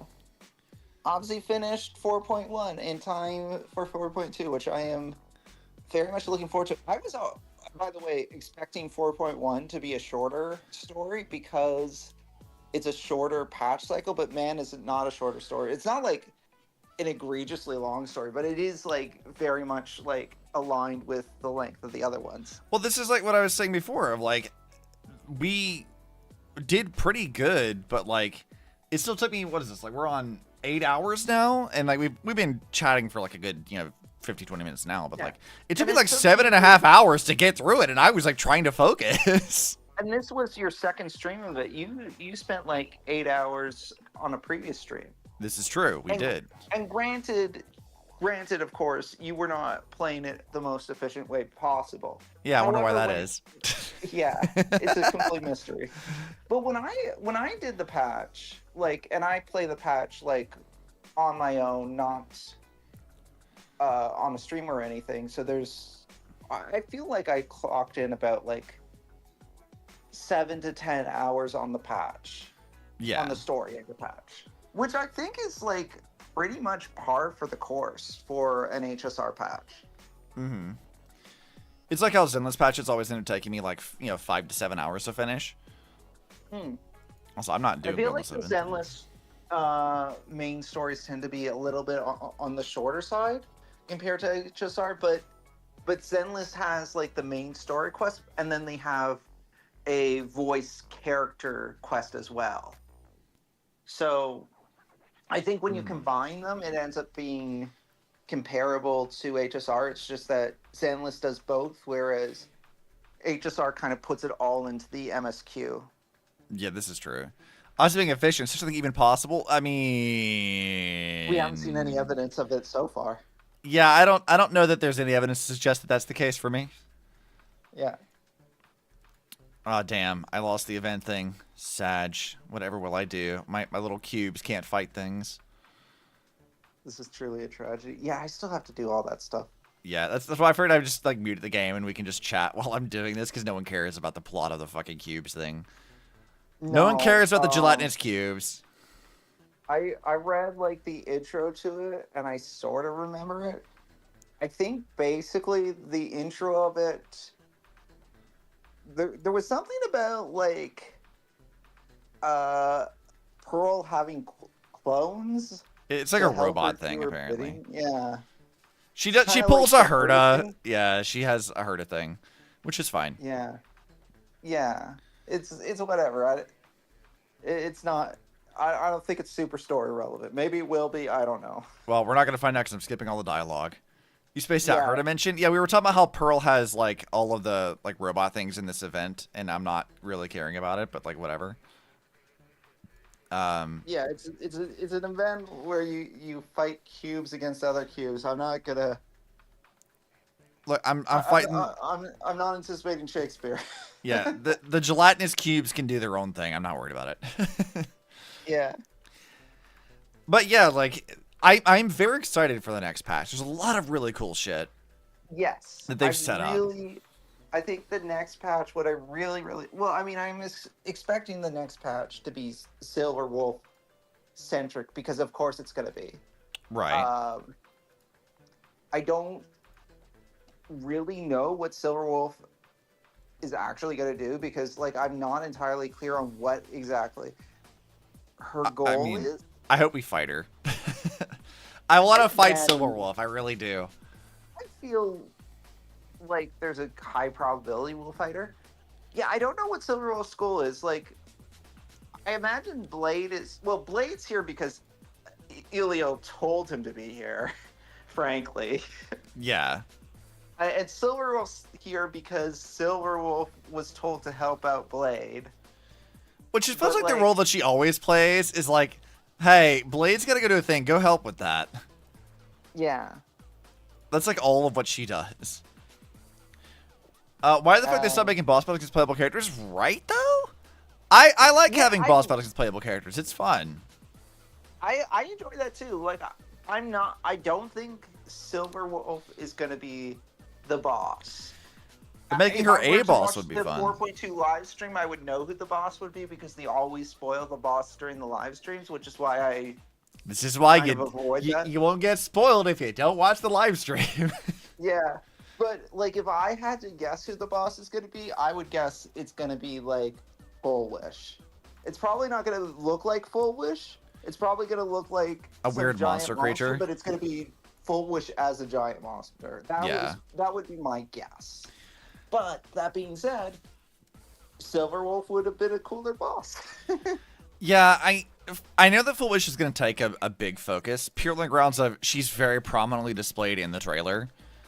Yeah. Like, full-on weird mask and everything. So, like, we know that's going to happen, but, like, I don't know, fighting Silver Wolf would be kind of fun.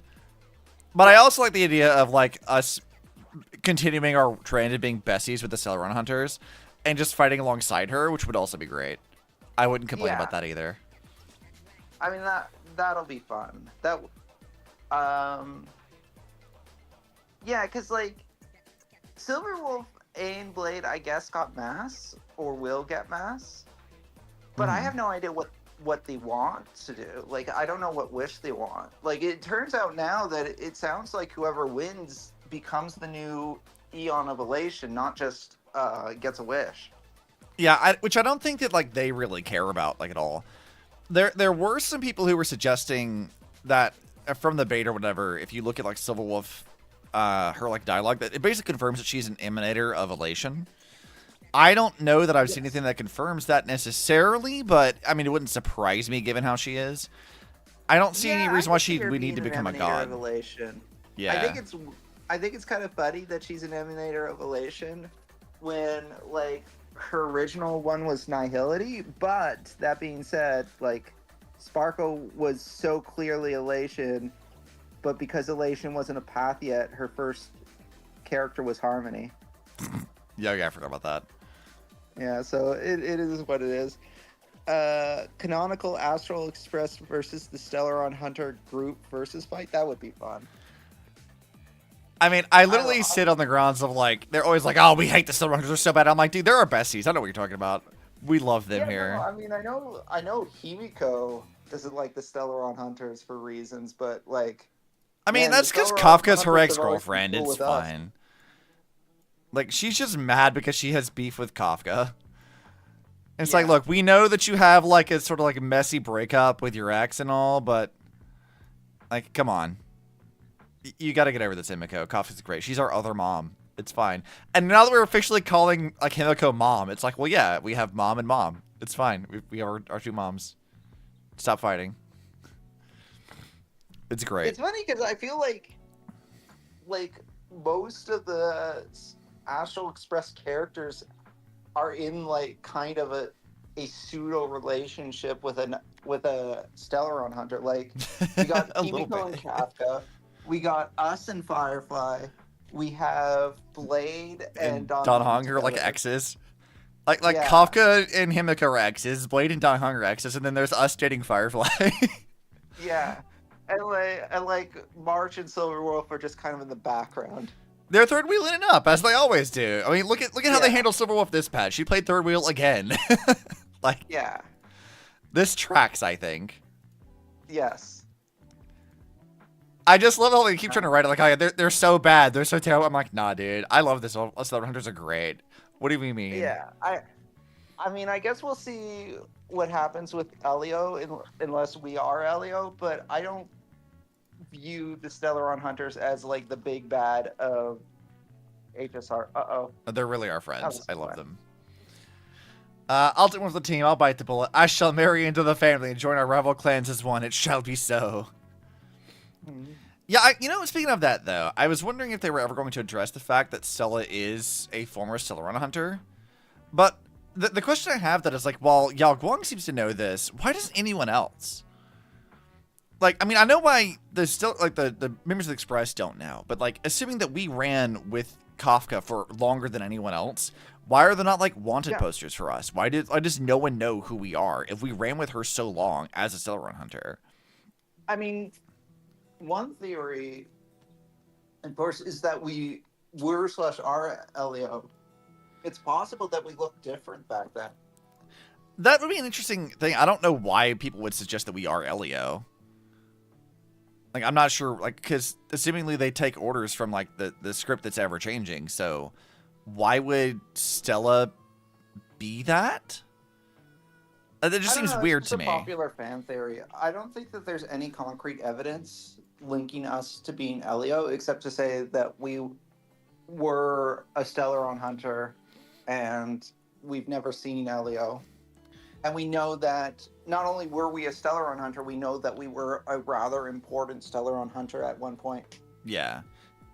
There's a lot going on there. I don't think there's really anything to say that we really are Elio. That seems like a weird one. There's going on with the Trailblazer. Like, I don't, like, of course, like, in this patch, something called us Acavelli, which is super interesting. I don't know if that was to lead us off a trail or whatnot.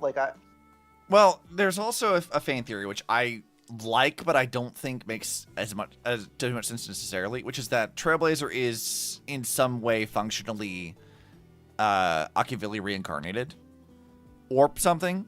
That could be related to the Stellaron we carry. It could be related to a lot of things, but like there's been a lot of like times where characters have referred to them as Acavelli. So if you watch like the Amphorius trailers where we see all of the different like Lord Ravagers, they also suggest like, oh, unless Acavelli pulls out a surprise this time, like, but Acavelli's supposed to be dead.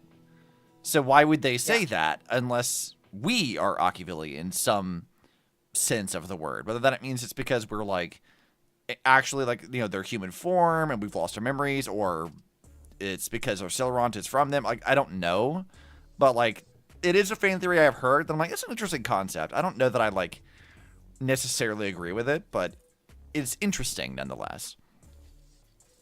Yeah. I mean, it's probably trying to bring it up as an old one. Yeah, I agree with that too. I think the only thing is, if it ever turned out that we were like an Aeon, like, we would kind of have to write the Trailblazer out as a playable character for at least a while, because like that would be too powerful to have that be the main character. Unless they want to just embrace the OP Pro Tag thing. Which, I guess potentially. Sure, I guess, if you really wanted to. Yeah. Let's boost that one. Okay, let's see. Can my little gelatinous cubes actually do some damage, please? It's gonna be a while though. Like, I mean, I don't expect them to ever talk about that anytime fucking soon. That's Yeah, gonna be I a long think- ways off. I might be misremembering this, but I think I read like early on in that there was that they had mapped out a 7-year story for HSR. I don't know that think I've ever this is seen what, that, the but like third anniversary. that could make some sense. Yeah. Well, I wouldn't take that to mean that after 7 years it's end of service. It would No. kind of be like an HI3 or a Genshin thing where the current story that they're telling would end in 7 years, and then after that they would move on to a new plot line. Given how successful Star Rail is, I think it would be more doom posting than not to be like, oh, we're hitting end of service. Like, no, they're not going to do that. They haven't they didn't end of service Impact Third. They didn't end of service Guns Girl Z. They did end of service the global server, but the actual game itself still exists on the Chinese servers, and they're still getting updates. So like, they didn't do that. So I see no reason to expect the server will just end. They're just going to move on to the next story.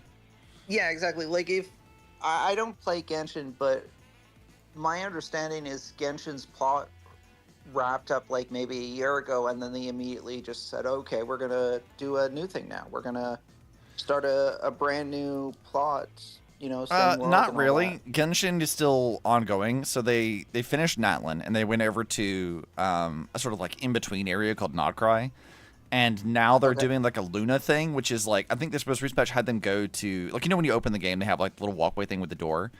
That's an actual area in the game now. Oh, okay. So they still haven't even gone to Shinsnaya. They have not wrapped that up yet. So they're still not done with Genshin's story. It's still continuing. I think they are ramping up to get to the finale of what they're building to, and then whatever it goes to after that kind of depends. Hard to say. Yeah. But Impact Third is really one of the only ones we have like a sort of idea of what they would do. And Impact Third just continued the story without the stuff. They had the sort of transition story with 1.5, which was to build into Part 2. And then they started Part 2, and they now have a very long story plan for that, which presumably lasts for the next 6 to 7 years. However long that's going to be. And after that time, if they still feel like the game is probably not making enough money, maybe they'll actually end of service the game, but I don't know. Especially with Impact Third, because they're Hoyo's favorite. But with Genshin and Star Rail being such huge moneymakers, I think it would be delusional to expect that they would close the games out entirely just after finishing the story. I suspect so. I suspect that as long as they can financially justify keeping HSR going, it will continue to exist. I think so. I think it'd be perfectly fine to assume that's going to continue. Yeah. In either scenario, we're talking about things that would be years away. Oh, yeah. This, nothing even close to what we're doing now. Yeah, the plot that they're doing right now does not appear to be anywhere close to done. Like, Plan Arcadia, I don't know how many patches they plan on Plan Arcadia, but after that, there'll be, who knows. I don't think I've heard anything about what might be after Plan Arcadia. I would guess that we can expect that Plan Arcadia will go for probably as long as Amphorius, being like a year-long thing. That would make sense to me. Is that actually what they're going to do? I don't know, maybe, but we'll see. It's hard to say. They said it'd be a year. Yeah, a year makes sense to me. Yeah. It would not surprise me if it's roughly... They said it would be a year? Okay. That makes sense. So, we can expect, like, probably another 5 or 6 patches of it. Sorry, I just saw one of the cats leap across the room to tackle the other cat. Unless they're hinting at the continuation of Amphorius in a year. Yeah, I mean, they could. I really don't think Amphorius needs more stuff. Amphorius truly has gone on long enough. I don't think they need more shit. But sure. Yeah, I don't really know. If we're going to continue planets, I'd rather us go back to Bellabog. Like, it's been long enough. I know at some point we're going back to Bellabog. I think the dropped enough hints there to suggest that eventually we go back to Belobog. Yeah, I think they're definitely planning something. I don't know exactly what, but I think like what we talked about before when I met Serval, like this idea of them like melting the ice and going to new areas. And as I talked about before, there's also like the frozen fragmenta monsters and shit. So we know that like there's still going to be enemies. We could run into new enemies that were like there during the war 700 years ago. Like there's a lot of things we could do there that I think is very reasonable to expect. I see no reason why they can't do that. Yeah, I could see like it wouldn't shock me if they did more. Oh, Rappa was there for some reason. I don't know why. Yeah, we were fighting her earlier. Oh, cool. Okay. I don't know why Rappa's here. It's fine. Yeah, it's whatever. I'm sure someone wrote up a plot summary for this if you want it. Yeah, you just read it online. It's fine, guys. Don't worry about it. Yeah. We're not watching. We're not having us yap while I do this in the background, so you guys care about the plot of the weird cubes. No one cares. Yeah. I think that there will definitely I agree that there's going to be more Amphorius. I don't know necessarily that I want more Amphorius, at least no time soon. Yeah, I'm sorry, I mean, why is he here? I was confused too. I'm like, why is Anaxa here? He's not supposed to be here. He doesn't exist in reality. Yeah. I'm gonna assume it's like an imaginary or something. I guess so, yeah. Oh, we have the premium store. I see. In fact, well, you know what? Hang on a sec. What is this quest called? Oh, I have no idea.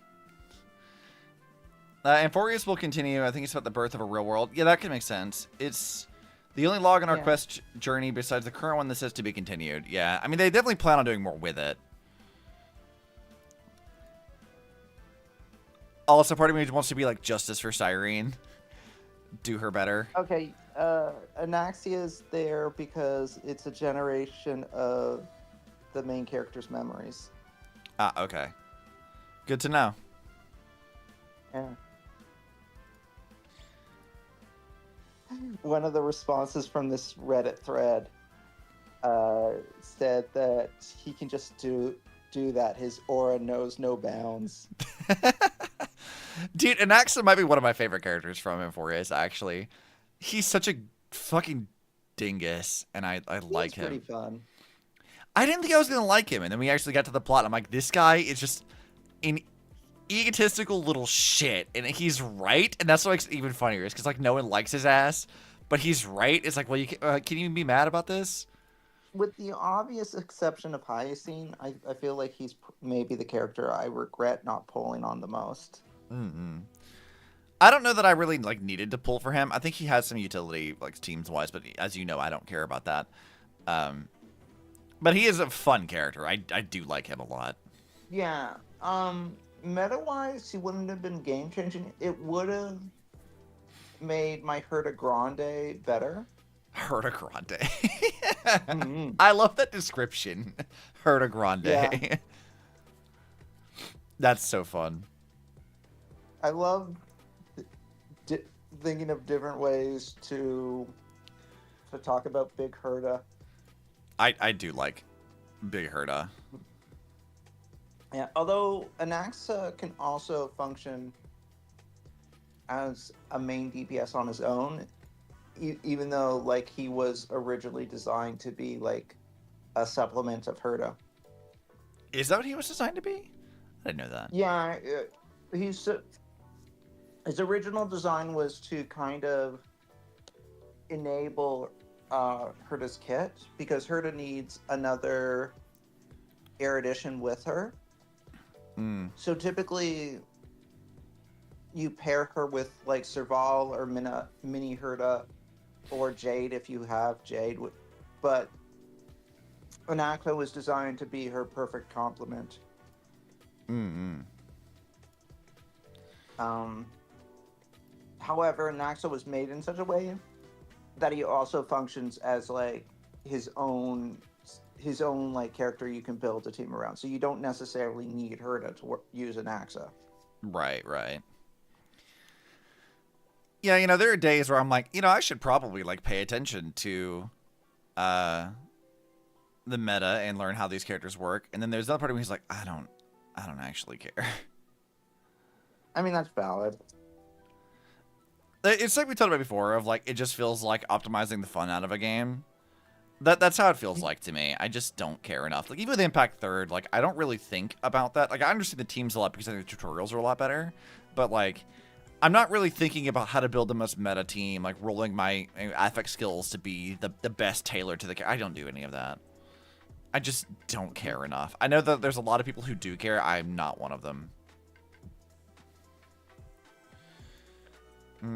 Let's see, let's refresh this. Give me more monies, because why not?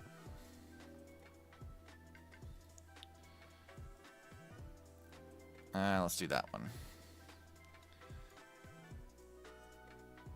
Let's do this, and the Fortune Cat.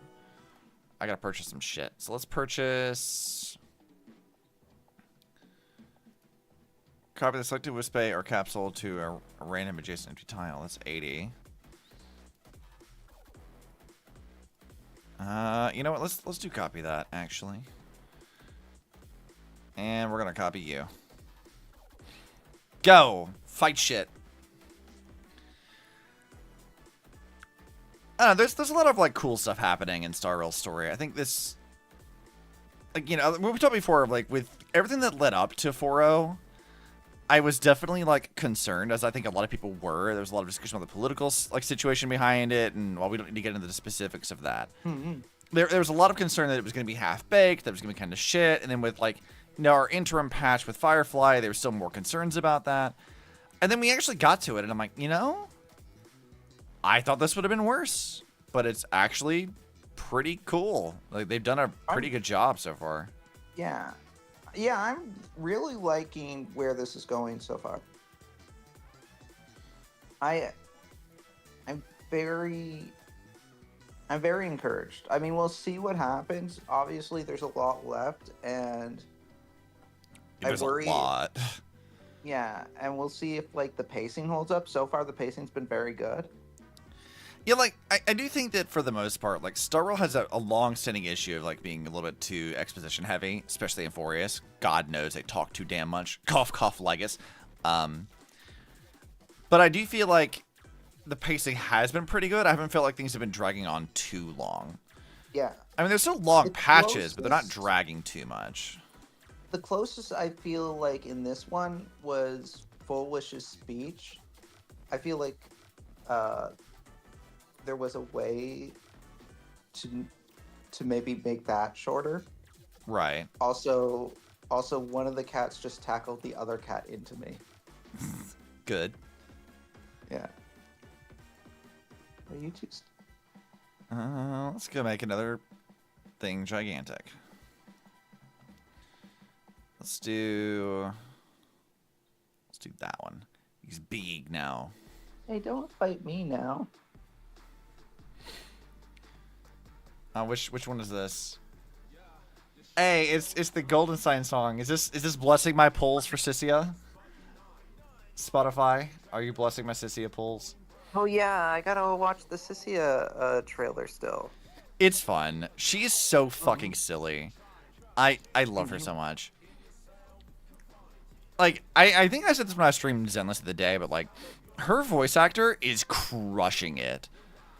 Like, she is one of the best voice acted characters in Zenless, period. Like, that's not even like a contest. She's so fucking good. I can't get over how much I love her VA. And plus, like, her writing has been really fun too. I'm like, you're just like a good character. Like, I have nothing really to say about this. Like, you're just fun. Now, let's see. Let's upgrade my knife dudes and this thing. Yeah, go ahead. Well, chat, what do you guys think? What are your thoughts on the current state of Star Rail? I think I've said about all I really wanted to say about what was happening with it. Because I think I'm very, very pleased with the direction of things so far. Yeah, I think that's pretty much my takeaway so far too. So I'm very pleased. Lots that lots of questions still. I'm very interested in what the situation with Ava is. I'm looking forward to like plenty of Silverwolf stuff. I'm kind of mad about Full Wish, so like I guess we'll see where that goes. You said you're mad about Full Wish? Not mad. Meh about Full Wish. Like I could kind of take or leave the Full Wish stuff. Yeah, well, and I made the comparison to Isolde, where like Isolde was a very similar character, and like you could sort of hear like her motivations before we like had the reveal that she was a bad guy. You had this like her delivery really sold a lot of this, and then when we got to her actual reveal, it was very satisfying of like seeing her like stab the guy that like led to the deaths of all of her comrades, her trying to recruit Orphe and Magus into doing this stuff. Like there was a lot of like really good delivery for her turn to villain. Yeah, and I do think that Full Wish's VA is doing a lot of heavy lifting right now to kind of give some tragedy to Full Wish that I don't know would have necessarily been there from the words alone. Right. Because don't get me wrong, Full Wish as it is written is a tragic character, but because we more see Full Wish after the fact where she is like this powerful billionaire CEO that is like running a cult, her tragic backstory I don't think would land as well if not for the fact that the VA is kind of putting like a bit of that kind of emotion into the deliveries. I think there's also the caveat too that we haven't really seen Full Wish on full display yet. Like, yeah, we've had her like evil villain speech with Ashvale and whatever, but like I don't think we've really seen her fully explain what her motivations are and like what she's really about. And until we really get that kind of scene, I feel like it's not really fair to judge her character as it stands, just because like we don't really know what she's doing right now. Yeah, I would agree. We don't know the full story when it comes to Full Wish, so we'll see what happens. And then, like, in the background of all of this, like, it's likely that at some point Vita is going to make her presence known, and how is she going to affect this story when that likely happens? So I do have an idea about that. And I'm not sure how Vita feels about this, but like there was a line, we talked about this last stream, I think, or last patch, I think, where Vita specifically says that gods are arrogant, and she doesn't really like catering to the whims of the gods kind of thing. This is not really what she's about as a character. But the idea of her like becoming a god and dictating for herself what that fate needs to be is not only on brand, it's something she's already done.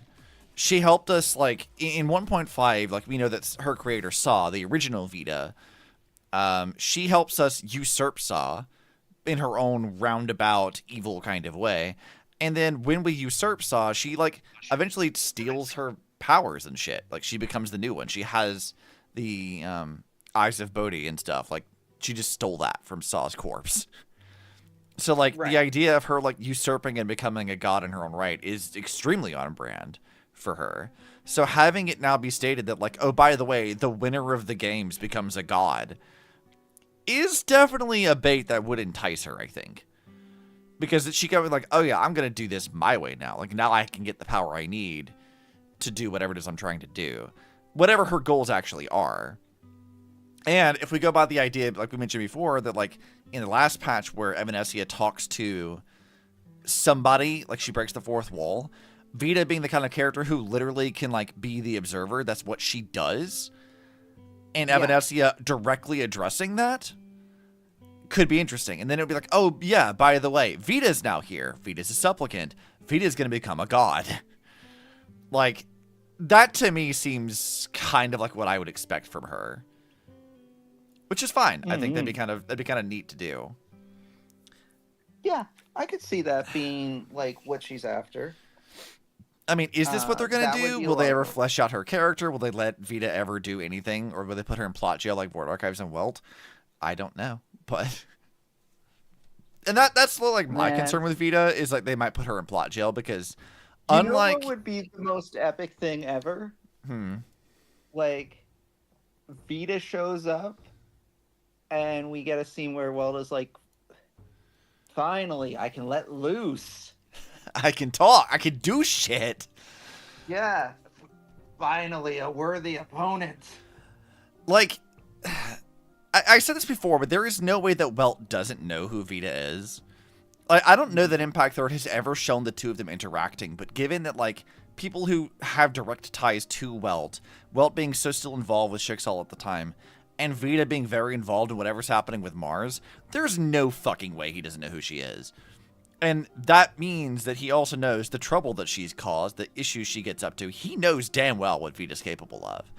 So, having her show up and being in a unique position of one of the only, like, actual Impact Third characters to show up and do things would actually provide Welt with some opportunity to actually do things for once.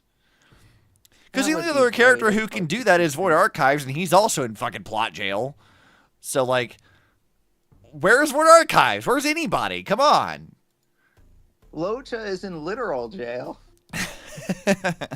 But Locha's not, like, a direct Impact Third character, right? Like, Void Archives, Vita, and Welt are direct character. They're not variants.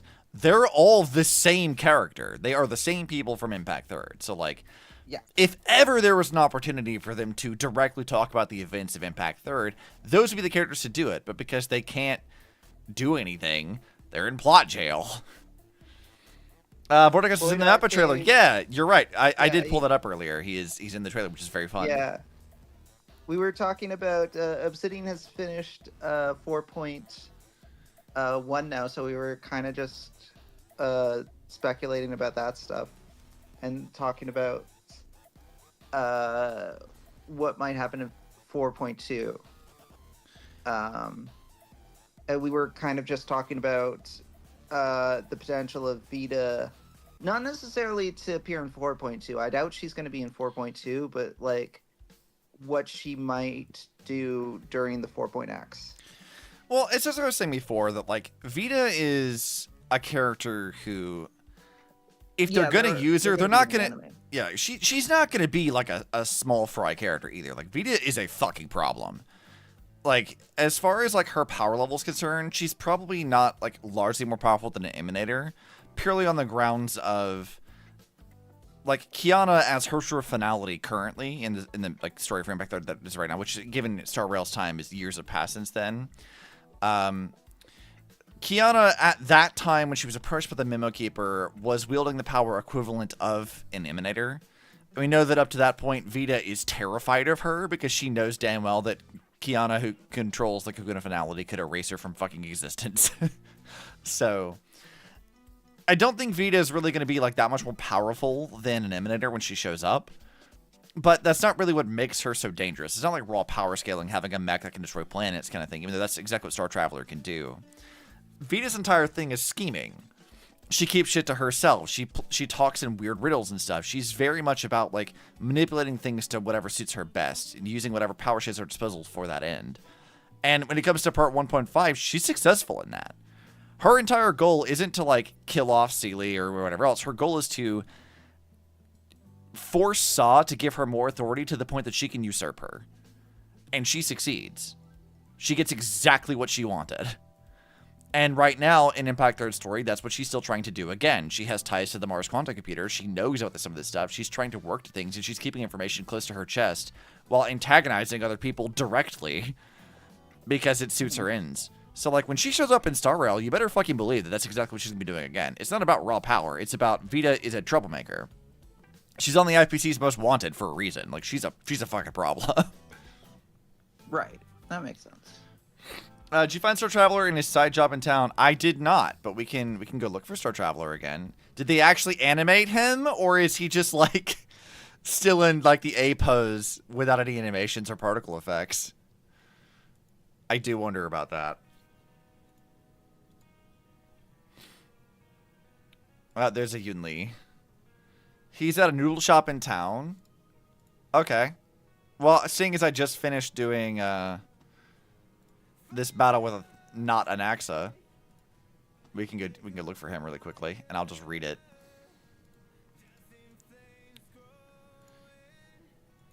Where is this stuff? Yeah, let's go do all that. We'll come back to this in a minute. It's a Furbocom quest? Damn it. I mean, I knew the original one was. Is like the Noodle Shop one also a quest from the Furbos? Because I don't want to deal with Furbos. Should be there since you finished the Furbo quest. Okay, is that in Dimension City or Dubbook District? I'm assuming it's the city part, right? Let's go. Let's just go wander around. Where's my controller? I'll just use the controller. I really want to know, like, what Vita's gonna do when she comes back. Because, like, Star Traveler hates her ass. Everybody, like, she is one, like I said this before, like, Vita is one of, like, the most hated characters in universe. Everyone hates her ass. So, like, when she shows up, I can't wait for that trend to continue, where, like, Star Traveler hates her, all of, like, the Express is gonna come to fucking hate her. Well, probably already does. I can't wait for that. It's gonna be great. It'll be fun. That's assuming that the Star Rail writers can actually do her justice. That's, like, one of my biggest concerns right now, is, like, you know, I have Cyrene, obviously. I like Cyrene, but, like, Cyrene's story wasn't necessarily... Like, I didn't say this at the time, because patch had just finished, and I was a little bit, like, you know, on the high of finishing it, but retroactively thinking about it, Cyrene was not really, like, a fair representation of Alicia as a character. They did not really, like, do her story justice at all, and that does upset me a little bit, because Ellie is my favorite character, and... it does kind of annoy me that they didn't really, like, do her character justice. Yeah, they really did nothing with, just as an aside, they really did nothing with Raven/Natasha. Yeah. Natasha, one of the coolest fucking characters in Impact Third. Assassin lady and everything, and then they, like, don't do anything with her. Yeah. Sad. Like, I kind of get, like, this is her happy ending variation, although... it's wild that her happy ending variation lives in, like, the slums, but... Well, it's not necessarily her happy ending, right? And before I talk to Star Traveler, I'll just talk about it. So, remember that Natasha's entire story in Impact Third is that she works for World Serpent as, like, an assassin. That's her whole thing. She's, like, a gun for hire. But on the side, in the ruins of Nagazora, she's keeping, like, tabs on a bunch of orphans. She's keeping them safe and protecting them and teaching them how to survive. Yeah. And then after the events of Part 1, where World Serpent is dissolved and she's arrested, she ends up, like, assisting with, like, the orphanage, looks after kids, and she is, like, a part-time... like, she's a teacher with Chixalt under Rita's care, specifically. So Rita has to, like, sort of, like, manage her in a way. But, like, she does still, like, deal with kids and, like, looks after people in the slums and stuff. So, like, putting her in that in Star Rail does actually make a lot of sense. It's not necessarily her happy ending. It's just what she already has been shown to do. But they put a lot more focus on her being, like, a caretaker than, you know, deadly assassin lady, which is what we know her as from Impact Third, so. Her brother's still a douche in Dimension. I don't know that they ever mentioned what her family is like in Impact Third, now that I'm thinking about it. I'd have to go open it up to check, but I don't think Raven ever talked about her family. Actually, did she ever tell us anything about her past? Shit, I don't actually remember. It's been so long since Raven was introduced. I don't know that they ever, like, told us what her story actually is, other than that she just kind of works for World Serpent before it's, you know, dissolved or whatever. She and her brother were saved by that assassin guy. You mean Grey Serpent? Or were we talking about, like, someone else? I don't remember. I have to go back and fucking check now. It's been so long. Raven's not a new character. Okay, let's see what Star Travelers say. Hey, boss, is my noodle order ready yet? Patience. I'll get to yours after I finish hers. Hers? Wait, aren't I the only customer here? Oh, there you are. I've been looking all over for you. Wait, is this fucking voiced? Is that Vita? Did Vita actually show up? Wait, is it voiced? There's a teasing voice. No, hold on.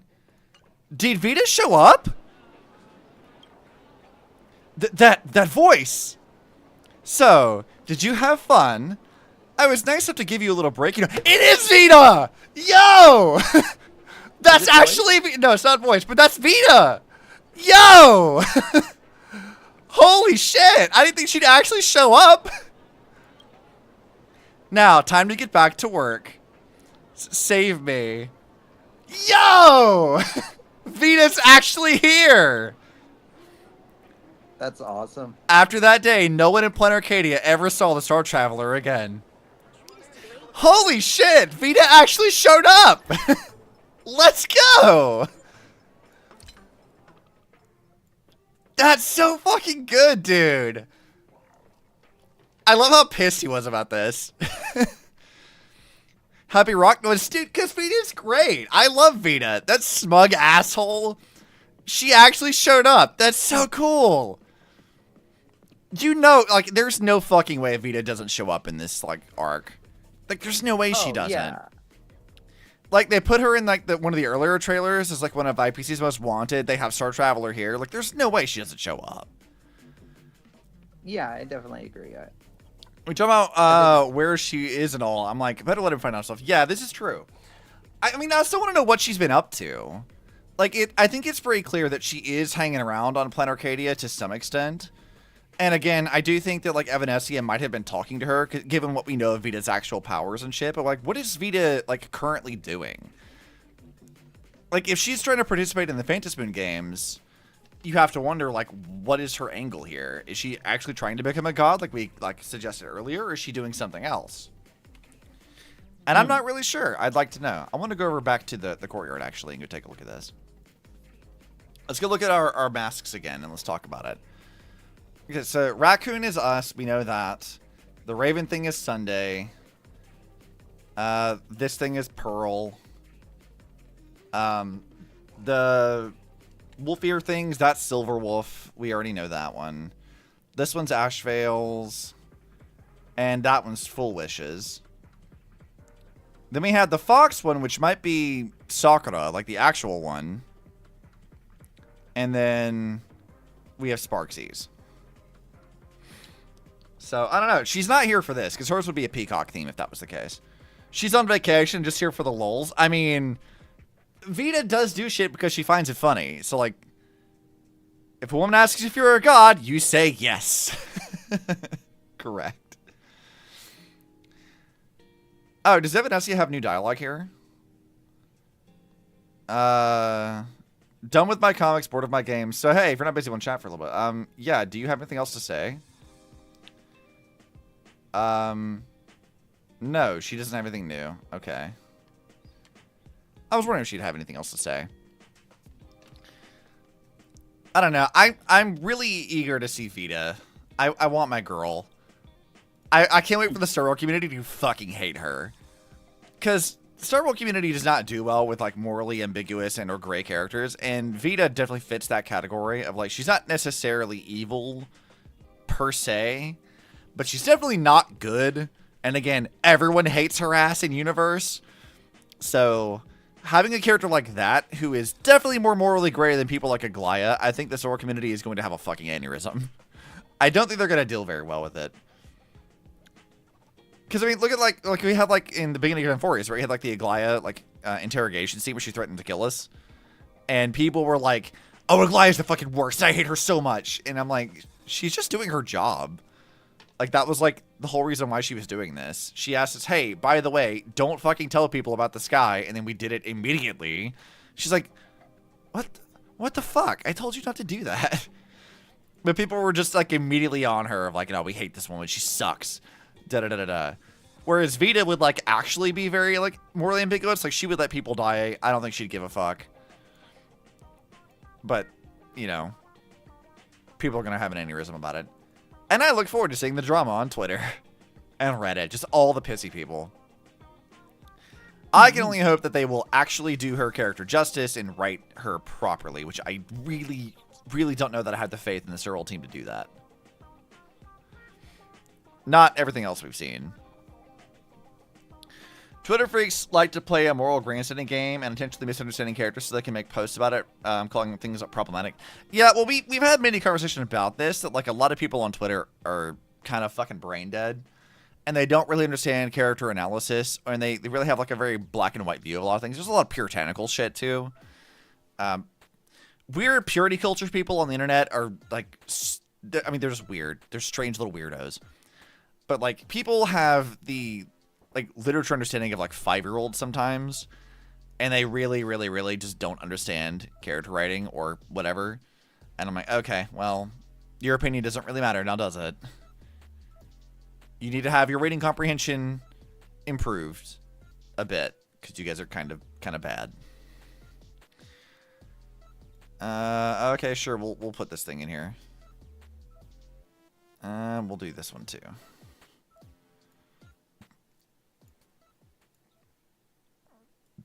We'll put that on there. What do you expect? Many of them are Genshin fans. You know what? You're not wrong, though. That's a big problem. Like, why I don't like the Genshin community is like, God, they are genuinely fucking terrible. The Genshin, like, there are some people in the community that I think are actually pretty cool. Like, a lot of the creators I've seen. I get, like, recommended some creators talk about lore stuff and whatever on TikTok. Those people seem pretty chill. But the actual, like, fandom and the people in it, they're fucking insufferable, dude. They're so awful. It was one of those things that, like, when Genshin's community was getting more and more toxic, I kept thinking about, like, how much nicer the impact their community is. Like, there's totally some weirdos, for sure, right? Like, there's always that kind of stuff. But I kept thinking, like, man, we don't have this kind of toxicity, really. And the ones that we do have is, like, man, the fucking Chinese server really pissed people off and made a huge thing about some nonsense that didn't fucking matter. And then they ruined the experience for everyone. Again. Because they keep doing that. But, like, that's, like, a very niche thing that, like, isn't really, like, that... It's not really that common of a problem. It's just, like, I think it happens occasionally. It's like, wow, that's really annoying. But, like... Meanwhile, the Genshin is like, there's some fucking drama. They're, like, harassing people off of the internet because they can't deal with a VA or they didn't like a direction a character was taking or blah, blah, blah, blah, whatever. The like, plethora of, we're gonna fix these character designs thing. I'm like, I hate all of that. It's just so... Ugh. Puts, like, a really, like, bad taste in my mouth kind of thing. Especially, like, the fixing character designs people. I really can't stand that. I see that a lot on Twitter, and I hate it so much. It's not to say that, like, there aren't things worth criticizing about how Hoyo does character designs, but, like, there's a degree of, like, I guess, egoism at play when you're like, I can do this better than these paid character designers. Fuck them. They're so bad. Blah, blah, blah, blah. And I'm like, I don't think you can, actually. Is it fair to criticize Hoyo for not having characters with melanin? Yeah, I'd say so. I think that's fine. But, like, you know, oh, they put this character in a skirt, I'm gonna put him in pants. I fucking hate that. Like, it's so obnoxious. Like, just let it be, dude. If you make a post fixing anyone's art for any reason, regardless of your excuse, fuck you legitimately. I agree. There is exactly one situation that I can think of where fixing the character design actually makes sense. And this is a very specific thing, and that's Sailor Pluto. Sailor Pluto in the original manga was designed to be a tan-skinned woman. She's supposed to be a black woman. That was the whole point. She is not white. So whitewashing the character in both the original anime and the Sailor Moon Crystal version is bad. So when people fix her character by making her, you know, not white, good. That actually is warranted because the original design did not have her be a fucking white woman. But, like, just because you're mad that Hoyo doesn't make characters, like, you know, not white, or you hate the fact that they put characters in skirts or whatever, like, fuck off. Like, just genuinely, I don't fucking care. It's an anime game in an anime world that's not fucking real. It does not have to be representative of real world locations and locales and whatever. It's fake. None of it's real. Is it nice when we have representation?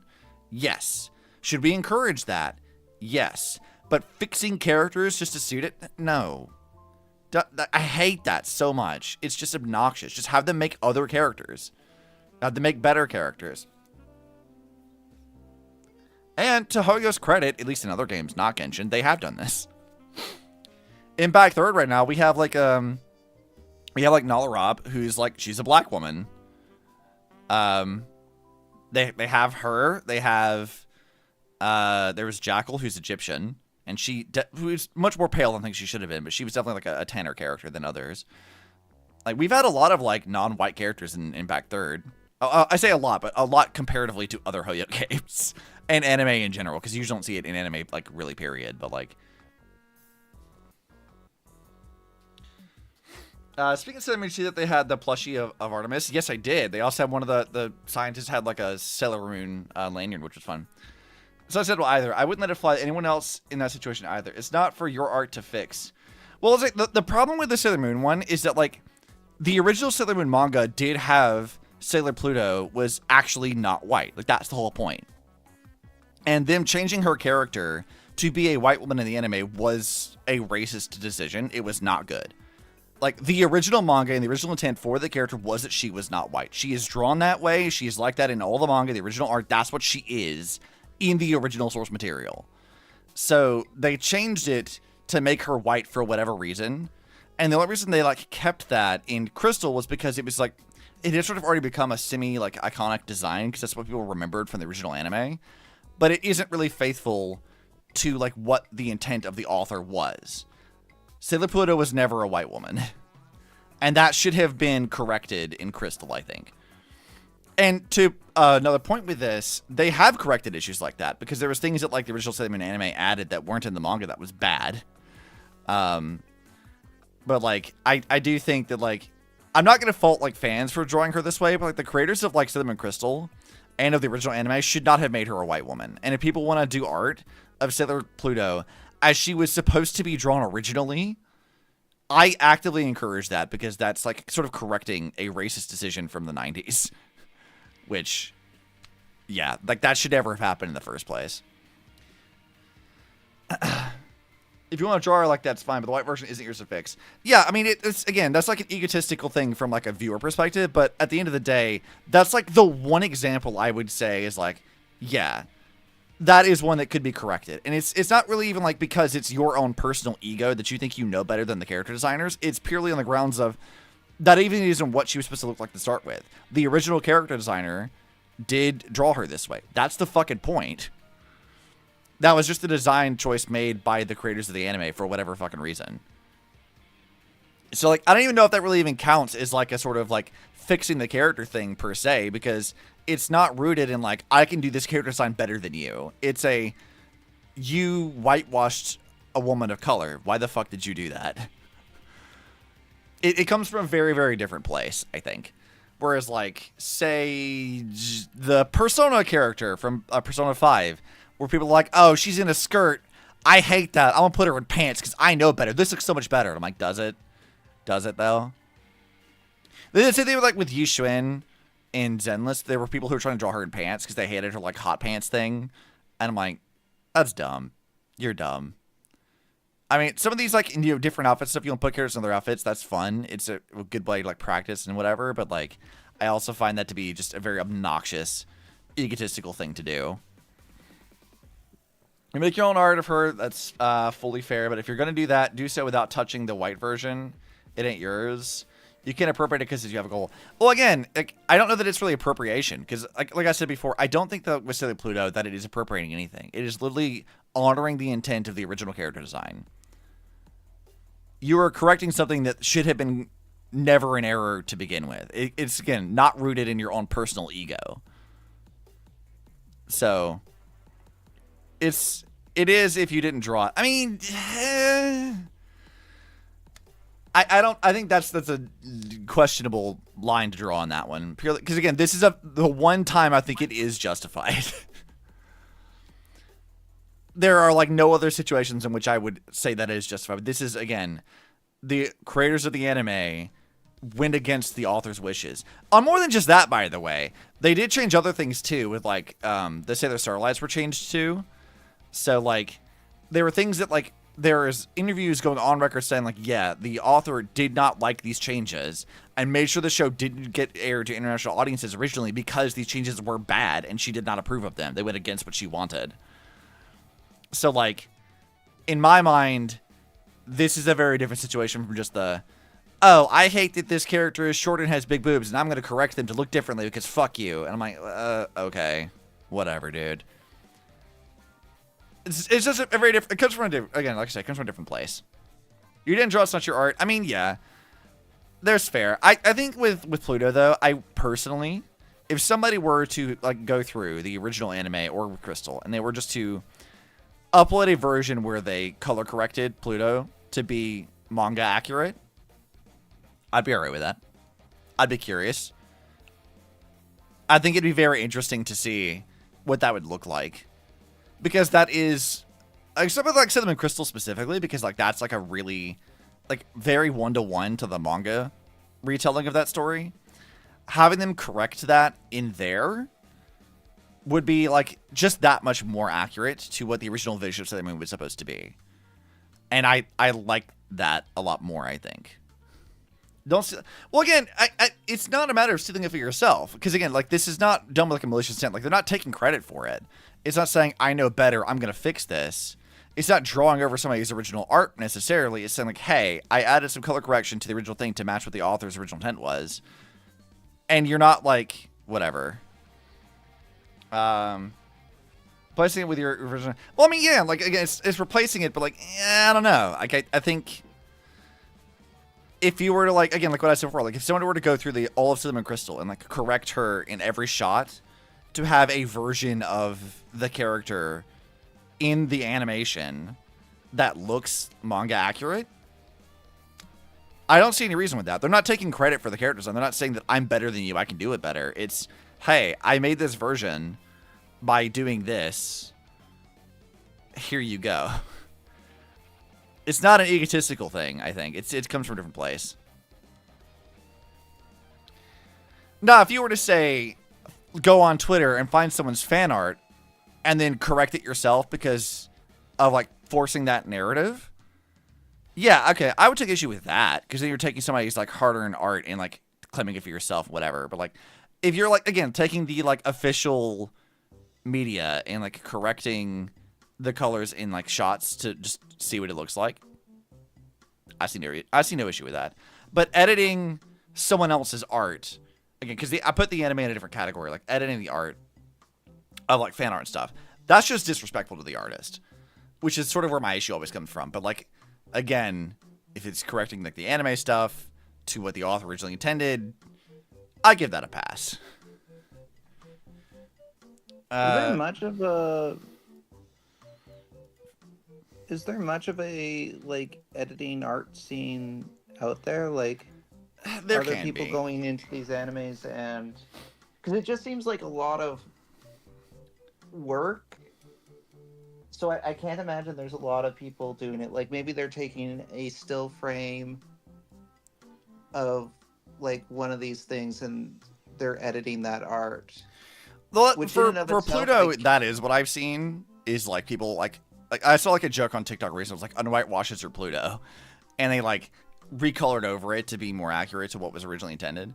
But the scene of, like, finding fan art and stuff and telling the artist, fuck you, you don't know how to draw this thing. Or taking official renders of characters from games like, oh, I don't like that this character's not wearing pants, I'm going to fix it because I think I know better.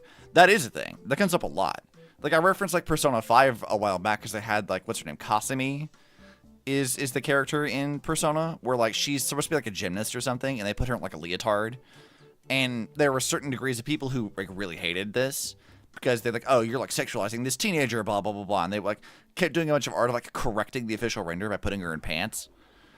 And I'm like, this is just a weird purity culture fuckery. I hate that. There was also, like, when there were people doing fan art of, like, Nessa from Pokemon, where they were doing, like, different coloring things. They may not have understood, like, the color theory for, like, tanner skin, and they made it fuck that up here or there. People were like, oh, well, you're just whitewashing her. And they were, like, pushing that and being really toxic, like, correcting it, quote unquote. It was, like, taking people's, like, you know, fan art and stuff and drawing over it to tell them that you don't know how the fuck to do anything. There was, like, character, quote unquote, corrections for, like, Ilulu and Dragon Maid. They did the same thing with, Uzaki, with Uzaki-chan Wants to Hang Out, things like that. Like, this happens, like, pretty regularly on Twitter, and I unfortunately have to be subjected to it because I follow a bunch of art Twitter accounts. So I see it and I'm like, I really hate that because it comes from, like, a very, like, egotistical kind of place of, like, I know better than you, fuck you. A lot of these people aren't even really, like, artists necessarily. They're just, like, you know, armchair experts is the word I'm looking for. which that annoys me. Because, like, if I were to, like, say, do fan art of something, and people, like, got annoyed with my art, and like, oh, I'm going to correct this. My design's better than yours. I'm like, fuck you. Don't tell me how to make my art. Fuck off. Like, this is my shit. Whereas, like, with things like Sailor Moon, like, again, the original actual manga, when you read the manga, like, Sailor Pluto is not white. That's very much the purpose. In fact, it's a very crucial theming to her writing is that she is a proud black woman. There's, like, a big part of that in her character writing. And then they stripped that away from her character. In the way that they did this with other characters with Sailor Moon as well. Like, Sailor Moon, the anime, stripped away a lot of, like, the LGBT representation that Sailor Moon has, because it is very, very gay. Like, Usagi herself is extremely bisexual, but there's a lot of that that's, like, kind of missing from the anime. They famously took, like, Uranus and, fuck, my brain can't function, Neptune, and they made them cousins who were just really close, as opposed to lovers, which is what they actually are in the manga. They did weird things like that all throughout the original run of Sailor Moon, where they added weird shit, and some stuff was like really problematic. Like they took like Sailor Mars's like granddad, he like runs the shrine she works at. They made him a pervert who hits on underage women, which is gross and weird. He's not like that in the manga at all. He's barely a character, but the few times we do see him, he is not some weird short little pervert man. They also turned Sailor Mars into, like, this, like, man-hating persona, which she is also not at all. Like, that basically assassinated her character entirely. So, like, there was a lot of, like, really weird changes that they made to Sailor Moon that were very against what the original authorial intent was supposed to be. The Sailor Starlights were also a thing where, like, they changed them so much that the actual, like, finale of Sailor Moon, like, that whole, like, season was not shown internationally because the author fucking hated it. She hated what they did to her work, and so she refused to let it air. And, like, it wasn't until, like, somewhat recently that I think that, like, the actual, like, final season of the original Sailor Moon anime was available for international audiences to watch legally. Because of, like, how much they butchered her original intent on things. So for me, I'm looking at like that kind of context. I'm like, you know, when I see people go online, they find, you know, screencasts of Sailor Moon and they you know, correct it to what the author originally wanted. To me, that feels like righting a wrong that should never have happened in the first place. Because they really like butchered a lot of her work to syndicate it for, you know, Americanized or like the American audiences and stuff, just to make it more palatable to like the, you know, LGBT averse fans, to the or just for lack of a better word, just the racist people who don't like, you know, non-white people in their shows. They whitewashed a lot of that just so they wouldn't have to bother with that drama to get the show be more accessible to other people. And that's gross and weird, and I don't like that. So fixing that in all the forms that it is honestly kind of fair. And a criticism I would level against Sailor Moon Crystal, because Sailor Moon Crystal was like a sort of recreation of Sailor Moon. They like redid it. And they had an opportunity to correct that, and they chose not to. And I think part of that was because like the designs had become so iconic, they don't necessarily want to deviate from it. But like, also, I'm just like, I wish you would change this. I kind of wish you had been more like accurate to what it is, especially with Crystal trying to be like manga accurate in the first place. They like didn't really change that, and I was like, it's not bad, but damn it, kind of wish you'd fix this. I took a screen grab of you and edited you pale versus making my own fan art from scratch you just lighter skin. I think one's clear more acceptable. Well, yeah, but that's like a different thing now. Of like, that's like an individual work or whatever. And also with this model specifically, I mean, like, this is not really my model, but, because I kit bashed it. But again, like, that's, like, if you were to do that, Krail, that comes from like a, I know better than you, fuck you. Whereas, like, with the Sailor Moon one specifically, and only with the Sailor Moon one, that is not the reason why that's done. There's a lot of other context in the background of that I think is important to consider. Because every other time, it is what you say. It is just like a, I want to make you white because fuck you. But even then, like, to use like the Nessa thing, for example, like, they had a lot of people who were like pissy at the artist because they had drawn Nessa with what they thought was paler skin. And the Japanese response was, okay, actually whitewashes your character. Which was kind of hilarious as a response to that. Because if you think about from the alternative, there's a lot of other people who will take, you know, like white characters, like make them not white. And there's not a whole lot of like issues raised against this. It's not really complained about too often. But you do it the other way around, people are like, oh, well, that's racist, fuck you. And I'm like, it's kind of equally racist. I think both those are like kind of an issue. But also just let fan artists do whatever the fuck they want. Because like, I'm not going to tell you how to make your art. I just don't have to consume it or engage with it in any way. But if you're like fixing art on Twitter, particularly art that was like fan art and stuff, because you think you know better, you're a dick. Don't do that. Don't be that guy. Just whatever. If you don't like it, don't engage with it. That's like my rule for the internet in general is like, if you don't like a thing, the best way for you to kill it is to not engage with it at all. Like, if you think that this thing is like purporting some like toxic stereotype or what, just don't let it succeed. Just don't be in it. Don't engage with it. Because the more you engage with it, good or bad, you're pushing it forward. You're like, it's like a Streisand effect kind of thing. Like, just don't do that. Don't be a dick. That's why it's a rule on my channel. Don't be a dick. Wait, what does this conversion card do? Oh, I don't want to do that. If you're gonna fix it, completely remove the original you didn't draw. Make yours. Well, again, like the idea of fixing in certain context, it's very important to consider what it's trying to do. And I think with Sailor Moon one, like drawing over the stills of the anime to show what it could have looked like, I see no issue with that one and that one only. That is not a pass I would give to literally anything else, ever, because it is like do a thing. Like, encourage people to make their own fan art? Yeah, totally. Like, I would agree with that. Make your own fan art. I don't know that I see... Like, if you're editing... if you're taking, like, a still and editing it, as long as you're not trying to pass it off as yours, I don't know that I necessarily see a problem with it... Yeah, in any scenario. I agree that if you're saying that this is better than the original, then it's coming from a place of ego. Yeah. But I don't necessarily see people taking a screenshot and then like saying, hey, this is what it looks like with this color palette, or this is what it looks like with this lighting. Because to me, that's kind of akin to people modding a game, and I don't really think that modding a game is a bad thing. Yeah. Again, so, I think it's like why it was done. I think it's what really decides that for me. There needs to be like very specific rules. Like, first off, like obviously, if you're just taking if you're taking an existing work and editing it, like, that's not your property. You can't monetize that. You can't claim that as your own. Yeah, and I think there's like again, if you're claiming it to be your own thing, like, again, that's an egotistical thing. Like, you're saying like, oh, I made this is mine. But I think like it's sort of like with like tracing stuff, right? Tracing can be a very useful like learning tool. It can be a study to figure out how things are done. And it's only really a problem when you're like, I made this. Look at my original work here.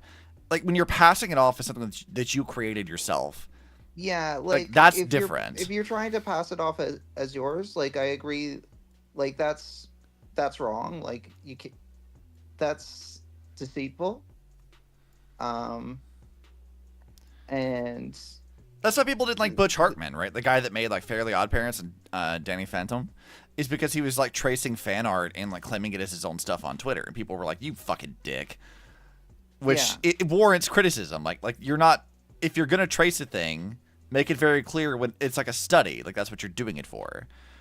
Whereas like if you were to say, like the example I said earlier of like finding a screenshot from Sailor Moon and like recoloring over it so Sailor Pluto is manga accurate, where she's not white anymore, and you specify, yeah, hey, I did this. Like, I don't think anybody's gonna look at this and be like, oh yeah, you totally did this on your own. Like no, it's very obvious it's like an edited screenshot. And I think that as far as a poster is concerned, if you're clarifying that, the act of like coloring it over itself is not really the issue. Because, like, you're not really claiming that it's yours in the first place. It's like, hey, this is manga accurate. I'm doing this thing. It'd be right. Whereas like fixing a character art because you think you know better than the like authors, because you're trying to push your own like, you know, purity culture or whatever the fuck on it, that is like a very like egotistical thing to do. If you're saying that that hey, I fixed this thing, then that is, I'm watching Shadow lose her mind with a mouse, then that is coming from a place of ego, and I do agree that that is like not something that I'd want to engage in or encourage, because like it is just generally like not pleasant behavior. No, it's not. It's in chronically online armchair kind of things of like, ew. Yeah. Don't do that. I agree that that's not. I don't disagree with that. I just like the idea of taking a thing and then editing the thing, as long as you're honest about what you've done. Mm-hmm. I don't think that's inherently bad.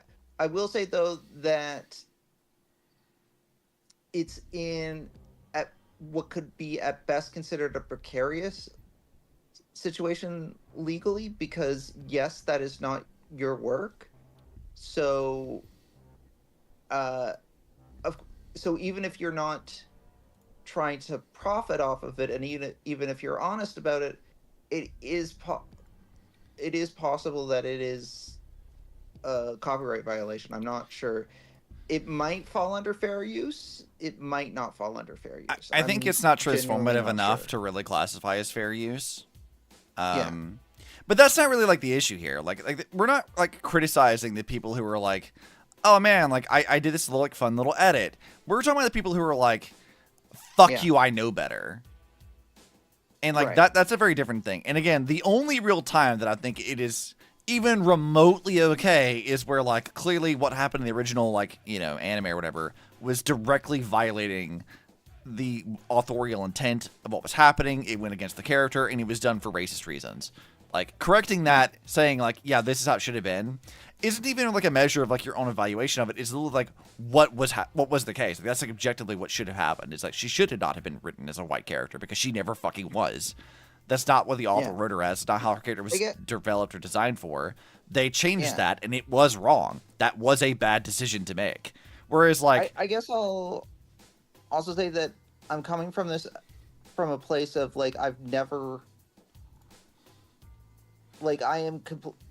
heard of this conflict, not just with regards to the Sailor Moon things specifically, but the idea of like people going around editing work and saying, hey, this is better than the original author. Hey, all the like, better that you don't, because it's exhausting. That is people that make like YouTube essays about a published work saying these are the reasons why I think this game or this book, these are the reasons I didn't like this game or a book.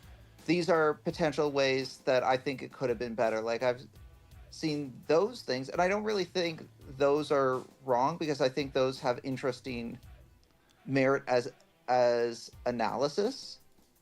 Well, like, even with this, like this is not like an argument against, like, say, valid actual criticism. Because this is not to say that like you can't tell an author like when their designs are bad, right? Like, you can definitely criticize things. Say that this isn't a problem that I was aware existed, so I'm kind of coming from the perspective of just someone that doesn't have exposure to it, so it's hard the for way me that to, I see this relate to it as much. Yeah, again, this is a very like somewhat niche thing. Is like, there's a very different, because like, I think there's a lot of ways you could criticize character design. Like, this is not to say that like you as a person online can't like look at a character and stuff like, you know what, I think this design's kind of bad, because there is room for proper actual criticism. And if you wanted to like draw your own version that maybe has that, like, sure, go ahead. No one's going to stop you. That's fine. And if you want to do fan art of that stuff, or if you want to make mods for it, you know, whatever. Okay, go off. The issue really comes down to like taking someone else's work and drawing over it to tell them that you know better. Right. Just because, like that's a very different kind of thing to me. And again, the context of like Sailor Pluto being like the one that I would give the pass to, the only reason I even get the pass is because of the context we have for that. Like, that's context that you almost never get. You're not going to see that, right? Like, with Genshin stuff, where people are always, like, trying to, like, you know, change this stuff up because they hate that, like, Hoyo seems allergic to melanin. Like, yeah. I find that to be mildly annoying. Like, it's nothing that I'm like, fuck you, don't ever do it. But it's more of, like, I just find that mildly obnoxious. Because I'm like, some of these characters, sure, whatever. It's like a fake, not Egypt place. Should these people have had more melanin skin? Yeah, probably. But, like, do you know better than Hoyo about their own design characters and the purpose these designs are supposed to serve? I think maybe not. Especially for a game like, you know, Genshin or Sorrow, where, like, things are, you know, introduced, like, sequentially through patches. We may not have the full context of, like, what's going on with these characters, why they're designed this way. We may not know why this was done. Does that always carry over to, like, skin tone specifically? Not usually. But, like, the idea of, like, your design is bad. I know better than you. Here, let me draw all over your art and fix it because I think it's better. It's just like, ew. Why would you be like that? Right. It's just, I don't know. I find that to be just an obnoxious online persona. I haven't seen it in a while, to be fair. Like, I see people, like, with like, Genshin stuff, for example, I see people who will do art of some of the characters from, like, say, Sumeru, where they did change them to be not white. I'm like, you know what? Cool. It's a cool concept. I like that. That's fine. But it's also not necessarily representative of, like, fuck you, I think my designs are better. It's just like, hey, I wanted to draw that. All right. You made your own art. Who am I to tell you what to do? I agree that... I agree that, like, intent and context are probably, like, the biggest factors. I would agree. I think that's really what it comes down to. Again, most of the times that I have seen this happen, which has not been very often lately, but it does happen, it usually comes from a point of just, like, pushing the purity culture stuff or egotistical whatever, and that's just more obnoxious than anything else. So, it depends. It really just depends. Yeah, that's fair.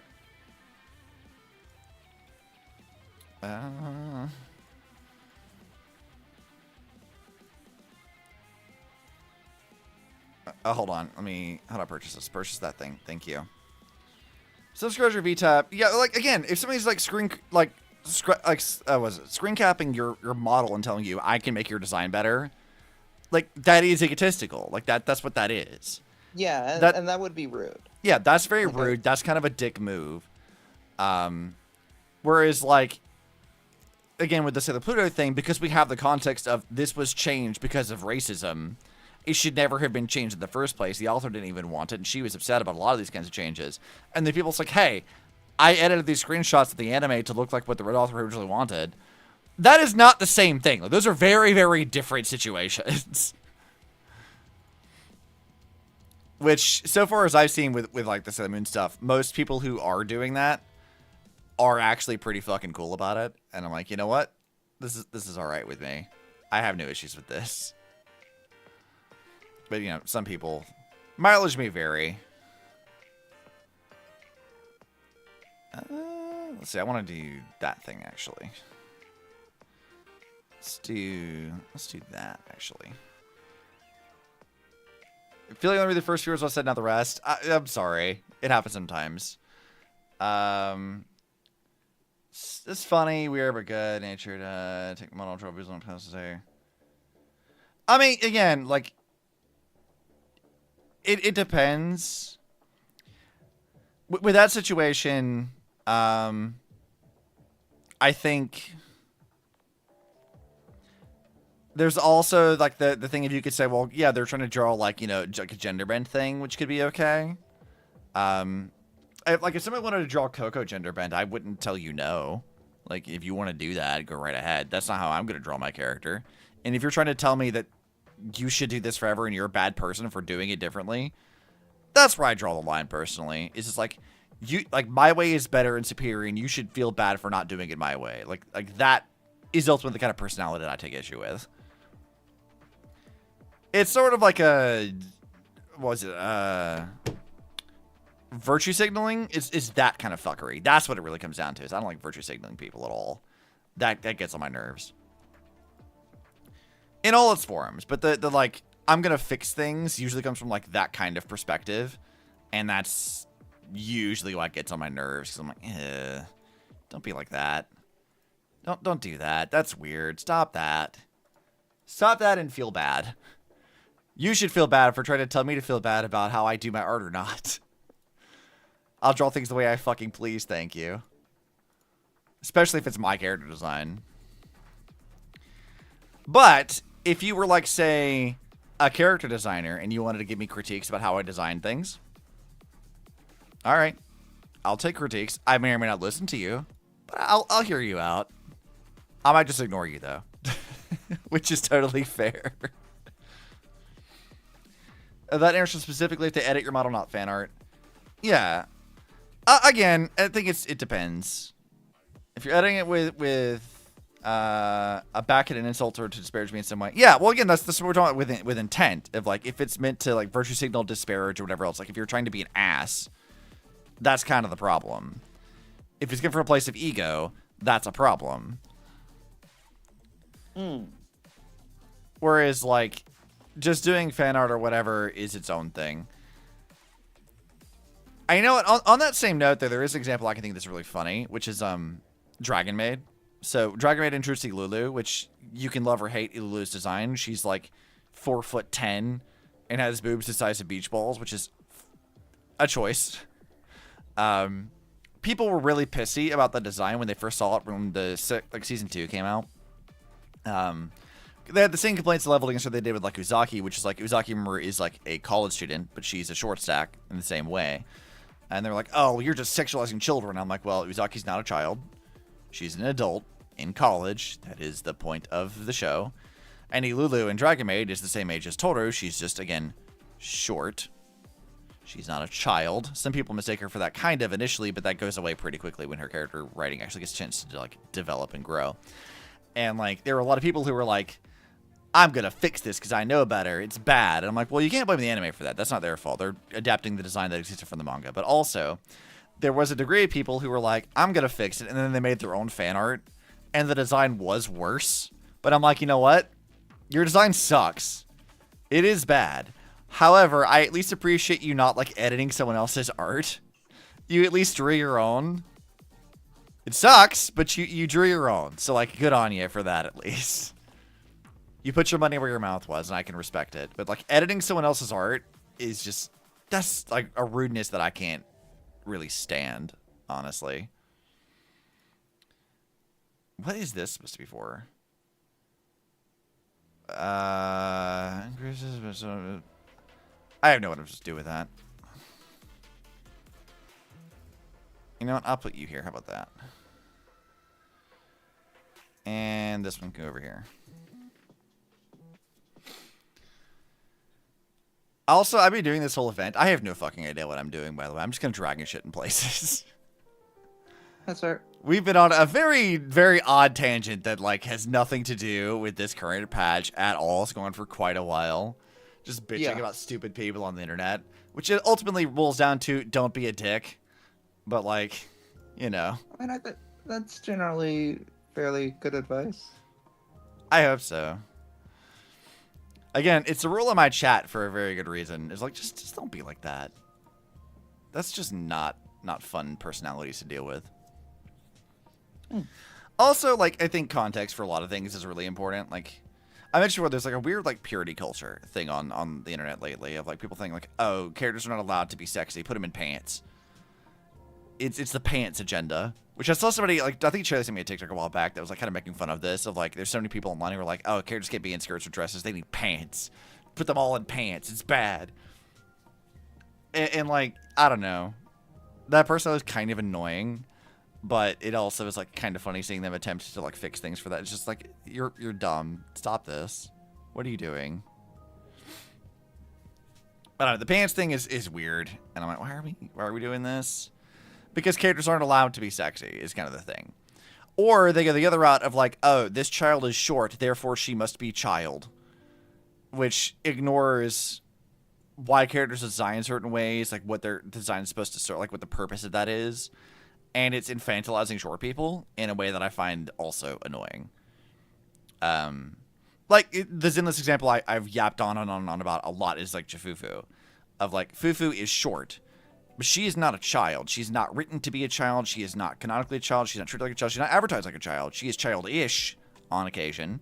But they write it into her character. They're like, oh yeah, she finds that shit fucking annoying when people treat her like a child because she is not a child.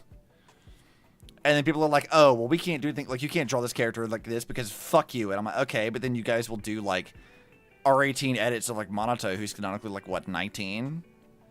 Like, because he's tall and built like a Dorito that you're like, yeah, this is fine. And I'm like, okay, so because he doesn't look like a kid to you, that's okay.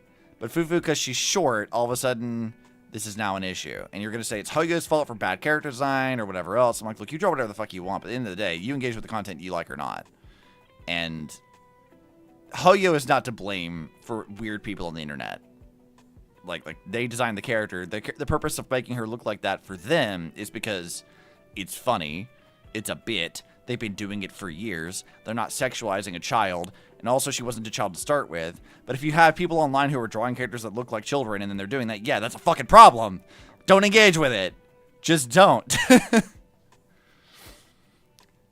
Like, I don't know, dude. People are fucking weird. And again, you get served the content that you engage with. So if you don't like that, then don't fucking engage with it. I don't get that shit on my timeline because I don't engage with it. As you'll understand, it's anime. Short equals kid. You're a file format for reading text files. I don't know, dude. I'm looking at that and I'm like, I just find that, like, there's no real room for nuance or discussion about this stuff. And people are very quick to blame the companies for things. They're quick to say people are much worse than they actually are for this or the other reason. I'm like, look, you, again, engage with the content you like or don't like. But, like, context of why things are the way they are is always the important thing to consider. For Hoyo's sake, they usually use this because it's a funny bit. They did this with Impact Third because, like, if you look at the early Impact Third stuff with, like, Teddy is actually, like, the body of a 12-year-old. They canonically tell you this.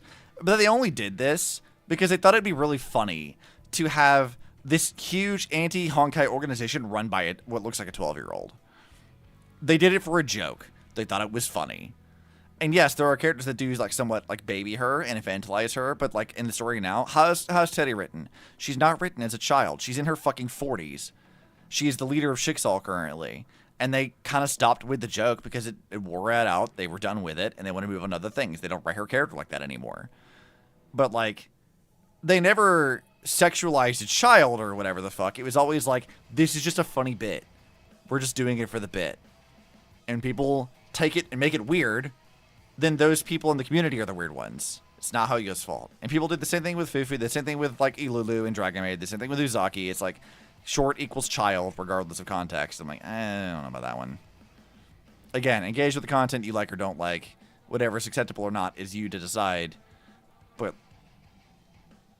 things are not so black and white as it may seem, which is, like, a whole thing. And I'm probably stepping on a bunch of fucking landmines. This is a hill that I may not need to die on, but I just see decision there, and I'm like, can we be somewhat more nuanced? That'd be nice. Nuance is dead. Discussion is a trap. Understanding is a myth. And everyone but you is evil and wrong. Yeah. Nuance? No. You're defending bad illegal shit. And I'm like, what? No. That's not what I'm saying. That's bad. Stop it. I hear you typing in the comments. Stop it. Bad. Don't you do it. You know, sometimes when I ramble on like this, I do feel like I'm, like, going mildly insane. Just rambling to myself about, like, these, I don't know, fictionalized embodiment of annoying people on the internet without really directing it at any specific person. It's just annoyances that I have seen that I'm like, whatever. It's not really worth getting annoyed about. These people are just, you know, random. Like, what do I care about random people on the internet? I mean, but not you, chat. You guys keep my channel alive. Kinda. I mean, I still would make content, even if it's only one person, but you know. They don't pick her for being a kid. They pick her for being super competent and lazy over at the same time. Yeah, exactly. I think that is the joke with Teddy's writing, that like now they have the whole thing of like she just hates being like overseer. They're like, oh yeah, she's tired and wants to be lazy. She wants to go back to the days where Otto was in charge because she didn't have to actually worry about doing all this shit. Like, I love that that's the joke they're doing with her now, of like she just wants to be lazy, but she can't because being overseer requires her to like manage a fucking lot of things. To the point that they made a whole battle street for her being like a lazy little shit. And then Vita also, like, adjusted the Mars system to make her look like that, which is hilarious. I love that that's the joke now. It's great. We had a whole event of her, like, having a dream where she resurrected Otto just so he would take over Schicksal again.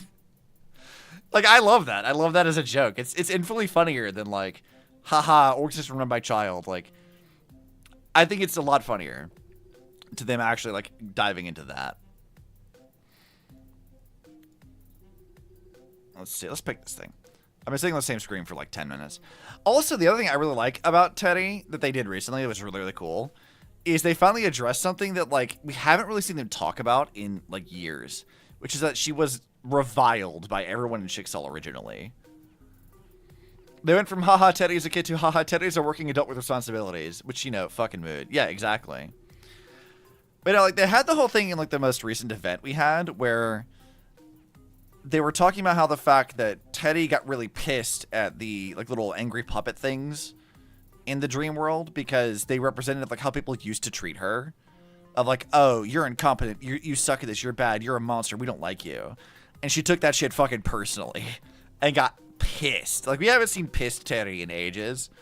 And then Siegfried is like, yeah, this kind of struck a nerve with her because people used to treat her like a monster because she's like a mantis technically. Which is a thing that people didn't realize until very recently, that Teddy is a mantis, like the same way that Kevin is. People didn't realize it, like, no, yeah, she's a clone of Colin, and then they infuse her with Honkai DNA. That makes her, by definition, a mantis. And people didn't realize that that's what that is. Which is so funny to me. People didn't know. But I don't know, them like engaging into that again, of like that part of her character that she's overcome a lot of like adversity because people treated her like a little monster gremlin. And now they're like, oh yeah, she's the leader of Schicksal and like she commands respect. And also she's overworked and tired.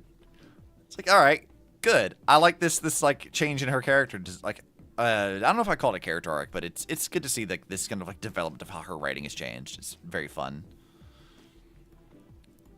I need to pick different character things here. I need to continue putting the cubes against each other. They have to fight to the death. Best of luck. Let's see that. Also, Pending, I guess I've sort of like stonewalled you out of the conversation because you're not really like in the updated story with Impact Third, are you? No, I'm way behind with Impact Third. Where did you lead the story with that? You didn't finish part 1, did you? I think Otto became a tree. Oh, so you get to Otto's arc. Okay. Yeah, I think I was a little confused by that whole thing. I think it became a tree. Kinda. Do you want a crash course explanation of what Otto actually did? That maybe makes that make more sense. Like I felt like I was following the HI3 story fairly well, and then we went to this place and it was an open world, and yeah, and we were fighting Otto, and he was like trying to, and there was a lot of like audio journals to listen to, and also he was trying to resurrect his dead not girlfriend, and then also there was he was in the place with the with the big tree, with all the branches, the important branch tree, and then we fought him, and I think he became the tree, and I think we left, and he's a tree. Kinda. I think So he's a tree. Is he a tree? Is he not? Is he the tree? Yes and no. I think like yes and is maybe the better answer. So what Otto's plan is like he made a deal with Kevin. So remember, like, to back up and explain, like Kevin, what he wanted to do was initiate Project Sigma, which is turning everybody into Dream Soup. Yeah. That's what he wants. From Kevin's perspective, anything Otto does is irrelevant because he thinks that like resetting all of like everybody into Dream Soup is sort of inevitable. It's not going to change. He doesn't really believe that humanity can like progress forward. Otto believed fundamentally that if Colin had survived, but she hadn't died 500 years ago, that things might have been different. That she needed to live where he did not deserve to. And he wanted to bring her back by any means necessary. So what he wanted to do was essentially take the time, like sort of reversing time on the entire planet, resetting it to 500 years ago to create a timeline in which Colin doesn't die. But doing so would kill everyone, except for the people who are immediately within Clostern. Everyone else on the planet would die because all of time would change. Kevin doesn't fucking care. He's like, I will exist one way or the other anyway, and my plan's gonna happen regardless because humanity's not gonna usurp Honkai. Fuck you. I don't care. So once Otto clears that, he's like, okay, cool. This is what my plan's gonna be. I'm gonna go into imaginary space to where the actual imaginary tree is, where normally people can't exist there. Like they can't physically, like it will just do, like there's so much radiation and stuff. It's a higher dimensional space. You can't physically exist there normally. He's like, I'm going to go there and I'm going to reset time back 500 years so Colin lives. I don't care if it kills me. I don't care if it kills everybody else in the fucking world. As long as Colin lives, fuck you. So Dudendal, Okay, yes. Yeah. Dudendal, Kiana, and all the rest, they have to stop him from doing that because obviously murdering the world is not a good thing. And they do stop him from resetting time, but they don't stop him from necessarily succeeding. Because what he ends up doing is he sacrifices himself in higher dimensional space to create a branch on the imaginary tree. And in this branch, remember, which is a different, like an alternate timeline, his sacrifice creates a timeline in which Colin does live. So he does get what he wants at the end. He does kind of win. But it doesn't affect the main timeline at all. So all that Dudendal and Kiana did was like stop him from killing everyone in this timeline.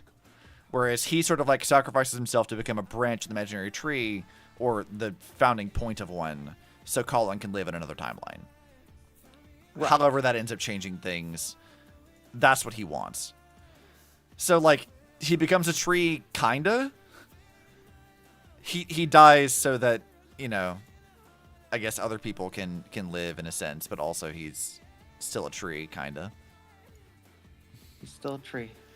So that's what that really is. It's admittedly one of the early instances of like Honkai info dumping the fuck out of us, because they put a lot of exposition in that. There was way too much info, like so many audio logs, and they had me there for a little while, and then I kind of like I kind of started glossing over, and I'm like, I think I'm understanding the gist of it, but also I'm not confident that I understand what's happening. You're gonna hate when you get to like the end of part one, where tree, and also Kiana is the clone of God. We meet original Kiana. I can't remember who original. Yes, thank you. The Kiana doesn't know that. She doesn't know that Dudendal is Kiana. Not till later. We know that. Yeah, they learn much later. Like that's sort of like towards the end of part one, where Dudendal is like, she wants to tell her, but she doesn't know how to say it. But Kiana kind of already suspected, and so they do have a conversation. And then Kiana has like the most wholesome thing where she's like, "No, you're my sister. That's it. We're sisters now," which is great. I love that. And now they have this whole thing of like, because she's just accepted that they're sisters. And Siegfried is back, they kind of give him shit for being a sort of deadbeat, which is great. They sort of tag team him for being a useless dad, which is fantastic. I love it. And yeah, you're right, Virtua Express. It's very sweet. I do like it a lot. And do you ever see anything else on the timeline he made? Not really. Like, they showed it briefly in the animation for Otto's actual death, but that's all we really see because it doesn't affect the main timeline at all. But we can presume that it's probably not going to matter much to anything. Like, yeah, sure, Colin's gonna live. But, like, does this mean that, like, she just stays in Yayu Village with Sakura? Does she go back to Shixal? Does she, you know, actually manage to change the world at all? Or does things happen like what Kevin says, where, like, it all kind of, like, doesn't matter? We don't really know. But all we do know is that there is now an extra timeline where, like, that does happen, apparently. Dudendal is actually the original Kiana. Yeah, Dudendal is the original Kiana. She, TLDR, if you were not aware of it, Dudendal was Kiana, and then they learned of all the different clones that Otto had made, and she saw, you know, K423, like, our Kiana, and she's like, hey, Dad, we should, like, save her. And they attempt to rescue the Kiana clone, and in that rescue attempt, Dudendal, like, gets, like, a brain injury, kind of, and she loses her memories, and then Otto takes her in, and because he has Kiana now, like, you know, Dudendal has Kiana, Siegfried can't do anything about it, and he knows he can't do anything about it, and Otto knows this, and then Otto essentially shapes Dudendal into the best Valkyrie in Shixal. And because of how they helped repair the damage she took to her head with Solium, which is, like, you remember, like, the sort of fake metal, I think that also is why her hair is golden and not white, is a whole thing. But though they did change her battle suit later on, where, like, when you have, I think it's like Palatinus Equinox is the one where, like, she does have, like, white in her hair now. She's like a little streak, which is fun. But yeah, like, that's sort of what goes on with that, is the whole thing. You want a side series of Kiana, Dudu, and Sidon living as sisters? I want that so bad. I don't care if it's a bubble world, I want to see it. Dude, I see so much fan art of, like, the three of them as, like, the Castellana sisters. Because remember, like, Sidon, especially in the manga, if people have not read it, Sidon does create, like, a fake world where she tries to trap Cecilia and Siegfried in it, which is, remember, Kiana's parents. And in this world, she also inserts herself into it as another Castellana sister. And she, like, has a big connection with Cecilia before she dies. Like, Cecilia saying, like, you know, I did actually want to be, like, a proper mom to you, kind of thing. Like, she wanted that. Because, like, Sidon's big thing is, like, her mom died of, like, Honkai radiation sickness. And she didn't have a mom. She has a big complex about this. So it's, like, super, like, tragic and depressing. A really interesting part of Sidon's character. But having, like, people latch onto that, like, yeah, Sidon wanted to be part of that family. And then expanding on that with, like, her and Dudendal and Kiana together as, like, sisters, it's so wholesome. It's the cutest fucking thing ever. I love it so much. Please do more of that. You want a proper Astral Ring, Dudendal? Bianca's fine, but come on, give me a Dudendal with Astral Ring. Yeah, like, her kitty form is fine and all, but I would like to see other, like, I want to post on Gotta See Dudendal. Like, I want her, like, proper new outfit. Like, give me that, please. Not before my bird, fuck you. Fuwa first. You know, they might actually give us a new kit for Dudendal at some point in time so she can use the Astral Ring system. They did that with Ellie. They're doing it with Bronya next patch. They've done this with, like, a lot of the older ones, so they probably will do that. But Fuhua first, I agree. We need more Fuhua content, period. She's one of my favorite characters. And rightfully so, because Fuhua is the fucking goat. She's, like, the best character. Let's give her a weapon. Yeah. Speaking of that, though, like, isn't it super weird that our, like, next patch doesn't have a new Valkyrie? It's just, like, the Astral Ring kit for, like, Silver Wings Bronya, and then Yillian as the new Astrolop. That's so fucking weird. Like, why did they do that? Are they planning, like, a big patch, like, after that? Like, for our anniversary? Like, no, we already in our anniversary. That's what I'm talking about. We already did that. What are they doing with that? Like, why is that what's happening? Pissed off about that? Yeah, I'm so confused. Like, what exactly is the point of that? Like, I don't know whether to be angry or, like, whatever, because I feel like Hoyo wouldn't do that if they weren't, like, planning to do something big later down the road. But I legitimately have no idea what the fuck to make of that. It's so weird. You just finished getting Bryan's weapon maxed out, now I gotta change it? That sucks. I'm sorry. I have enough, like, materials backed up that I don't worry about that. Like, new weapons come out, I have to worry about my actual wallet so I can get their new, like, weapon and stigmata set. But, like, usually I get things leveled up pretty much the day they come out.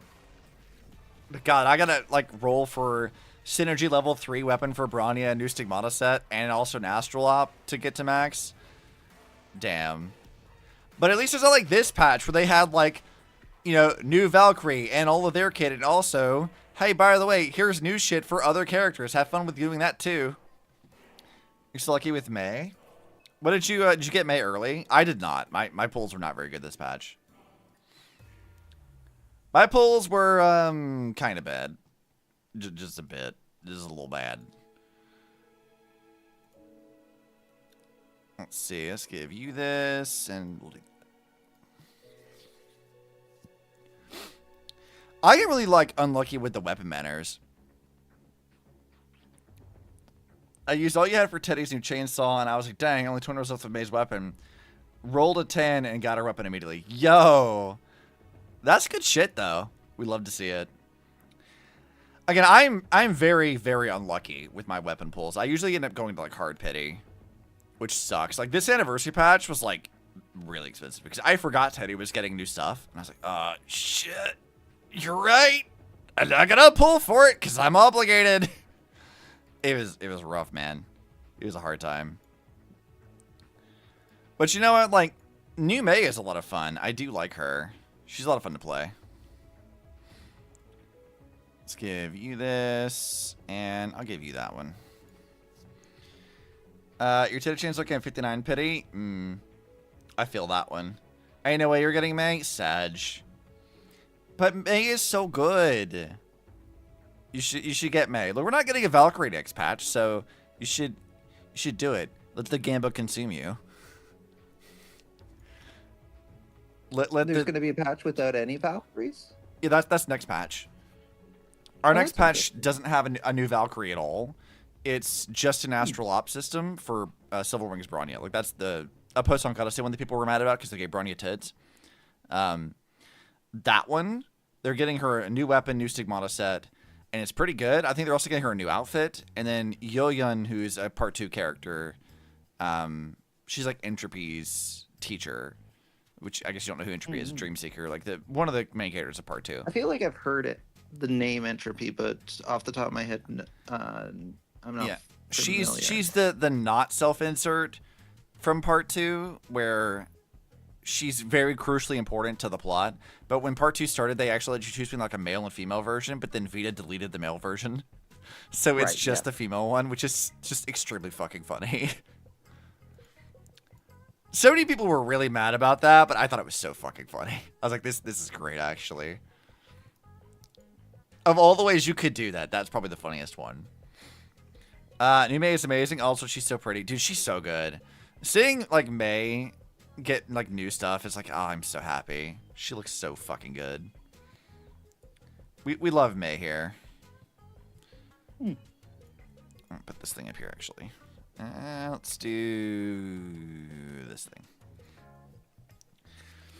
I know a lot of people didn't like May's new, like, her outfit, which, you know, is fine. It's very, like, I guess for lack of a better word here, very Shogun. Which you can love or hate it, but it does suit May's character, I think. I'd be very interested in, like, what new outfits that she'll get, because there's no way they don't make a new outfit for her. Being a May fan since day one, I'm all for anything new from Acheron. May, yeah. I like Acheron. She may not be, like, meta relevant anymore, but I still like her. She's part of my, like, main teams still. I am hoping that Acheron gets a Nova Flare at some point. That'd be fun. Yeah. That or a character similar to the Dahlia where, like, it's basically a character designed to fix an existing character. Yeah. Looking forward to ZCC's May Promia. God, if that was the case, that Promia was, like, a May variant, that'd be very funny. She doesn't have anything in common with May at all, but, like, I do like Prometheus' design quite a bit. She does look good. She looks like she was inspired by Guan Yu from Dynasty Warriors. I'm not familiar, but now I'm need to look it up. Why let this thing auto battle for me? Let's grab that. See this, and we'll make you big. Not even. No, she's not Mei because nothing in ZZZ is supposed to be a variant. ZZZ is not part of the Honkai universe at all. It's entirely independent. It's funny to like make jokes about like, yes, Ramiel is Alicia. This will be a romantic story like none that's come before, right? Like people make jokes about that all the time, and I get it, but like ultimately, Zenless is its own thing. It's not trying to be, and it was never intended to be, part of like the Honkai multiverse. Yeah. And they made that pretty clear from the start. Like, they said, when people asked them, like, would you ever do a crossover? Like, oh, you know, if the stars align kind of answer. It was very, like, non-committal. And, I mean, the obvious thing is we're trying to be polite, but the answer was no. So, that was how I took that anyway. I think that's fair. So I'll put this over here. We'll put that there. Don't fall to peer pressure and make it into Honkai from fan. I mean, I don't think Hoyo really would. I don't know that I've really seen evidence of them like caving to fan pressure all that often. Unless you can think of something pending. I think the best example I could think of that, and this isn't fan pressure from a story perspective, but they've basically taken out random encounters in HSR because of complaints. What were the random encounters thing again? Like, if like an enemy would spot you and run to you. Oh, right, yeah. Well, you know, I think that like, at the very least that does feel somewhat warranted because Enforius like kind of overused it. And it was really fucking obnoxious. Especially early on in Enforius, they used a lot of that.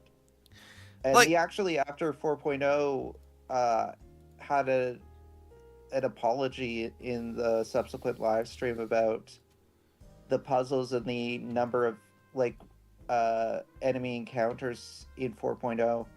Right. And they went back and they, like, streamlined things. Which I think is honestly fair. Like, I don't think... It was tedious. Yeah, like, I don't know that I would necessarily say that, like, they can be blamed for this. I think it's, like, yeah.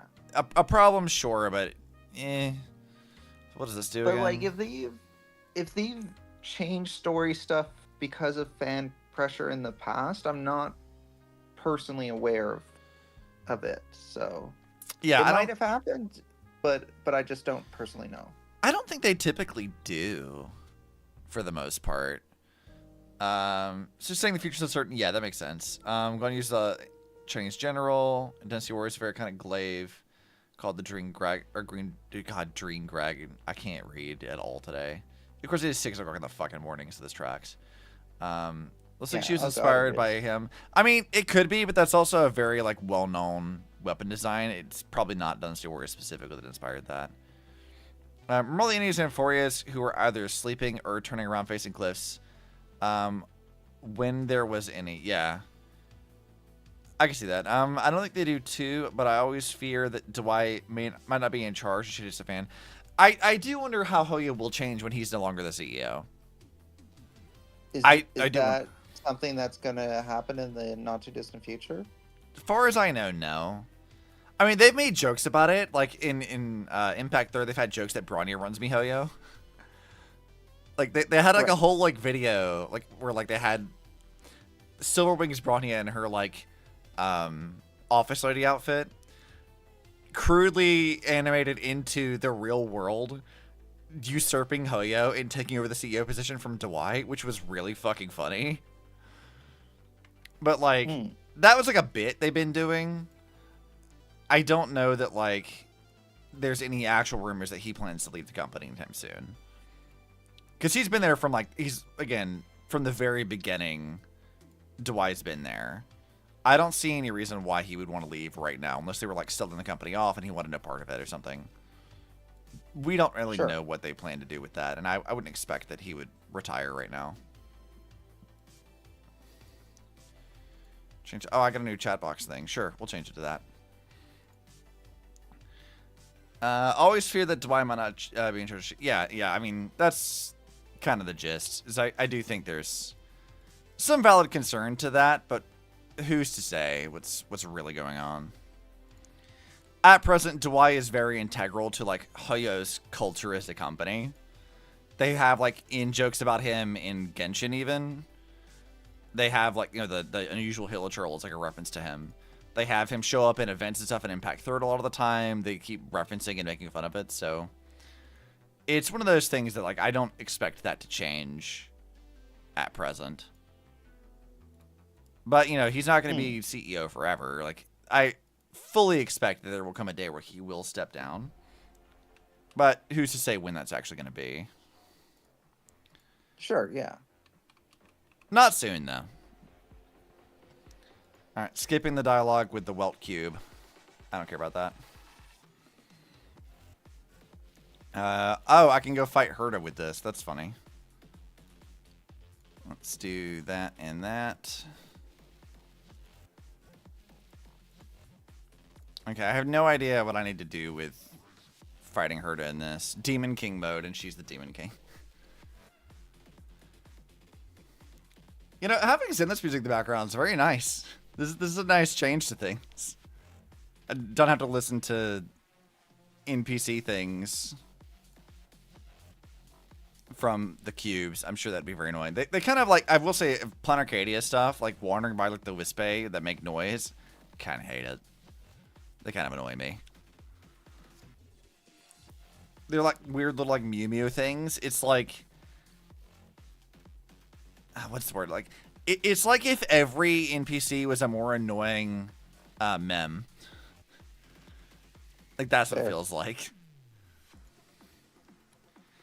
Since we were talking about like Mem and Ellie earlier, I still take personal offense to the fact that like we said before, like Amphorius could have been so much better if they had put, you know, Cyrene actually, you know, in Amphorius and let her talk to people. And I kind of hate that the only real like way we got that was through Mem. As funny as like having her go like Mem, that's not the same thing as like letting a character actually be integral to the plot and doing shit. Yeah. Like it does not do the same like heavy lifting for character work that I think she desperately needed. You know, just mildly annoying. So, Penning, where are you up this late? You don't need to be up at 6 a.m. like me. You're not a crazy person like me. I'm probably going to sleep fairly soon. Yeah, I'm just doing this event and killing time while we chat about things. Mm-hmm. Because I don't know, Plan Arcadia was fun. This has been a good thing. This has been a whole like tangent about a lot of things, which yeah, we'll see how YouTube responds to that later. I feel like people are gonna go through my channel. They're gonna see like a 10-hour fucking VOD and be like, "What the fuck? This guy's here for 10 hours. What the hell are you up to?" And I'm like, don't worry about it. Everything is fine. There's nothing to be concerned about, YouTube. It's okay. Probably. Yeah. Maybe. That being said, I did drink like an entire like thing of cold brew. Like, how much is this? The stock cold brew coffee, which is 1.5 quarts. I'd had a little bit of this before I like opened it, but I drank most of it during stream. So we can say I had like a quart of cold brew during the entire stream, which is a lot. Just a bit. But I guess you're Canadian. That may not mean much to you. No, I don't know what cold brew is. I'm in a quart because that's not a measurement. But it's coffee is the other thing. Yeah, I don't know how much a quart is either. Well, let me tell you. I got it over here. They convert it for me. That's 1.42 liters.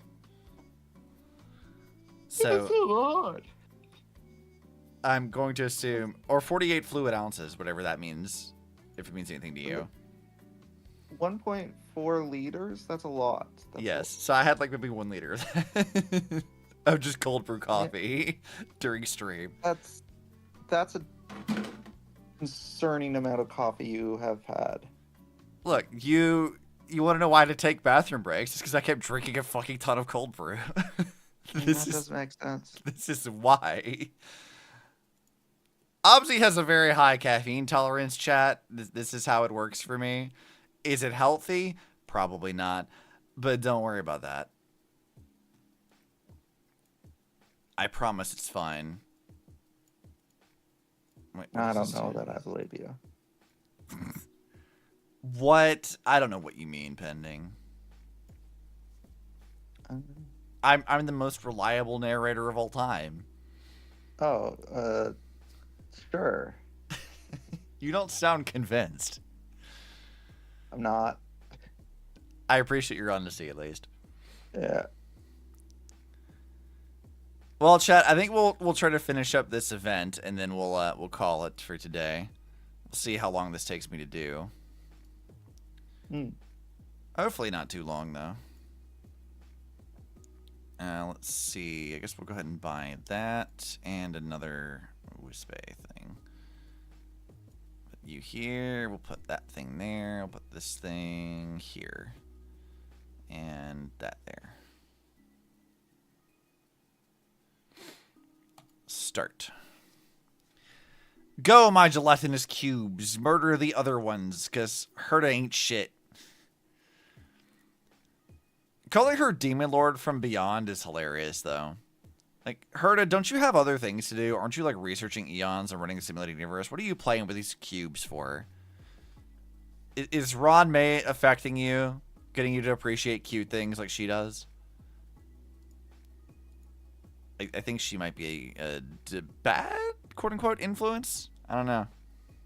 She's an influence. One of the influences of all time. Yeah. Put that there. Also, like, okay, so Ron May's thing is a character, right? Is she's like trying to become an Eon, kind of like that's what she like bring back like the bugs and shit. Why did she make the cat cakes? She was going through a phase. Like, what was the point of the cat cakes? Like, why did she make that? I get she likes. This idea why she made the cat cakes. Like, I know that she likes like snacks and cakes, and like she likes sweets. And I'm like, did you just like combine like cute animals and the food you like the most into this? Is that just like a fucking whim? Like, what does the cat cakes have to do with you resurrecting like the weird insect thing? Like, what's that about? It could have been a whim. I mean, given what we know, the genie says they are all kind of flighty. I guess that tracks. But like, girl, what the fuck? Why did you do this? Why did you make the cat cakes? I'm confused a bit. I mean, I like them. I have little like figurines of them that I got from some blind boxes. They're really fun. But also, that is nice. Yeah, I have a few of those. I bought them when I was at like MomoCon. There was a stall that was selling a bunch of them, so I bought a few blind bags, and I didn't get all of them, but I have a handful. I have like actually, hold on, let me go look. Let me go check my shelf.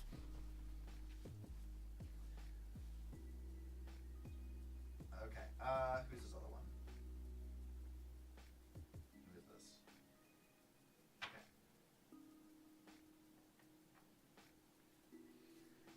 Okay, so I have 5 cat cakes. I have one for Kafka, one for Blade, Danhong, March, and Clara. Cute. And they're adorable. I love them. I also have, like, there were blind boxes for Impact 3rd as well. They weren't really brought to the States a lot often, but they have, like, it's like a little, like, ramen cup with the Flame Chasers. And I have one for Ellie and Partafellis. And I'm like, yes. I'm so happy. I had Shirley help me pick some when she was here, and we ended up getting an Ellie, and I was like, thank God. I wanted her. As should be obvious, because I am the biggest Ellie simp. Yeah. Well, I can't necessarily take that title, because I don't have all of her figures and stuff yet, which is sad. I need that. But Ellie figures are expensive. I was getting her like fucking made one, and I wanted to get like the case that it goes into, but like doing all that would cost me like $500. I'm like, oh god, that's so much. But also, I love her. One day. Understandable. Her like Herschel Fuminigo figure is even more than that. Like, it's so much money. It has like a display case for it too. It is a lot.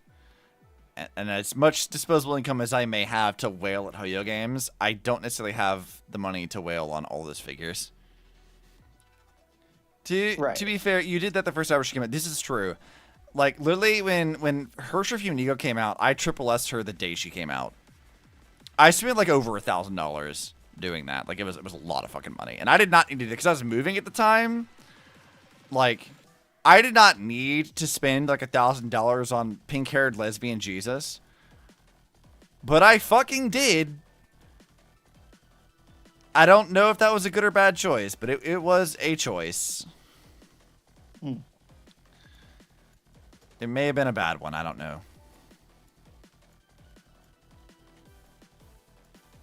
Let's put that over here. You could have let it draw out in the 2 months she was in the banner. I mean, I could have. Definitely. Cyrene is like lucky or unlucky because like she came out whenever we were getting a new Elegant Impact 3rd as well. So naturally Impact 3rd takes priority because I do consistently do all of my like dailies and shit, and I'm like maxing out my banners and stuff. Like, I'm doing a lot of that all the time.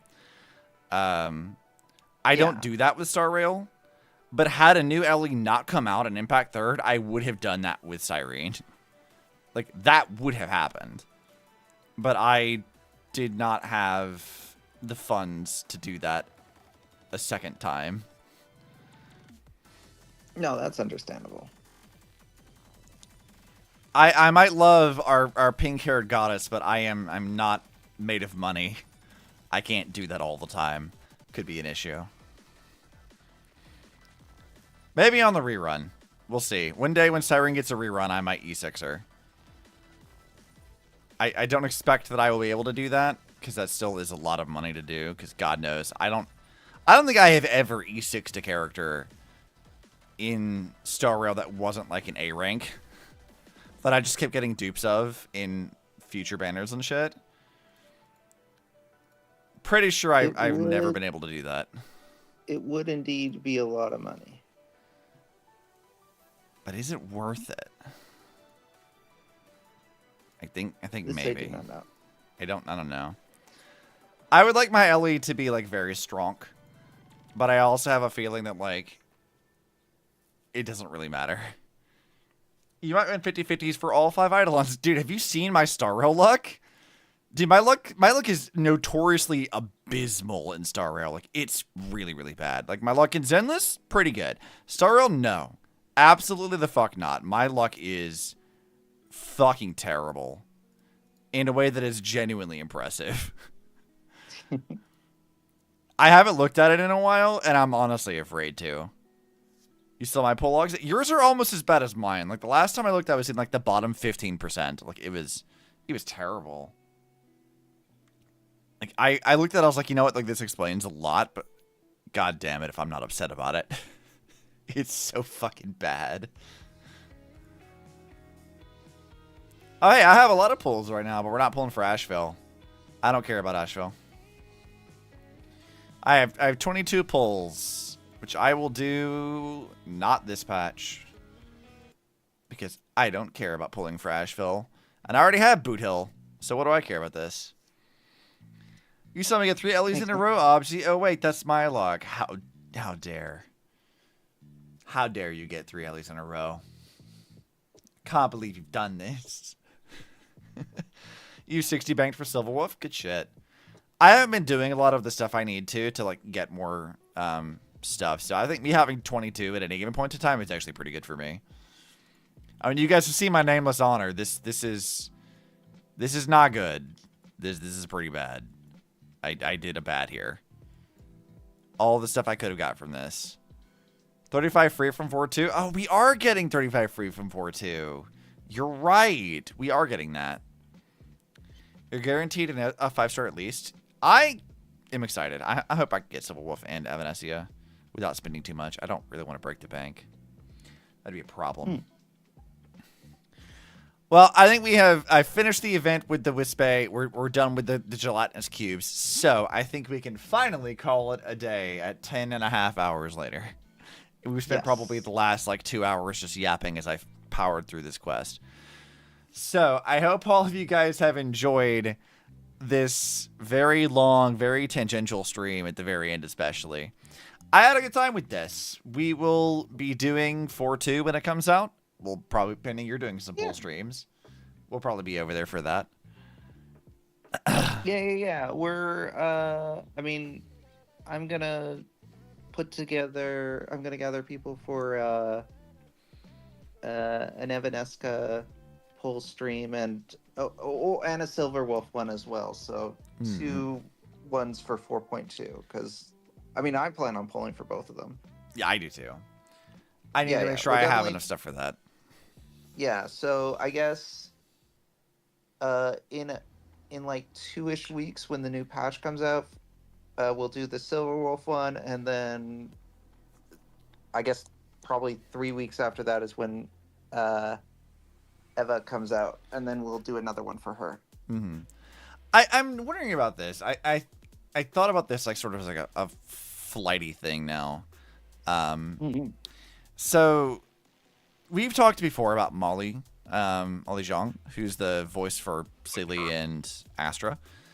Molly does like streams for pulls as well, like we do, but she does an edited video of it, like a sort of highlights reel of it for YouTube. I wonder if I can do that. Maybe I've been thinking about that. That I should. Why not?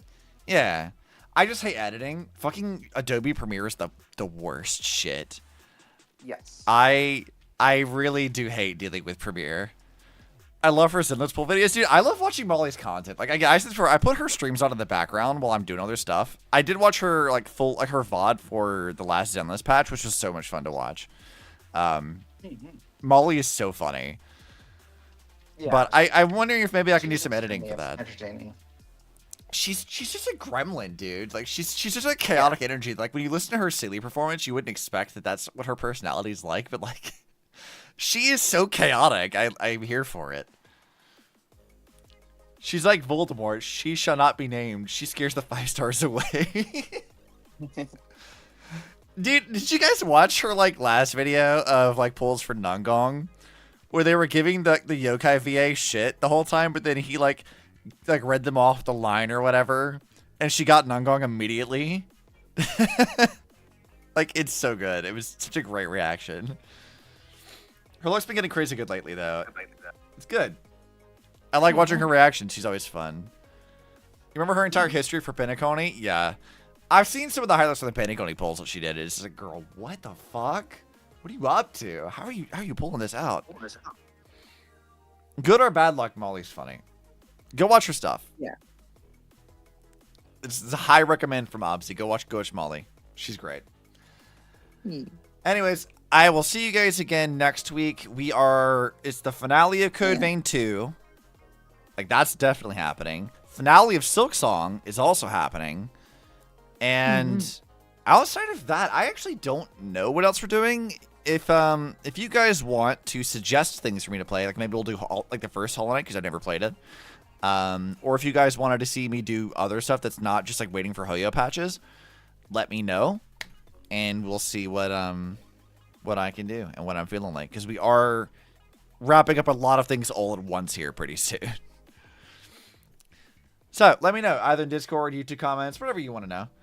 And I'll take a look at it and decide if I want to play it or not. You never know. Anyways, see you guys in the next one. Bye. See you then.